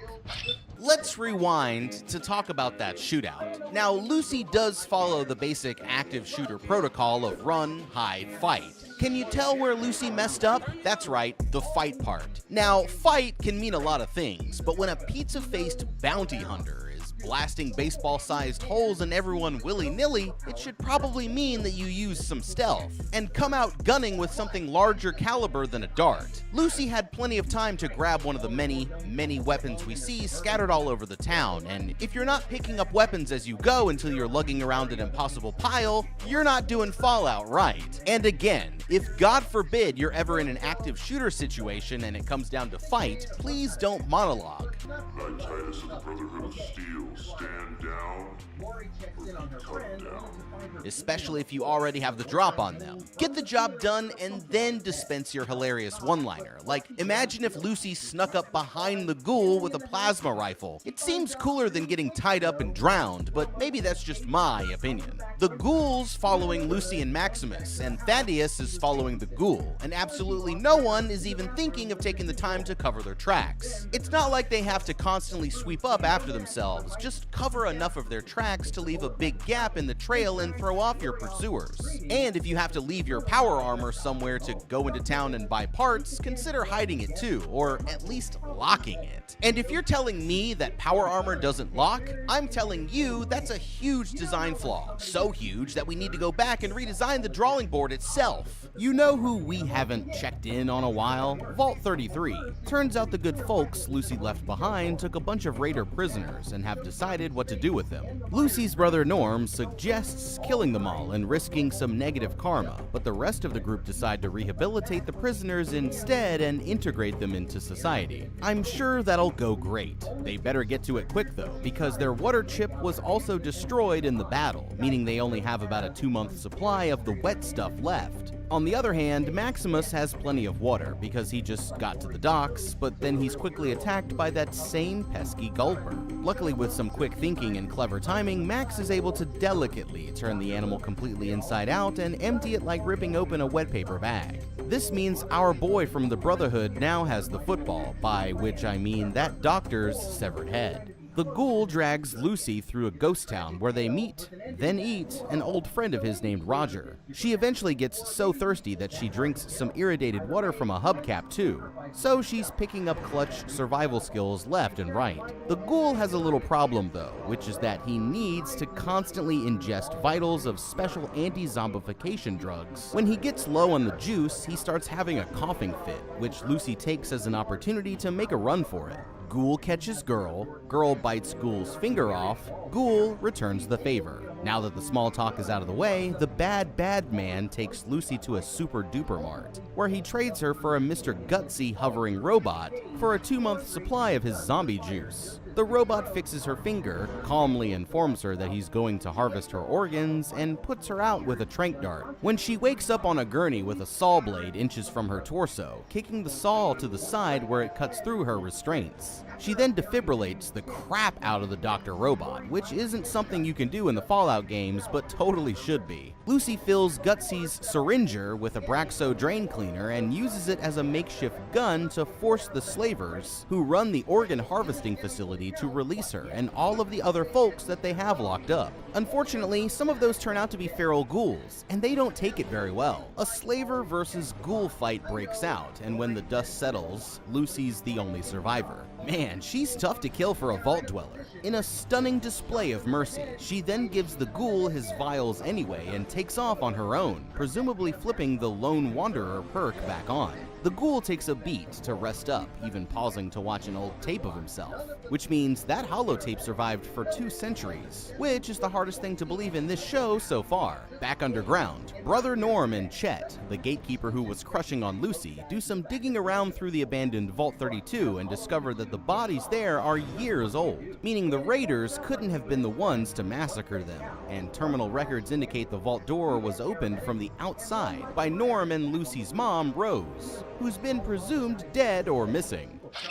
Again, saying hey to your vault neighbors more than once every 3 years would have mitigated a lot of these problems. You see, communication is key, people, but the issue of refusing to step foot outside Vault 33 goes further than that. Consider the fact that the vault was able to be invaded specifically because they trusted fake messages from Vault 32 at face value, without questioning the raiders' claims. Now they've paid the price, yet they're still only communicating with Vault 31 through messages and accepting them without question. There hasn't been a meeting of the elders. No one's even checked the other vaults or resources to scavenge. Maybe Vault 32's water chip still works. They wouldn't know though, because the only 2 people exploring it and trying to put together a timeline are having to sneak around to do so. The show actually does do a good job of depicting what's so dangerous about a totally insular society. As safe as it might feel to crawl into a hole with all their stuff, the fact is that everything on Earth is connected,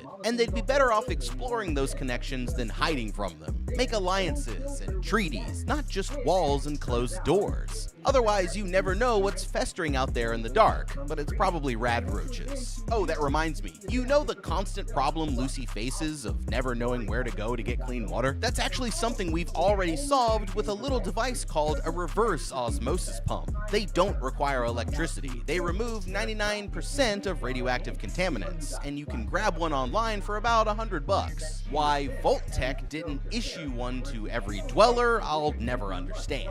Even without a pump, we know that she can make a campfire, so boil that shit.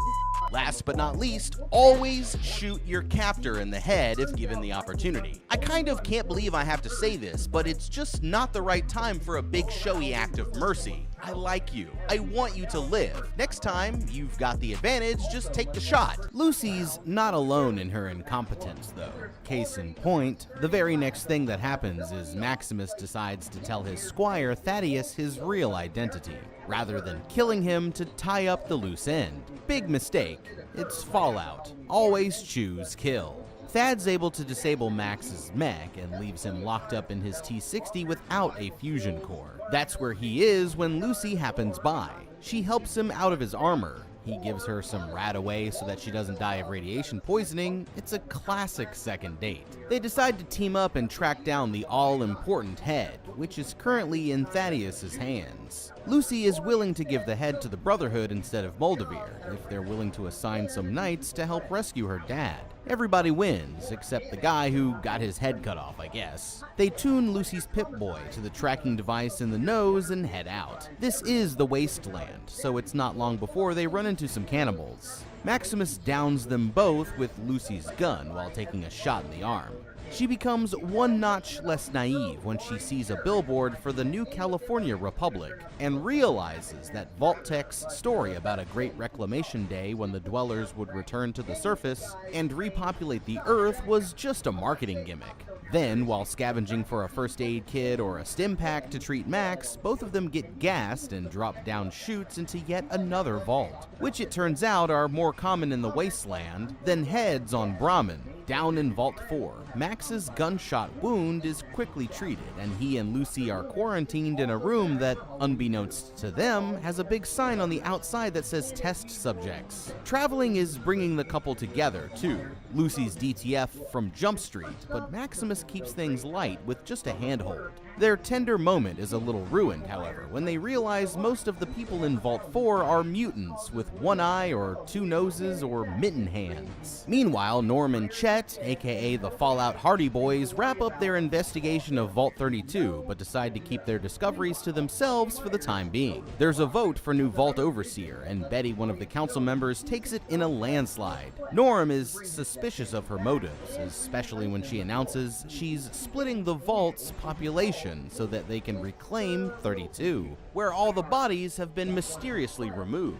He asks her where his mom's Pip-Boy ended up after she died, and she lies and says it was buried with her. Man, if you can't trust the surface dwellers or the vault dwellers, who can you trust? The dog was the answer, but you squandered it.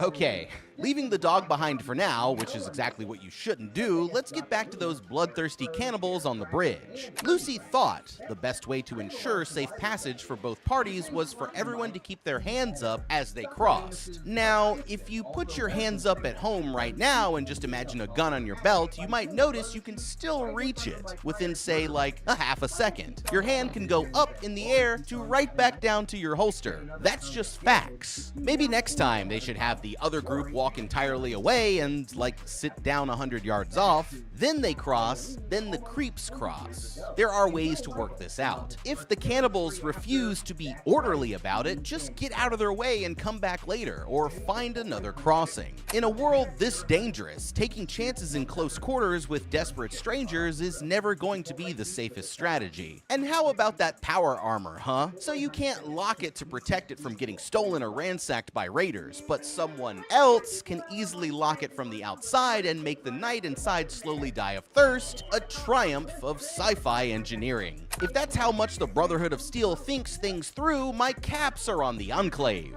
And a tip for Maximus: he should have stripped that thing before he abandoned it. I get that the armor can't be moved anymore, but we just saw Lucy use a Mr. Gusty tentacle like a gun. You're telling me there's nothing useful attached to that robot suit that he can dislodge or pry off of there? Even the outer shell of armor itself could be strapped on. We already know it snaps on and off because Knight Titus made Maximus clean his crotch piece. And that's rated M for mature. I'm also getting the strong impression that our heroes should just avoid vaults entirely. The surface world might be full of murderous lunatics, but at least you can get far away from them.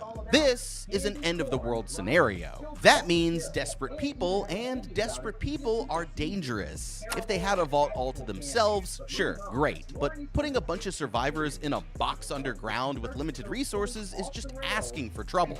They'd be much better off in a cabin in the mountains or camping somewhere remotely. At least then, all they'd have to worry about are Deathclaws and Cazadors, which they can mostly avoid aggroing if they toggle crouch. Of course, a life of solitude isn't always an option. If you're like Norm and you get born into a vault but then uncover a vast conspiracy, definitely tell someone. In fact, Norm should tell everyone. He should blow the whistle immediately and hard. Keeping the damning information to himself just means Betty and the other overseers have less mess to clean up after they take him out. Back to the story. At the Super Duper Mart, the ghoul wakes up from a night of doing hard chems to find two guys who claim to represent the government looming over him. They march him through the desert at gunpoint while he reminisces about his wife and daughter, life before the war. While most of his friends were telling him that Vault Tech was evil, he kept doing ads for them because his wife worked there and wanted to get their family into a special managers-only vault. In the present, he arrives at a building with a sign on it that just says the government,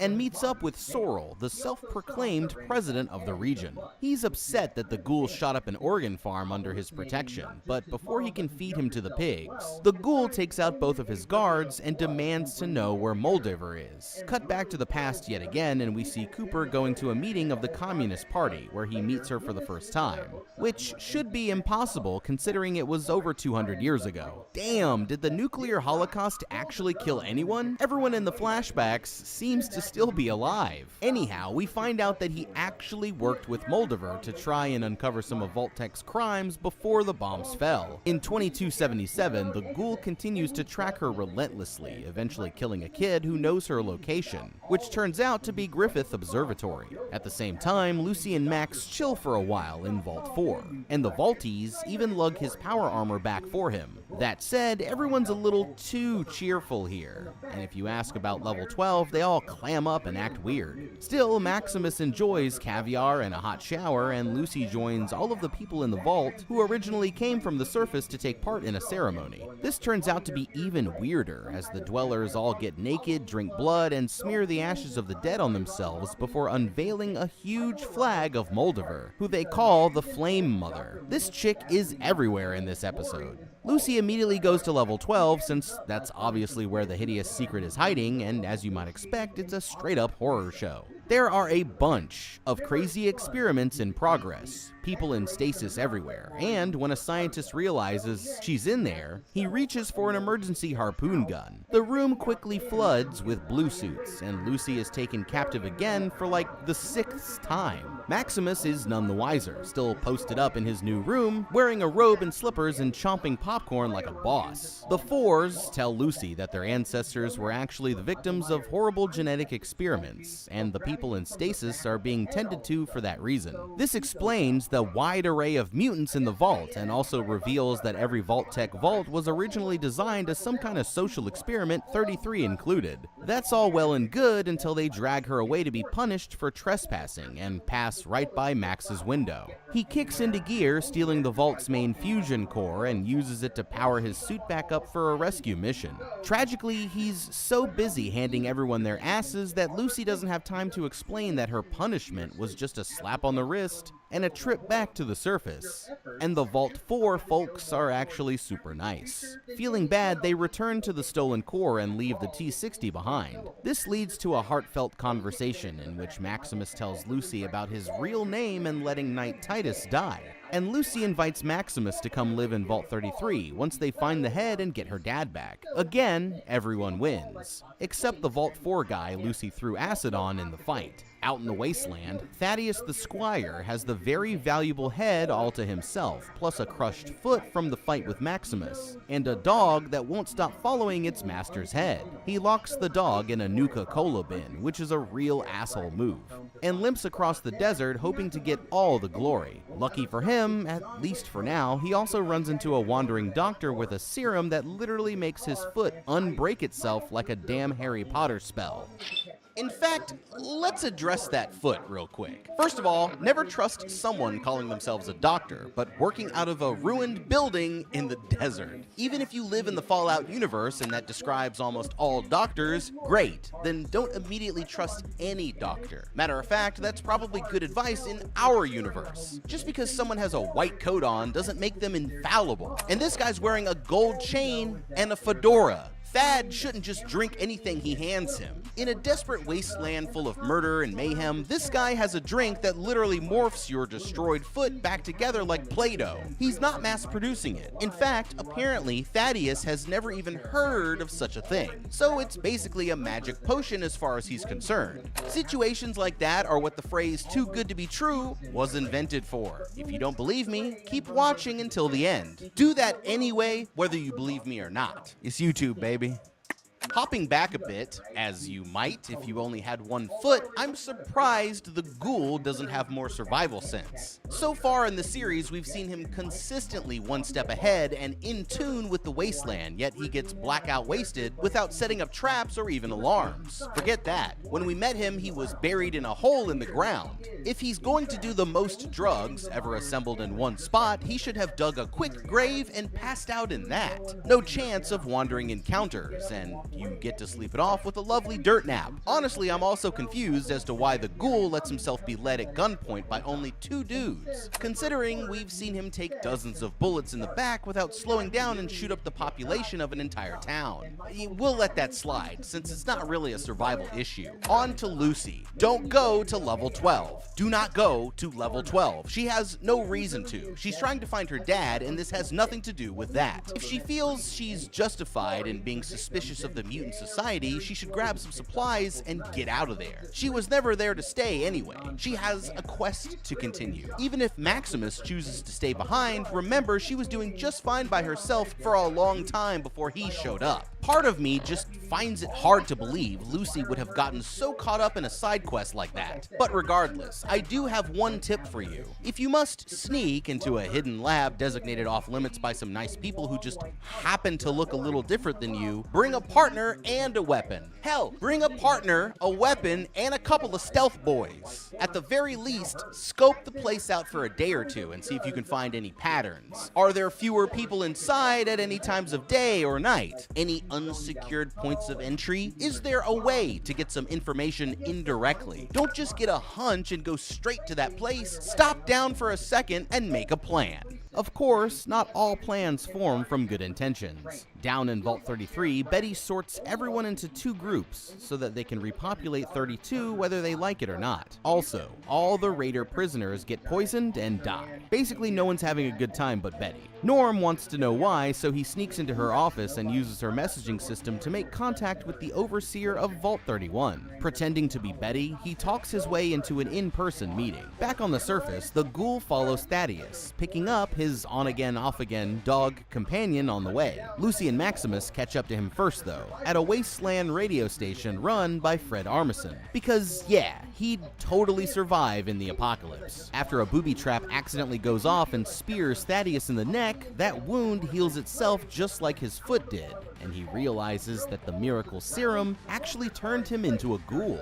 That means the Brotherhood will shoot him on sight, which is unfortunate for him because that's right when they show up in Vertibirds. Thad makes a run for it and gives up the head. Max and Lucy kiss, then she takes the real head to go find Dad while he turns himself into the Brotherhood and tries to give them a fake head he just kind of found on the ground. It's kind of weird that the Brotherhood of Steel guys don't immediately check the head for the little piece of tech that they want because they don't. Instead, they fly Max back to Philly, where they've cleared all the locals out and set up camp. When the lead guy does inevitably find out that the head is empty, he's about to have Maximus executed. But then his old friend Razorblade Boot pleads for his life and admits to planning the injury themselves to get out of duty. Max avoids a bullet to the head, but he isn't out of the irradiated woods just yet. The old scribe guy still wants him to lead them to the relic, and now he also wants to use it to start a new Brotherhood of Steel splinter group, with Maximus as one of its lead knights. While he ponders that little job offer, Lucy finally arrives at Moldiver's observatory hideout, head in hand. She's taken up for a meeting where she sees her dad in a cage, and not in a good way. Moldiver takes the artifact out of the head, then proceeds to tell Lucy the big, dark secret about her father and Vaults 31 through 33. Simultaneously, Norm discovers it for himself, just like Cooper did in the past when he spied on a meeting of Vault Tech and other executives. Basically, the CEO of every major company was in on the Vault program. In the case of Norm and Lucy's vault, they filled 31 with middle managers frozen in stasis, then thawed them out one at a time and made them overseers. Just to seal the deal, the most powerful business people in America pulled strings and got the bombs dropped themselves, intentionally, to make sure that the vault program was a success. They literally engineered the end of the world for corporate profit. Lucy realizes with horror that her dad is an original Vault Tech executive from 2 centuries ago who's been gaslighting her for her entire life.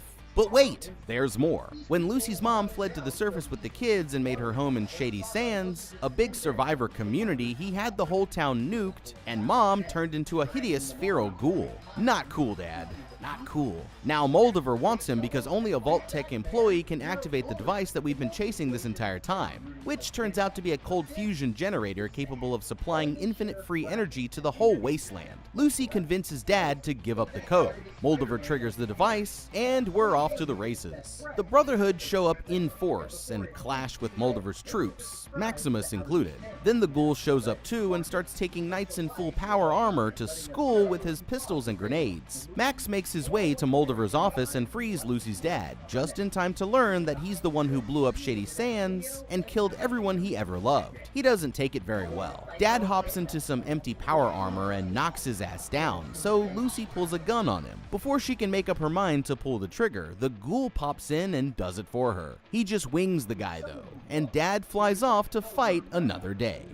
You know, I just realized both Lucy and Norm try to solve their problems by skulking around in the forbidden area, whether it's Vault 32 or Level 12. I guess that's not too surprising, seeing as how they're siblings written by the same writers. But what is shocking is that no one follows up on the poisoned prisoners. I thought he and Chet were detectives. What happened to that? Or let's at least see Betty looking shifty-eyed as she tucks an open box of rat poison into the bottom drawer of her desk. As far as actual survival goes, they probably should have worked up a secure process by which prisoner meals are handled.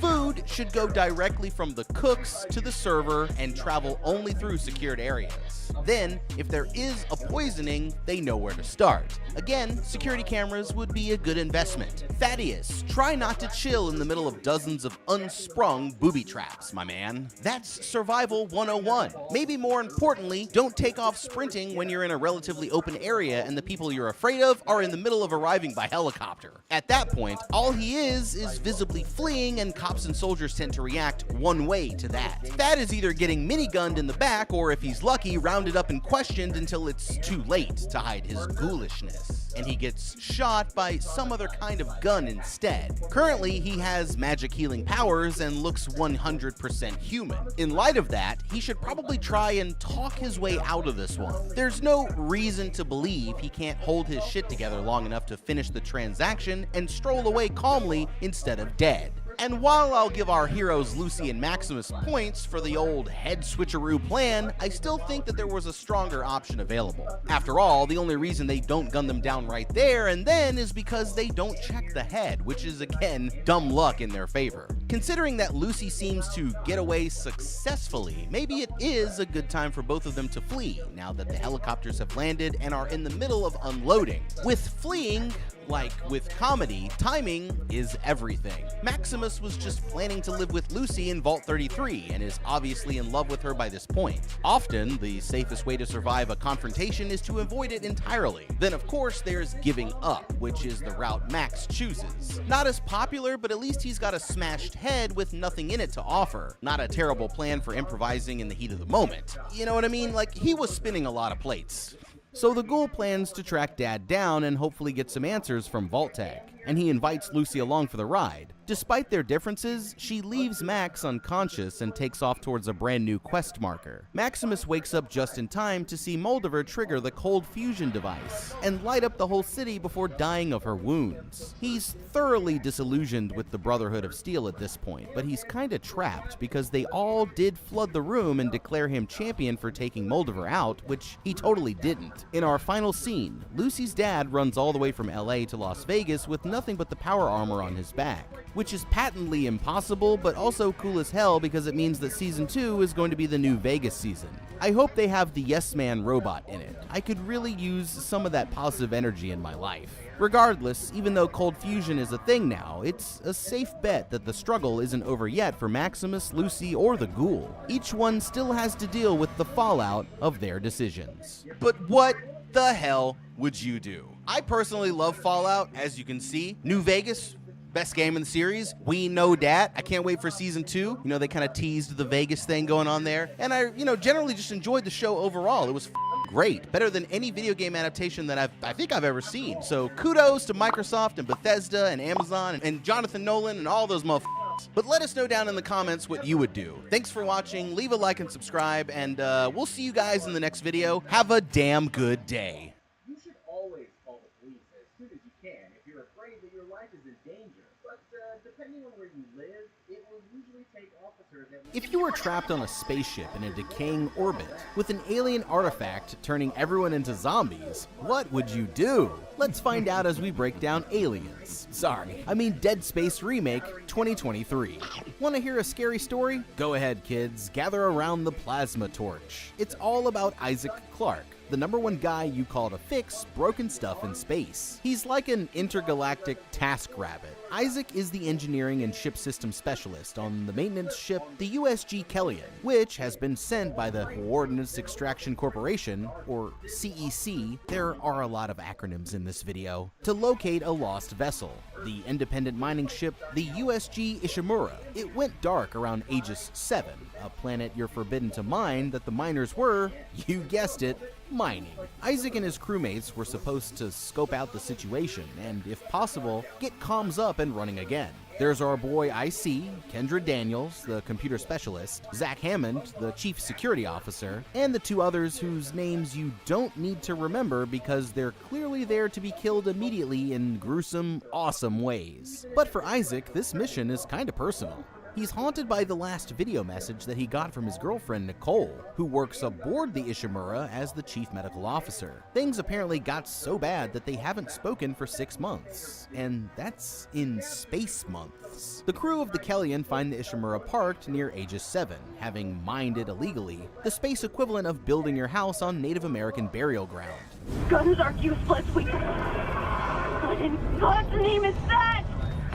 The ship is a planet cracker, and did what planet crackers do, splitting the whole world wide open. The Ishimura itself looks disabled too, and when they hail it, all that comes back is some weird whispering and inhuman growls. Isaac assumes that this means the comms are on the fritz, even though I'm pretty sure there's no way to break a speaker that makes it growl like a zombie. None the wiser, they start the automated docking procedure as Chief Security Dude Hammond gives marching orders. Suddenly, a gravity tether connecting the 2 ships fails, sending the Kellyan completely out of control. Don't worry though, I'm sure that's the only malfunctioning machinery we'll run into up here. The ship crashes through a wall of the Ishimura, slamming into the hangar bay hard enough to break a crewman's ankle, and damage itself so much that it's unable to fly again, leaving you all stranded. Hammond and Isaac go to make contact with the Ishimura crew and get a medic for their injured pal, Johnston. Isaac puts on his rig suit, which is like a cross between Mandalorian armor and an old-timey diving suit with glow sticks stuck to the spine. The ship's onboard computer systems scan the ID embedded within the suit and tell Isaac that he can grab the rest of the suit's tools from Chief Engineer Jacob Temple. In fact, no one can pinpoint anyone's location, because the hangar bay and other nearby rooms are all eerily silent and empty of life. Turning on the diagnostic console, Isaac sees that the damage to the Ishimura is extensive, which is an understatement given how much stuff he has to run around fixing in this game. Just then, sirens blare, and the room turns red as the ship declares an emergency quarantine and lowers a partition separating Isaac from the rest of the crew. The good news is that Isaac is safe and sound behind his nice thick partition. The bad news is that he just witnessed most of his friends murdered by weird flesh zombies, parodies of the human form dragging their skin spikes with them as they skewer and bite and kill. He flees through the halls unarmed and dashes into an open elevator. He gets his very first close-up look at a necromorph, aka a space zombie, when one bursts in through the elevator doors. Thankfully, they are apparently the strongest elevator doors ever made because they slice the guy clean in half. Seriously, I know it's space, but if elevator doors were that strong, we'd be up to our eyeballs in split-in-half office workers. Okay, let's leave Isaac making awkward elevator conversation with a dismembered torso and rewind for just a minute. As the rest of the game will reveal, our man was kind of screwed from the start in a lot of ways. But that doesn't mean that he couldn't have made some smarter survival decisions already. First things first, spaceship safety. The Kellyan is hurtling through the cosmos toward a ghost ship orbiting a forbidden planet. Maybe when it comes time to dock, everyone should sit down and put on their seatbelts. Then you wouldn't get all tossed around like rag dolls in a dryer and break an ankle, forcing the team to split up and devote precious time to hunting down medical help, which puts everyone at greater risk. Speaking of splitting up, maybe don't? At least not so quickly. Hammond and Isaac may not know the ship is overrun with zombies yet, but after seeing the state of the Ishimura, its lack of power and missing crew, it probably would have been a good time to circle back and convoy with the group, especially after the weird transmission that was so obviously not a comms malfunction. One thing Isaac does right is put on some futuristic space armor, which is super smart. In any survival situation, if futuristic space armor is an option, it's a solid one. Which leads us to the real screw-ups of the game, the CEC Mining Consortium itself. First of all, you sent your best ship, the most sophisticated ship in the entire human fleet, according to the intro, to crack a planet in half that's been a no-go zone for literally hundreds of years? Maybe send a smaller ship to scout that thing out, run some tests, use some sensors, scan some things. It's the future after all. No need to jump right to planet cracking. What happened to foreplay? And then when things go sideways, the best rescue you can muster is one engineer and one computer hacker. And 3 security officers? Now is when you send the big ship. You have no idea what things will be like on the Ishimura. That's what makes it an emergency. There's every chance you're going to need oxygen, resources, medical equipment, space for survivors, and the wounded. But no. Instead, you send a loose assortment of people who barely know each other and don't include a doctor. After all, there's already a doctor on board, right?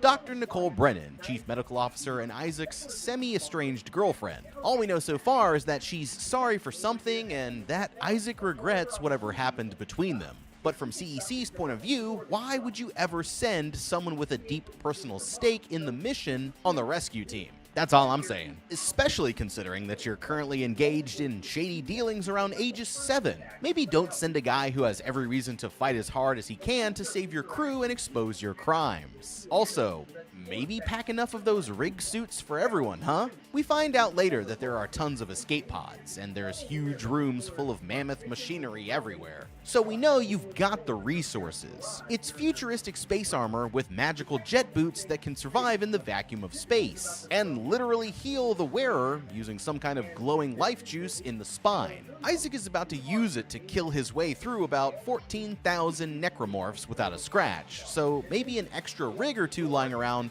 wouldn't hurt. Since there's only one, our boy Isaac naturally hops right in it and marks it with his scent for no takebacks. Smart. Even though I mentioned it before, I feel like it's important to point out that a bunch of engineers and scientists got together to build a spaceship that holds hundreds of people and can crack a planet open, and decided that the elevator doors should close so hard that they can cut a body in half. Someone tested that and watched the doors crush a bowling ball like a human skull and said, "Looks good to me, guy building a spaceship." While it's true that it happened to work in Isaac's favor this time, there's no question that thing would cause accidents and a hell of a lot of cleanup. After that, things really start to move when Isaac finds a tool called a plasma cutter lying on a workbench under a sign written in blood that says, "Cut off their limbs." Thanks. That's horrifying. The cutter is capable of shooting out little lines of energy that can cut through basically anything,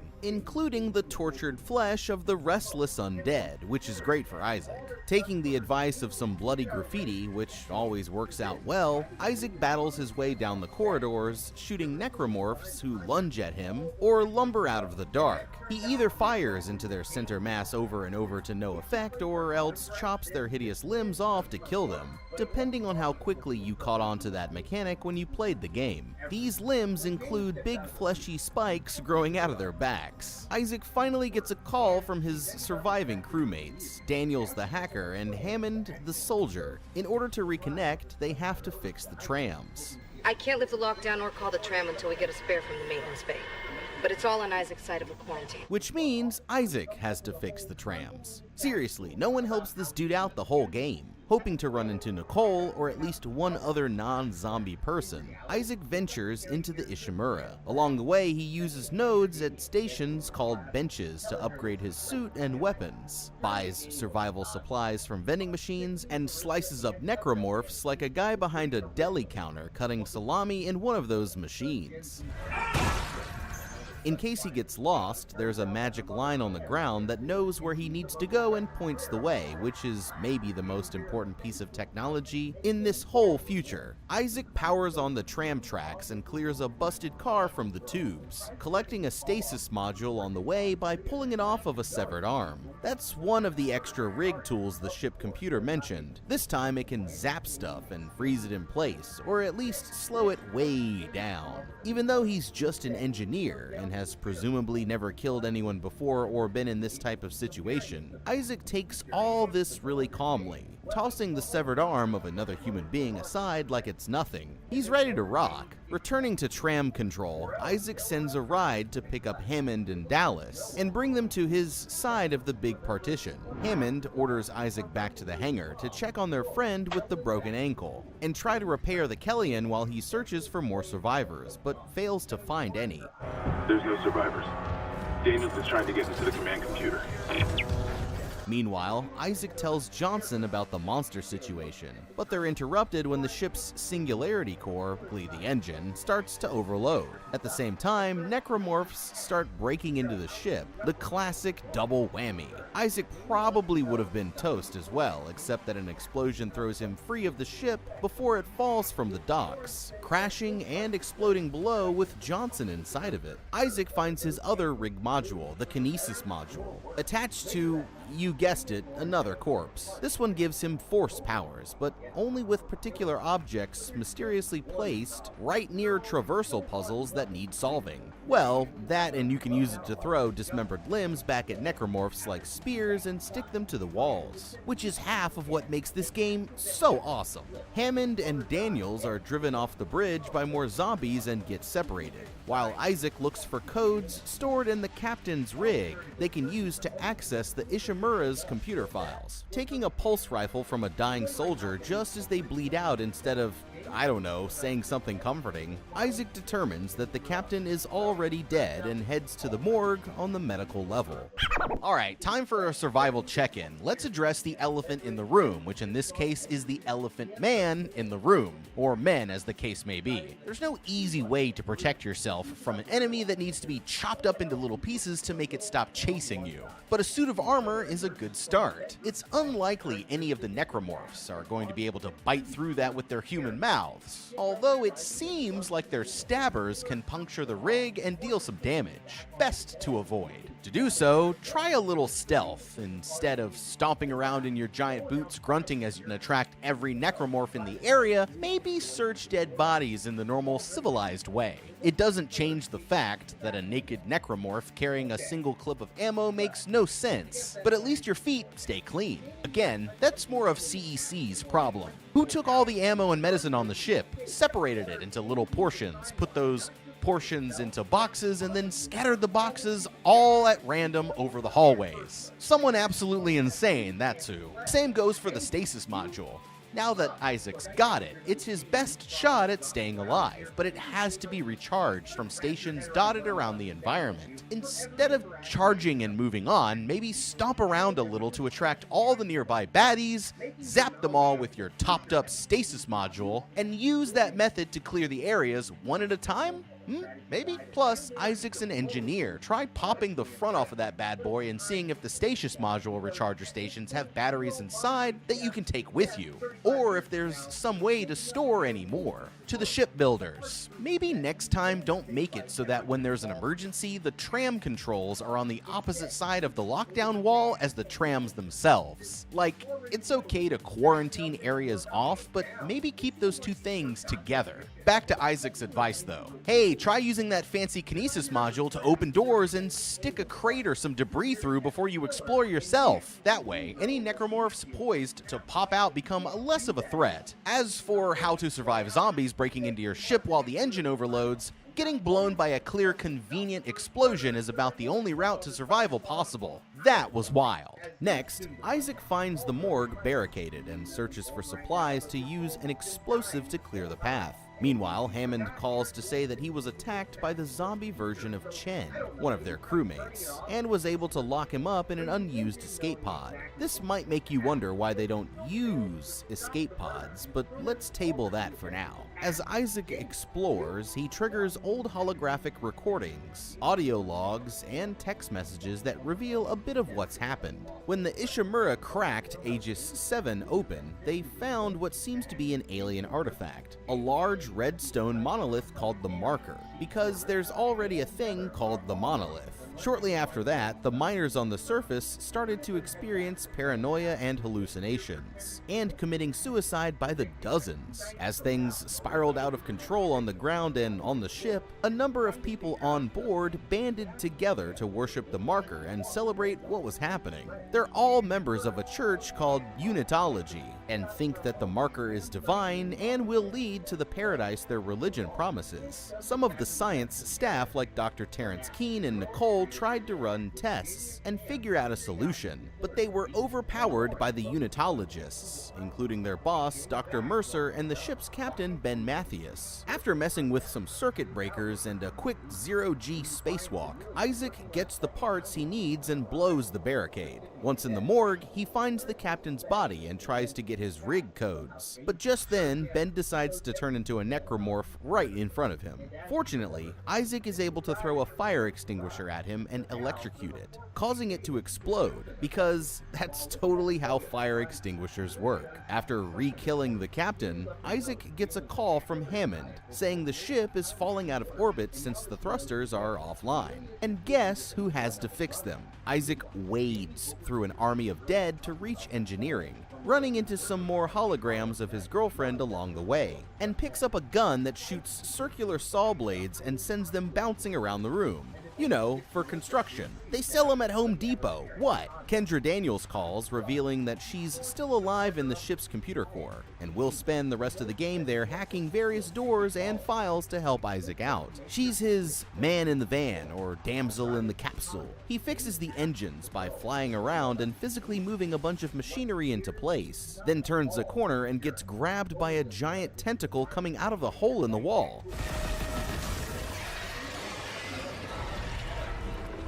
While Isaac soldiers on into an area with gross flesh all over the walls and tiny spaces he's got to squeeze through, Daniels sits in the safety of her hacker room and discovers that CEC knew about the Marker and was using the mining operation as a cover. The Marker has been taken aboard the Ishimura and is packaged up in the cargo bay for its return trip. This information barely registers with Isaac because he just picked up a flamethrower. Yes, he's lugging like 400 pounds worth of tools and weapons now, but he feels good, which is good, because believe it or not, there's more space stuff to fix. Isaac, you did it. The Ishimura's moving again. Nothing's to ever sabotage the fuck out of these engines. Now that the ship is back in orbit, getting slammed by all these asteroids and rocky debris left over from the whole planet cracking thing. Normally, there are ADS cannons that automatically shoot them to little bits, but they're, you guessed it, offline. And guess who has to fix them? It's Hammond. Just kidding, he's busy arguing with Daniels. Isaac has to do it. Isaac always has to do it. He upgrades his security access and heads off to recalibrate the cannons manually. Now, let's pause and go back to that barricade. Hey Isaac, in addition to fighting through hordes of space zombies to collect bomb ingredients from rooms way the hell far away from each other in the middle of a lockdown, do you know another way to clear a barricade? Grabbing pieces of it and moving them aside until it's dismantled. This thing was hastily put together by survivors huddled in fear from anything not nailed down. It can't be that well made. You stomp into everything you run into, so why not try and stomp this and see what shakes loose? If that idea tests your patience, consider the fact that you're carrying a plasma cutter, a tool designed specifically for stuff like this. You need some junk chopped up into easily movable pieces, and you have a gun that chops stuff up. It's not rocket science, dude. Next up, when you're aboard a haunted spaceship where everyone who dies comes back as a monster, and I mean everyone, maybe show a little more caution in the ship's morgue. Literally every corpse you've encountered has either been turning into part of the wall or a necromorph. It can't be that shocking that the room specifically full of dead bodies ends up being a necromorph hotspot. Hammond and Daniels aren't innocent here either. One of you is on the bridge and the other is in the computer core. You couldn't have checked whether the ADS cannons were online before the engine restart? In fact, maybe check all of the ship's systems right now since you know that it's heavily damaged, and make a little list and then form form a plan and an order of priorities from there. That's much better than sending poor Isaac backtracking through the ship over and over again to try and patch up systems faster than they can fall apart. Isaac finally enters a room with a person in it that isn't separated into two parts by a glass wall. It's Hammond, who sadly ejects Zombie Chen's locked escape pod into space before handing over an executive keycard, which will let Isaac get to where he needs to go, including the fancy executive bathrooms. Or does Isaac go in his suit? We'll never know.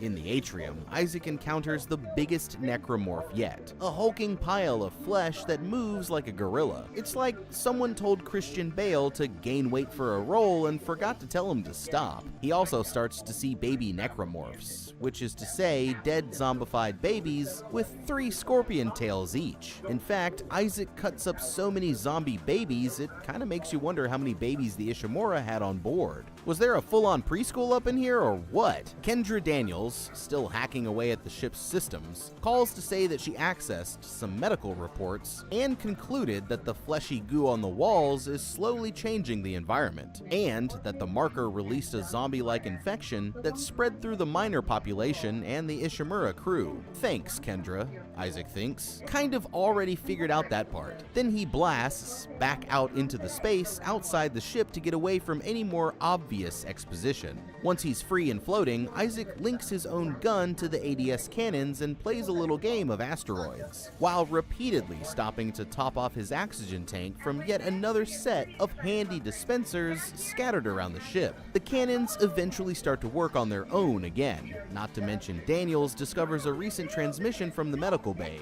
that appears to show Nicole still alive. Isaac plans to go straight there, while Hammond looks for more survivors on the crew deck, and Daniels keeps hacking. Medical turns out to be easy to access thanks to the working tram system, but Isaac immediately gets locked in by Dr. Mercer, the crazy leader of the onboard unitologists. He freezes Isaac with his own stasis module and reveals that the message from Nicole was just a recorded hologram. Like any good villain, he then tells Isaac his whole plan, which is to help the Maker cause something called the Convergence, both here and then by taking it back to Earth. He leaves Isaac alone with an unkillable monster called a Necromorph Hunter, forcing him to haul ass down the first corridor Daniels can unlock. Next, in the never-ending chain of stuff on the Ishimura breaking comes the hydraulics bay, which threatens to poison the air on board. Isaac has to stumble through rooms full of poisonous gas to recover some liquid nitrogen, so he can mix an enzyme that will revitalize the plants, which would be fine if the Hunter Necromorph wasn't constantly trying to slide into his DMs. To make matters worse, Isaac gets a call from head botanist Dr. Cross, who says that the enzyme will only weaken the Leviathan, not remove it. Oh, did I not mention the Leviathan? It's a necromorph the size of Pensacola that's lodged in food storage, pumping toxins out through the mouths of human victims called Weezers. Say it ain't so, whoa, whoa. After getting some more weird transmissions from Nicole and Daniel's little brother Kieran, Isaac gets his head together for another zero-G boss fight with the Leviathan and its flailing tentacles. Fortunately, even alien zombies follow the rule, shoot at the glowing parts, and he's able to vanquish the beast and send it sliding off the Ishimura into the void. Wait, hold up. What was that crap with Chen, Hammond? You're basically in the Aliens video game, and you've just got the xenomorph trapped, and you just randomly eject it while he's still alive? How can Isaac carry this whole team if the weak links keep dropping the ball? I wonder if the one necromorph we've taken the time to give a face and name will potentially come back into play at some point. Isaac has just been dismembering these things for days. Maybe have him put the man out of his misery before you bury him in space. Speaking of things buried in space, somewhere in here is where Isaac picks up a new weapon, the Force Gun, whose main fire mode is to do like a Jedi push. This raises a very nerdy question. If the scientists of the future can fully control the way Force moves through space, why is there only gravity control in a few rooms on the ship? If anti-gravity isn't a technology you can currently afford to deploy everywhere, start working on that now and assign it to your best people, because it would raise Isaac's chances of survival quite a bit if he didn't have to rely entirely on jet boots, magnets, and an oxygen tank that can apparently only hold less than a minute of air at a time. Seriously, a major safety issue. Here now in 2024, we don't have planet-cracking spaceships, but we definitely have scuba tanks and oxygen tanks that last for about 45 minutes. I get that Isaac doesn't want much extra weight on what already looks like a heavy suit, but if you use future technology to design a suit capable of spacewalking, maybe find a way to store more than a few fistfuls of oxygen inside of it. But I digress. What I really want to talk about is that the Force Gun has a secondary mode of fire, like all of Isaac's weapons, only this one breaks the laws of physics in a way that seems like it should quite frankly overshadow the main plot. The Force Gun's alt fire creates black holes, miniature singularities that suck everything inside, even bending the light around it. At this point, we've totally abandoned the idea that Isaac's weapons are originally power tools. The plasma cutter, sure. The saw blade ripper one, yeah, always. ABC.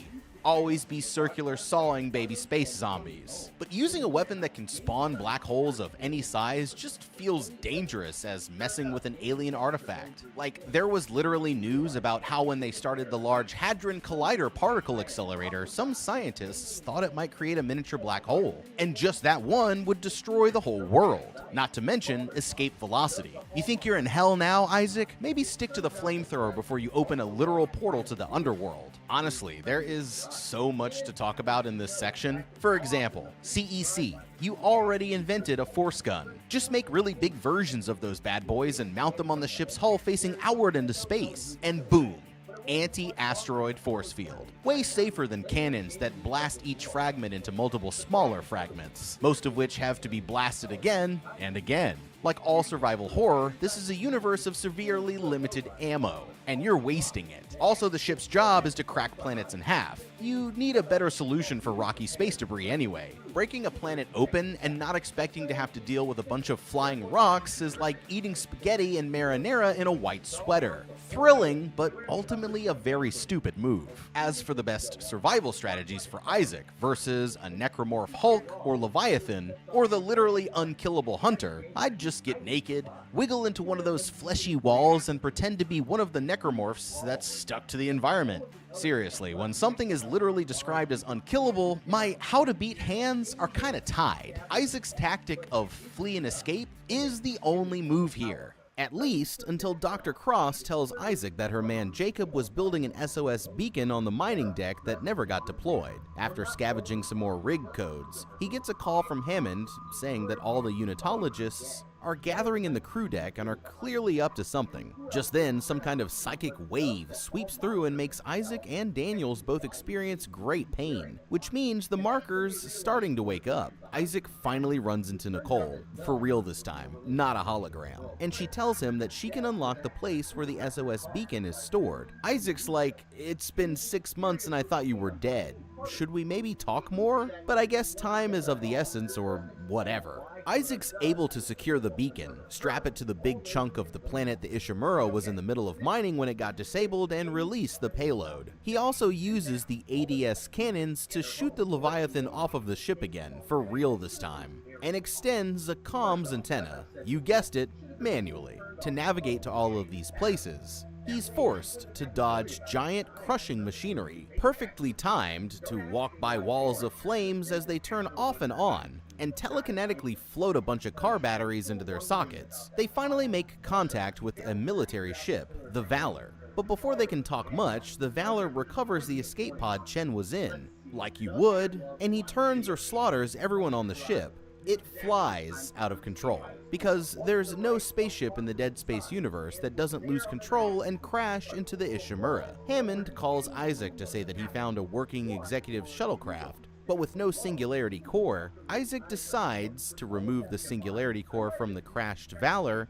and take it to the shuttle, briefly stopping to launch a nuke away from them and save everyone's asses again, no big deal. Right as he's taking the core, Isaac watches Hammond get killed by the Chen monster, which he had been hallucinating as normal Chen. At least he takes the necromorph with him when he jumps them both into the core. Just before leaping from the Valor as it breaks up, Isaac uncovers logs that prove they were not there because of the SOS, but to nuke the whole area and cover up the tragedy.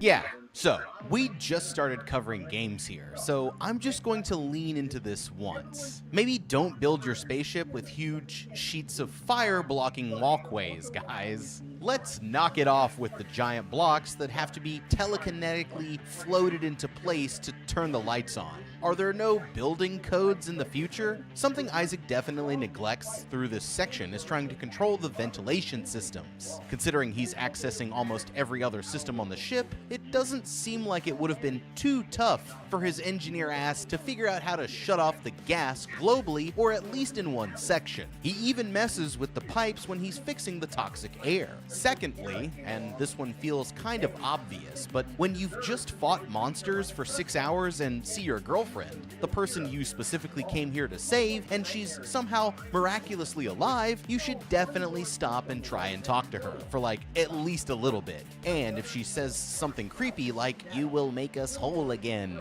take a moment to unpack that. It's really nice that it happened to work out that the exposed singularity core was really a heroic and poetic way for Hammond to go out and take Chen with him. But you have to put a guardrail around stuff like that. This is what you get from the people who make a black hole gun. Exposed singularities everywhere. Okay, Isaac, we're 2/3 of the way through this video. Let's apply everything about survival that we've learned so far to your next decision, okay? Next, the whole path to the crew deck, right where the executive shuttle, the unitologists, and the marker all are, opens up mysteriously. There's just like an open corridor between Isaac and where he needs to go, and he doesn't find that suspicious. He goes jet booting down that bad boy. Also, a really important plot point. This is when Isaac takes some time as he passes through the gym to play 0G basketball to unlock a reward locker of items and upgrades. He literally just watched a friend die and triggered a nuclear explosion in space, but now he's stopping to shoot hoops. What a stone cold badass. Of course, if he hadn't done that, maybe he would have arrived at his destination in time to save Jacob, the guy who built the SOS, from being stasis executed by Dr. Mercer. This seems to be too much for poor Isaac. Or maybe it's just the marker, but he starts to hear more voices and laughter through the radio. Isaac runs into Dr. Kine, who eventually convinces him that rather than just escaping on the executive shuttle, they have a chance to end this all here and save humanity by returning the marker to the center of the Aegis 7. Kine distracts Dr. Mercer so that Isaac can move the marker and the singularity core to the shuttle and hook everything up. The necromorph hunter attacks Isaac a final time,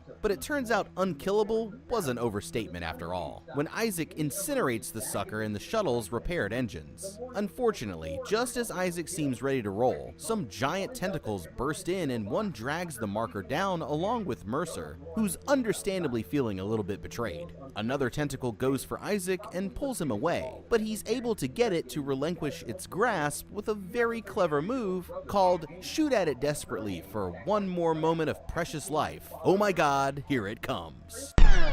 Before we move on, in case it still needs to be said, if all of the doors in the hallway of a haunted house close and an ethereal light illuminates a straight path into the darkness, turn and go any other way. It's a trap, my dude. And I know I've talked a lot about the importance of staying as calm and collected as it's possible to be in different high-stress situations. But as someone who's just killed a double-wide RV-sized zombie using space cannons, I don't know if basketball is the best use of Isaac's time here. I'm not saying don't have fun with what you do, but there's been a pretty consistent urgency and time factor, and sort of a ticking clock to things so far. It feels pretty important that he stick to his schedule. Don't blame your girlfriend if a loved one kills themselves sounds more like personal advice than survival advice. But in this case, it turned out to be both. I do think it drives home the importance of regular, open, and vulnerable communication with those you trust. It's not just mentally healthy, it means if your partner dies alone in space, you won't have any regrets. Well, maybe one. But at least you could move on without needing to kill an army of the undead. Although in Isaac's case, I guess it worked out since Nicole's alive, or is she?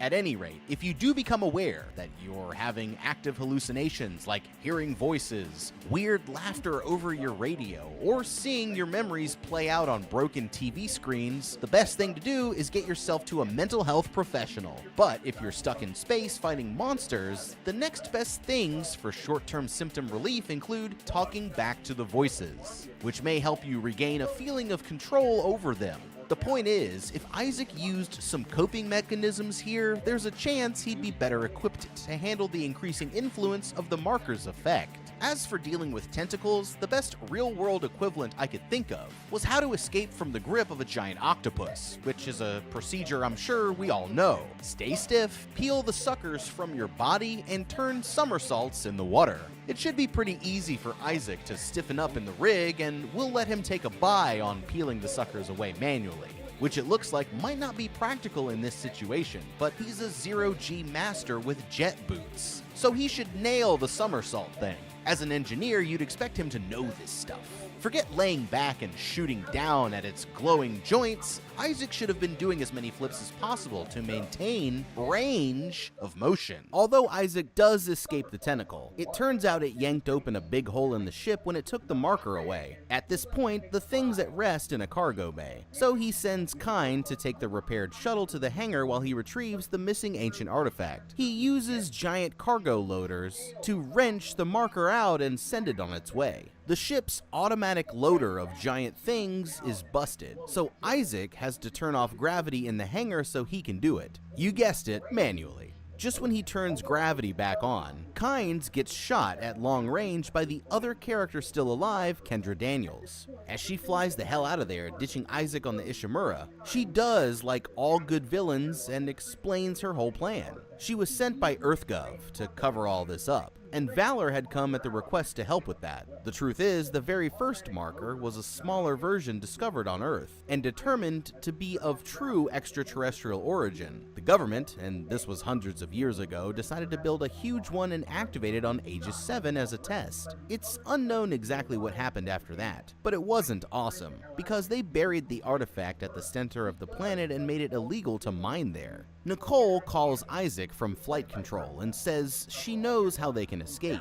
but yet she doesn't tell Isaac what that is until he physically gets to her, which seems weird, because even after she reveals that she can remote control the executive shuttle and force it to return, she's still saying weird crap like, "make us whole again." And she can't escape fate, but who can? This thing that is definitely Isaac's girlfriend Nicole tells him to get back in the shuttle where she programs a flight path. They successfully land the shuttle on the planet and unload the marker, which they now have to return to a pedestal that will lower it into its final resting place. Isaac's worried about the effects of the marker, which are getting stronger and stronger, but Nicole says he'll be protected from that when he's near it like an eye in a storm, or a dead space, if you will. Okay, hey.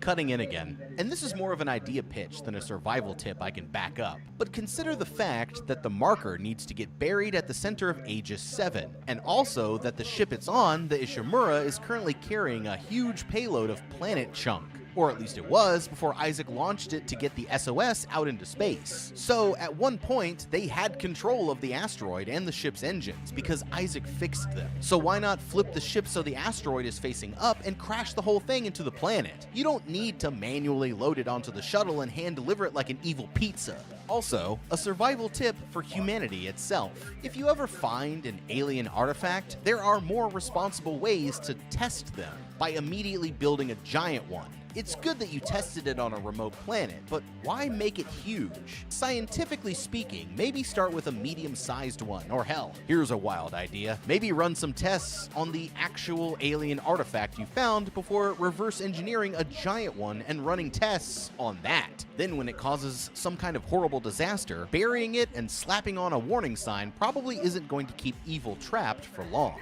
What you should probably have done is send a team of specialists hundreds of years ago when this happened, instead of relying on your children's children to actually turn the marker off or resolve whatever is going on with it. Furthermore, by this point, even though I know he's been under a lot of stress, Isaac needs to be keying into some of Nicole's strange behavior. She's exhibiting flat affect, repeating a mantra word for word, seems detached from reality and is saying grandiose and fatalistic things. Everything in the future is weirdly designed to force people to split up their group. Why does Nicole have to stay behind to program the shuttle's flight path? You're telling me you can't really program a flight path from within the ship? Or is that yet another thing that's out of order? Because I'm telling you, Isaac can fix that. He'll disconnect a gravity tether or ignite a centrifuge, and you'll be in Flight Path City. But no, instead, you're yet again separating from the woman you came here to save on an exploding ship you know for a fact is swarming with corpse monsters. Think this through, friend. Back in the present, as he moves the marker down a series of conveyors, Isaac stops to repair one more powerful conduit for old time's sake, and runs a final gamut of killing necromorphs in a wide variety of satisfying ways. Once the marker's back on the pedestal, it starts to fire a laser up into the sky like the Luxor. Nicole reconnects with him just as the Ishimura finally fails, for real this time, and starts dropping asteroid fragments, planet parts, and ship debris down onto the surface. Isaac runs inside to mess with some gravity tethers to deflect them, leaving Nicole behind by herself for a third time for no reason. Left wide open and unarmed, Nicole gets Daniels' gun put to her head when the turncoat reappears just like Chen did, to snap Isaac out of his delusions. Kendra shows him the rest of Nicole's recorded apology message from the beginning of the game. It first seemed like an apology for the fight, but in fact it was Nicole's suicide note. As things spiraled out of control on the ship, she made the decision to inject herself with poison rather than turn into a necromorph.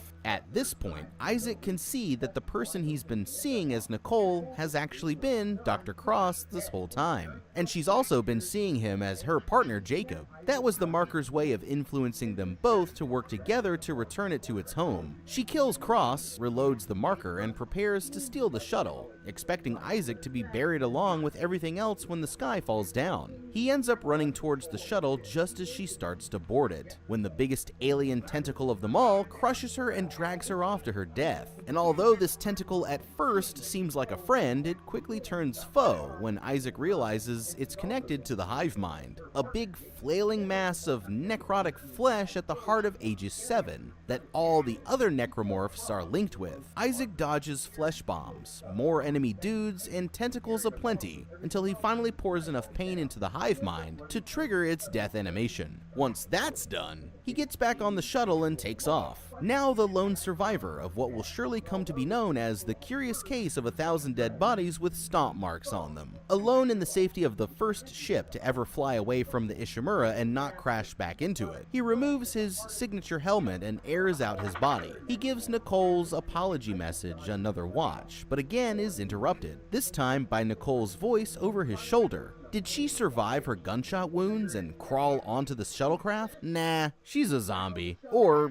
arguably, a zombie that lives inside Isaac's brain. And now we've reached the end. What would you do? Or what have you done if you've played Dead Space Remake? Did it go something a little like what we discussed here? Same or different? Let us know down in the comments below. Thank you so much for watching. Leave a like and subscribe, and check out the How to Beat playlist for more videos exactly like this one. I'm the Guy. I'll see you in the next video, and have a damn good day. Nah, she's a zombie. Or, arguably, a zombie that lives inside Isaac's brain. And now we've reached the end. What would you do? If you were trapped in the middle of a city that was suddenly overrun by flesh-eating zombies, genetic abominations, and an 8-foot-tall Frankenstein's monster with a rocket launcher whose only goal was to erase you from existence, what the hell would you do? So grab your lockpicks and maybe a sandwich as we break down the mistakes made, what you should do, and how to survive the zombie apocalypse in Resident Evil 3.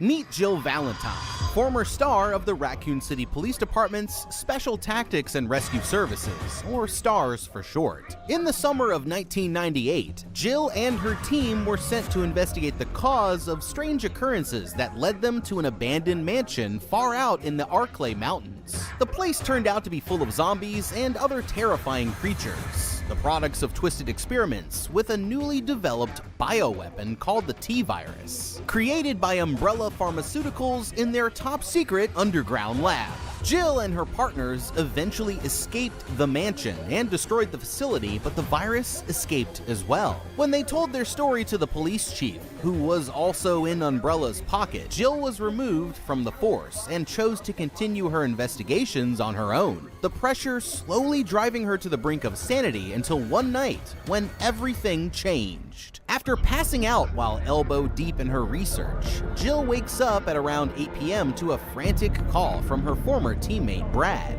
who's desperately warning her to get out of the city. Before he can explain, their conversation is abruptly cut short as her apartment wall suddenly explodes, and a hulking, 8-foot-tall abomination sends her flying across the room. Jill immediately does the only thing that one can do in a situation like this and starts blasting. But it's no use because bullets don't seem to harm this thing, leaving her with no choice but to run for her life as it continues chasing her through the building. Jill narrowly escapes down to the next floor, where the creature cuts her off by ground-pounding its way through the ceiling like Mario on steroids. As she ducks under the rubble, it tries reeling her in with a tentacle that sprouts from its hand, but Jill uses a shard of broken glass to cut herself free. Just when she's nearly back to safety, the creature crashes straight through a brick wall, grabs Jill by the head, tossing her back into the inferno, and starts chasing her down the hallway, using a huge chunk of concrete like a battering ram.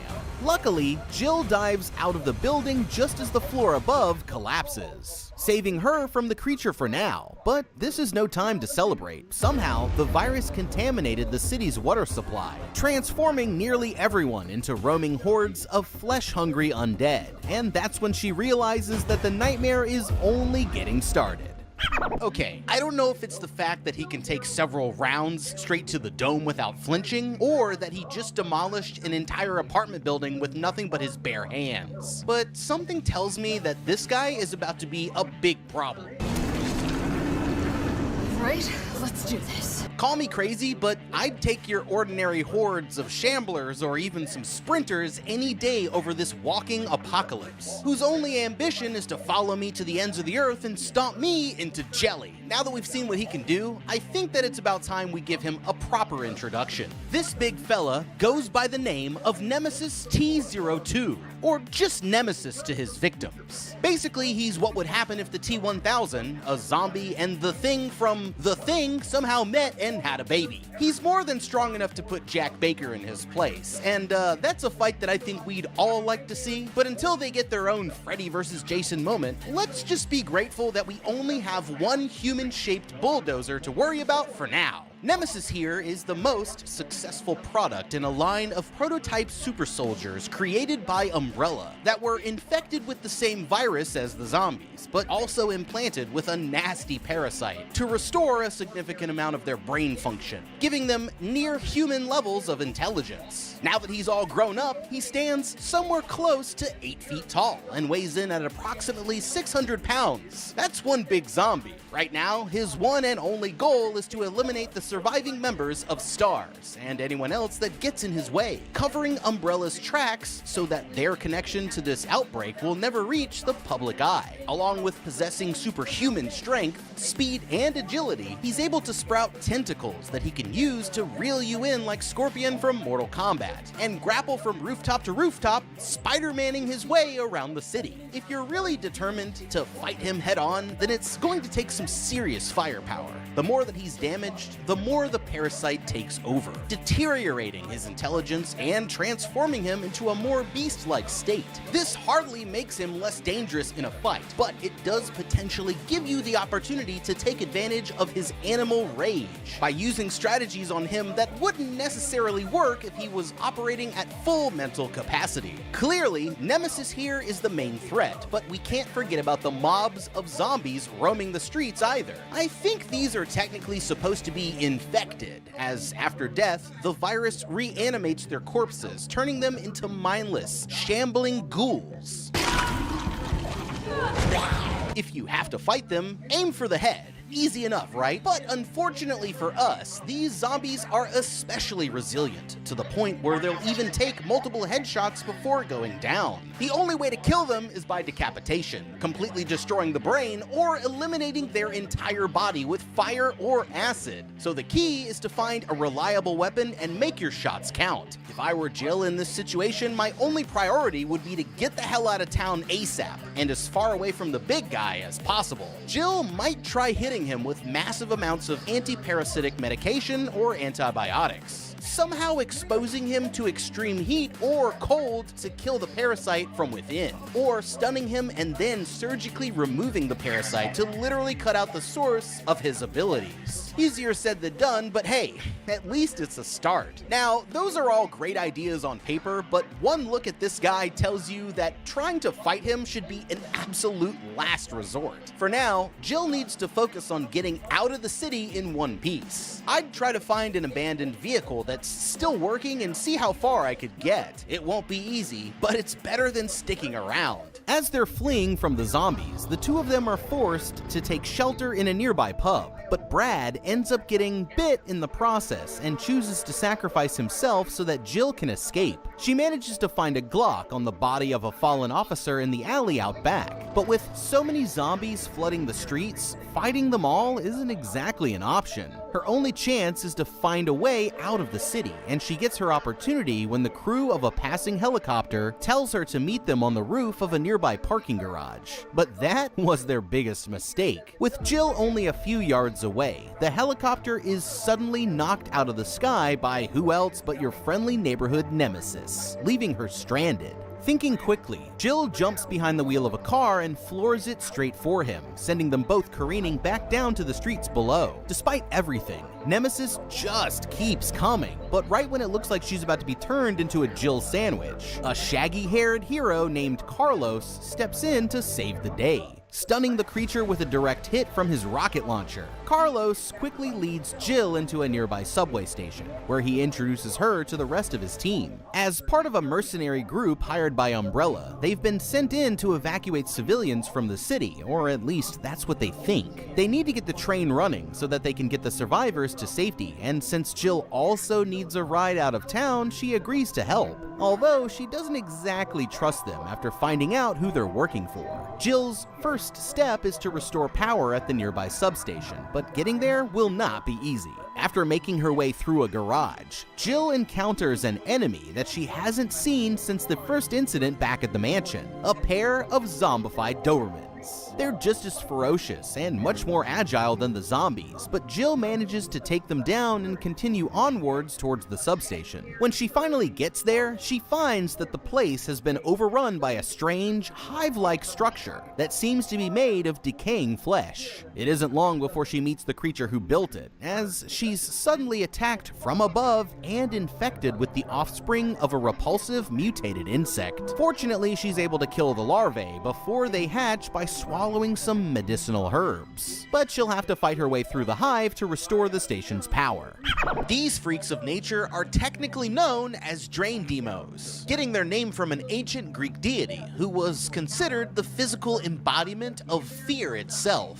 They're what happens when your average everyday flea consumes blood from someone infected with the T-virus, mutating them from tiny insects into terrifying creatures the size of a full-grown adult. These bizarre creatures survive by consuming nutrients from human body fluids, using their increased strength to overpower their victims and an elongated proboscis to suck out the juices. As an all-female species, they sometimes reproduce by forcefully injecting victims with their larvae. The only way to stop the larvae from hatching is by consuming one of those weird green herbs that are lying around and vomiting the creepy crawlies back up before it's too late. Worst of all, they like to use swarm tactics, which means that when you see one of them, another could be right behind you.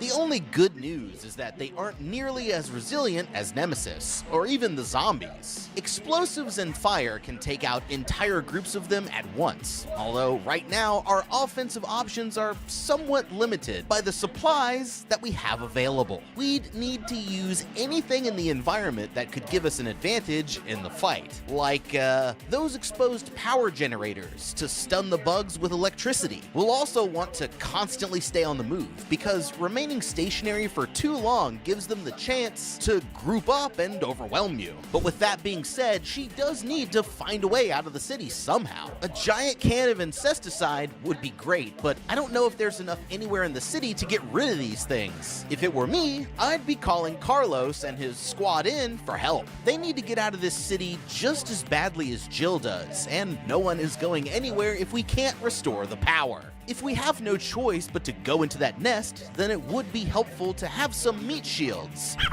I mean backup. That should force the creatures to divide their attention between multiple targets. If they work together, then Jill could use Carlos and his team to draw the creatures' attention while she navigates through the substation and restores the power, allowing her to focus on the goal instead of constantly having to look over her shoulders for one of those bloodsuckers. Jill sets out moving as quickly as she can, winding through the tunnels and over catwalks while fighting off wave after wave of insects, until she's able to reset all 4 circuit breakers. Flipping the main switch, she finally restores power to the train full of refugees, and even fries the bug nest in the process, but she's not in the clear just yet. Next, she'll need to return to the subway office to set a course for the train. By cleverly using shortcuts, she's able to maneuver around the big guy and the groups of regular zombies, fighting through to the office, where she plots the train's route to a safe area and even manages to grab a shotgun on her way out. Before she can get far though, Jill encounters another new type of enemy, a corpse infected with a crab-like parasite that latches on to its victims' heads. By focusing her fire on the creature, she's able to kill both it and the host. Jill finally makes it back to the station, where she meets up with Carlos and 2 more of his teammates, Tyrell, who's cool, and Nikolai, who sucks. Just then, they hear Nemesis about to return for round 3, but they still need time to get the train ready, so Jill uses herself as bait to lure the creature away, escaping through the vents into the city's sewer system. When she finally gets a moment to breathe,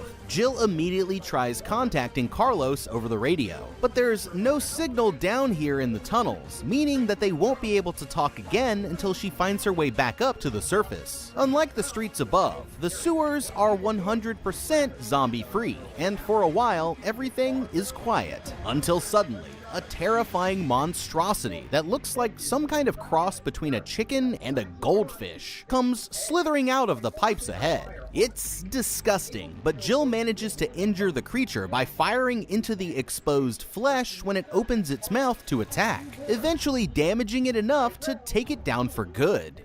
Okay, who had Evil Kermit on their bingo card? At least we're not dealing with any more zombies or our buddy Nemesis for now, but these big slimy boys should be more than enough to keep us busy in the meantime. It looks like the only way out of these sewers is through these giant tadpoles. So it'd be helpful for us to understand what exactly they are first before coming up with a plan. These creatures are known as the Hunter Gammas, another product of Umbrella's genetic experiments. Not that I would know. After years of research and development, working to perfect the T-virus, Umbrella had a pretty effective bioweapon on their hands, but there was just one problem. Despite their efforts, an approximate 10% of a given area's population was still naturally immune to the virus. And when you're going for complete global saturation, that just won't cut it. They needed a way to kill off that pesky 10% of survivors, and thus the Hunter Project was created. There are a few varieties of the Hunter series, another of which we'll encounter a bit later. The thing they all have in common is that they're a product of splicing human and animal DNA, using the T-virus to create a horrifically mutated apex killing machine. Thanks! The gammas here were created by using the T-virus to bond human donor DNA to a fertilized amphibian egg, something that I can't even believe I just said out loud right now, and the product of which ended up looking just as repulsive as the idea sounds. As we've come to expect by now, these freaks are remarkably strong and highly resistant to damage, but what makes the gammas unique is that they can even swallow their prey whole by unhinging their monstrous jaws.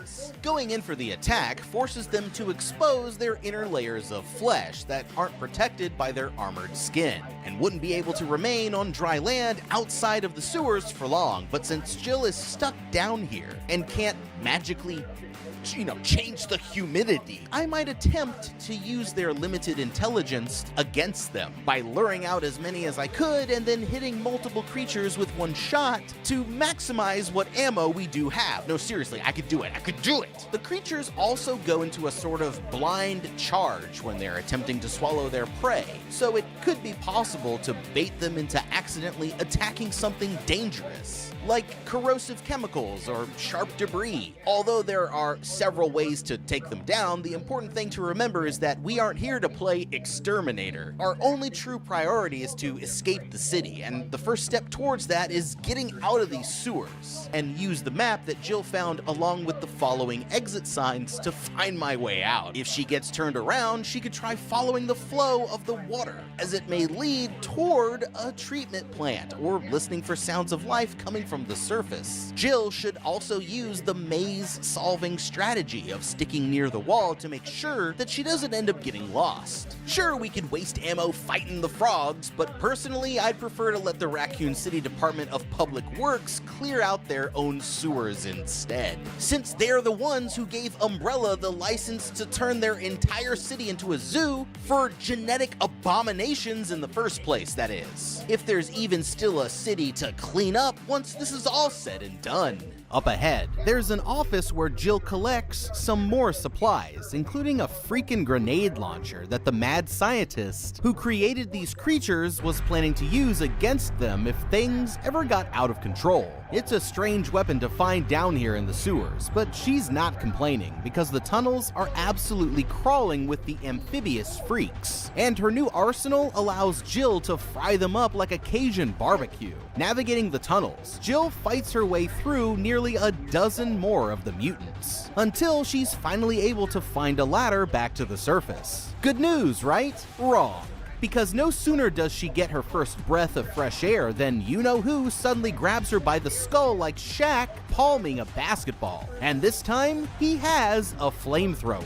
Running for her life, Jill flees into a nearby construction zone. But the only way to go is up, and her old buddy Nemesis is literally hot on her tail. By using the piles of construction materials for cover, she's able to circle around behind her opponent, avoiding his attacks while focusing her fire on the massive fuel tank that's strapped to his back until she finally manages to defeat him. With flames now engulfing the entire building, Jill manages to make a quick exit by leaping over the railing and crashing down to street level on a damaged construction elevator. It's not exactly the smoothest landing, but at least the big guy is dead, for sure this time. After checking in with Carlos, Jill starts heading back towards the subway station, winding her way through the streets, alleys, and even a few houses, all while dealing with any undead that gets in her way. Right now, she might be thinking that the worst is behind her, but that's when someone who we haven't seen in a while throws a giant flamethrower straight at the back of her head. Any guesses who? It's Mr. Nemesis, back from the dead for the, fourth time in one night. Jill's running out of ideas, but just then, Carlos calls her with one of his own, saying meet him outside of the station. As they duck through the security door, Carlos opens fire on a nearby fuel tanker, setting off a huge explosion and buying them time to get to safety. By now, we know that a little explosion won't be enough to take Nemesis out of the picture for good, but it should at least slow him down for a little bit. With the train finally operational, it looks like Jill is finally getting out of town. But as for Carlos and Tyrell, they have one last job to do. They're being sent back into the city to locate and rescue Umbrella Doctor Nathaniel Bard, who's been working on a vaccine that could stop the outbreak in its tracks. Speaking of stopping things in their tracks, the train hasn't made it 5 minutes down the line when the giant stalker from hell over here starts tearing the whole vehicle apart. In the chaos, the unit's leader Mikhail is grabbed by Nemesis, but he detonates a cluster of explosives at the last second, causing the entire train to derail as Jill is knocked unconscious in the crash. So much for that escape attempt. But for now, we can cut back over to Carlos and Tyrell, who are about to make a shocking discovery. Okay, well, that didn't exactly go according to plan. Putting yourself in danger is one thing, but when your escape attempt leads to a whole train full of innocent bystanders getting Nemesis into oblivion, there's only one left to say, and it's Jill, you f***ed up. She's the expert on surviving these Umbrella experiments, but did we not learn anything from what happened to those poor helicopter pilots back at the parking garage? At every turn throughout the night, just when Jill thinks that she finally has things under control, Nemesis here shows up almost on cue to remind her just who's playing the predator in this game of cat and mouse. So what made her think that now would be any different? Maybe it's just me, but I think the most polite thing to do here would have been to at least check in with the other refugees who aren't wearing any plot armor, and see if they were cool with the idea of her hopping aboard while being pursued relentlessly by a rocket launcher wielding undead super soldier. It seems like everywhere Jill goes, untold destruction is sure to follow. And worst of all, that didn't even kill Nemesis. It just made him stronger. As she's about to find out for herself. Sorry, Jill, but you f***ed up. The search for Dr. Bard brings Carlos and Tyrell to a familiar location, the Raccoon City Police Department. They're a few hours too early to run into Leon, but let's be real, even Nemesis wouldn't stand a chance if those three ever teamed up, so it's probably for the best. While Tyrell mans the computers, Carlos sets off for the STARS office on the second floor, where they're all hoping to find the doctor. After fighting his way through the building, Carlos is finally able to reach the relative safety of the STARS office, only to find out that our doctor is in another castle. Instead, he's taken shelter in the nearby hospital, but Umbrella seems to be cleaning house, killing off even their own researchers, so that no one can spread the truth about their involvement in the outbreak. Just then, Carlos gets a call from Jill explaining what happened to the train, and he rushes to her rescue, leaving Tyrell to go after the doctor for now. Meanwhile, Jill escapes from the subway tunnels and makes her way back up to the surface. As she's crossing a footbridge over the river, she watches Nemesis come staggering out of the tunnels completely engulfed in flames and tumble headfirst into the water. It looks like she's in the clear for now, when all of a sudden, the creature leaps out of the water and lunges straight for her. The massive damage that he's sustained over the course of the night causing him to mutate into a terrifying beast-like form. This version operates more on sheer brutal instinct than strategy, chasing Jill into the nearby square and forcing her to confront him head-on. Luckily, she's able to use the upgraded arsenal that she's acquired to slowly whittle him down one bullet at a time, narrowly avoiding his swipes and using mine rounds from her grenade launcher to stun him when he starts circling around by running across the sides of buildings. The two trade blows for what seem like an eternity, until finally, Jill is able to overwhelm the creature's regenerative abilities with a barrage of high explosives, decisively ending the brawl. Victorious, she carefully steps over the creature's body as she goes to leave the area. But the moment that she turns her back, Nemesis recovers and starts dragging her back towards the street. With a well-placed shot, Jill sends the heavy iron gate crashing down, severing the creature's arm. But as she tries to run, Nemesis quickly regenerates a new tentacle and pierces her with a nasty-looking barb, infecting her with the virus before both of them collapse to the ground. It's more than a half a day later by the time that Carlos finally finds her, but luckily Jill has managed to hold on. Thinking quickly, he radios Tyrell and tells him to meet up at the hospital, where they'll rescue the doctor and hopefully find a sample of the vaccine to save our super cop. Following the signs to navigate through the building, Carlos winds up coming to a staff room with dead bodies everywhere. And the huge claw marks on the walls are the first sign that whatever got to these researchers was something even worse than anything he's encountered before. He has to dig around for a while until he eventually finds a key to open the storage area and collect an employee ID card from one of the lockers. But as he turns back to the main hall, he suddenly comes face to face with the creature responsible for the massacre. As if zombies weren't bad enough, he's now forced to square off with this armed monstrosity known as the Hunter Beta. The creature requires a hail of bullets to bring down, but Carlos is able to get the job done without being torn to shreds. The only problem is that this was just the first of them. Okay, just when I was thinking that we'd seen the worst of things, we've got a squad of bloodthirsty reptile men making their first appearance on the scene. Don't they know that there's already a whole host of other monstrosities at the party? Seriously, pick another apocalypse, you green freaks. Oh well, we know the drill by now. Time to figure out just what exactly we're dealing with and how we're gonna fight back. Just like the Gammas, the Betas here were created by Umbrella as a deployable bioweapon to wipe out anyone who didn't succumb to T-virus infection. Those freaks were born through an opposite process to the one of the Gammas, using the virus as a bonding agent to splice reptilian donor DNA with a fertilized human embryo, instead of the other way around. As you can see, the product is the stuff of nightmares. These betas possess superhuman strength and speed, allowing them to dash along walls and kill their victims with a single swipe of their razor-sharp claws. Their armored skin can only be penetrated with sustained heavy fire to expose the weaker flesh hidden beneath, or acid rounds to melt straight through. You know, Resident Evil.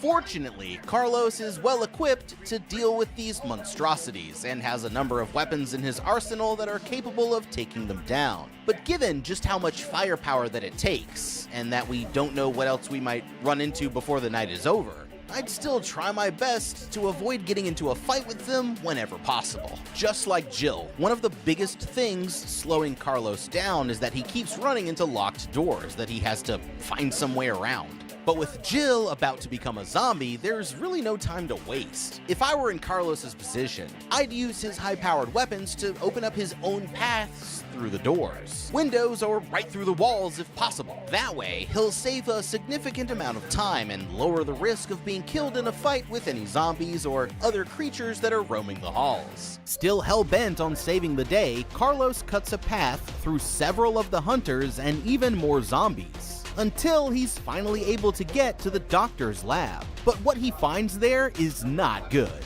It looks like someone less friendly got to the doctor first based on the bullet hole in his head, which might be a bad thing if he weren't such a scumbag. But fortunately, the man's computer tells Carlos everything that he needs to know. It turns out that the doctor kept a few samples of the vaccine here in his office, while the rest are stored in a secret facility underneath the hospital. Sure enough, Carlos finds a sample hidden in the closet, which he uses to cure Jill after fighting his way back to the lobby, staying by her side until the vaccine starts to take its effect. Sometime later, Tyrell staggers into the room, having sustained some injuries himself, and immediately turns on the TV without saying a word. According to the news report, they have less than 24 hours before the military nukes the entire city to contain the outbreak, meaning that any non-zombie who hasn't evacuated in time will also be killed in the blast. With Jill in recovery, Carlos sets out for the underground lab, hoping to find more samples of the vaccine and prove to the military that the virus can be cured before Raccoon City is turned into a crater. When Jill finally wakes up, Tyrell explains the dire situation. But instead of getting out of town like he suggests, Super Cop decides that she's going in. There's only a few hours left before the missile hits, but she's determined to find Carlos and put a stop to Umbrella, or die trying. Traveling through the hospital's basement, Jill eventually discovers a massive freight elevator that's large enough to hold several semi-trucks, and rides it down into a state-of-the-art facility where Umbrella had been researching all kinds of ghoulish tests on their nightmare creations. To her surprise, there's Nikolai silently watching her from an observation window. But when she attempts to ride the elevator up and confront him, Nikolai is already long gone. Just then, she hears someone approaching from behind. Luckily, it's only Tyrell, and the two of them agree to team up in search of Carlos and the vaccine. The path ahead leads them into a futuristic hallway, but unfortunately, their partnership is short-lived. Because, all of a sudden, Nemesis here says, "Forgot about me, did ya?" and impales Tyrell with a tentacle straight through the chest. It's over for him, and Jill's only choice is to run for the next room while the creature bounds after her, shutting the heavy blast door in his face just in time. Fighting her way past the undead researchers who are still roaming the halls, Jill comes to a laboratory where she can synthesize a sample of the vaccine herself. She'll just have to find the ingredients that are scattered throughout the rest of the facility. For the moment, the rescue mission turns into a scavenger hunt, with more of the zombies and other bizarre variants blocking her way. It's a brutal challenge, but with each and every step, Jill continues getting closer and closer to reaching her goal. Jill's focused on making just one sample of the vaccine as a way to prove to the government that the virus can be cured, and that they shouldn't nuke Raccoon City back to the Stone Age. That's an important mission, but in case she hasn't looked around in a while, there isn't much of a city left to save, and only creating one sample of the vaccine could be a wasted opportunity. Instead, I'd try to get more than one of all the ingredients if possible, and use them to make as many samples of the vaccine that I could. These extras could be used against Nemesis by injecting him to counter the virus that's responsible for a large part of his power. It might even be possible for Jill to create an aerosolized version and deploy it through the facility's ventilation systems, exposing all threats within the base to the vaccine and hopefully weakening or destroying them outright. Finally, as cutthroat as it seems, I'd strongly consider leaving Carlos behind once we've got our hands on a sample of the vaccine. Time is running out, and what if she ends up making is the only sample in existence? Then risking losing it could mean disaster for the rest of the world. Carlos seems capable of fighting his own way out as it is, and although I'm sure that he'd appreciate Jill risking her life to save him, it's probably not what he'd want. So if she does decide to cut and run while she has the chance, then she can at least sleep easy knowing that she did what was best for the rest of society. The last leg of the search brings her to an incubation room that's full of baby tyrants and hunter creatures. At first, they're all sleeping peacefully in their test tubes, but sure enough, when Jill circles back through after getting samples that she needs from the lab above, the hunters start bursting out of containment to attack her, forcing her to use the grenade launcher to take them out before the security doors will open, allowing her to exit the room. Finally, after battling her way through what seems like the whole facility, Jill returns to the lab and is able to synthesize another sample of the vaccine. Now all that's left to do is find Carlos and get the hell out of there. As she runs into the next area, Nemesis crashes through the wall and lunges straight for her, knocking Jill off of the platform. That's when Nikolai shows up and takes the last sample of the vaccine to sell to the highest bidder, stepping on Jill's fingers and causing her to fall down into the chamber where her mutant stalker is waiting to finish the job. The fight plays out much like it has before, but this time Jill has a friend. Her situationship Carlos shows up just in time, sending in a crane that Jill uses to ride up out of the chamber as he floods the place with tanks full of acid,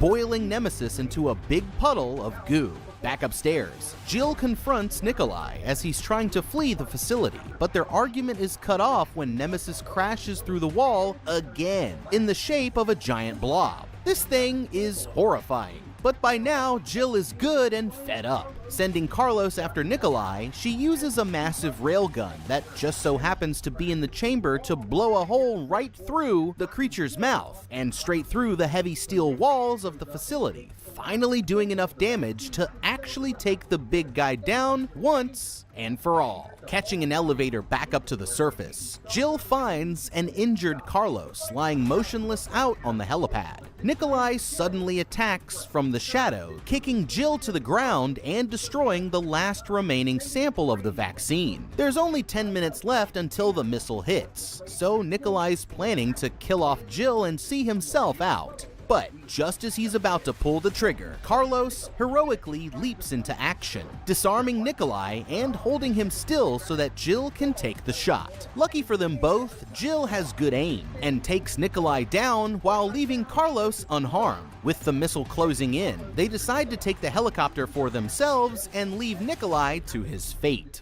Our heroes manage to make it out of the blast zone, just as the thermobaric missile strikes the city, destroying all evidence of Umbrella's crimes against nature. Although they've managed to survive, it's hard to consider this a victory, but Jill vows that same day she'll find a way to bring Umbrella down for good, no matter the cost. Yo, do you with Resident Evil 3 like I do? This is like my favorite game ever, and I'm so glad that we got to cover it today on How to Beat. What'd y'all think? Let us know down in the comments below what you would have done. And if you know how to speedrun this game, get at me, because I can clear this game in under 10 seconds flat. But that's all for now. Leave a like and subscribe, and check out that How to Beat playlist for more videos just like this one. I'm That Guy, and I'll see you in the next video. Have a damn good day.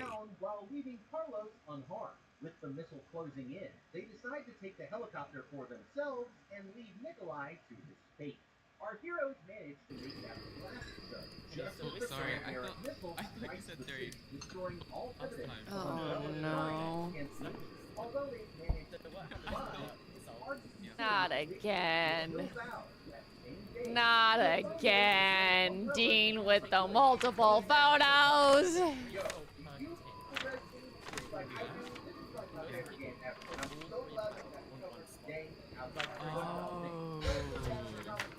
I don't think it's a wraith though, guys. What do you think? It's okay, Dean's learning, Dean's learning. Chalky's at least trying to explain, so that's good.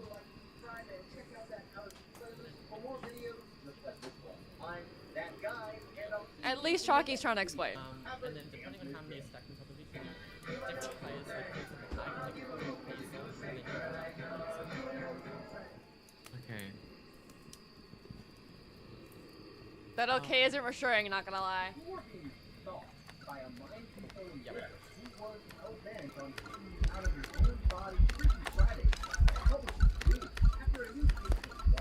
Is it not a Pulte? It is a Pulte. Look at that. Damn! Damn! VR hacking. VR hacking. Yeah, that's a Pulte. Did you guys see how far those things are flying? Right, she's on the right. In my opinion, poltergeists are easier to get from how far the things fly rather than how often it interacts with things. That can came all the way over here from all the way over there. That's crazy! Anyways. W? Last group? No, not yet. I've only been live for 4 hours. I go live for like 6 hours for community games. So the Europeans and the people on the west side of me can wake up in the morning and play. Oh. Can you hear us, Lisa? Yes. Why is it hunting? It's not supposed to be able to hunt while we're outside. Because nobody's inside. Lisa, I can go to sleep. Do you believe it is a poltergeist? As a psychiatrist herself, Beth knows that it must look like a psychotic breakdown, but swears and she's going to try to make Danny understand what really caused her. Okay, throw the ball twice if you think it's not. So one yes, throw it once for yes, throw it twice for no. Do you think it's a poltergeist? Yes. Okay, yes. Wait. That was one. Okay, so yes. One. Yeah, I didn't see a second there. So yes. I'm happy with that. W. I'm sticking with my spirit, but you guys can go filter if you want. What? Okay. Chalky's going spirit? Yeah. I think just pull that. What? Did someone clip the yeets? Did anyone clip the yeets TikTok? Thank you for the 21,000 likes and all of the gifts. Thank you guys. Bro thinks it's a spirit. What? The attack stops as quickly as it became, and Asa slowly regains his composure. There's some jobs ready for you. It's clear that this isn't the same person. Did someone clip it? I'll go back. JJ is clipping the absolute insane yeeting it was doing. It was very obviously poltergeist. I don't know where you got spirit from, Chalky. Okay, well. No, I smudged it the first time, and then I didn't hunt for like ages. Yes, because of course all ghosts are So like you that. can't die, because I feel really lost when you're dead. No, that's not what I. You didn't take Chalky's teachings? Is it not? No, I do, but I still feel really lost when you're dead. I like the soft photos. Okay, but now I get it. Soft Now I photos. understand. All right, look at the clip in chat. I'll show it to you guys. Thank you, Jai. W. Oh. This was the poltergeist deeds, y'all. If you missed it.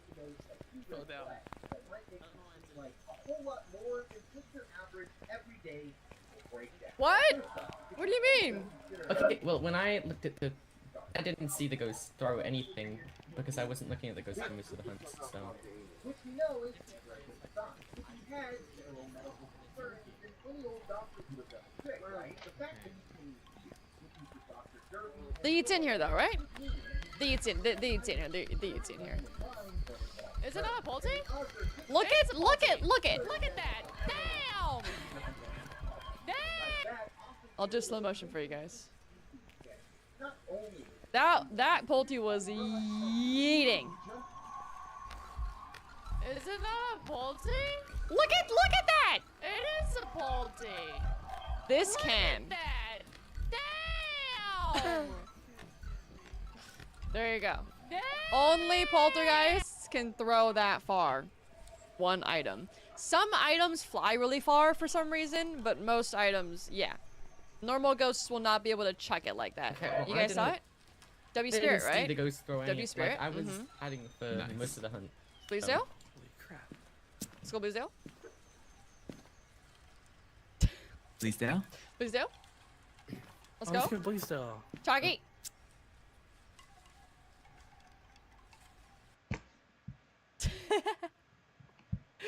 Damn!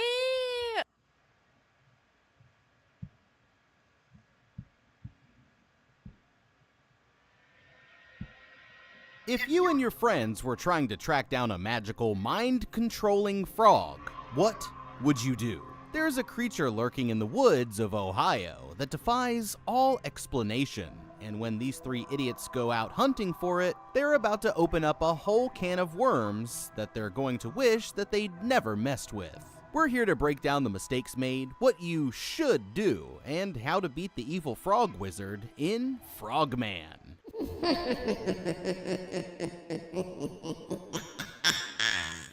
This family is about to have the strangest vacation of their lives. It's a beautiful summer morning in August 1999, and a young home movie enthusiast named Dallas is on a road trip along with his parents and his older sister Lizzie, where they end up passing through the small city of Loveland, Ohio. After spending an hour or so in the city, they decide that they've had enough of a break and get back to their car to continue along their trip, never suspecting that they have a date with destiny just a bit further up the highway. The camera cuts off until about half an hour later, when we find the family now pulled over on the side of the road. While their parents argue over the map, Lizzie and Dallas decide to step out of the car. Shouting at him for filming their parents arguing, Lizzie shoves Dallas while he's still holding the camera. And that's when they hear a strange chirping sound coming from the forest somewhere close by. All of a sudden, the girl points at something in the brush, and Dallas turns to the camera. Holy shit,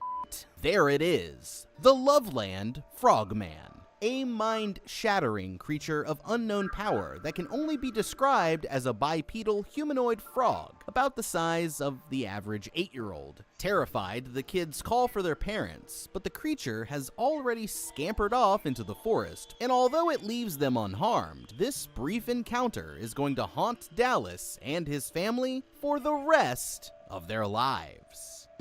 Okay, f***ing frogmen. They're always popping up to ruin the family road trip when you least expect it. You can call me crazy, but I can't be the only one who thinks that this alarmingly large amphibian here looks like kinda cute, am I right? I mean, just look at that little smile. He couldn't hurt a fly. Or wait, on second thought, maybe he could, so it's probably better that we keep our distance. As for young Dallas here, he's just come face to face with a creature that, up until this point, only existed in local legends, and it's only a matter of time before the wheels of fate have these two crossing paths once again. Next time, though, we want to be prepared, so let's take a moment to get to know this creature a little bit better, and see if we can learn about our new friend Croakzilla here. The true story of the Frogman begins late one cool May night, sometime around 3:30 a.m. in the spring of 1955. Here we find traveling businessman Robert Hennicutt driving along the moonlit roads that run adjacent to Little Miami River, heading in the direction of Loveland from the nearby community of Branch Hill. As he approached an old bridge, the man noticed a group of 3 strange figures camped out on the side of the road, each standing about 4 feet tall with hairless, leathery gray skin, webbed hands and feet, and distinctly frog-like faces crossed by wide, lipless mouths. Robert immediately pulled over and watched the creatures for several minutes, even noting that one of them was holding, get this, a freaking magic wand that seemed to emit a shower of sparks as the creature raised it above his head. Terrified, Robert quickly sped into town and told the local police what he had seen, who posted an armed guard in the area until they were sure that it was gone. Some versions of the story even say that the incident was later investigated by the FBI. Maybe it was really the Men in Black, but either way, good luck getting them to tell you if this is true or not. The next sighting of the Frogman wouldn't occur until nearly 20 years later, taking place on the night of March 3rd, 1972. At around 1 a.m., Loveland police officer Ray Shockey was out patrolling along Riverside Drive near the local boot factory, traveling slowly due to the cold and icy conditions. In the dim glow of his headlights, he spotted what appeared to be an injured dog just a bit farther up ahead on the side of the road. As he approached it, the creature suddenly crouched up like a frog, stood up on its back legs, stared the officer down for a minute, and then clambered over the guardrail down towards the river, where it quickly disappeared out of sight. According to his report, the creature was about 4 feet long, had an estimated weight of somewhere between 50 to 75 pounds, hairless, leathery skin, and left scratch marks on the guardrail with its claws. Unlike the first incident, this time we wouldn't have to wait long for the next encounter. Just 2 weeks later, Loveland police officer Mark Matthews was patrolling through the same area when he spotted what he thought was a dead animal lying there in the road. Sound familiar? Matthews pulled over in order to move the body to a safer location when, all of a sudden, it leapt up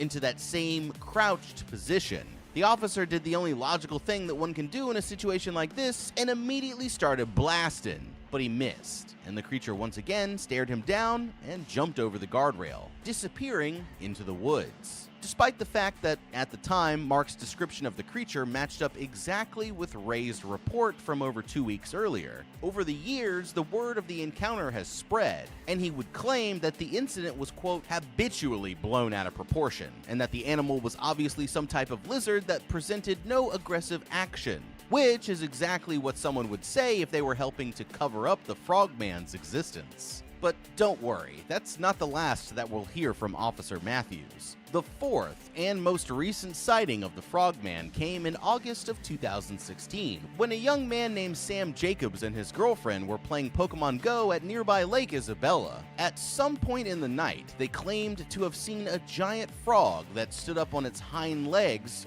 rise up out of the water and even managed to get video evidence this time. which absolutely no one was inclined to take seriously. Although the 2016 Lake Isabella sighting is widely believed to be a hoax, it did generate enough media attention to get our old friend Officer Matthews to come out of the woodwork and give his final statement on the subject, making it clear that he wants nothing to do with the Frogman legend anymore. This time, Matthews calls up a local news station and says that, actually, he hadn't missed his shot after all. According to him, Matthews killed the creature, recovered its body, and brought it back to the station to show Officer Ray, who confirmed that it was indeed the same creature that he'd seen. So now you're wondering, was it a 4-foot-tall frogman? Well, no. What he actually saw was a large tailless iguana that must have been someone's pet before it got too big or managed to escape, and was likely seeking shelter near the warm heating pipes at the boot factory to survive the cold winter nights. And that was that. The mystery of the Loveland Frogman had been solved. Maybe. But questions remain. What was an iguana doing out in the cold instead of bundled up next to those warm pipes? And why would the FBI have taken interest in Honeycutt's sighting back in the 50s? Alright, I know that was a lot, but now that we've got caught up on the lore, let's quickly recap on what we've learned so far and what it could mean for us during the next encounter before we catch back up with Dallas. We know that we're dealing with a 3 to 4 foot tall humanoid amphibian that weighs between 50 to 75 pounds, walks upright on its hind legs, has leathery gray skin, large bulging eyes, webbed hands and feet, and sometimes emits a terrible odor. The story of the magic wand indicates that it must have access to some kind of unknown technology, making it possibly extraterrestrial or supernatural in origin, and also hints at a level of intelligence that either is equal or surpasses the average human. Remember that first sighting by Robert Honeycutt? One version of the story goes that he actually got out of his car to approach the creature and was hit with a blast from its wand, only to snap back into consciousness sometime later when he was already several miles up the road, leading some to believe that the Frogman can even read and control your mind.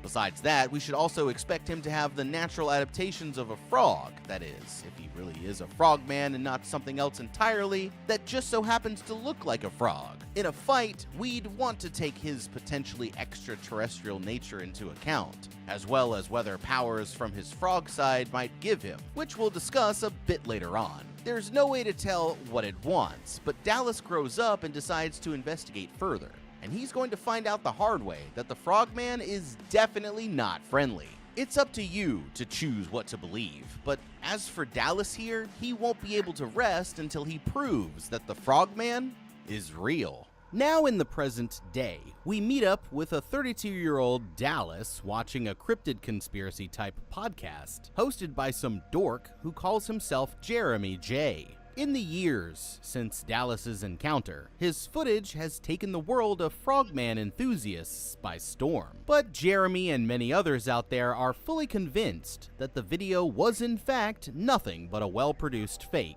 You see, Dallas here eventually graduated from film school with a degree in directing and went on to make 2 passion projects, which both sucked so badly that his career was dead in the water before it ever even started. But that didn't stop everyone from deciding that the Frogman footage was just an early experiment with visual effects. Everyone besides Dallas, that is, who knows without a doubt that the creature he saw that day was 100% the real deal. Frustrated that nobody believes his story, Dallas has spent the last 20 years of his life bitterly keeping his true feelings about the Frogman to himself. But after seeing Jeremy's podcast, he's officially decided that he's finally had enough. It's time that the world knows the truth, and Dallas here is determined to confirm the creature's existence and prove the haters wrong once and for all. Over the next few days, Dallas recruits his friends, Scotty and Amy, to help him in his quest. After loading up their suitcases into Dallas's car, the 3 of them set off towards Loveland, having no idea what's waiting for them at the end of the road is going to change their lives forever.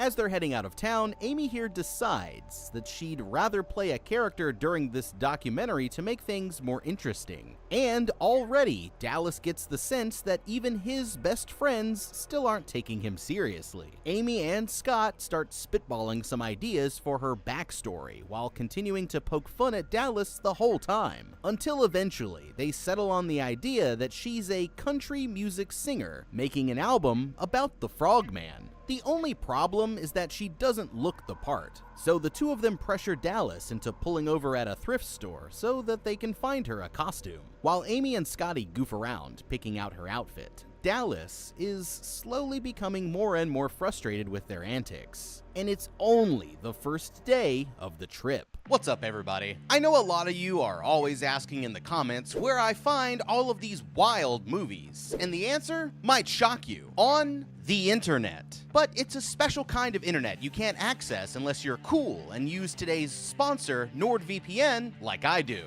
Using a VPN is a next-level game changer and is a must-have if you spend your time on the internet like me. Have you ever worried about someone snooping on your online activity when you're using public Wi-Fi? Or your ISP getting mad at you for watching your favorite show in another country? It can be a real concern, especially with all the cyber threats out there these days. Which is why I use NordVPN. It encrypts all of your internet traffic, adding a layer of security so no one can see what you're doing online, not even on unsecured networks. For me, NordVPN is a must-have. This business of beating all the worst monsters and villains has me traveling the globe, and I'm constantly hopping on different Wi-Fi networks. With NordVPN, I know my data is always protected, whether I'm checking email in a coffee shop or finding a new movie to cover on the channel. But NordVPN is more than just security. It also lets you access geo-restricted content. Ever wanted to watch a show that's only available in another country? NordVPN can help you with that. Plus, it can help you bypass censorship and get better deals online. For somebody like myself who likes to collect and import Japanese laserdiscs all the way from Asia, you can see why this comes in handy. Right now, you can get an amazing deal on NordVPN. Just head over to nordvpn.com/howtobeat. That's nordvpn/howtobeat for a huge discount plus 4 additional months for free. There's no risk either. NordVPN offers a 30-day money-back guarantee. So if for whatever reason you're not happy, you can simply get your money back. Seriously, what are you waiting for? Head over to nordvpn.com/howtobeat right now and take advantage of this incredible offer. And now, back to the show. Okay, these dummies are over here shopping for costumes when what they really should have done is stopped by the nearest chainsaw and flamethrower store. The truth is that Dallas here is going about this all wrong. He may not realize it yet, but there's one fatal flaw in his plan, and it's the same reason as why these podcast hosts have been dunking on him for the last 20 years. Dallas is a director, and both of his friends are actors, even if they're pretty bad ones. No matter what they manage to catch on camera, absolutely no one is going to believe it unless they were able to bring back some kind of physical proof.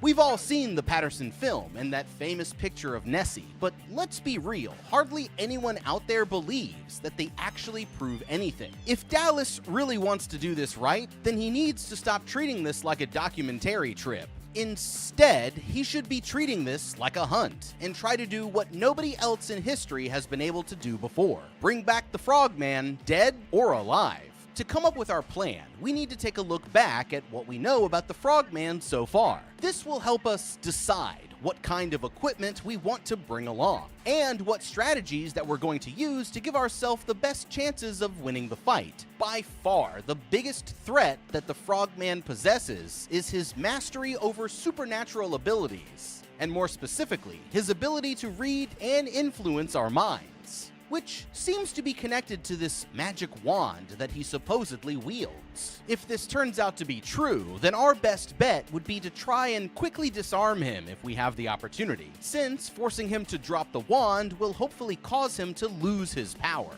Otherwise, we need to prepare ourselves both mentally and physically to resist his influence. You need to stay on the alert for any ideas that feel like they could be coming from outside of your own mind. which are a sure sign that he's trying to put you under his spell. To counter the wand, they should consider wearing reflective glasses to reduce its visual effects, ear protection in case it uses sound waves, and even hats or hoods with EMF shielding built in to cancel out any electromagnetic fields that it might emit. Most importantly, they need to always stick together at all times. Hopefully, the frog can't hypnotize everyone at once, allowing them to look out for one another and snap each other out of it if there's any trouble. Now, it's important to remember that we're not just going up against an extraterrestrial wizard here, but an extraterrestrial frog wizard, which means that, besides anything supernatural, he should also have the abilities and adaptations that you'd expect to see from a regular frog. If I had to guess, I'd say that the frogman most closely resembles the American bullfrog,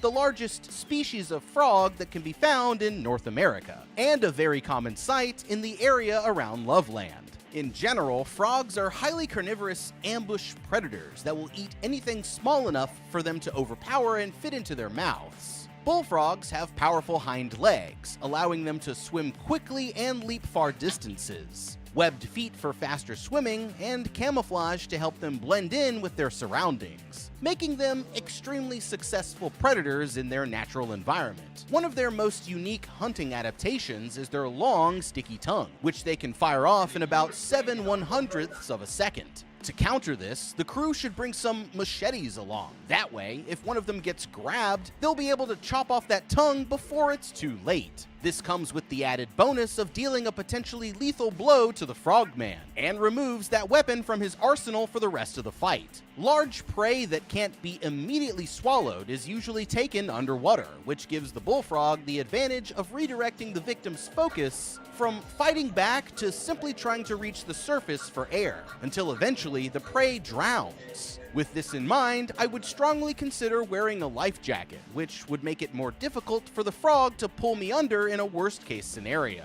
Knowing that he's part frog helps us narrow down where to look, as his naturally moist skin will require him to stay near bodies of water, like the nearby river. Before we go out searching, we need to make sure that we have the right tools and equipment, and for that, we'll look at the strategies that hunters use to catch frogs in real life. Bullfrogs have highly sensitive hearing that allows them to quickly detect predators and locate prey. Their sight isn't as well developed and primarily focuses on detecting motion rather than picking up small details. Think of it like the T-Rex from Jurassic Park.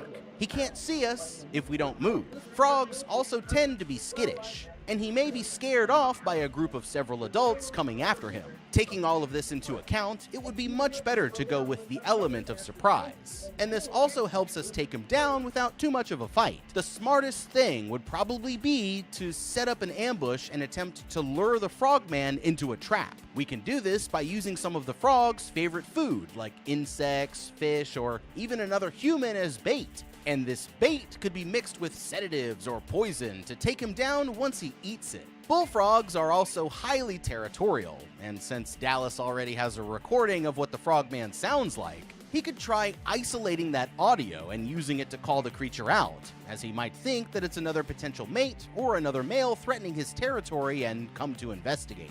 Ranged weapons like a hunting rifle or some tranquilizer darts would allow them to keep their distance if they were able to get their hands on any of that. Otherwise, they could try to stun the frog by hitting him with a blinding light, and then either capture him in a net or use melee weapons to take him down. For example, one of the most trusted tools in a frog hunter's arsenal is called a gig, which is basically a multi-pronged spear used to swiftly impale the creature before it's able to hop away. And something like that would definitely be useful in a battle with the frogman. One last thought before we join back up with the team here. This whole time, Amy and Scott have been relentlessly giving Dallas shit and not taking him seriously. And he's even paying them to be there, so honestly, I wouldn't be against using the two of them as meat shields if things get crazy. Just something to keep in mind in case they end up running into any trouble out there. Eventually, they end up pulling over at a gas station, where Scotty asks Dallas what his game plan is for when they reach Loveland. He explains that he wants to start out by doing some man-on-the-street interviews with the locals before finally trying to meet up with George Hale, the only other frogman witness, and get his side of the story. After a long night of driving, they finally arrive at the edge of Loveland, the proud home of the frogman. The crew starts out by exploring the town for a while, until they arrive at a place where they'll be spending their nights, the Bullfrog Bed and Breakfast. Inside, they're introduced to Gretel, the friendly old lady who runs the B&B. This woman loves the Frogman, since the tourists who come to search for him are a big part of the reason why she's able to stay in business. And she even hands them a helpful pamphlet complete with some Frogman lore and a map of good places to potentially find him. In the morning, the trio hits the streets, with Amy leading the way doing in-character interviews with all of the locals. And they encounter one super enthusiastic guy in particular who insists that the Frogman can read their minds. After a while, Dallas gets fed up with Amy's fooling around and decides that it's time to finally put his foot down, saying that he wants to take over the interviews from now on. The people don't seem as eager to talk with him as they are with Amy, but there's at least one other local who's willing to talk, and even he suggests that there may be cases where the Frogman captures human women to make them his brides. At some point later on, they run into two guys sporting some fresh Frogman hats, and they point Dallas and his crew to a gift shop just a bit further up the street. The guy who runs the shop, Woody, is something of a Frogman expert himself, and he's happy to give Dallas and his friends the full tour, even showing them a Frogman flute that he says can be used to summon him. Later that afternoon, the trio finally arrives at Frogman Point, one of the locations from the tourism pamphlet where it says that they might be able to spot him. Although the sign says that it should only be a mile up the path, they continue walking for what seems like farther than they first thought. And the deeper that they get into the forest, Dallas begins acting more and more strangely, wandering a few yards ahead of the others as if he's been captured under some sort of trance. Eventually, the sun goes down as the comfort of the daylight turns into an eerie, buggy night, and somehow, Amy and Scotty lose track of Dallas in the darkness. Just then, they hear something large crashing through the brush just a few feet away, but aren't able to get a glimpse of what it was. That's when Dallas jumps out of the tree line and tells them to follow him off of the path, until finally they arrive at Frogman Point. At first, there's no signs of anything besides your usual local wildlife, but all of a sudden, Amy thinks that she sees something in the trees. And sure enough, they spot something that could definitely be the Frogman. Dallas immediately takes off sprinting after it, chasing the creature down like a madman until he finally catches up and tackles it to the forest floor. To his surprise, it's just the guy from the gift shop, dressed up in a cheap Frogman suit, who confesses that he dresses up as the creature at night in order to keep the city's tourism industry going. Furious, Dallas tosses the guy's mask into the trees, and the three of them head back into the town for the night. Okay, these three need to be careful. Tonight might have wound up as a frustrating yet harmless goof, but if they've been paying attention, then they might have caught on to a few small details that seem to show that they could be in more danger here than they realize. There's been a pretty big change in Loveland since Dallas last encountered the Frogman. The city has turned the sighting into a full-blown tourist attraction. On the one hand, it's good that so many of the locals are able to give them different information to use in their video. But on the other, this only means more opportunities for them to get scammed and tricked, just like what ended up happening here. A little common sense could have told them that Frogman Point was going to be a dead end. I mean, think about it. He's only been seen, 5 times in the last 80 years? Clearly, that's a frog guy who values his privacy, and I wouldn't expect to see him hanging around the Frogman-themed trail that charges $5 for parking. If they want to see the Frogman for real, then they're probably going to have to look a little bit farther off the beaten path than that. And I'd suggest using the strategies like the ones that we've already discussed before, like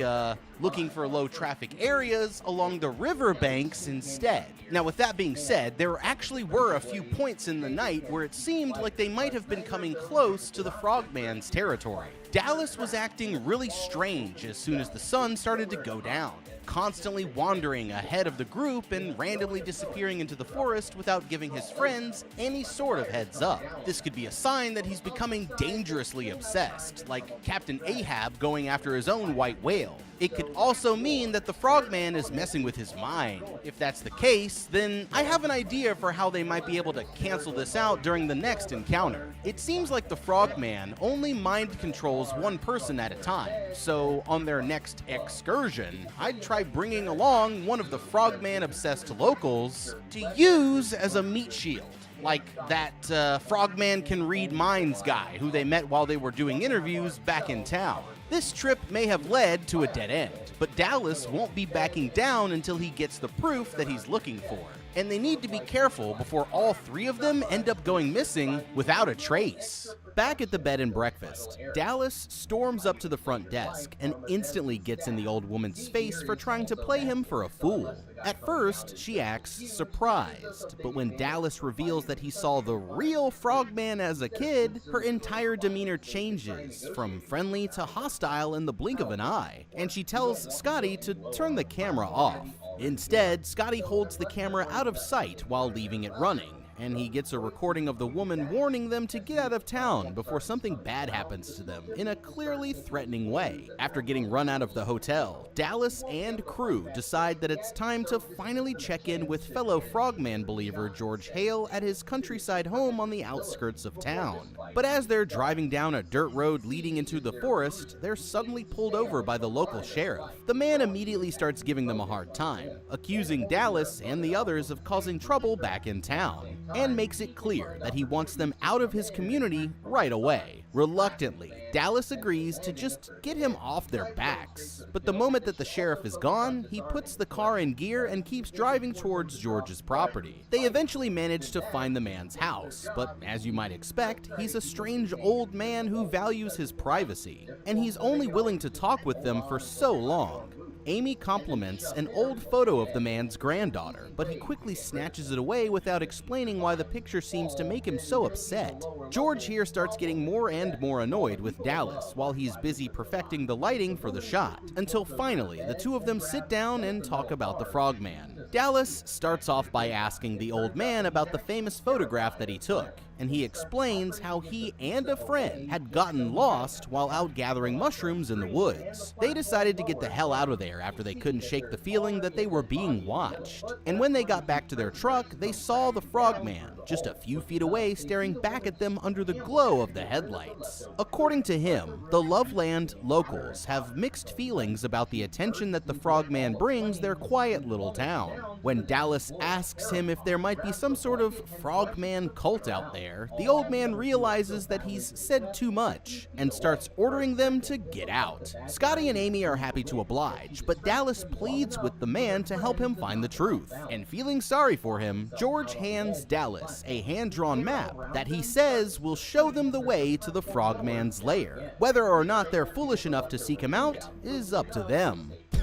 Okay, Dallas and his friends are about to make a huge mistake. They're definitely getting closer to the truth, but they need to realize that they're making the situation so much worse. You know it's bad news when the sheriff and the old lady who runs the bed and breakfast are both trying to run your asses out of town. They could be walking headfirst into some kind of Frogman conspiracy. Even Dallas himself has already mentioned multiple times that he believes there could be a Frogman worshipping cult here in town. And you never know what these people might be willing to do to protect their dark little secrets. The old lady here even said that she likes the Frogman legend because it brings her more business. You'd think that with Dallas coming along and insisting that he's seen the real Frogman, she'd want to help him out even if it was just another way to drum up more visitors. But instead, she got hostile right away when they finally let on that they knew more than the average tourist. If you ask me, this woman knows something, and they could try snooping around her B&B to figure out what,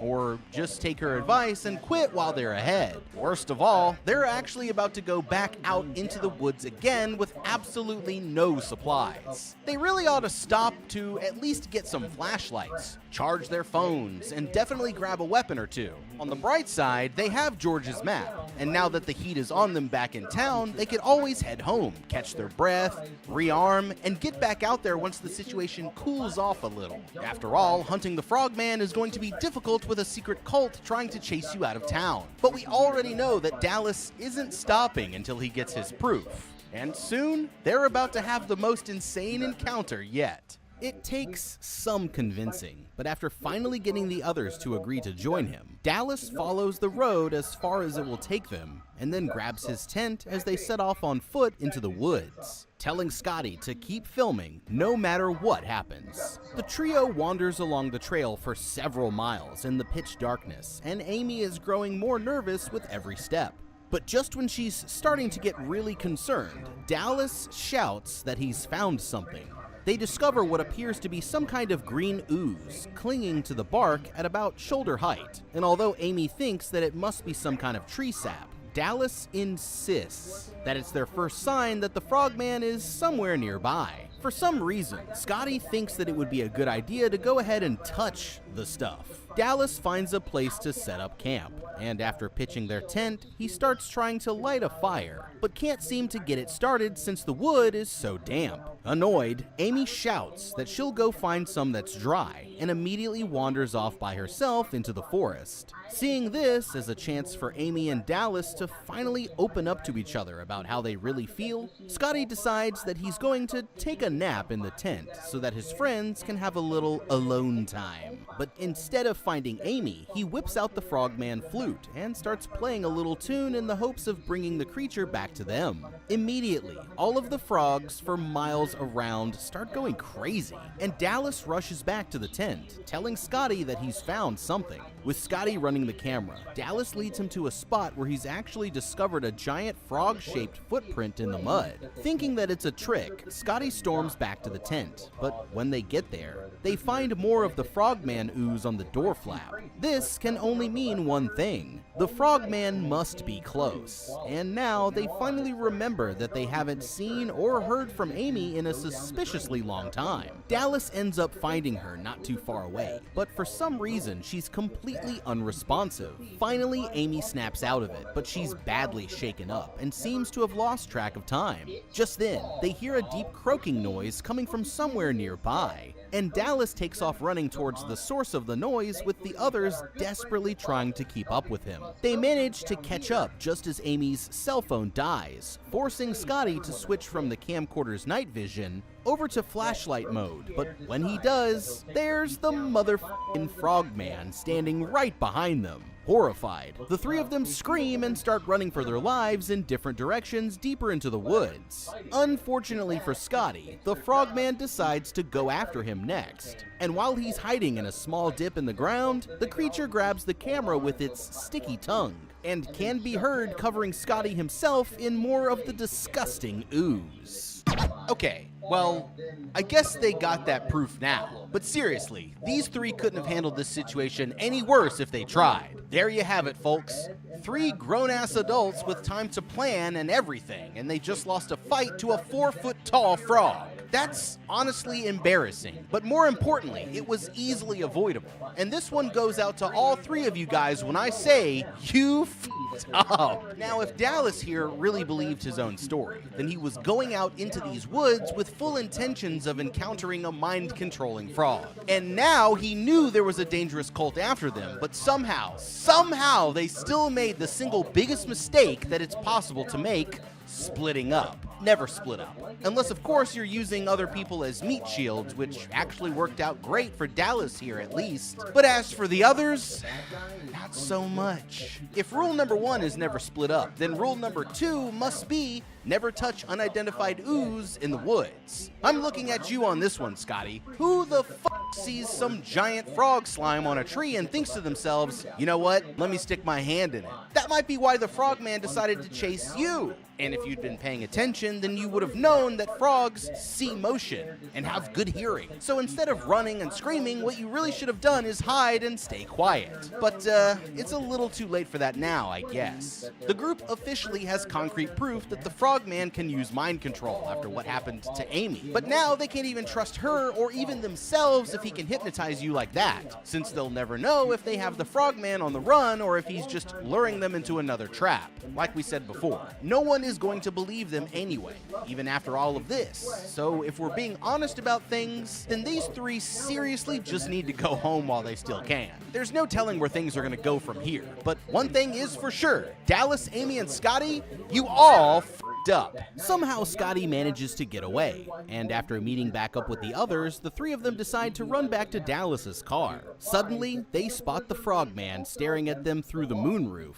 Before they're even 5 minutes down the road, Dallas tells Scotty to hand over the camera so that he can watch the tapes. He's overjoyed to finally have proof that the Frogman is real, even though it almost cost his friends their lives. But what they don't realize is that the real nightmare hasn't even begun. The crew races back to the bed and breakfast, but when they get there, the old woman is nowhere in sight, and Scotty starts to notice that he has strange boils growing all over his body. All of a sudden, they can hear what sounds like chanting coming from somewhere beneath the door. And Dallas follows the noise until they come to a big doorway that leads down into a system of tunnels that stretch out of sight below the building. Terrified, Amy refuses to go with them, so Dallas and Scotty leave her behind on the surface as they follow the tunnels to see where they lead.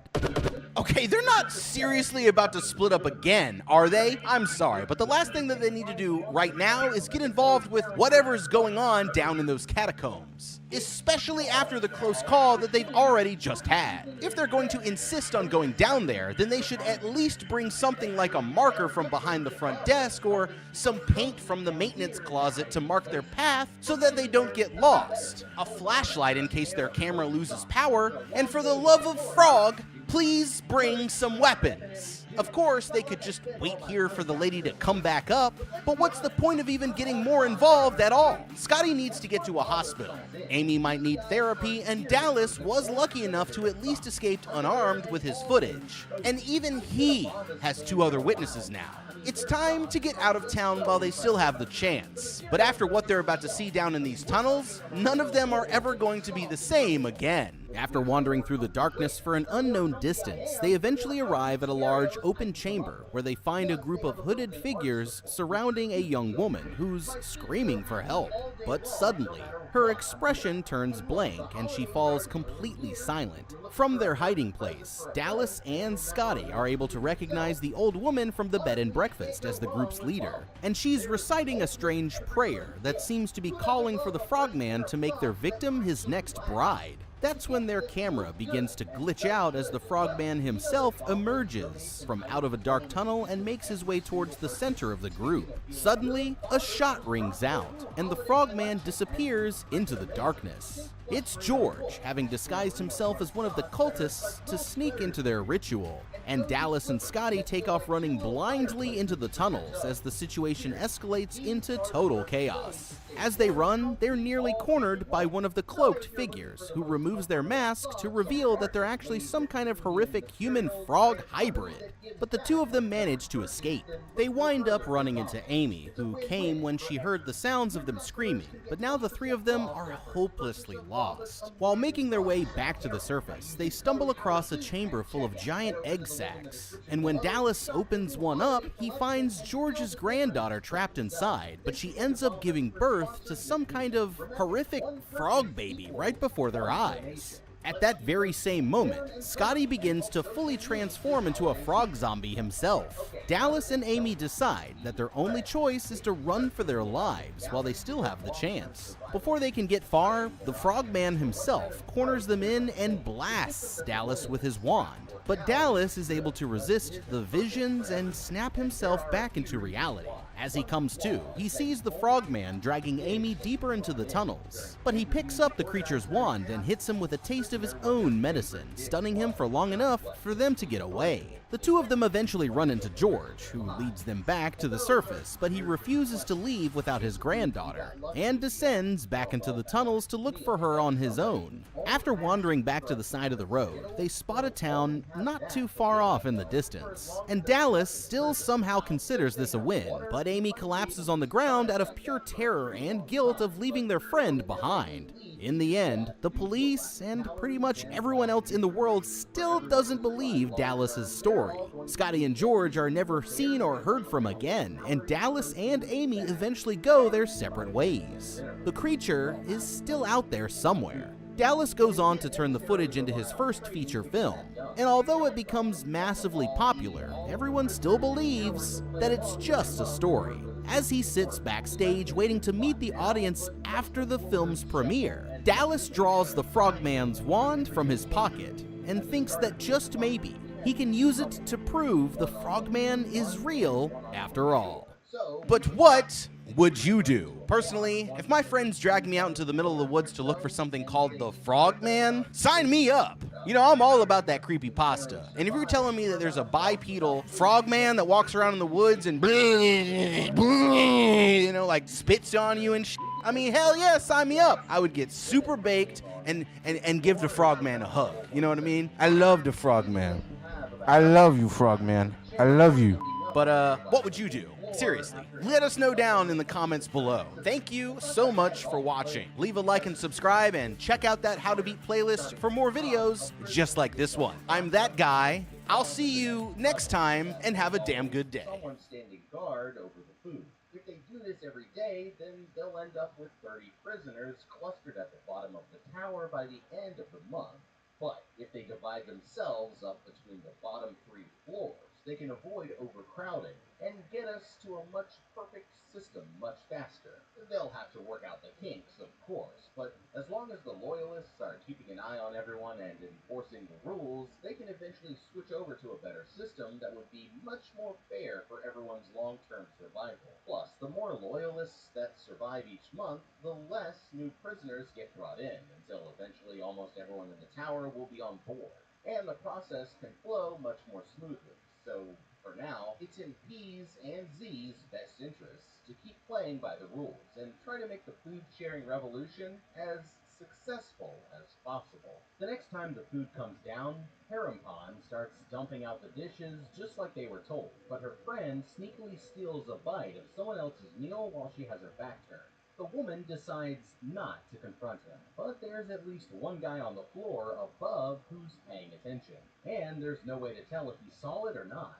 Over the following days, she has to keep a close eye on her partner to make sure that he isn't stealing any more food.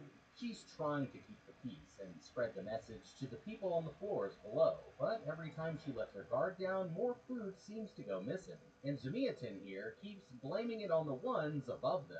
Even though he can't follow the rules, the two of them start to become friends, and after a while he even offers her a bite of his precious pizza. Just when they're starting to get along, it comes to the last night, before they're all moved to another floor. Harempon tosses over some charcoal that she's been using to draw on the walls, and invites the big fella to give it a try. But he says that he's actually a lot better at math. He tells her that he spent his whole life studying mathematics, but decided to quit when he got stuck on the concept of imaginary numbers. To him, if the laws of mathematics themselves weren't real, then neither were any of the other rules that we follow in life. So that's when he quit his job as a professor and eventually started the fire that got him stuck here in the pit. Later that night, they hear everyone celebrating that more food made it down to level 175. To celebrate, the woman convinces her partner to dance, but tomorrow morning, everything is going to change. The two of them wake up to find that they've all been moved all the way down to level 180, 5 levels deeper than the food has ever reached. The good news is that the people on the floor above are following the rules, but the prisoners 2 floors below them say that they aren't going to play along. They get the news that there's some kind of problem on level 169. That's when Zumiatin notices a crazy guy preaching about the law 1 level underneath them, and his prayer says that he survived almost a month without getting any food at all. Noticing that there's a lot of new prisoners all around them, he realizes that many people must have died over the last month, and he's worried that the law might not help them when they're stuck so far down.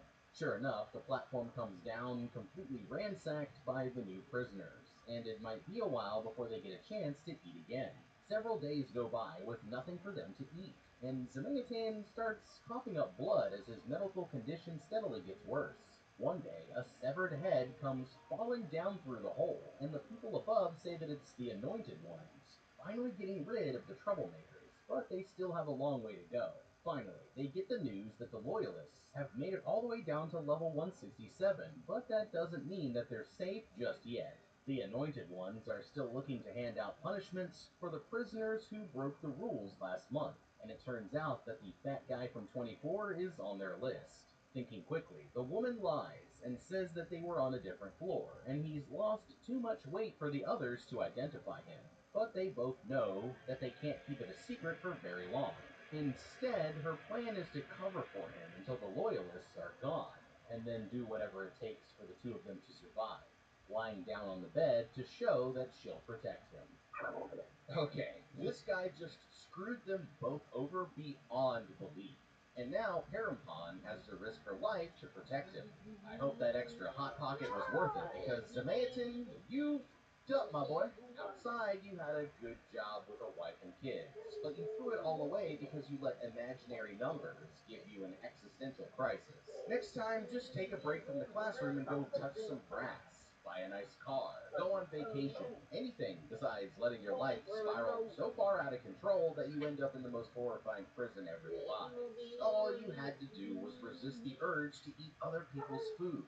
That should have been easy since you had a big juicy pizza to eat every day, and knew that the loyalists would straight up kill you if you took anyone else's meal. But no, you couldn't last one day before you went looking for a little something extra on the side, and what do you know? It turns out that the old man Winter up there was watching after all. Now you put young Parampon in a dangerous situation where she either has to snitch on you to protect herself or risk her own life to cover for you, when she was perfectly happy just to follow the rules and get by just like everyone else. To be kind of honest though, this kind of falls on her too. She could tell that you were going to be tempted, and could have easily told you to stand back at the beginning of each meal while she dumped the food from the dead prisoners, but instead she didn't hold you accountable. And now it looks like you're both in some deep.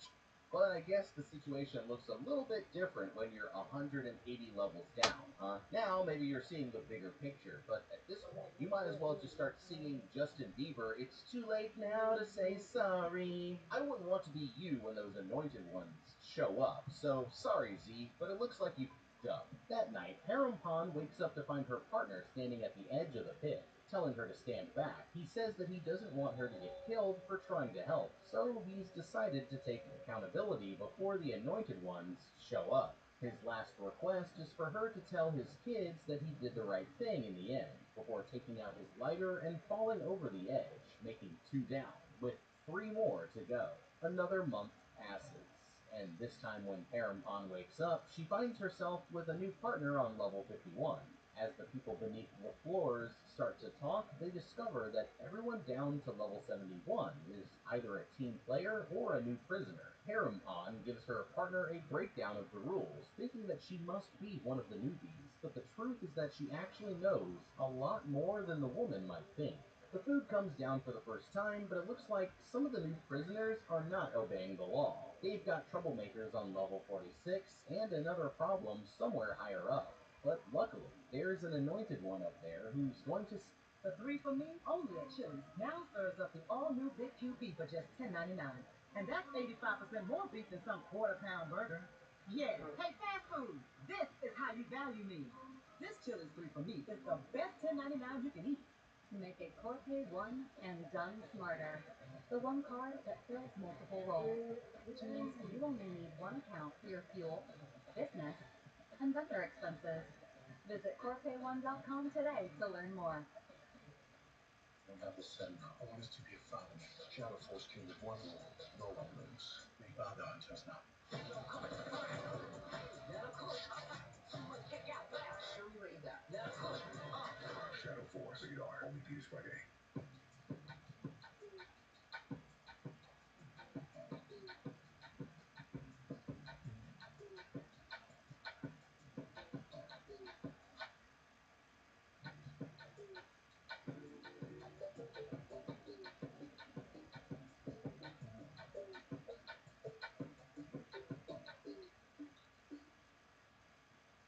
Set them all straight. For now, both of their plates are completely destroyed, so they'll have to wait until tomorrow for another chance to eat. A few minutes later, they hear people calling out that there's a barbarian on level 54. The prisoners on the floor below them say that they'll go to deal with him the next day. Parampon wants to join them as a way to get revenge for her friend, but they explain that it would be against the rules, saying how only the people from 52 and 53 can help. At night, the woman can't get to sleep because she's still haunted by the memory of what happened to her old partner. In the morning, they hear a scream as another severed head falls down the pit.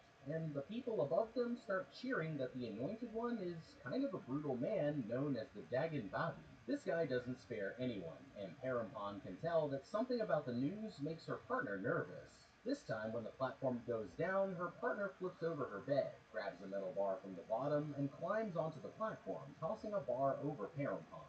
She says that she's going down to help with the fight, and instead of eating, the woman jumps on with her, riding the platform down to the next level. The prisoners on the floor below saying how it's against the rules for more than 4 people to help. The women insist that they're going anyway, so one of the men decides to stay in his place, while his partner joins them on the platform. On the next level, they can hear the barbarian already raising hell right beneath them, and Parampan lies to the prisoners on this floor that they've been ordered to take as much help as they can get.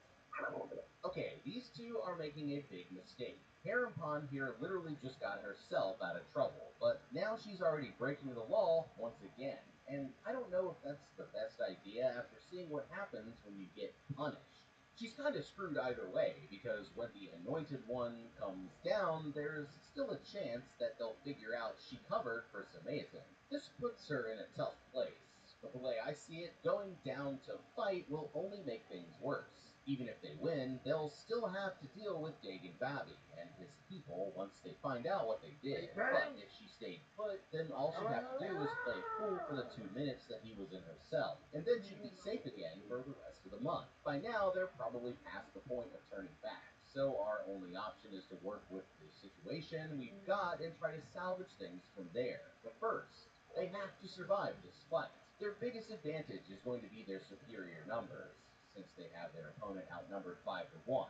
They also missed a good opportunity to improve their weapons before going down. Next time, I'd try attaching a bunch of razor blades to the sides of the metal bars, making a sharp cutting edge, kind of like an Aztec war club, and throw some fabric around the handle to give it a sturdier grip. Instead of going in without a plan, they should assign roles for everyone in the group so that they'll have a specific job during the battle. 2 of them could take mattresses or pillows to use as riot shields, allowing them to force the barbarian back into the corner while the other 3 can back them up and go for deadly hits. By standing on the platform right away, they're giving the guy a chance to go after their feet. Instead, it might be smarter to let it lower down until you can see him, and then drop down onto the platform. That way, he can't get any free shots while you're still too high above the edge to retaliate. They did make a smart decision by bringing as many meat shields as possible, because that's always a solid strategy to survive any dangerous situation. If Dagon Babi catches them, the consequences are going to be severe. And now that they're already in too deep, it seems like their only option after this is to keep going down. Hopefully they can eventually find a floor where both prisoners are dead and try to blend in, pretending like it was their floor the entire time. It's not a perfect plan, but it's better than staying here waiting to get caught. As soon as they're within arm's reach, the barbarian reaches up and slashes one of them across the leg, before dragging him off the platform and cutting his throat. While the others try to fight the attacker, Parampan sits there uselessly, screaming over the guy's body as he quickly bleeds out. The barbarian holds his own for as long as he can, but starts pretending to surrender when the women corner him in. As soon as the platform starts to move, he rushes past them and jumps onto it, but her partner chases him down.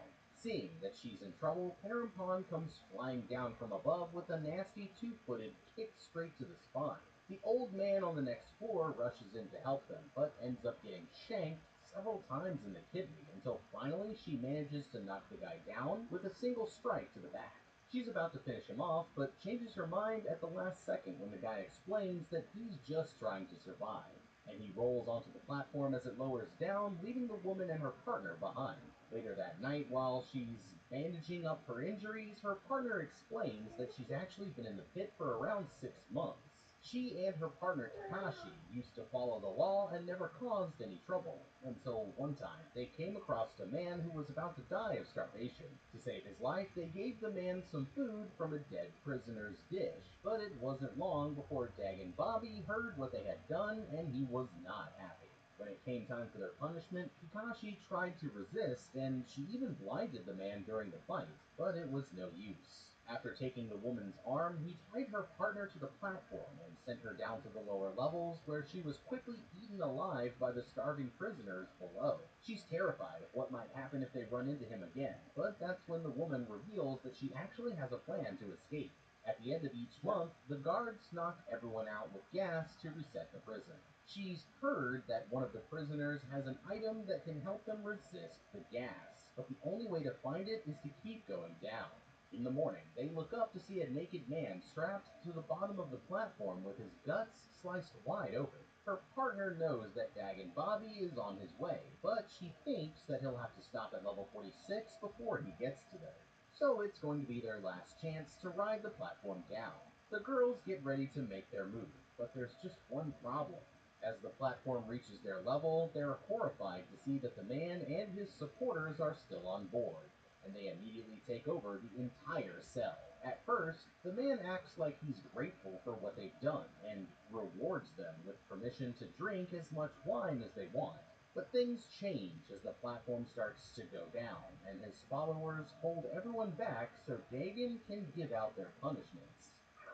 Okay, the girls here might have thought that they'd be able to get off easy, but once the bad guy starts telling you to enjoy the wine, you gotta know it's because he's giving you your last meal. Now, right at that moment was their last chance to make a move and possibly escape the situation. When the followers were making them a drink, nobody had their hands on them until the platform was about to go down. That's when both of them should have jumped onto the platform at the last minute and tried to use it to make their escape. Now, obviously, they'd still have to fight their way out against several heavily armed opponents, but it's better than what's about to happen, trust me. The ops may have taken their weapons, but they could still improvise using silverware and glass from the table. Then all you have to do is take one guy down, grab his weapon, and you're back in business. They'd have to keep fighting and riding the platform down until they were finally in the clear, and if by some miracle they managed to survive all that, they'd still need a plan to escape this place before the next month came around. So no matter how you look at it, their only choice would be to keep going down. The first step is to get a weapon, and then ride the platform all the way down to the very bottom. We know that it's just a pit full of zombies down there, and I'm guessing that they wouldn't have stuck around if there was an easy way out. There might be some kind of hidden emergency exit, and she could use the lighter to make a torch to help her look around in the dark, but most likely the only option is going to be to ride the platform back up. And that's where things get interesting. After seeing how fast the platform travels, you're probably wondering if they could even survive the trip. But we crunched the numbers, and I think it might be possible if you follow this plan. The tower has 333 rooms. Let's say that each is about 15 feet tall, and the platform comes up at a rate of about 10 rooms per second. With those numbers, we can estimate that it's traveling at about 102 miles per hour. Now, hopefully it slows down before it reaches the top, but if it comes to a sudden stop, the inertia might send us flying straight into the ceiling. To counter this, we need cushions, and the good news is that there are plenty of extra mattresses lying around. As they go down, they should start collecting mattresses and tying them together with the sheets. The mattresses will distribute the impact over a much larger area, and for each one you add, you get an additional 12 inches of cushioning. Before it goes up, the plan is to lie down on the platform holding the stack of mattresses above you. Even if it comes to a sudden stop and launches you into the ceiling, a stack of about 5 mattresses should significantly reduce the force of the impact. 8, if you really want to be safe. It's not going to feel good, but it should prevent you from getting seriously injured. And if it gets you out of this hellhole, then I'd say it's worth a try. First, he starts with the man who stayed back on his level. The guy tries to play it off like he didn't do anything, but Dagon sentences him to be executed for breaking 2 of the rules. His partner only broke 1, so they're going to take off one of his arms, and the same goes for Parampon herself. She argues that they broke the rules for a good reason, but the Anointed One doesn't see it that way. To him, they have to stick to the rules exactly, otherwise people will start interrupting them for their own benefit. Finally, he comes to her partner, and since it's her second time breaking the rules, she's going to be executed just like her friend. The next day as the platform comes down, the Loyalists tie a sheet to the woman's arm and force her to hold it out over the pit. There's nothing she can do as it slowly rips her entire arm clean off. But what happens to her partner is much worse. As she lies there with blood gushing out of her stump, they take her friend and tie her down to the platform, sending her to the lower levels where the starving prisoners will tear her to shreds. That makes 3 down with 2 more to go. One day, the woman wakes up on level 72, where she's been placed with a new partner, and it's our boy Trimagasi from the first film. Instead of explaining the rules, she tells him not to speak to anyone on the floors above or below them, and asks to borrow his kitchen knife for the next part of her plan. When the platform comes down, the man immediately starts eating whatever scraps he can find. The people up above shout for him to stop, but Parampan climbs onto the platform and tells him to come with. As they reach the next level, the prisoners there are already waiting for a fight, but the woman manages to recruit them instead. One floor at a time, they start convincing as many people as they can to join the rebellion, but the ones who stay behind vow to grow up and fight them the next day. The movement quickly spirals out of her control as more and more sketchy people join up, but she has no choice but to keep riding the platform down until she finds what she's looking for. Finally, the woman spots it and tells everyone to get off on level 93. It's a painting called The Dog by Francisco Goya that the prisoner here brought in as her personal item, and somehow she's planning on using it to make her escape. The horde of barbarians take over the cell, where they spend the night arming themselves with weapons and partying it up before the big showdown. In the morning, everyone gets to their battle stations, as they're woken up by a bunch of crap falling down through the hole, but the Loyalists actually have another plan in mind. When the platform comes down, they're surprised to see that it's completely empty, and Dagon is still on the floor right above them. He explains that they're intentionally going to starve them out for the entire month, weakening them, before he comes down to finish the job, and he's willing to sacrifice everyone on the lower levels to do it. Dagon thinks that he's got them beat, but he underestimated just how f***ed up Trimagasi here really is. Stepping forward, he says that if Dagon tries to starve them, then they'll just go down and eat his followers instead. And just like that, he becomes the king of the rebellion. Unfortunately, though, it won't last for very long. As the woman ponders what she's done, she reflects back on how she ended up here in the first place. It turns out that she was an artist until her boyfriend's son accidentally fell and was killed by a dangerous sculpture that she made. Over the next several nights, the barbarians start a fire and barbecue up some human flesh, but Parampan refuses to eat. Finally, it comes to the last day of the month, and the woman hides the painting in her pants as everyone else gets ready for a fight. Okay, right now, she's the closest that she's ever been to getting out of there. But before she can escape, she still has to survive the fight. And it looks like it's about to be an absolute bloodbath. Now, Parampan's biggest tactical error here was actually picking the wrong team. I think we can all agree that Dagon Bobby is a psycho, but his troops are loyal, well-trained, and highly organized, while the rebels are all in it for themselves, with no loyalty to anyone or organized structure of any kind. Because of this, she can't rely on the other rebels to protect her, and there's a good chance that they're going to get completely washed in this fight. She also only has one arm left to defend herself after the last time that she broke the rules. But depending on how you look at it, this could actually be an advantage, since she now has 50% less arms that the enemy could possibly chop off. With how little space they have, this battle is going to be absolutely insane. Within seconds, it's going to turn into total chaos, so the best way for her to survive is actually to get out of there as soon as possible. First, we need to use all of the strategies that we've talked about today. That means using the bar for a weapon, crafting some pillow body armor, and using part of a mattress as a shield to deflect attacks. She needs to stay on the edges of the battle, keeping her back to the wall to limit the angles of attack, while letting the stronger fighters take each other out until the initial chaos is over. The key is to keep herself alive long enough for the platform to start to go down again, and then as soon as it does, rush over there, jump on, and ride it down to the next level. This gets her away from the battle, and from there she can keep escaping farther and farther down until she's eventually safe. If she survives all of that, then she can use her poison painting plan to escape. But I've got a few problems with that too. In a minute, she's going to explain how the plan basically involves sneaking out with the dead bodies. But how does she know that the guards take the bodies out? What if they just put them in an incinerator or something? Personally, I still think my plan to ride the roller coaster to freedom is the best option. But hey, you do you, crazy lady. Good luck, because you're gonna need it. As the platform lowers down, they see that Dagon and his followers are protecting themselves using a wall of mattresses. It's a strategy that they weren't expecting, and the prisoners break out into one of the most brutal battles that you can possibly imagine.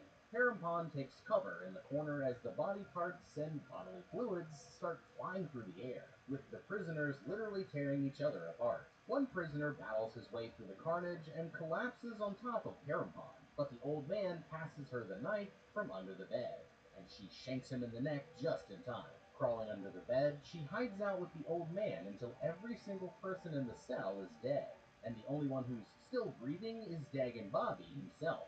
Walking over to him, Parampon takes a minute to terrify the man with the things that she could do now that she's in charge. She talks about keeping him alive by feeding him pieces of his own flesh, and Trimagasi here mentally jots down that idea for later, but decides to just let him die from his injuries instead. That night, she pushes Dagon's body down into the pit, and that makes 4 down with 1 more to go, because there's no way I'm counting everyone who died in that battle. She offers Trimagasi a chance to escape, but he decides that he's going to stay, saying that it was the best month of his life. What a shame. Biting off a piece of the painting, she uses its toxic effects to put herself to sleep before the guards fill the prison with gas. Her plan is to trick the guards into thinking that she's dead, but there's another curveball coming that she could have never predicted. Somewhere else in the facility, a bunch of kids are all playing King of the Hill in a big concrete room. But when one of them reaches the top, a pair of scientists come and take him away. Sometime later, Parampon wakes up strapped to a huge pile of bodies. But instead of bringing them up, the guards keep taking them lower and lower down. They're hanging in the air without any gravity, and finally come to a stop at level 333, the last one before the bottom of the pit. Struggling loose, the woman manages to get herself free, taking cover under the bed on the other side of the room. It seems like she still might get out of there, but that's when she sees the guards, putting the kid into the other bed. After securing the last body, the guards push the entire pile down into the depths, meaning that her plan was never going to work. But there's still time for her to try and save the kid. As soon as the guards are gone, she launches herself across the room, but accidentally goes too hard and ends up slamming headfirst into the concrete bed. Looking up, she sees droplets of her own blood floating above them, but she grabs the kid and carries on. Once again, Parampon just absolutely sends it and crashes right into the ceiling, knocking herself out until she wakes up the following day. Taking the kid, she climbs onto the platform and lets it go all the way down to the bottom, where they're quickly surrounded by the group of cave dwellers that live down there. The people tell her that only the kid gets to leave, but Parampon has to stay down here in the pit with them, and they lead her away into the darkness as the platform rockets back up to the top. As she goes, she looks around at the crowd and sees visions of her friends she made along the way watching her from the other side. Many months go by with different prisoners and children coming down into the pit, until one day, there's a surprise visit from a familiar face. It's Garang, the guy from the Platform 1, and he just survived his fight to the bottom of the pit. A vision of Trimagasi leads him away from the platform as the girl that he saved goes back to the top. But instead of a horde of zombies, only Parampon comes out of the shadows. In case you haven't realized it by now, it turns out that this sequel was really a prequel, and Garang was the woman's boyfriend, whose son died in the accident that split the two of them up. Reunited at last, the two hug it out now that they're back together again, and it looks like the Master's plans for a peaceful society are never going to happen. But I think if we can all agree on one thing, it's that these people should have just gone to therapy instead. The Platform 2. Well done to all involved. I think I still liked Platform. Eat everyone else's food.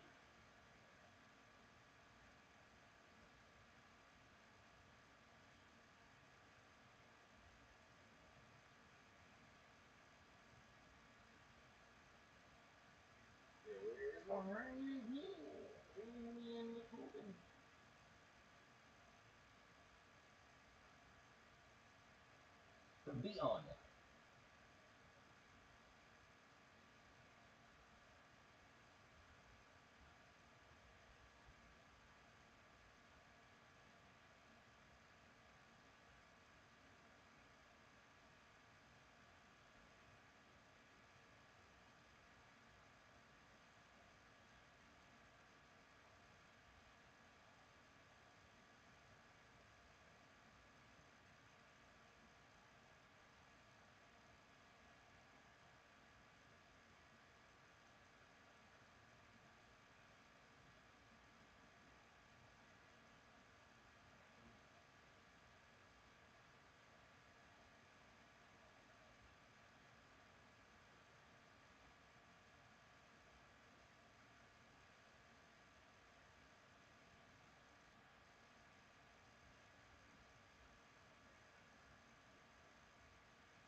in the middle of a small town election cycle turned deadly, what would you do? The race for mayor is heating up, but the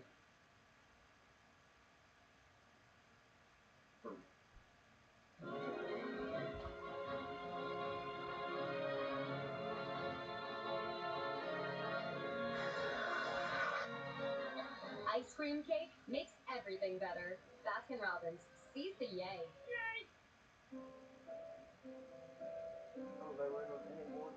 Working in law enforcement and in juvenile detention centers, I got to see the back end of it, like how kids are getting here, but I wanted to see the front end in a sense. How can I take what I've done in over 20 plus years and show students the reality of life?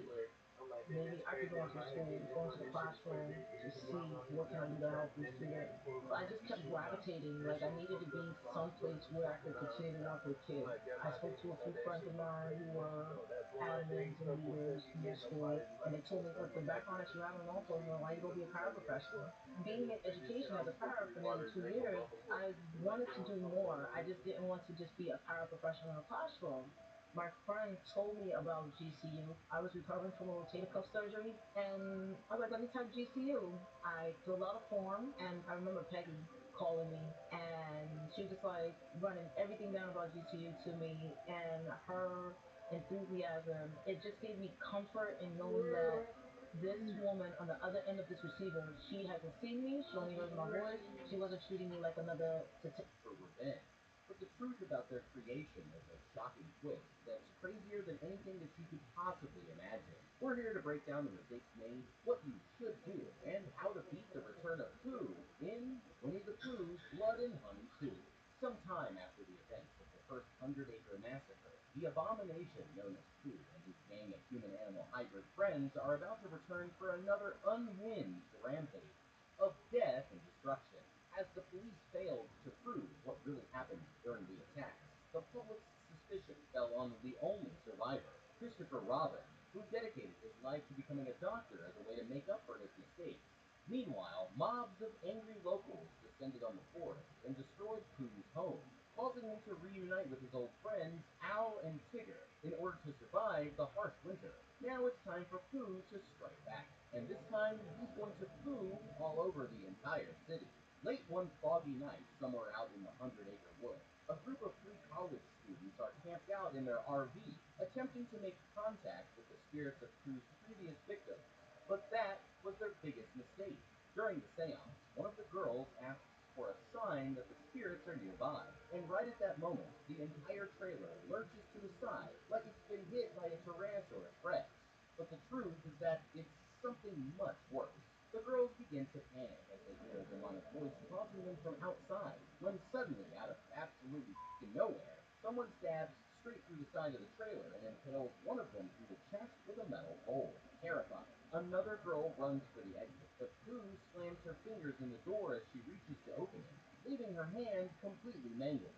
With the 2 survivors still inside, Pooh begins trying to flip the entire trailer into the lake, but one of them is able to jump out through a window on the opposite side. She makes it to a golf cart that's parked nearby, but by the time that she finally gets it started, Pooh is already right on her ass. And she's so distracted by him that she doesn't notice a bear trap lying in the road up ahead, as the trailer explodes in a ball of flames.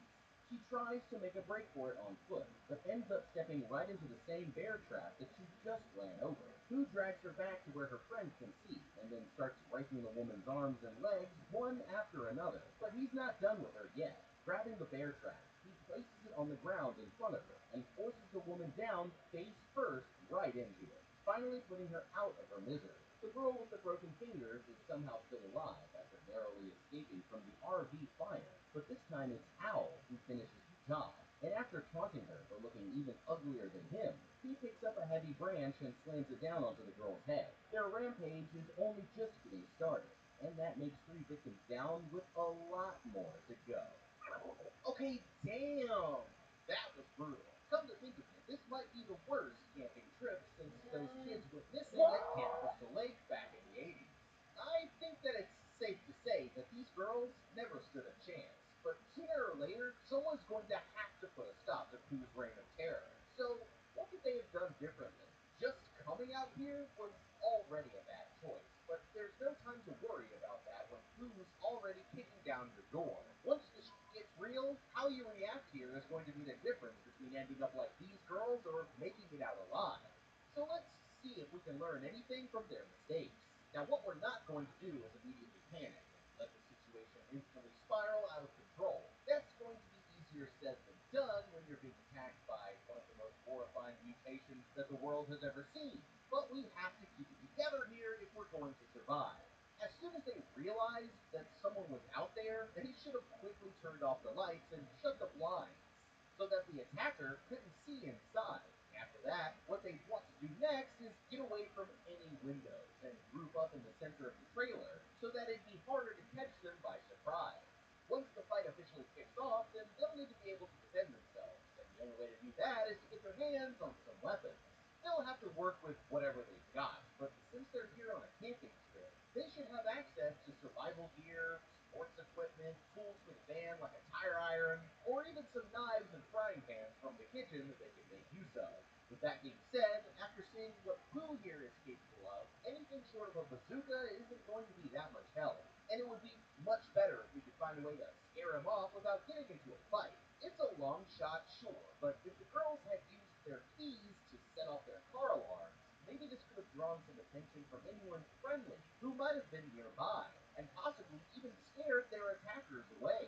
Now, teamwork is a good place to start, but when things inevitably go wrong and the situation does turn into every camper for themselves, there's no shame in being the first to accept reality and start running for your life. Remember, you don't have to run faster than Pooh to get away. You just have to run faster than the person next to you. And you'd be surprised how often that advice comes in handy around here. Since there's only 2 attackers and 3 girls, this gives us the option to use the other 2 as meat shields, while we get a head start on our escape.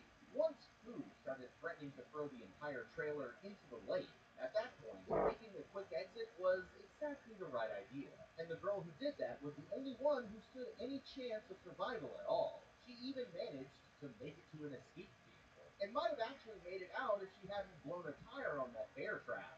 Speaking of that, can anyone explain why getting a flat tire made the golf cart come to an instant stop? I mean, it would definitely slow you down a bit, but she should have been able to keep driving, right? She should have kept roaring it out of there or immediately jumped out and started running on foot instead. Although, in that case, she probably wouldn't have made it very far anyway before Pooh and Owl eventually hunted her down. Before we move on, let's take a minute to talk about the real stars of the show. As we find out later in the story, Pooh, Owl, and their friends here are actually the terrifying products of genetic experiments that involved splicing animal and human DNA, which somehow resulted in them gaining superhuman strength, durability, endurance, and regenerative abilities. Pooh here is at least 6.5 feet tall. Looks like he's gotta weigh more than 250 pounds, and has extra long arms with razor-sharp claws at the ends for tearing his victims to pieces with ease. It's a little too late now, but it looks like he could have had a solid career in the NBA if he hadn't turned to a life of crime. We've seen from his last appearance that he can easily take on 4 opponents at once, and it looks like he's only gotten stronger since then. That trailer is probably somewhere around 5,000 pounds, and the strength that it would have taken to flip it single-handedly is preposterous, indicating that he's much stronger than your average person. Getting into a fist fight with him definitely isn't going to end how you hope, but what makes these creatures even more dangerous is that their animal hybrid nature most likely gives them the strength of the animal as well. As a bear, Pooh will not only have impressive strength and size, but also highly tuned senses of smell and hearing that allows him to detect his prey. He'll also have better eyesight in the dark than your average human thanks to his tapetum lucidium, a reflective layer behind their retinas that helps to enhance bears' ability to see in low light conditions. This is bad for us because it's going to make it extremely difficult to sneak up on Pooh for a kill shot, and also much harder to hide from him when he's chasing you. Although they're not as big as bears, owls are ferocious predators in their own right, with natural abilities like silent flight, exceptional hearing, superior vision, razor-sharp talons, and even better nocturnal adaptations than Pooh. This makes fighting them a serious challenge, but if we're creative, then there might be ways that we could actually use these adaptations against them.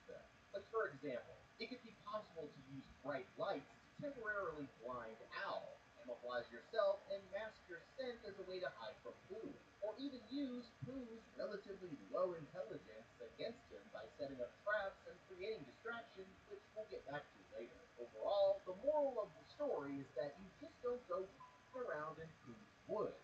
But there's some people back in town who still don't get the idea, and they're about to find out that Christopher has really been telling the truth all along. Catching up with Christopher Robin, he's been seeing a therapist trying to figure out what really happened to him back when he was a child. After this particular visit, his friend Lexi flags him down from across the street and insists on giving him a ride home, even though Christopher's worried that he'll become a target for the people who've been harassing him and his family since Pooh first attacked. Sure enough, when they get back to Christopher's parents' house, his friend Finn shows him that someone came along and wrote "murderer" in red paint on the side of his car. His dad reassures him that things will get better if he gives it time, but Christopher here isn't so sure. Out in the woods, two police officers discover the scene of Pooh's latest massacre and call it in, completely horrified by what they've just witnessed. When news of the attack gets around, one of the victim's boyfriends rounds up two of his buddies and goes out into the 100-acre woods looking for revenge. The only problem is, Pooh is the one who's going to be hunting them. It isn't long before they're spotted by Al, who brings the news back to Pooh in their evil lair. Realizing that the humans won't stop until they're dead, they decide that it's time for them to attack first. And there's one person who Pooh wants revenge on more than any other, that mother Christopher Robin. Before Pooh takes on Christopher, though, he's going to have to deal with the hunters first. The three men creep through the woods, jumping at every noise, until one of them thinks that they might have seen something off in the trees, and their leader orders him to go and check it out. After a while, the other two start to get worried when they realize that he isn't coming back, and that's when they hear the unmistakable sound of something circling them in. They're distracted by a noise from the trees above them, when all of a sudden, Piglet bursts out of the shadows and disarms one of the men by knocking his weapon away with a heavy branch. The man is able to roll out of the way just in time as Piglet goes in for the kill. And as soon as he's clear, the group's leader raises his shotgun and blows Piglet's head off like a balloon filled with jelly. That makes one abomination down, with three more to go, but the men aren't safe yet. Meanwhile, Pooh attacks the third hunter with a bat to the side of the head, and bites his throat out before the others can come to his rescue. Hearing his screams, his friends rush over to help him, but Pooh immediately ambushes them too. In the scuffle, one of the men accidentally gets half of his face blown off, and Pooh kills the leader by shoving the barrel of the shotgun straight through his head from the bottom up, lifting his body into the air and roaring triumphantly straight in his face. Somehow, the injured man is still alive and staggers out to the nearby road after Pooh leaves, assuming that he's already dead. That makes 5 victims down, with an entire town more to go. Okay, I guess that didn't go as planned. Unlike the last girl, these guys started off surprisingly strong. They even managed to take one of these freaks out before they all got killed. The only problem was they should have taken Pooh and his friends a lot more seriously as a threat. Their hearts were in the right place, but if they just had a better plan, they might have actually got them all, or at least stood a chance. First things first, they should have known better than to split up. If there's one thing that's almost always a bad idea in any monster hunting scenario, it's splitting up. Never do it unless there's really no other choice.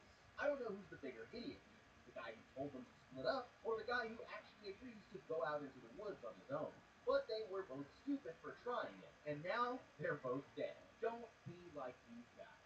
It's common knowledge that there's always safety in numbers.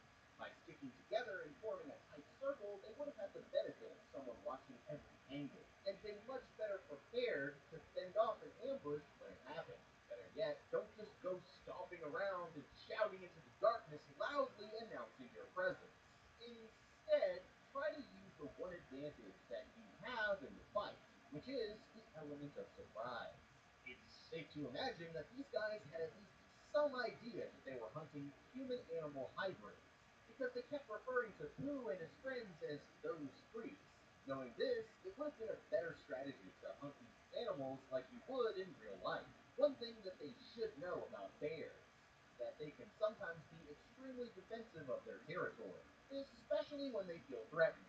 If that's the case, then it would obviously be better not to let Pooh know that you're here looking for a fight by doing things like firing off random shots into the air. To give themselves the best chances of winning the fight, a much better strategy would have been to remain as quiet as possible and use the scent-blocking clothing or sprays as a way to counter Pooh's keen sense of smell. Instead of going out and searching for Pooh, they could have set up a blind, like real hunters, and waited for Pooh to come to them. They could even set up traps to catch Pooh, or to distract him and buy them some time if they need to make a quick escape.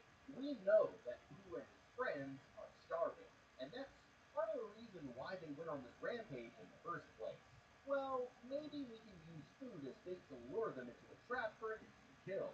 Taking this idea a step further, they could even try to leave out some jars of poisoned honey and take Pooh down without even having to fight him head on. Like we mentioned before, some bright lights would help these hunters to find their way around, and could also be used to stun the creatures during a fight, opening them up for a critical hit or creating a window for you to get away. Obviously, we aren't exactly dealing with the sharpest tools in the shed here, because after finding their friend horribly mutilated by some sort of genetic nightmare, these geniuses immediately let their guard down, when what they should have done was either get ready to fight whatever attacked them, or just started running for their lives. They might be dead, but at least on the bright side, there is one less threat out there now thanks to their efforts. And we also learned something important about what it takes to put one of these groups down. During the fight, we learned that Pooh and the others can be killed with extreme violence, as long as you're able to do enough damage to cancel out their regenerative abilities. You know, the last time we saw Piglet, he got clubbed over the head with a sledgehammer, and honestly, I can't be the only one who thought that he was dead as but he only seems to have gotten stronger since then. This means that liberal use of the double tap strategy is going to be the bare minimum. Bare minimum? And if by some miracle you do manage to take one of them down, then it would be a wise idea to burn the body as a way to guarantee that you really finished the job. Now, what these idiots don't even realize is that they've just given Pooh all of the inspiration that he needs to attack the town itself, and put the lives of everyone who lives there in danger. At least the only guy who survived can now tell the world the truth, so that the military can get involved. But for some reason, an unlucky dork named Christopher Robin is going to have to figure it out all by himself. Back in town, we find Chris working the day shift at the local hospital, doing his best to be a contributing member of society and put the events of his past behind him. Unfortunately, it looks like he's about to relive the same nightmare all over again. After finishing up with a patient, Christopher's boss pulls him aside, explaining that he's been getting pressure from the higher-ups, who don't like the negative attention that he brings to the hospital, and says that he's made the decision to let Christopher go. As he's getting ready to leave, a team of nurses rushes in with the only survivor of Pooh's latest attack, and Christopher recognizes the man as one of his former classmates. Nobody's sure what all happened to him just yet, but Christopher here instantly gets the feeling that he knows exactly who is responsible. Back at home, Christopher's parents send him upstairs to get his younger sister Bunny out of her room for dinner. He finds the girl creating a weird little voodoo doll type of thing out of a teddy bear that she took from their long-lost brother Billy's room, who was mysteriously kidnapped when he and Christopher were just children. She says that it's meant to protect them from the evil monsters who live out in the woods. And Christopher here promises the girl that he won't let anything bad happen to their family ever again. Boy, oh boy, is he going to be dead wrong about that one. Meanwhile, this young kid and his father here idiotically decide that today would be a great day to do some bird watching out in Pooh's murder forest. As the kid looks around the woods with his binoculars, he's excited to spot all kinds of harmless birds, when suddenly he's startled to see Owl staring right back at him through the leaves. Terrified, the boy runs to take cover behind a small tree, just as Owl swoops down and carries his father away before the man can even react. Somewhere nearby, Pooh and Owl divide up the man's body and watch from a walk bridge as his severed arms and legs float away down the stream. That makes another innocent victim down, and now it's time for Pooh and his friends to go after the town itself. Okay, 1 minute you're out enjoying some nature.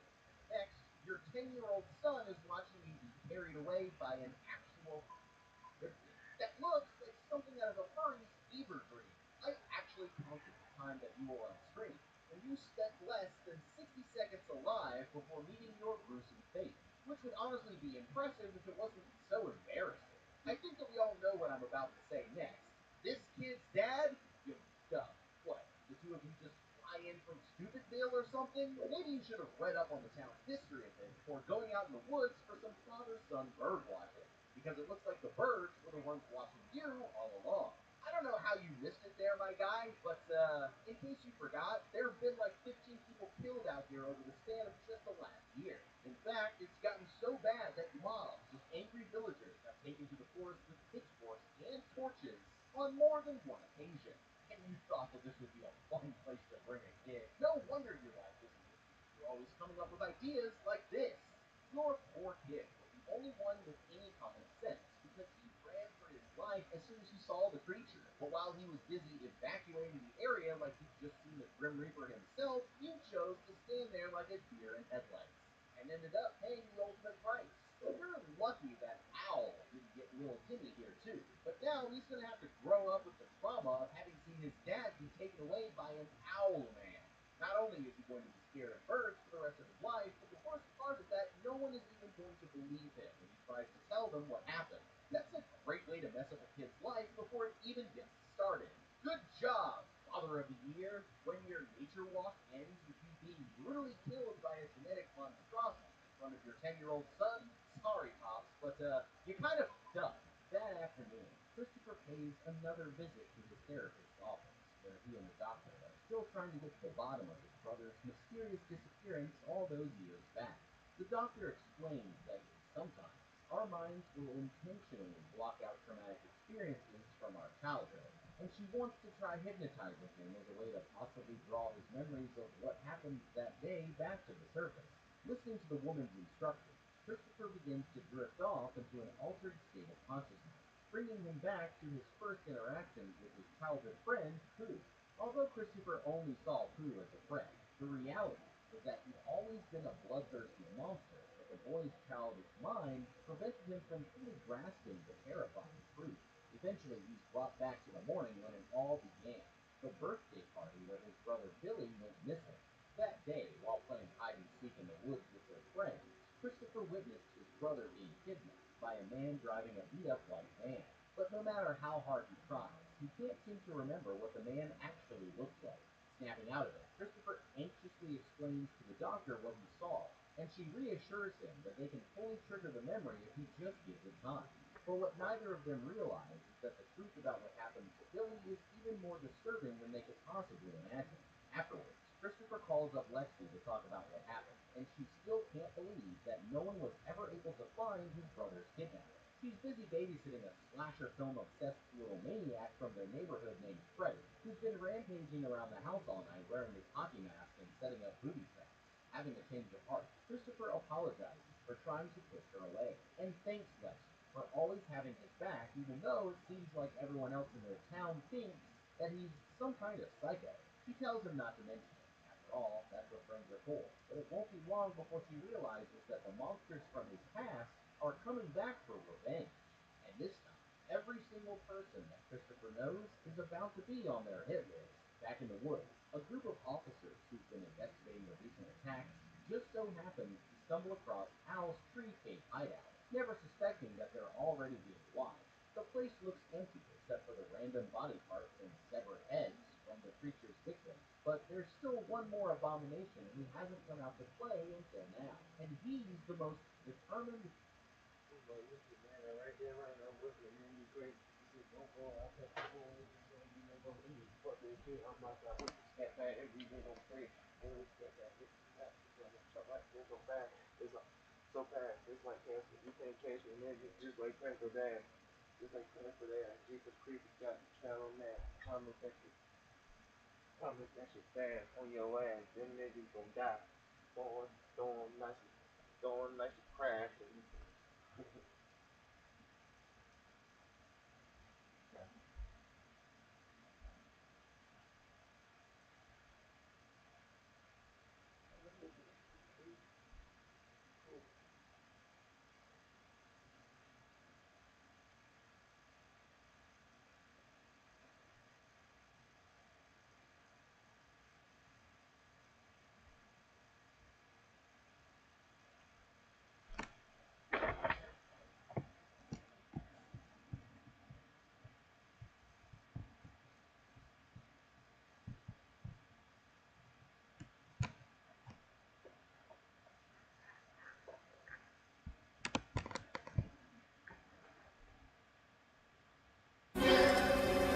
chat.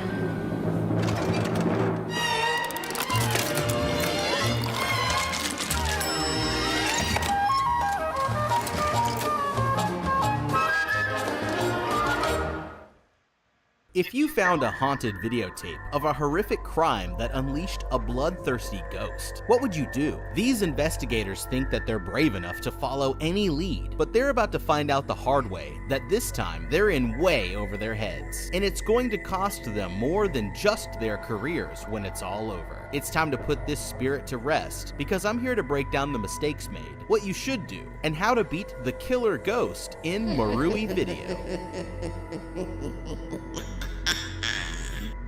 There's an uninvited guest at the inn, and when he orders room service, you better watch out. One day in the summer of 2019, the police located an abandoned van belonging to a documentary film crew outside of a forest temple in Busan. Many years later, a video production company obtained the tapes and edited them together to screen for the public. But what were they filming, and what happened to the crew? It all starts with a reporter named Hong Yoon-hee, who often works with the city prosecutor's office. She explains that the police have a secret collection of videos that are too violent for the public, called the Marui tapes. One specifically horrific recording showed a murder that took place at a hotel in 1992, where a man and his girlfriend were having a seemingly normal afternoon until he suddenly went ballistic and stabbed her to death. The tape was definitely shocking all on its own, but the police took an interest in it for an even creepier reason. According to the next interview with a former prosecutor, rumors circulated through the department that the tape itself was possessed. Those who watched it noticed the image of a ghostly young man briefly appearing in the mirror at an impossible angle just after the killing. He points out that the ghost was dressed in a black shirt and hat, similar to his own school uniform when he was a student. Yoon-hee and the producer Kim Soo-chan decide to check on the prosecutor's office in search of the tape. An employee lets them into the evidence storage room to have a look around, and they quickly see that the place is ready to burst with bad mojo, with the ceilings and walls now black as if they were rotted by the evil energy coming off of the items. They search like crazy for any signs of the recording, but end up walking away empty-handed, that is, until a new lead suddenly presents itself. They find out that the head prosecutor on the case retired after developing a bad illness and died at his mother's home. Eager for some more information, they grab their cameras and head to the woman's house to see what they can dig up. She lets them in and directs them out to a shed in the yard where she's kept her son's things since he passed. The filmers jump right in, rummaging through the dusty old collection until they finally find it, an envelope containing files from the investigation, and a VHS copy of the murder tape. For some unknown reason, the original tape couldn't be copied, so the man played it on his television and recorded the screen for evidence. A normal guy makes himself some food and enjoys some TV with his girlfriend, but the tape cuts, and suddenly there's blood all over the walls. He tosses the blade and starts pacing around the room, and sure enough, the pale, ghostly face of a young man appears from nowhere in the mirror behind him. Who is this strange figure, and how is he connected to the murders? The killer claimed to have no memory of the murder, but was given the maximum sentence and took his own life in his cell. Not wanting to bring back any painful memories, the victim's family refused to be interviewed. Okay, the police really should have handed this one over to the Ghostbusters. We've got the murder tape, well, a bootleg recording of the tape anyway, but we're out of leads. So what's next? The former prosecutor mentioned something important when he said that the ghost in the video was dressed in a school uniform just like the one that he used to wear. He was 61 years old at the time of the interview, which means that he would have been in middle and high school during the 70s. Well, it turns out that school uniforms were standardized across the country from 1968 to 1982. This narrows it down to a 14-year period for us to work with. Next, I'd search through the Department of Records for any murders or extremely violent incidents involving a middle or high school-aged boy that happened during those years. If we're dealing with a ghost that drives people to kill, it most likely had something extremely horrific happen in its past, which probably would have resulted in a police report. Cross-referencing any photos that I find against the ghost in the video, I just might be able to put a name to that creepy face. even though the two people most directly involved in the incident are now dead. Another source of leads to follow up on would be the friends, family, and acquaintances of the victim and the killer. Now that we've already found out that the victim's immediate family doesn't want to be interviewed,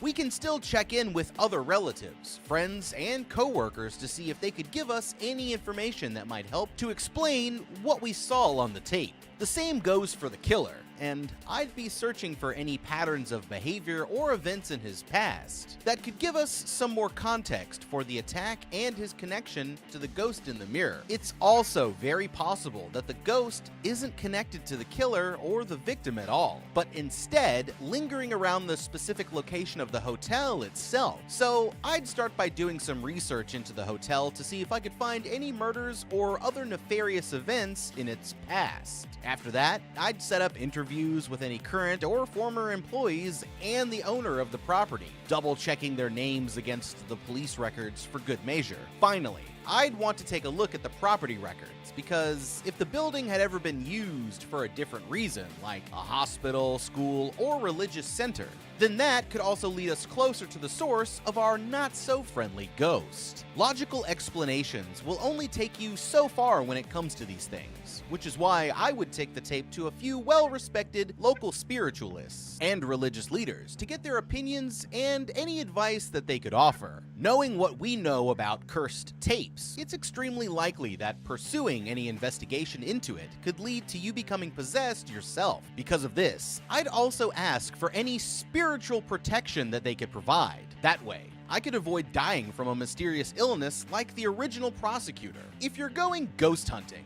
then you'll need some proper ghost hunting gear. And I'd make sure to set the team up with all of the essentials before we started poking around. They've already got their cameras and audio recording equipment, but there are a few other tools of the trade that, while not scientifically proven to work, could help us get in contact with the Spectre and find out what it wants. For starters, a classic EMF meter would check for any changes in electromagnetic fields, and a ghost box would scan AM and FM radio frequencies to pick up on any messages from the other side. A thermal imaging camera, or infrared thermometer, would help to detect any suspicious changes in temperature. And who could forget the classic Ouija board? With those bases covered, I think we're well prepared to dive into this mystery. Then again, you could just walk away, go back to your day job, and try your best to forget what you saw before you get in too deep and end up the next victim, which might be your best bet, all things considered. But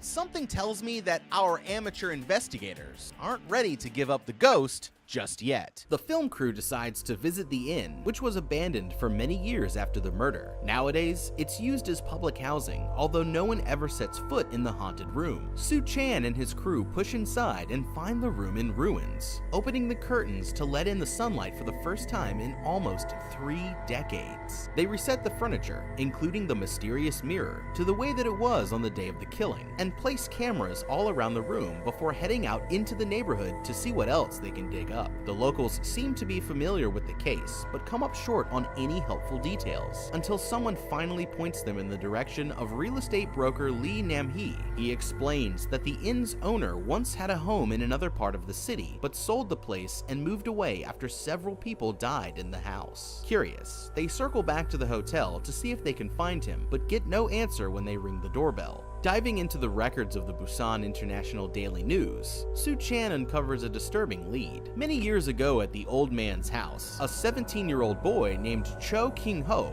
brutally killed his mother and younger sister before setting himself on fire in their kitchen. With this new evidence, they head back to the inn and finally track down the owner on the steps outside. The old man, Cho Young-tae, says that he knew the family, explaining that the boy seemed troubled and often fought with his mother before the incident. He claims that he was a distant relative who stepped in to take care of the house when the father died of medical complications many years before, which is how he came to inherit it after they were all killed. That's all they can get out of him for now, but they'll soon find out that he knows a lot more about what happened than he's willing to let on. The crew pays a visit to the abandoned house, entering through a hole in the fence and having a cautious look around inside. They come to the kitchen where the boy burned himself alive and see that the floor, walls, and ceiling are blackened in a way that's very similar to the storage room at the prosecutor's office. Yun-hee enters the boy's old room and grabs a picture of him from behind the desk, but that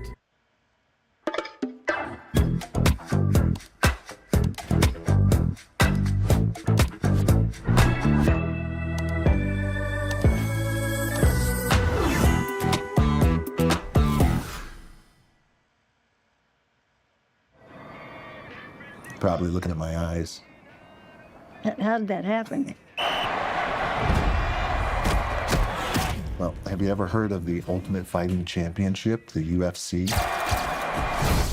That's the bloody thing they're trying to ban. This guy is the best he has ever seen. Do you hate each other when you fight? Absolutely not. How do you know Mark Kirk? Oh, we go way back. But he's a buddy of mine. Come on, baby. Too much? Never. Too much? No. Please welcome in his Octagon debut, Mark Kirk!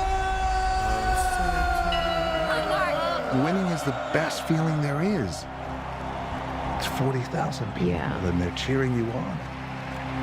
There's no other high like it in the world. No contract, no money? No money. Do you have any stronger pain medication? Advil? Advil? Yeah. Dawn, would you like? No. They're handing them out like candy. Let's all get in. Everybody get in. Yeah, Don, can you take this picture for us? Yeah. What are you thinking at the beginning of the fight? It's simple.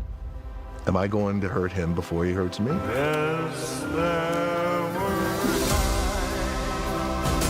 I'm sure This Grand Prix to crown the greatest fighter in the world. He has come back from the brink. Let's see if he can pull out a victory over Mark Coleman.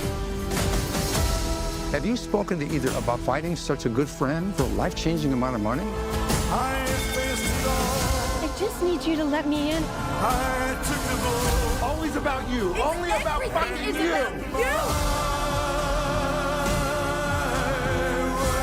Let's fucking go.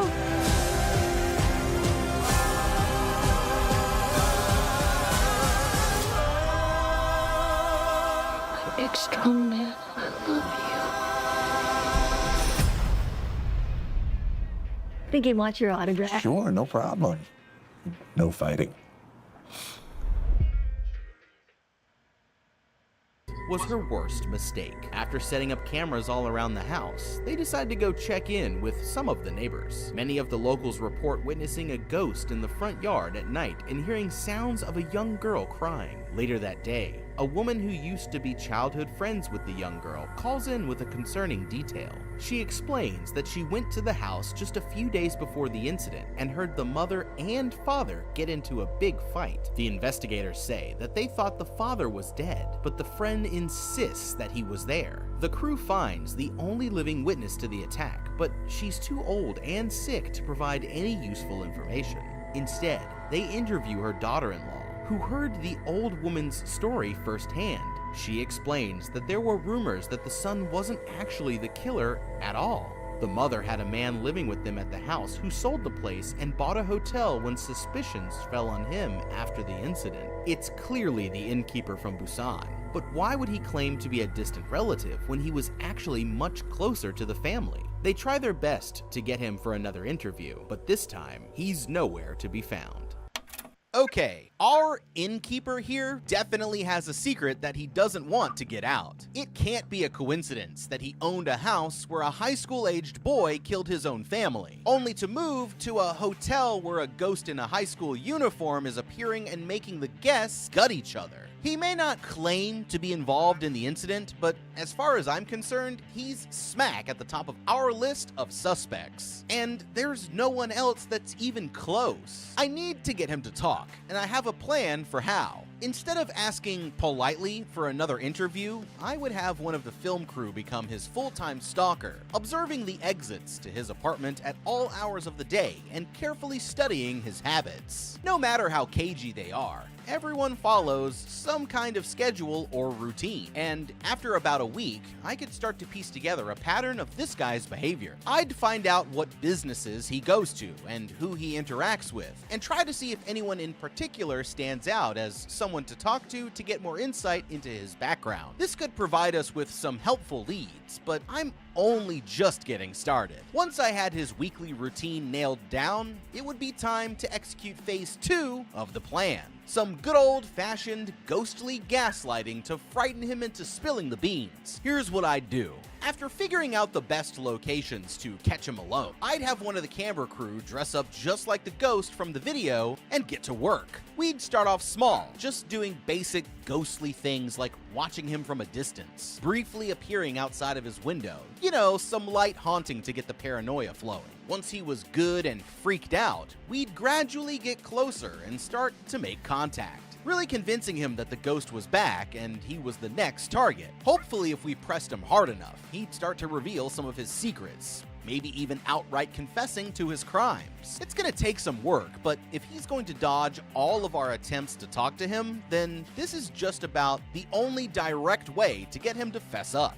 Our documentarians seem to be set on a more traditional approach, and we've already seen how well that ends up going for them. But we'll have to see if they can bring this creep to justice before they all go missing. Searching for some answers, the crew interviews Yu Shiol, the detective in charge of the murder case. He tells them that young Tae was actually the girl's father, becoming romantically involved with the mother after taking over his deceased brother's duties. The police were initially suspicious of him, but couldn't find any motivation that made sense for why he would kill his family, including his own daughter. He was wealthy, and the house was already under his name before the incident, so for him to be the killer just didn't make any sense, and it was pinned on the son, with any other stories being chalked up as nothing more than local gossip. According to public records, Young Tae initially refused to sell the house even after the killings, and only gave it up after a long legal battle with the city government. They banned development in the area to preserve the local history, which is why the place was never torn down. On a recording of his police interview after the incident, Young Tae can't provide his national ID number. He refers to his murdered daughter only as the girl, and has a mysterious injury on his hand that he brushes off by saying he tripped. Sure that he must have something to hide,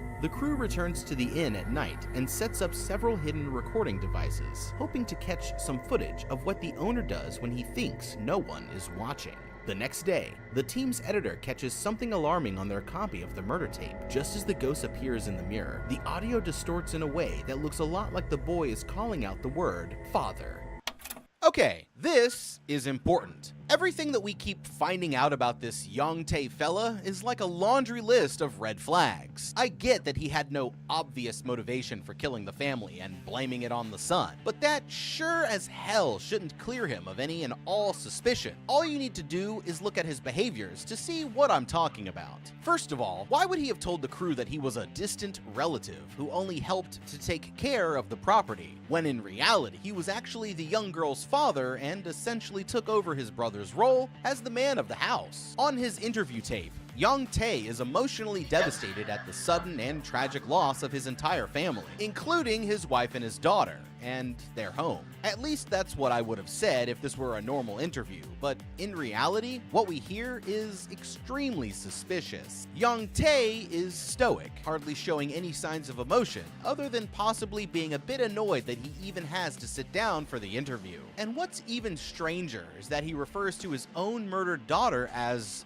the girl. That's his own flesh and blood, tragically killed by one of the people who she probably loved and trusted the most in the whole world. And he's over there treating it like it's no big deal. Everyone reacts to tragedy differently, and for some people, showing a lack of emotion is just a coping mechanism that doesn't necessarily indicate any signs of guilt. But are we really going to buy that here? He should be freaking out. His whole world was just turned upside down in the kind of way that means he can never have a normal life again. And yet, here he is, sitting in the police station like Mr. Roboto, and showing about as little empathy for his dead family as humanly possible. We've even got an injured hand that he brushes off as the result of a trip. Yeah, right. Likely story. That's not to mention the fact that he refused to sell the house, but also never did anything to fix the place up. You would think that after your whole family died a horrific death in there, you'd want to get rid of the place and start somewhere fresh, right? It's got to be extremely hard to sell a murder house. So the government coming along and wanting to take it off of your hands should be like a dream come true. But Young Tae adamantly refused to sell, which can only mean that he has something to hide. If I were an investigator, then I'd be tearing up the walls and floors of that place to find out what exactly it is that he doesn't want us to see. One last thing I want to point out before we get back to the investigation. We know that the neighbors report a ghost in the front yard of the house at night calling for somebody, and the ghost on the tape even seems to be saying the word father. Since Young Tae is technically only the girl's biological father, then we can infer that the ghost could be calling out to his real father, the man who supposedly died several years before the incident. Why would the ghost be waiting in the lawn for a dead man? Well, maybe he's not dead at all, and possibly connected to the incident. I'd want to look him up and see if we can find out what really happened to him. Things just keep getting stranger, and we'll have to see what the filmers managed to figure out before they met their untimely demise. Meanwhile, signs of candlelight rituals begin to show up around the property line of the deserted house, and the crew goes to speak with Ryong-ju, a shamaness who has recently moved into the neighborhood. They tell her that since they visited the house, unexplainable things have been going on in their office, like a camera turning on by itself, only to focus on a picture of the dead young man, and she agrees to look over the tapes. While watching the footage, she notices the reporter picking up the haunted photo, and they tell her that the woman is now in the hospital with the flu. That night, the crew return to the house with the shamaness, her assistant, and a chicken to see what they can find.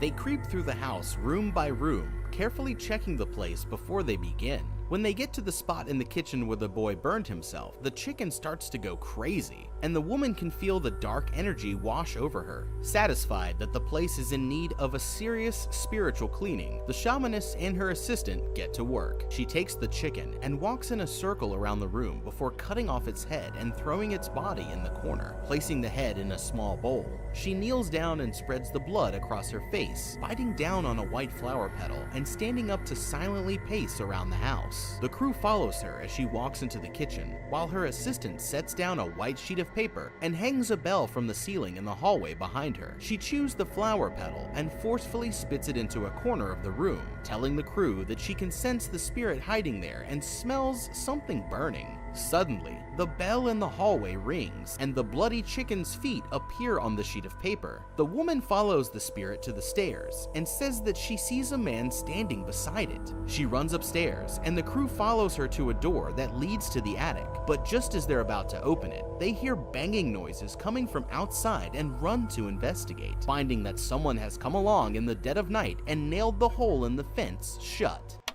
Okay, that was interesting. Her ghost hunting methods are a bit more advanced than what I've seen on the Travel Channel, but I can't deny that they get results. There's just two things that I would have done differently. It would have been smart to bring 2 or 3 friends along as security and left them outside to stand guard while we poked around the house. I wouldn't give them any explanation of what we were doing. That way, their subconscious couldn't accidentally trick them into seeing something and giving us a false lead. Just hand them a camera and tell them to watch our backs and sound the alarm if they see anything suspicious. Maybe then we could have caught whoever was doing those late-night fence repairs. Although, if you ask me, there's only one suspect on the list anyway, and that would be Mr. KG Hotel owner himself. He's the only one who would know that we were exploring the place, and clearly he's trying to send a message that we're not welcome here. But that just proves that we're onto something and need to investigate more. Now, The spirit led them right to the attic, so after getting that far, why did they just decide to call it a night and go home? I mean, they were so close. I would have just sent 1 or 2 of the crew members to go check on the noises outside, while the shamaness and I continued up into the attic to find whatever the ghost was trying to show us. I'd just make sure that she went up first, just in case. I may be feeling brave, but I'm not stupid, so I'd let her have a peek around first and give me the all clear before I climbed up there to play patty cake with the ghost boy. That attic is where they're gonna find their answers, and I wouldn't be leaving the place before I had a chance to check it out. We're getting closer to uncovering the truth, but the real nightmare is just about to start. Sometime later, one of the crew finally figures out that the ghost might be calling for its real father, the man who supposedly died in the nursing home. Now they're getting somewhere. On a hunch, they call the daughter's old friend, and she tells them that the boy specifically refused to call young Tae his father when they were growing up. They head to the nursing home, but find out from a guard that the place was shut down over 30 years ago. With that option gone, they decide to check in at the city social work department. The clerk provides them with the facility's records, and what they find is shocking. Instead of being marked deceased, the father, Cho Byung-sun, is listed as missing, meaning that his whereabouts were unknown when the place shut down, and it's possible that he could still be alive. Late that night, the crew rushes to their office when they get a call that there's been an unexplained fire. Most of the place is trashed, but luckily their servers are still intact, and the evidence points to it being a deliberate case of arson. On the security camera footage, everything seems normal at first, but after a moment, a mysterious man punches out the lock and lets himself in, taking out one of the security cameras and lighting the place on fire before disappearing into the night. With their office safe, the team gets back to their research and quickly uncovers another interesting detail. Byung-sun, the father of the boy, and his brother Young Tae, the father of the girl, also share the same birthday. While looking for more information, they speak to a city prosecutor who brings them medical records from the nursing home that were used in building the case to shut the place down. The filmmaker finds a photo of Byung-sun and points out that he looks just like his brother Young Tae. Okay, since they're not putting the pieces together yet, I guess I'll have to do that for them. Let's see, the brothers share the same birthday and look almost identical in their pictures, so one must be a genetic clone from a secret government lab. Just kidding, they're obviously twins. I mean, come on, I don't need a DNA test to put that one together. For investigative journalists, these guys sure are slow on the uptake. Now, I'm not going to spoil the ending early, but if you're paying attention, then I think you've probably started to put together the pieces. We have a twin brother who fathered the son before being admitted to the nursing home and going missing when it shut down. The other twin steps in, takes over as the man of the house, and fathers the daughter. And then, one day, they all end up dead with no logical explanation. If you were the original husband, where would have been your first stop after going missing from the nursing home? And how would you have reacted to finding out that your twin stepped in and had a baby with your wife? Just something to think about while we follow along with our crew. Let's see if they can catch up before it's too late. That night, the crew receives a call that something is wrong with their friend, the reporter Yoon-hee. They rush over to her hospital to find out what's going on, where a woman tells them that she was speaking gibberish and behaving strangely before wandering out of the building and disappearing into the city. Security camera footage shows her sitting at a bus stop but not getting on, only to impossibly appear in front of the bus as it drives further down the road.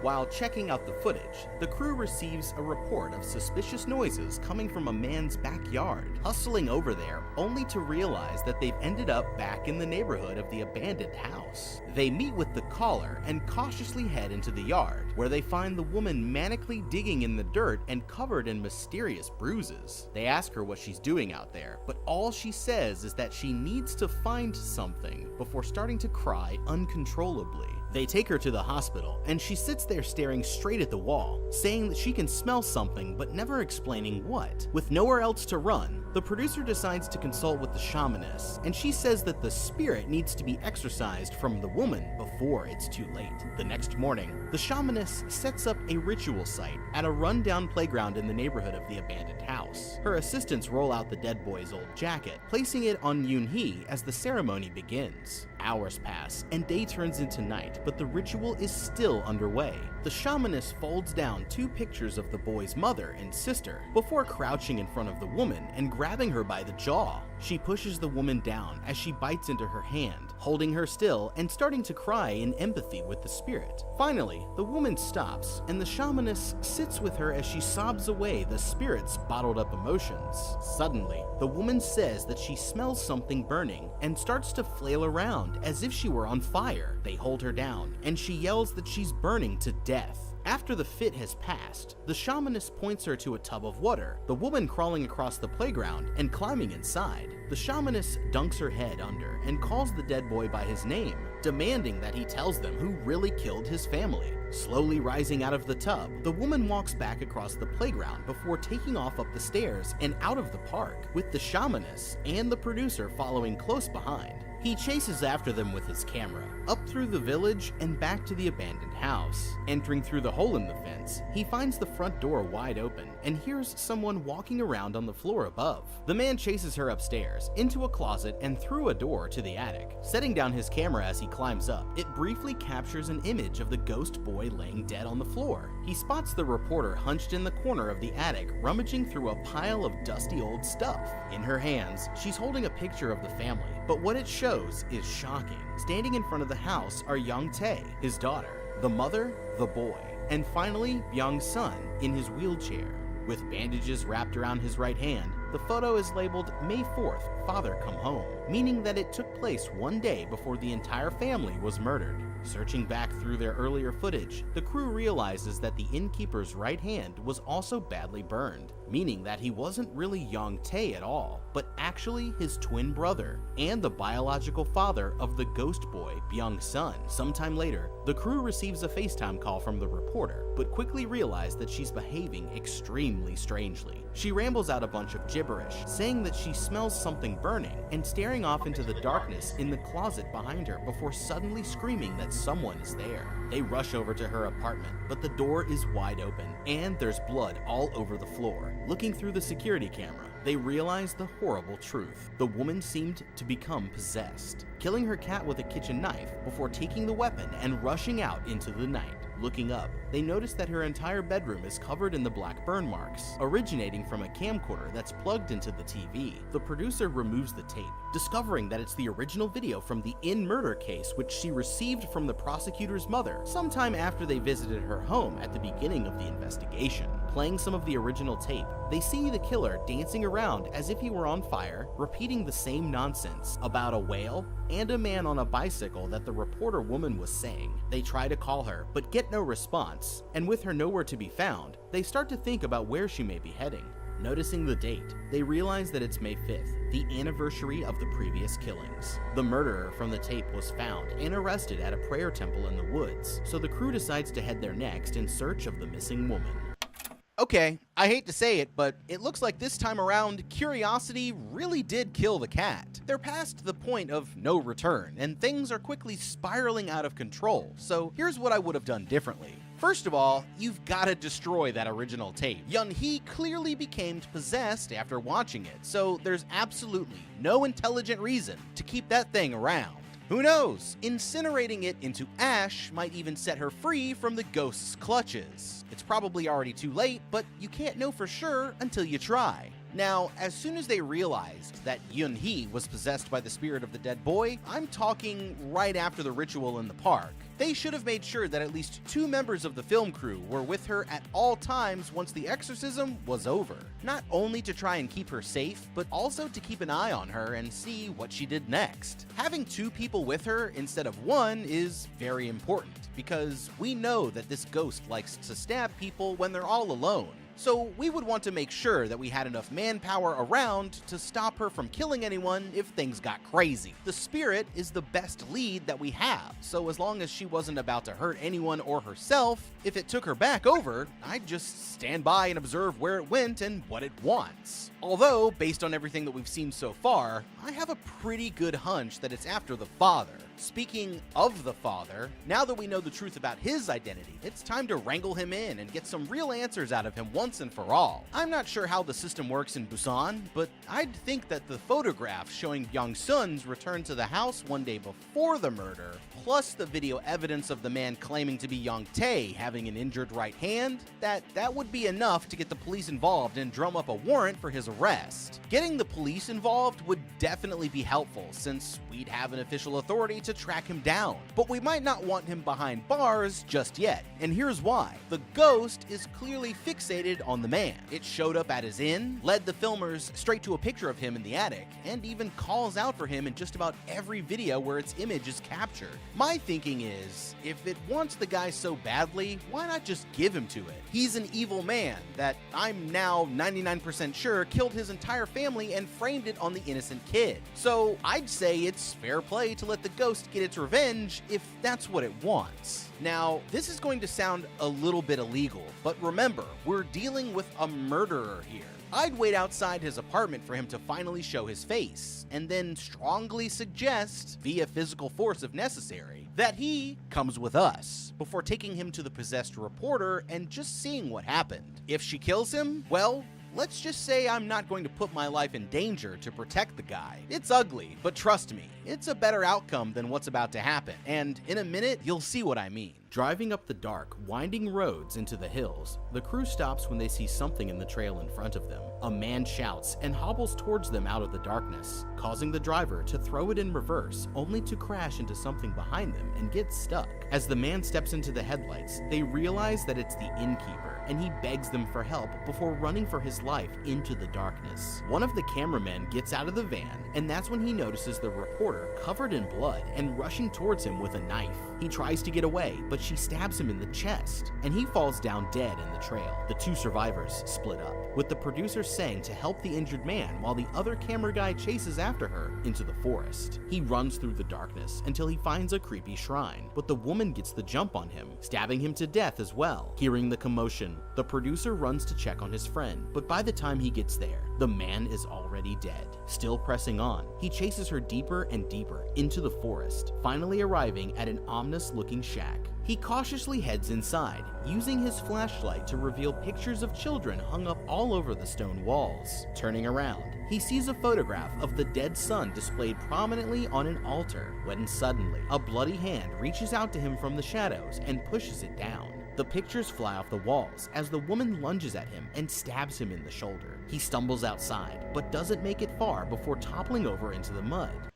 Okay, it looks like our possessed reporter just called cut on this whole production. Their biggest mistake was just letting Byung-sun run off into the forest. He was right there and would have made an excellent meat shield when things got crazy. We're talking about an injured, unarmed old man, and they backed away from him like they were trying to outrun a rhinoceros. One good drop kick to the chest would have sent him flying into the mud, and then Yeon-hee could have come along and finished the job, satisfying the ghost's unholy bloodlust and leaving me and the rest of the crew free and clear with some incredible footage as icing on the cake. Even if they chose not to take the guy down, the only reason that they ended up dead was because they tried to get between the ghost and his business. In the footage from the inn murder, and while it's killing off the camera crew, the ghost only stabs its victims one time each, meaning that it's not out for random violence, but simply trying to get the job done, and only killing people that got in its way. The smart thing to do here would have been to stay in the van, lock the doors, and just let the spirit do its thing. If Byung-sun ends up dead, then that's great. Sounds like a personal problem if you ask me, and truthfully, they would have been better off just not getting involved. Sure, you could chase the woman into the forest, carefully watching your back and trying to disarm her when she attacked, but why bother?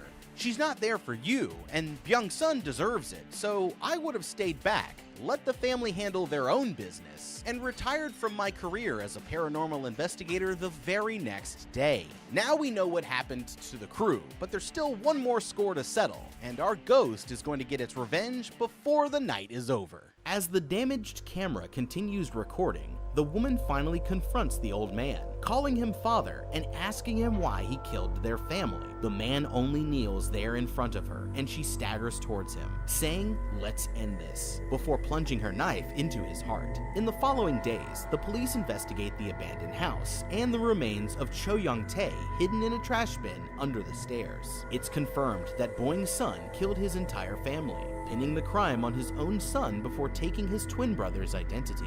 His body was found near the temple in the woods, along with the bodies of 2 of the camera crew. The reporter was arrested for murdering her colleagues, but claims to have no memory of the incident. Most disturbing of all, the producer's body was never recovered. Perhaps he's still out there, wandering the forest until the boy finally calls him home. Okay, we're making a documentary and I'm poring over a bunch of tapes of ghosts killing people. Like, I'm looking at actual footage of ghosts killing people.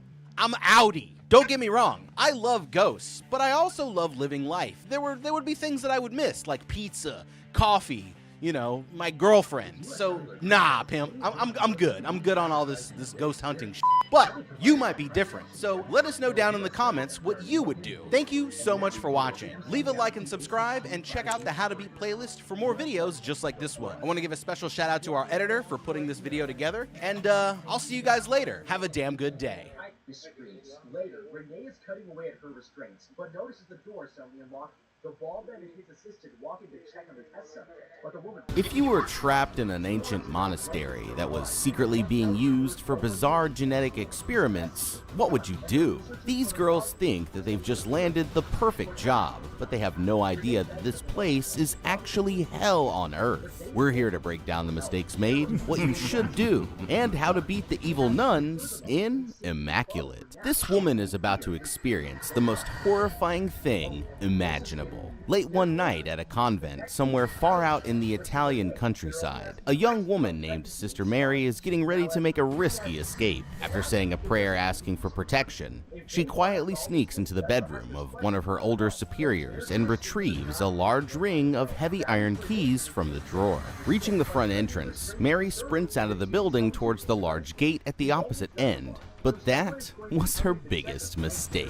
As she's running down the path, a floodlight suddenly powers on, illuminating the foggy yard and proving that the others are onto her. Panicking, she throws down her suitcase as she reaches the gate and begins scrambling for the right key, desperately trying to find the correct one to open the lock. Suddenly, the woman looks back over her shoulder, only to see a group of threatening cloaked figures slowly approaching her from behind. Terrified, she's finally able to get the main gate open, but she's only able to pull it back enough to create a small gap for her to squeeze through. With the figures closing in, Mary slips and falls on the other side, just close enough that one of the attackers is able to grab her by the ankle. The girl screams for help as the others drag her back in, but no one is coming to save her. And using the bars on the gate, one of the attackers brutally snaps her leg at the knee, causing her to instantly black out from the pain. When Mary finally wakes up, she finds herself surrounded by total darkness, with only a strange banging noise coming from somewhere up above.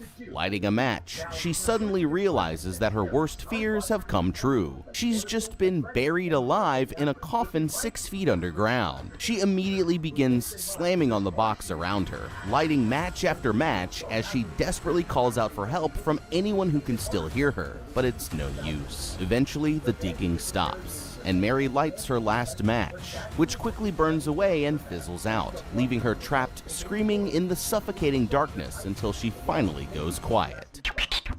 Okay, damn, so close yet so far. When it comes to Mary here's escape attempt, I'm giving her an A for effort, but an F for execution. I mean, she had the right idea, but the way that she went about getting there could use some serious work. Her biggest mistake was going straight for the most obvious exit. I get that she was in a little bit of a rush, but there's nothing sneaky about running screaming through a giant metal front door. Instead, she could have tried scoping the place out for other options, like a side gate that wasn't in direct view of the entire chapel, and covered by motion-activated floodlights. I mean, I'd start by searching for a less obvious exit, but if that really was Mary's only choice, then she could have used a distraction to cover her escape. One idea would be to start a fire or cause some other kind of commotion on the opposite end of the property, and that should keep the nuns distracted long enough for her to sneak out with a good head start. Another thing that Mary overlooked here was remembering to close the older woman's nightstand. It would have cost her precious seconds, but of course the old lady is going to immediately notice that the keys are gone if her drawer is just sitting wide open when she wakes up, and simply closing it would have been a good way to potentially delay them finding out what she was up to. Also, for future reference, the right key for the big iron gate is almost always the biggest key on the ring.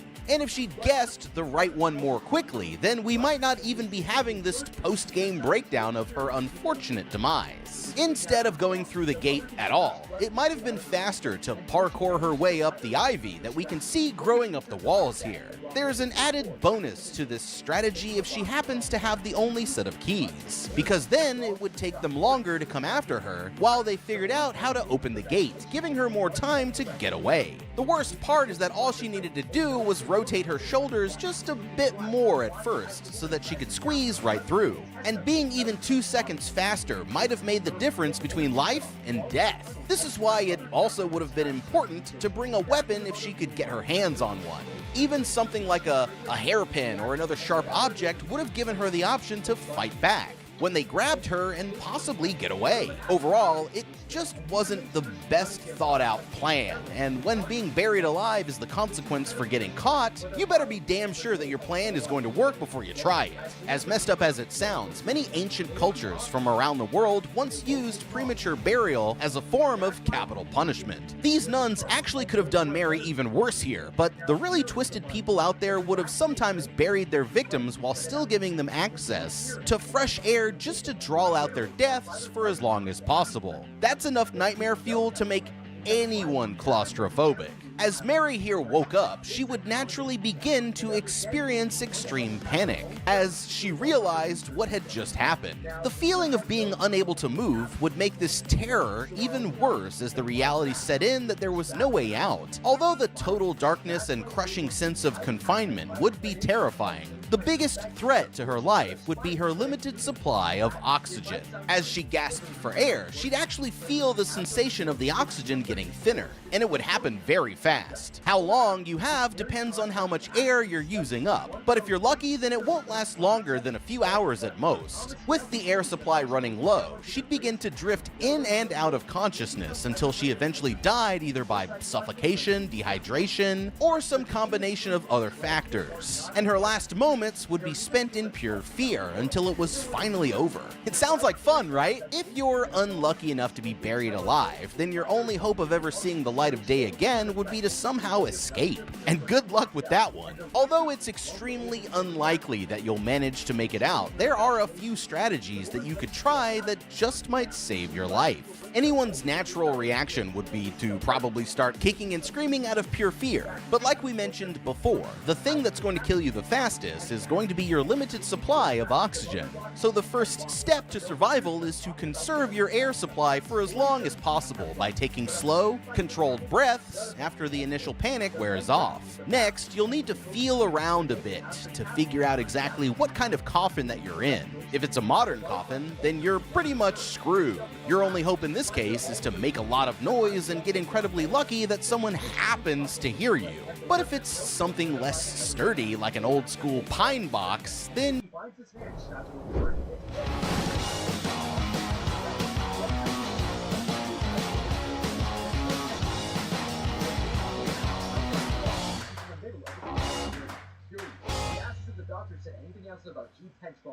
Febreze. Love your plugins but wish you had more scent control? Meet the Febreze Plug Scent Booster. Enjoy the same 50 days of continuous scent as Febreze Plug, including a cord for flexible placement options and a boost button for extra scent. Febreze Plug Scent Booster.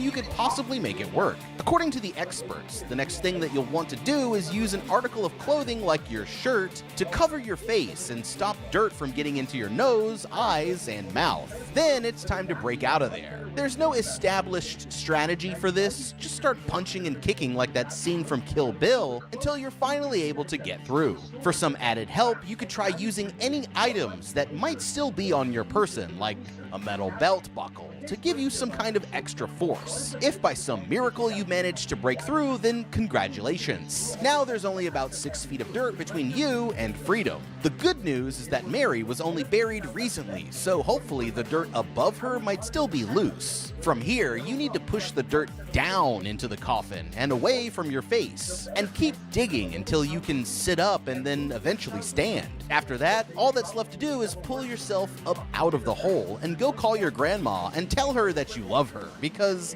that was crazy. Unfortunately, Mary here didn't make it out alive, and now another unsuspecting victim is about to fall right into their trap. Sometime after Mary's death, a young nun named Sister Cecilia arrives in Italy to fill the woman's place, never suspecting the truth about what really happens there at the convent. Out in the station's lobby, Cecilia meets with her driver, a friendly-looking man from the church. He warmly welcomes her to the country, and after loading her single bag of luggage into the car, the two of them set off towards their destination. Driving out to the city, they travel along the winding roads for miles through the hills and fields, making their way farther and farther out into the empty countryside, until finally they arrive outside of the convent where Cecilia will be working. The place looks both beautiful and strangely threatening, with thick clusters of vines growing up the outside walls. As they approach the building, a pair of nuns opens the very same gate that Mary was trying to escape through so that their car can enter. But what Cecilia doesn't realize is that she's never going to see the outside world again. They enter the convent into a large open courtyard where Cecilia meets the group's leader for the first time, an elderly woman who goes by the name of Mother Superior. It's clear that they've been eagerly waiting for her to show up, but since Cecilia hasn't picked up on any Italian, she's forced to turn to one of Mother's most trusted assistants, Sister Isabel, to bridge the language barrier. Unlike the mother, Isabel here isn't as welcoming, and after a brief argument breaks out when the older woman asks her to show Cecilia around, she'd rather tend to the other sisters. But after the mother abruptly shuts her down, Isabel reluctantly agrees to give Cecilia the grand tour, rudely brushing past her and motioning for the girl to follow. On their way up to the dorms, Isabel fills Cecilia in on the details of the convent's purpose and history. She explains that the place is meant as some sort of retirement home for elderly nuns, where the younger sisters receive their training and hone their skills while making the older generation as comfortable as they can until they eventually pass away. Apparently, the home was built nearly 400 years ago above a complex system of catacombs, which Isabel here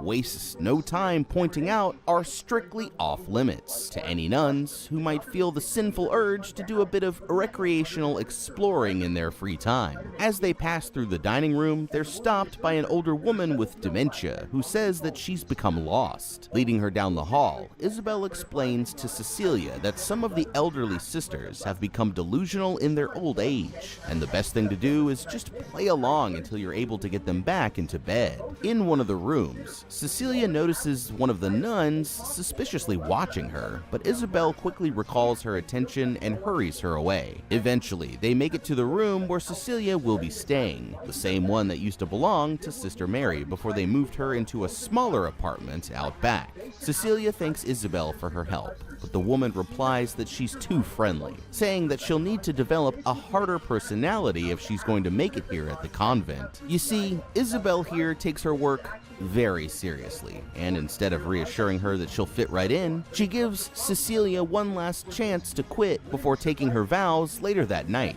But the girl respectfully declines, insisting that she's fully prepared to take the job. Later that day, while some people just know they could save hundreds on car insurance by checking Allstate first. Like you know to check your outfit first before meeting your girlfriend's family. So check Allstate first for a quote that could save you hundreds. Oreo Cakesters. We decided to show off our soft side. While Cecilia is using the bathroom, another young nun named Sister Gwen suddenly barges in on her. Instead of shying away when she notices Cecilia, Gwen here simply takes a seat in the window and goes about her business like it's no big deal. Cecilia can immediately tell that Gwen here is one of the cool nuns, and the two of them quickly become friends. During their chat, Cecilia explains that she felt lost after her old church was closed down due to low attendance, but was happy to accept when one of the convent's priests, Father Sal, invited her to work there instead. After hearing this, Gwen hints that the father seems to have a bit of a habit of hiring young women who've lost their way, and although she plays it off like it's just a joke, it won't be long before Cecilia finds out just how bad this place really is.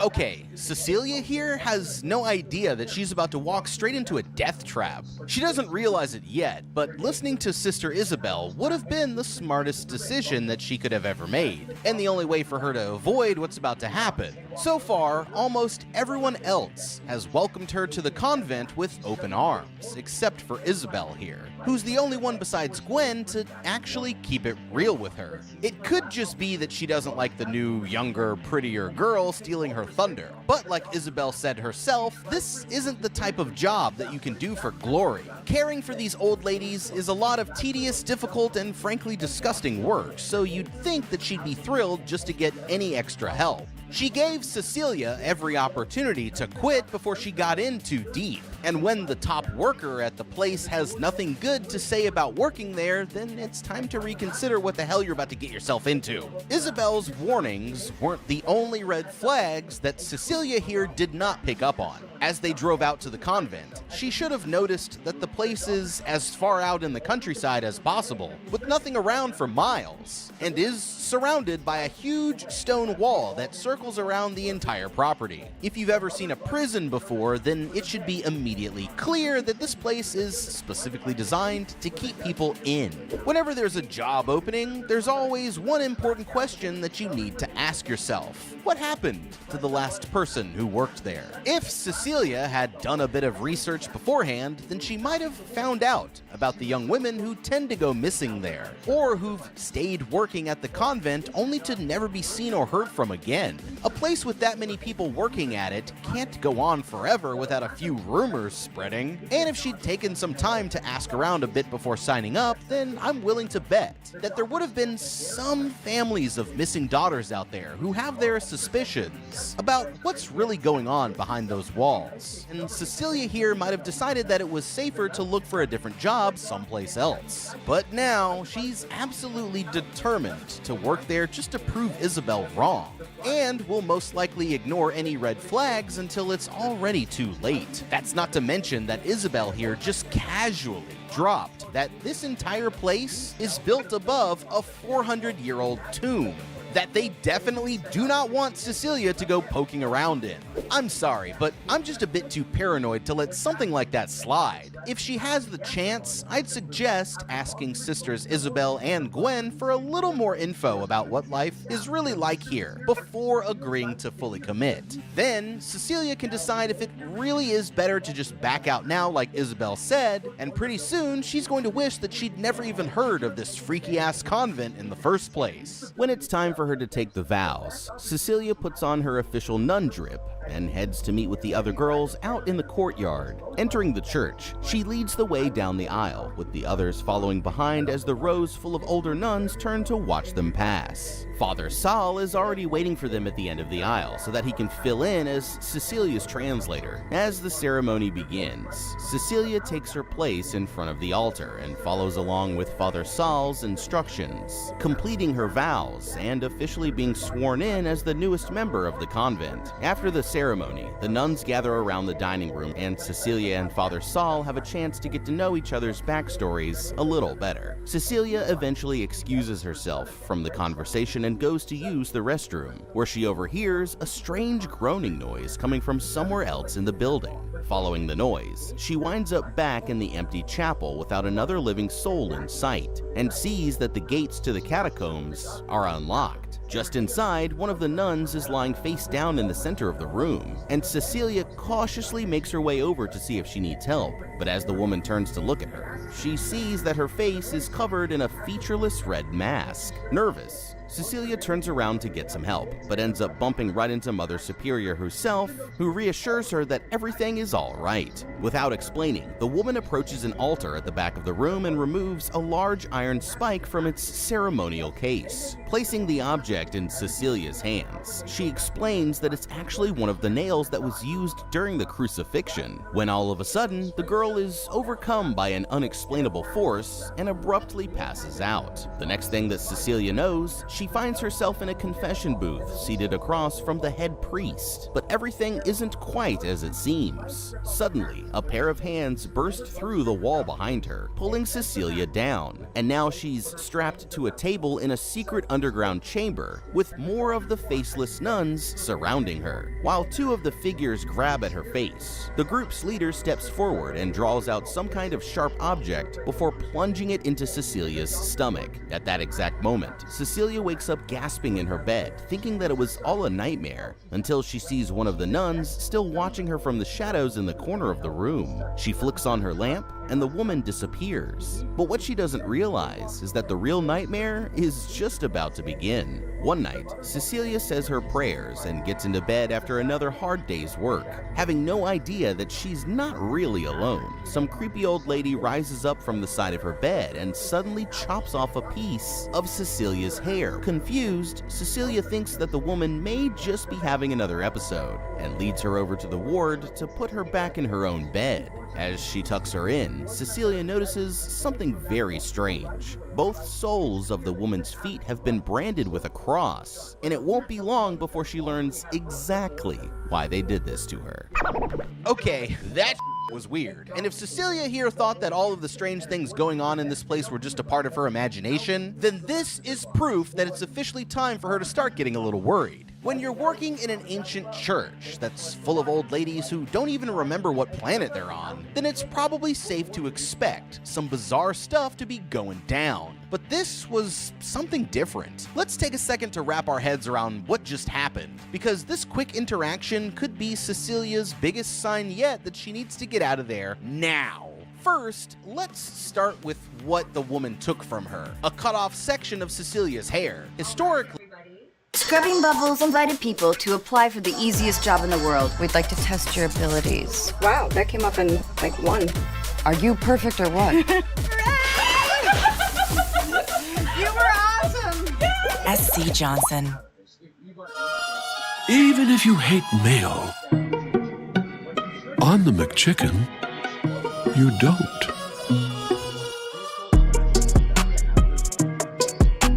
Ba-da-ba-ba-ba. sections of hair like this, called locks, can have significant meaning. One of the most common beliefs was that owning a lock of a person's hair gave the owner a sort of magical control over the victim, which the owner could use to influence their actions or direct supernatural energy towards them as they saw fit. In some cultures, gifting someone a lock of your hair was meant as a gesture of devotion and commitment. For example, in ancient Rome, girls would sometimes offer a lock of hair to the god Jupiter before their wedding day as a way to get his blessing for their marriage. Now, as for our creepy old grandma here, there's no way to know exactly what her goals are, but whatever she has planned, I'm getting the feeling that it's probably not good, especially after that whole incident down in the catacombs, where it looked like the nuns were using Cecilia in some sort of sacrificial ritual. The surprise haircut is red flag number one, but that's not the only strange aspect about this lady. As Cecilia noticed on her way out, bottom of the women's feet were actually branded and permanently scarred. For those of you who might not be familiar, branding is usually used on grazing livestock, like cows that tend to wander over long distances and intermingle with other other herds as a way to quickly identify the animal's owner. The process involves heating up a metal symbol until it's searing hot, and then placing it against the animal's hide to mark it, creating the scarring effect. It's not something that you'd normally do to a human unless you're Bam Margera from Jackass, doing absolutely anything for views. And on the rare and extremely messed up occasions that branding was used on people, it was done as a form of punishment, and almost always placed on an area of their body where the victim and others could see the mark,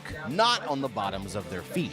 You know what I mean? The idea was that it was supposed to remind the criminal and others around them of what they'd done. But whoever did this to the old lady here must have had some other purpose in mind. Cecilia here probably just wanted to get Granny back to bed and end the interaction as quickly as possible. But instead, I might try to make friends with this old creep and really find out what she's about. A place like this is bound to keep files on their patients, so I'd also do some digging through the archives to see if I could find out more about what actually happened to her. More importantly though, I think it's safe to say that it's probably time for Cecilia here to start thinking about how she's going to get out of there. While the girls were all out hanging laundry on the line, you can see several areas in the more secluded part of the yard where the vines grow. If Cecilia was able to sneak out without raising the alarm, then she could try climbing over a section of the wall late at night. And this would give her at least a few hours before the others realized that she was missing. For now, Cecilia here needs to keep her ears and eyes open for any more strange activity. That way, she'll still have a chance to see the danger coming before it's too late. One morning a few weeks later, Cecilia begins to feel sick and starts throwing up, so they rush her to the convent's doctor to find out what's wrong.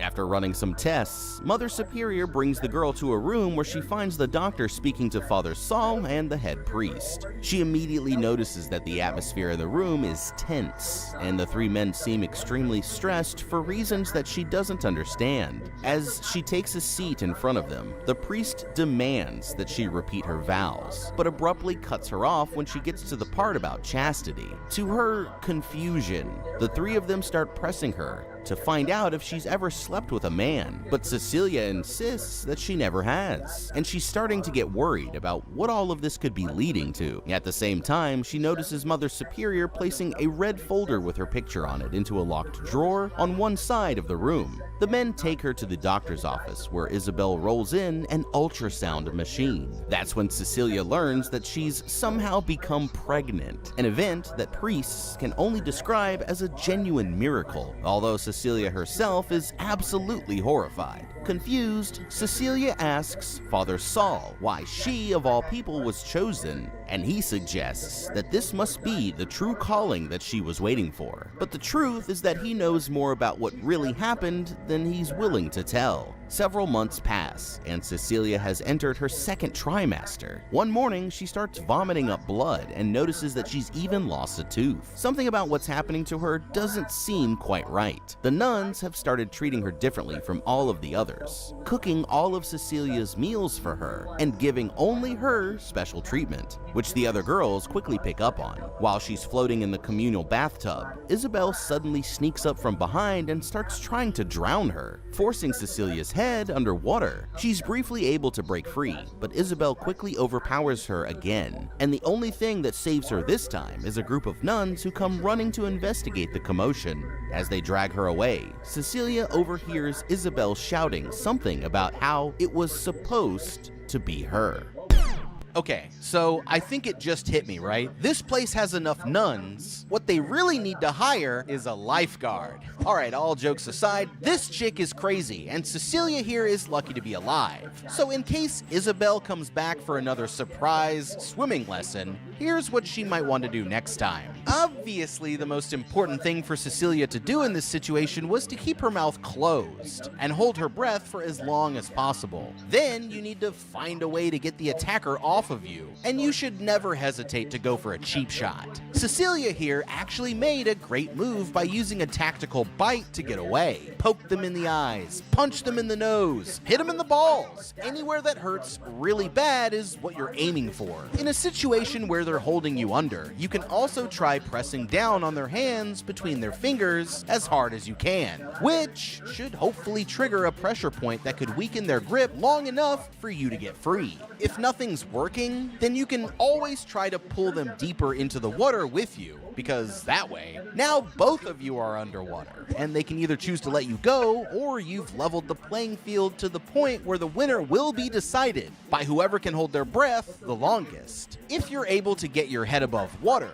use that moment to yell for help as loud as you possibly can, and hopefully someone will make it in time to save you. Now, as she was being carried away, Isabel mentioned something interesting about how it was supposed to be her instead of Cecilia. What the hell could she have meant by that? Clearly she knows something about what's really going on behind the scenes here. Now, I don't think that they could ever be best friends after what just happened, but if I were Cecilia, I might try talking to Isabel and finding out what she knows. Now that she's a disgruntled employee, maybe we can win her over and get her to spill the beans. And you never know if that information might save your life. One thing's for sure though, if she wasn't working on an escape plan yet, then she definitely should be now. But things are about to get even more difficult. Father Saul is about to tell her that she can't leave to see another doctor from outside of the convent, which means that they're basically holding her there against her will. And escaping is going to become harder and harder every day now that she's well into her pregnancy. Since she can't go anywhere, this leaves her with one option: try to get a message out. Thinking about it logically, there's just no way that the people at the convent have the skills to handle absolutely everything for themselves. I'd try causing some damage to the pipes or something so that they're forced to call in an outside contractor and then slip them the message about how I needed help and right away. Pretty soon Cecilia here is about to come up with a great idea for how to escape,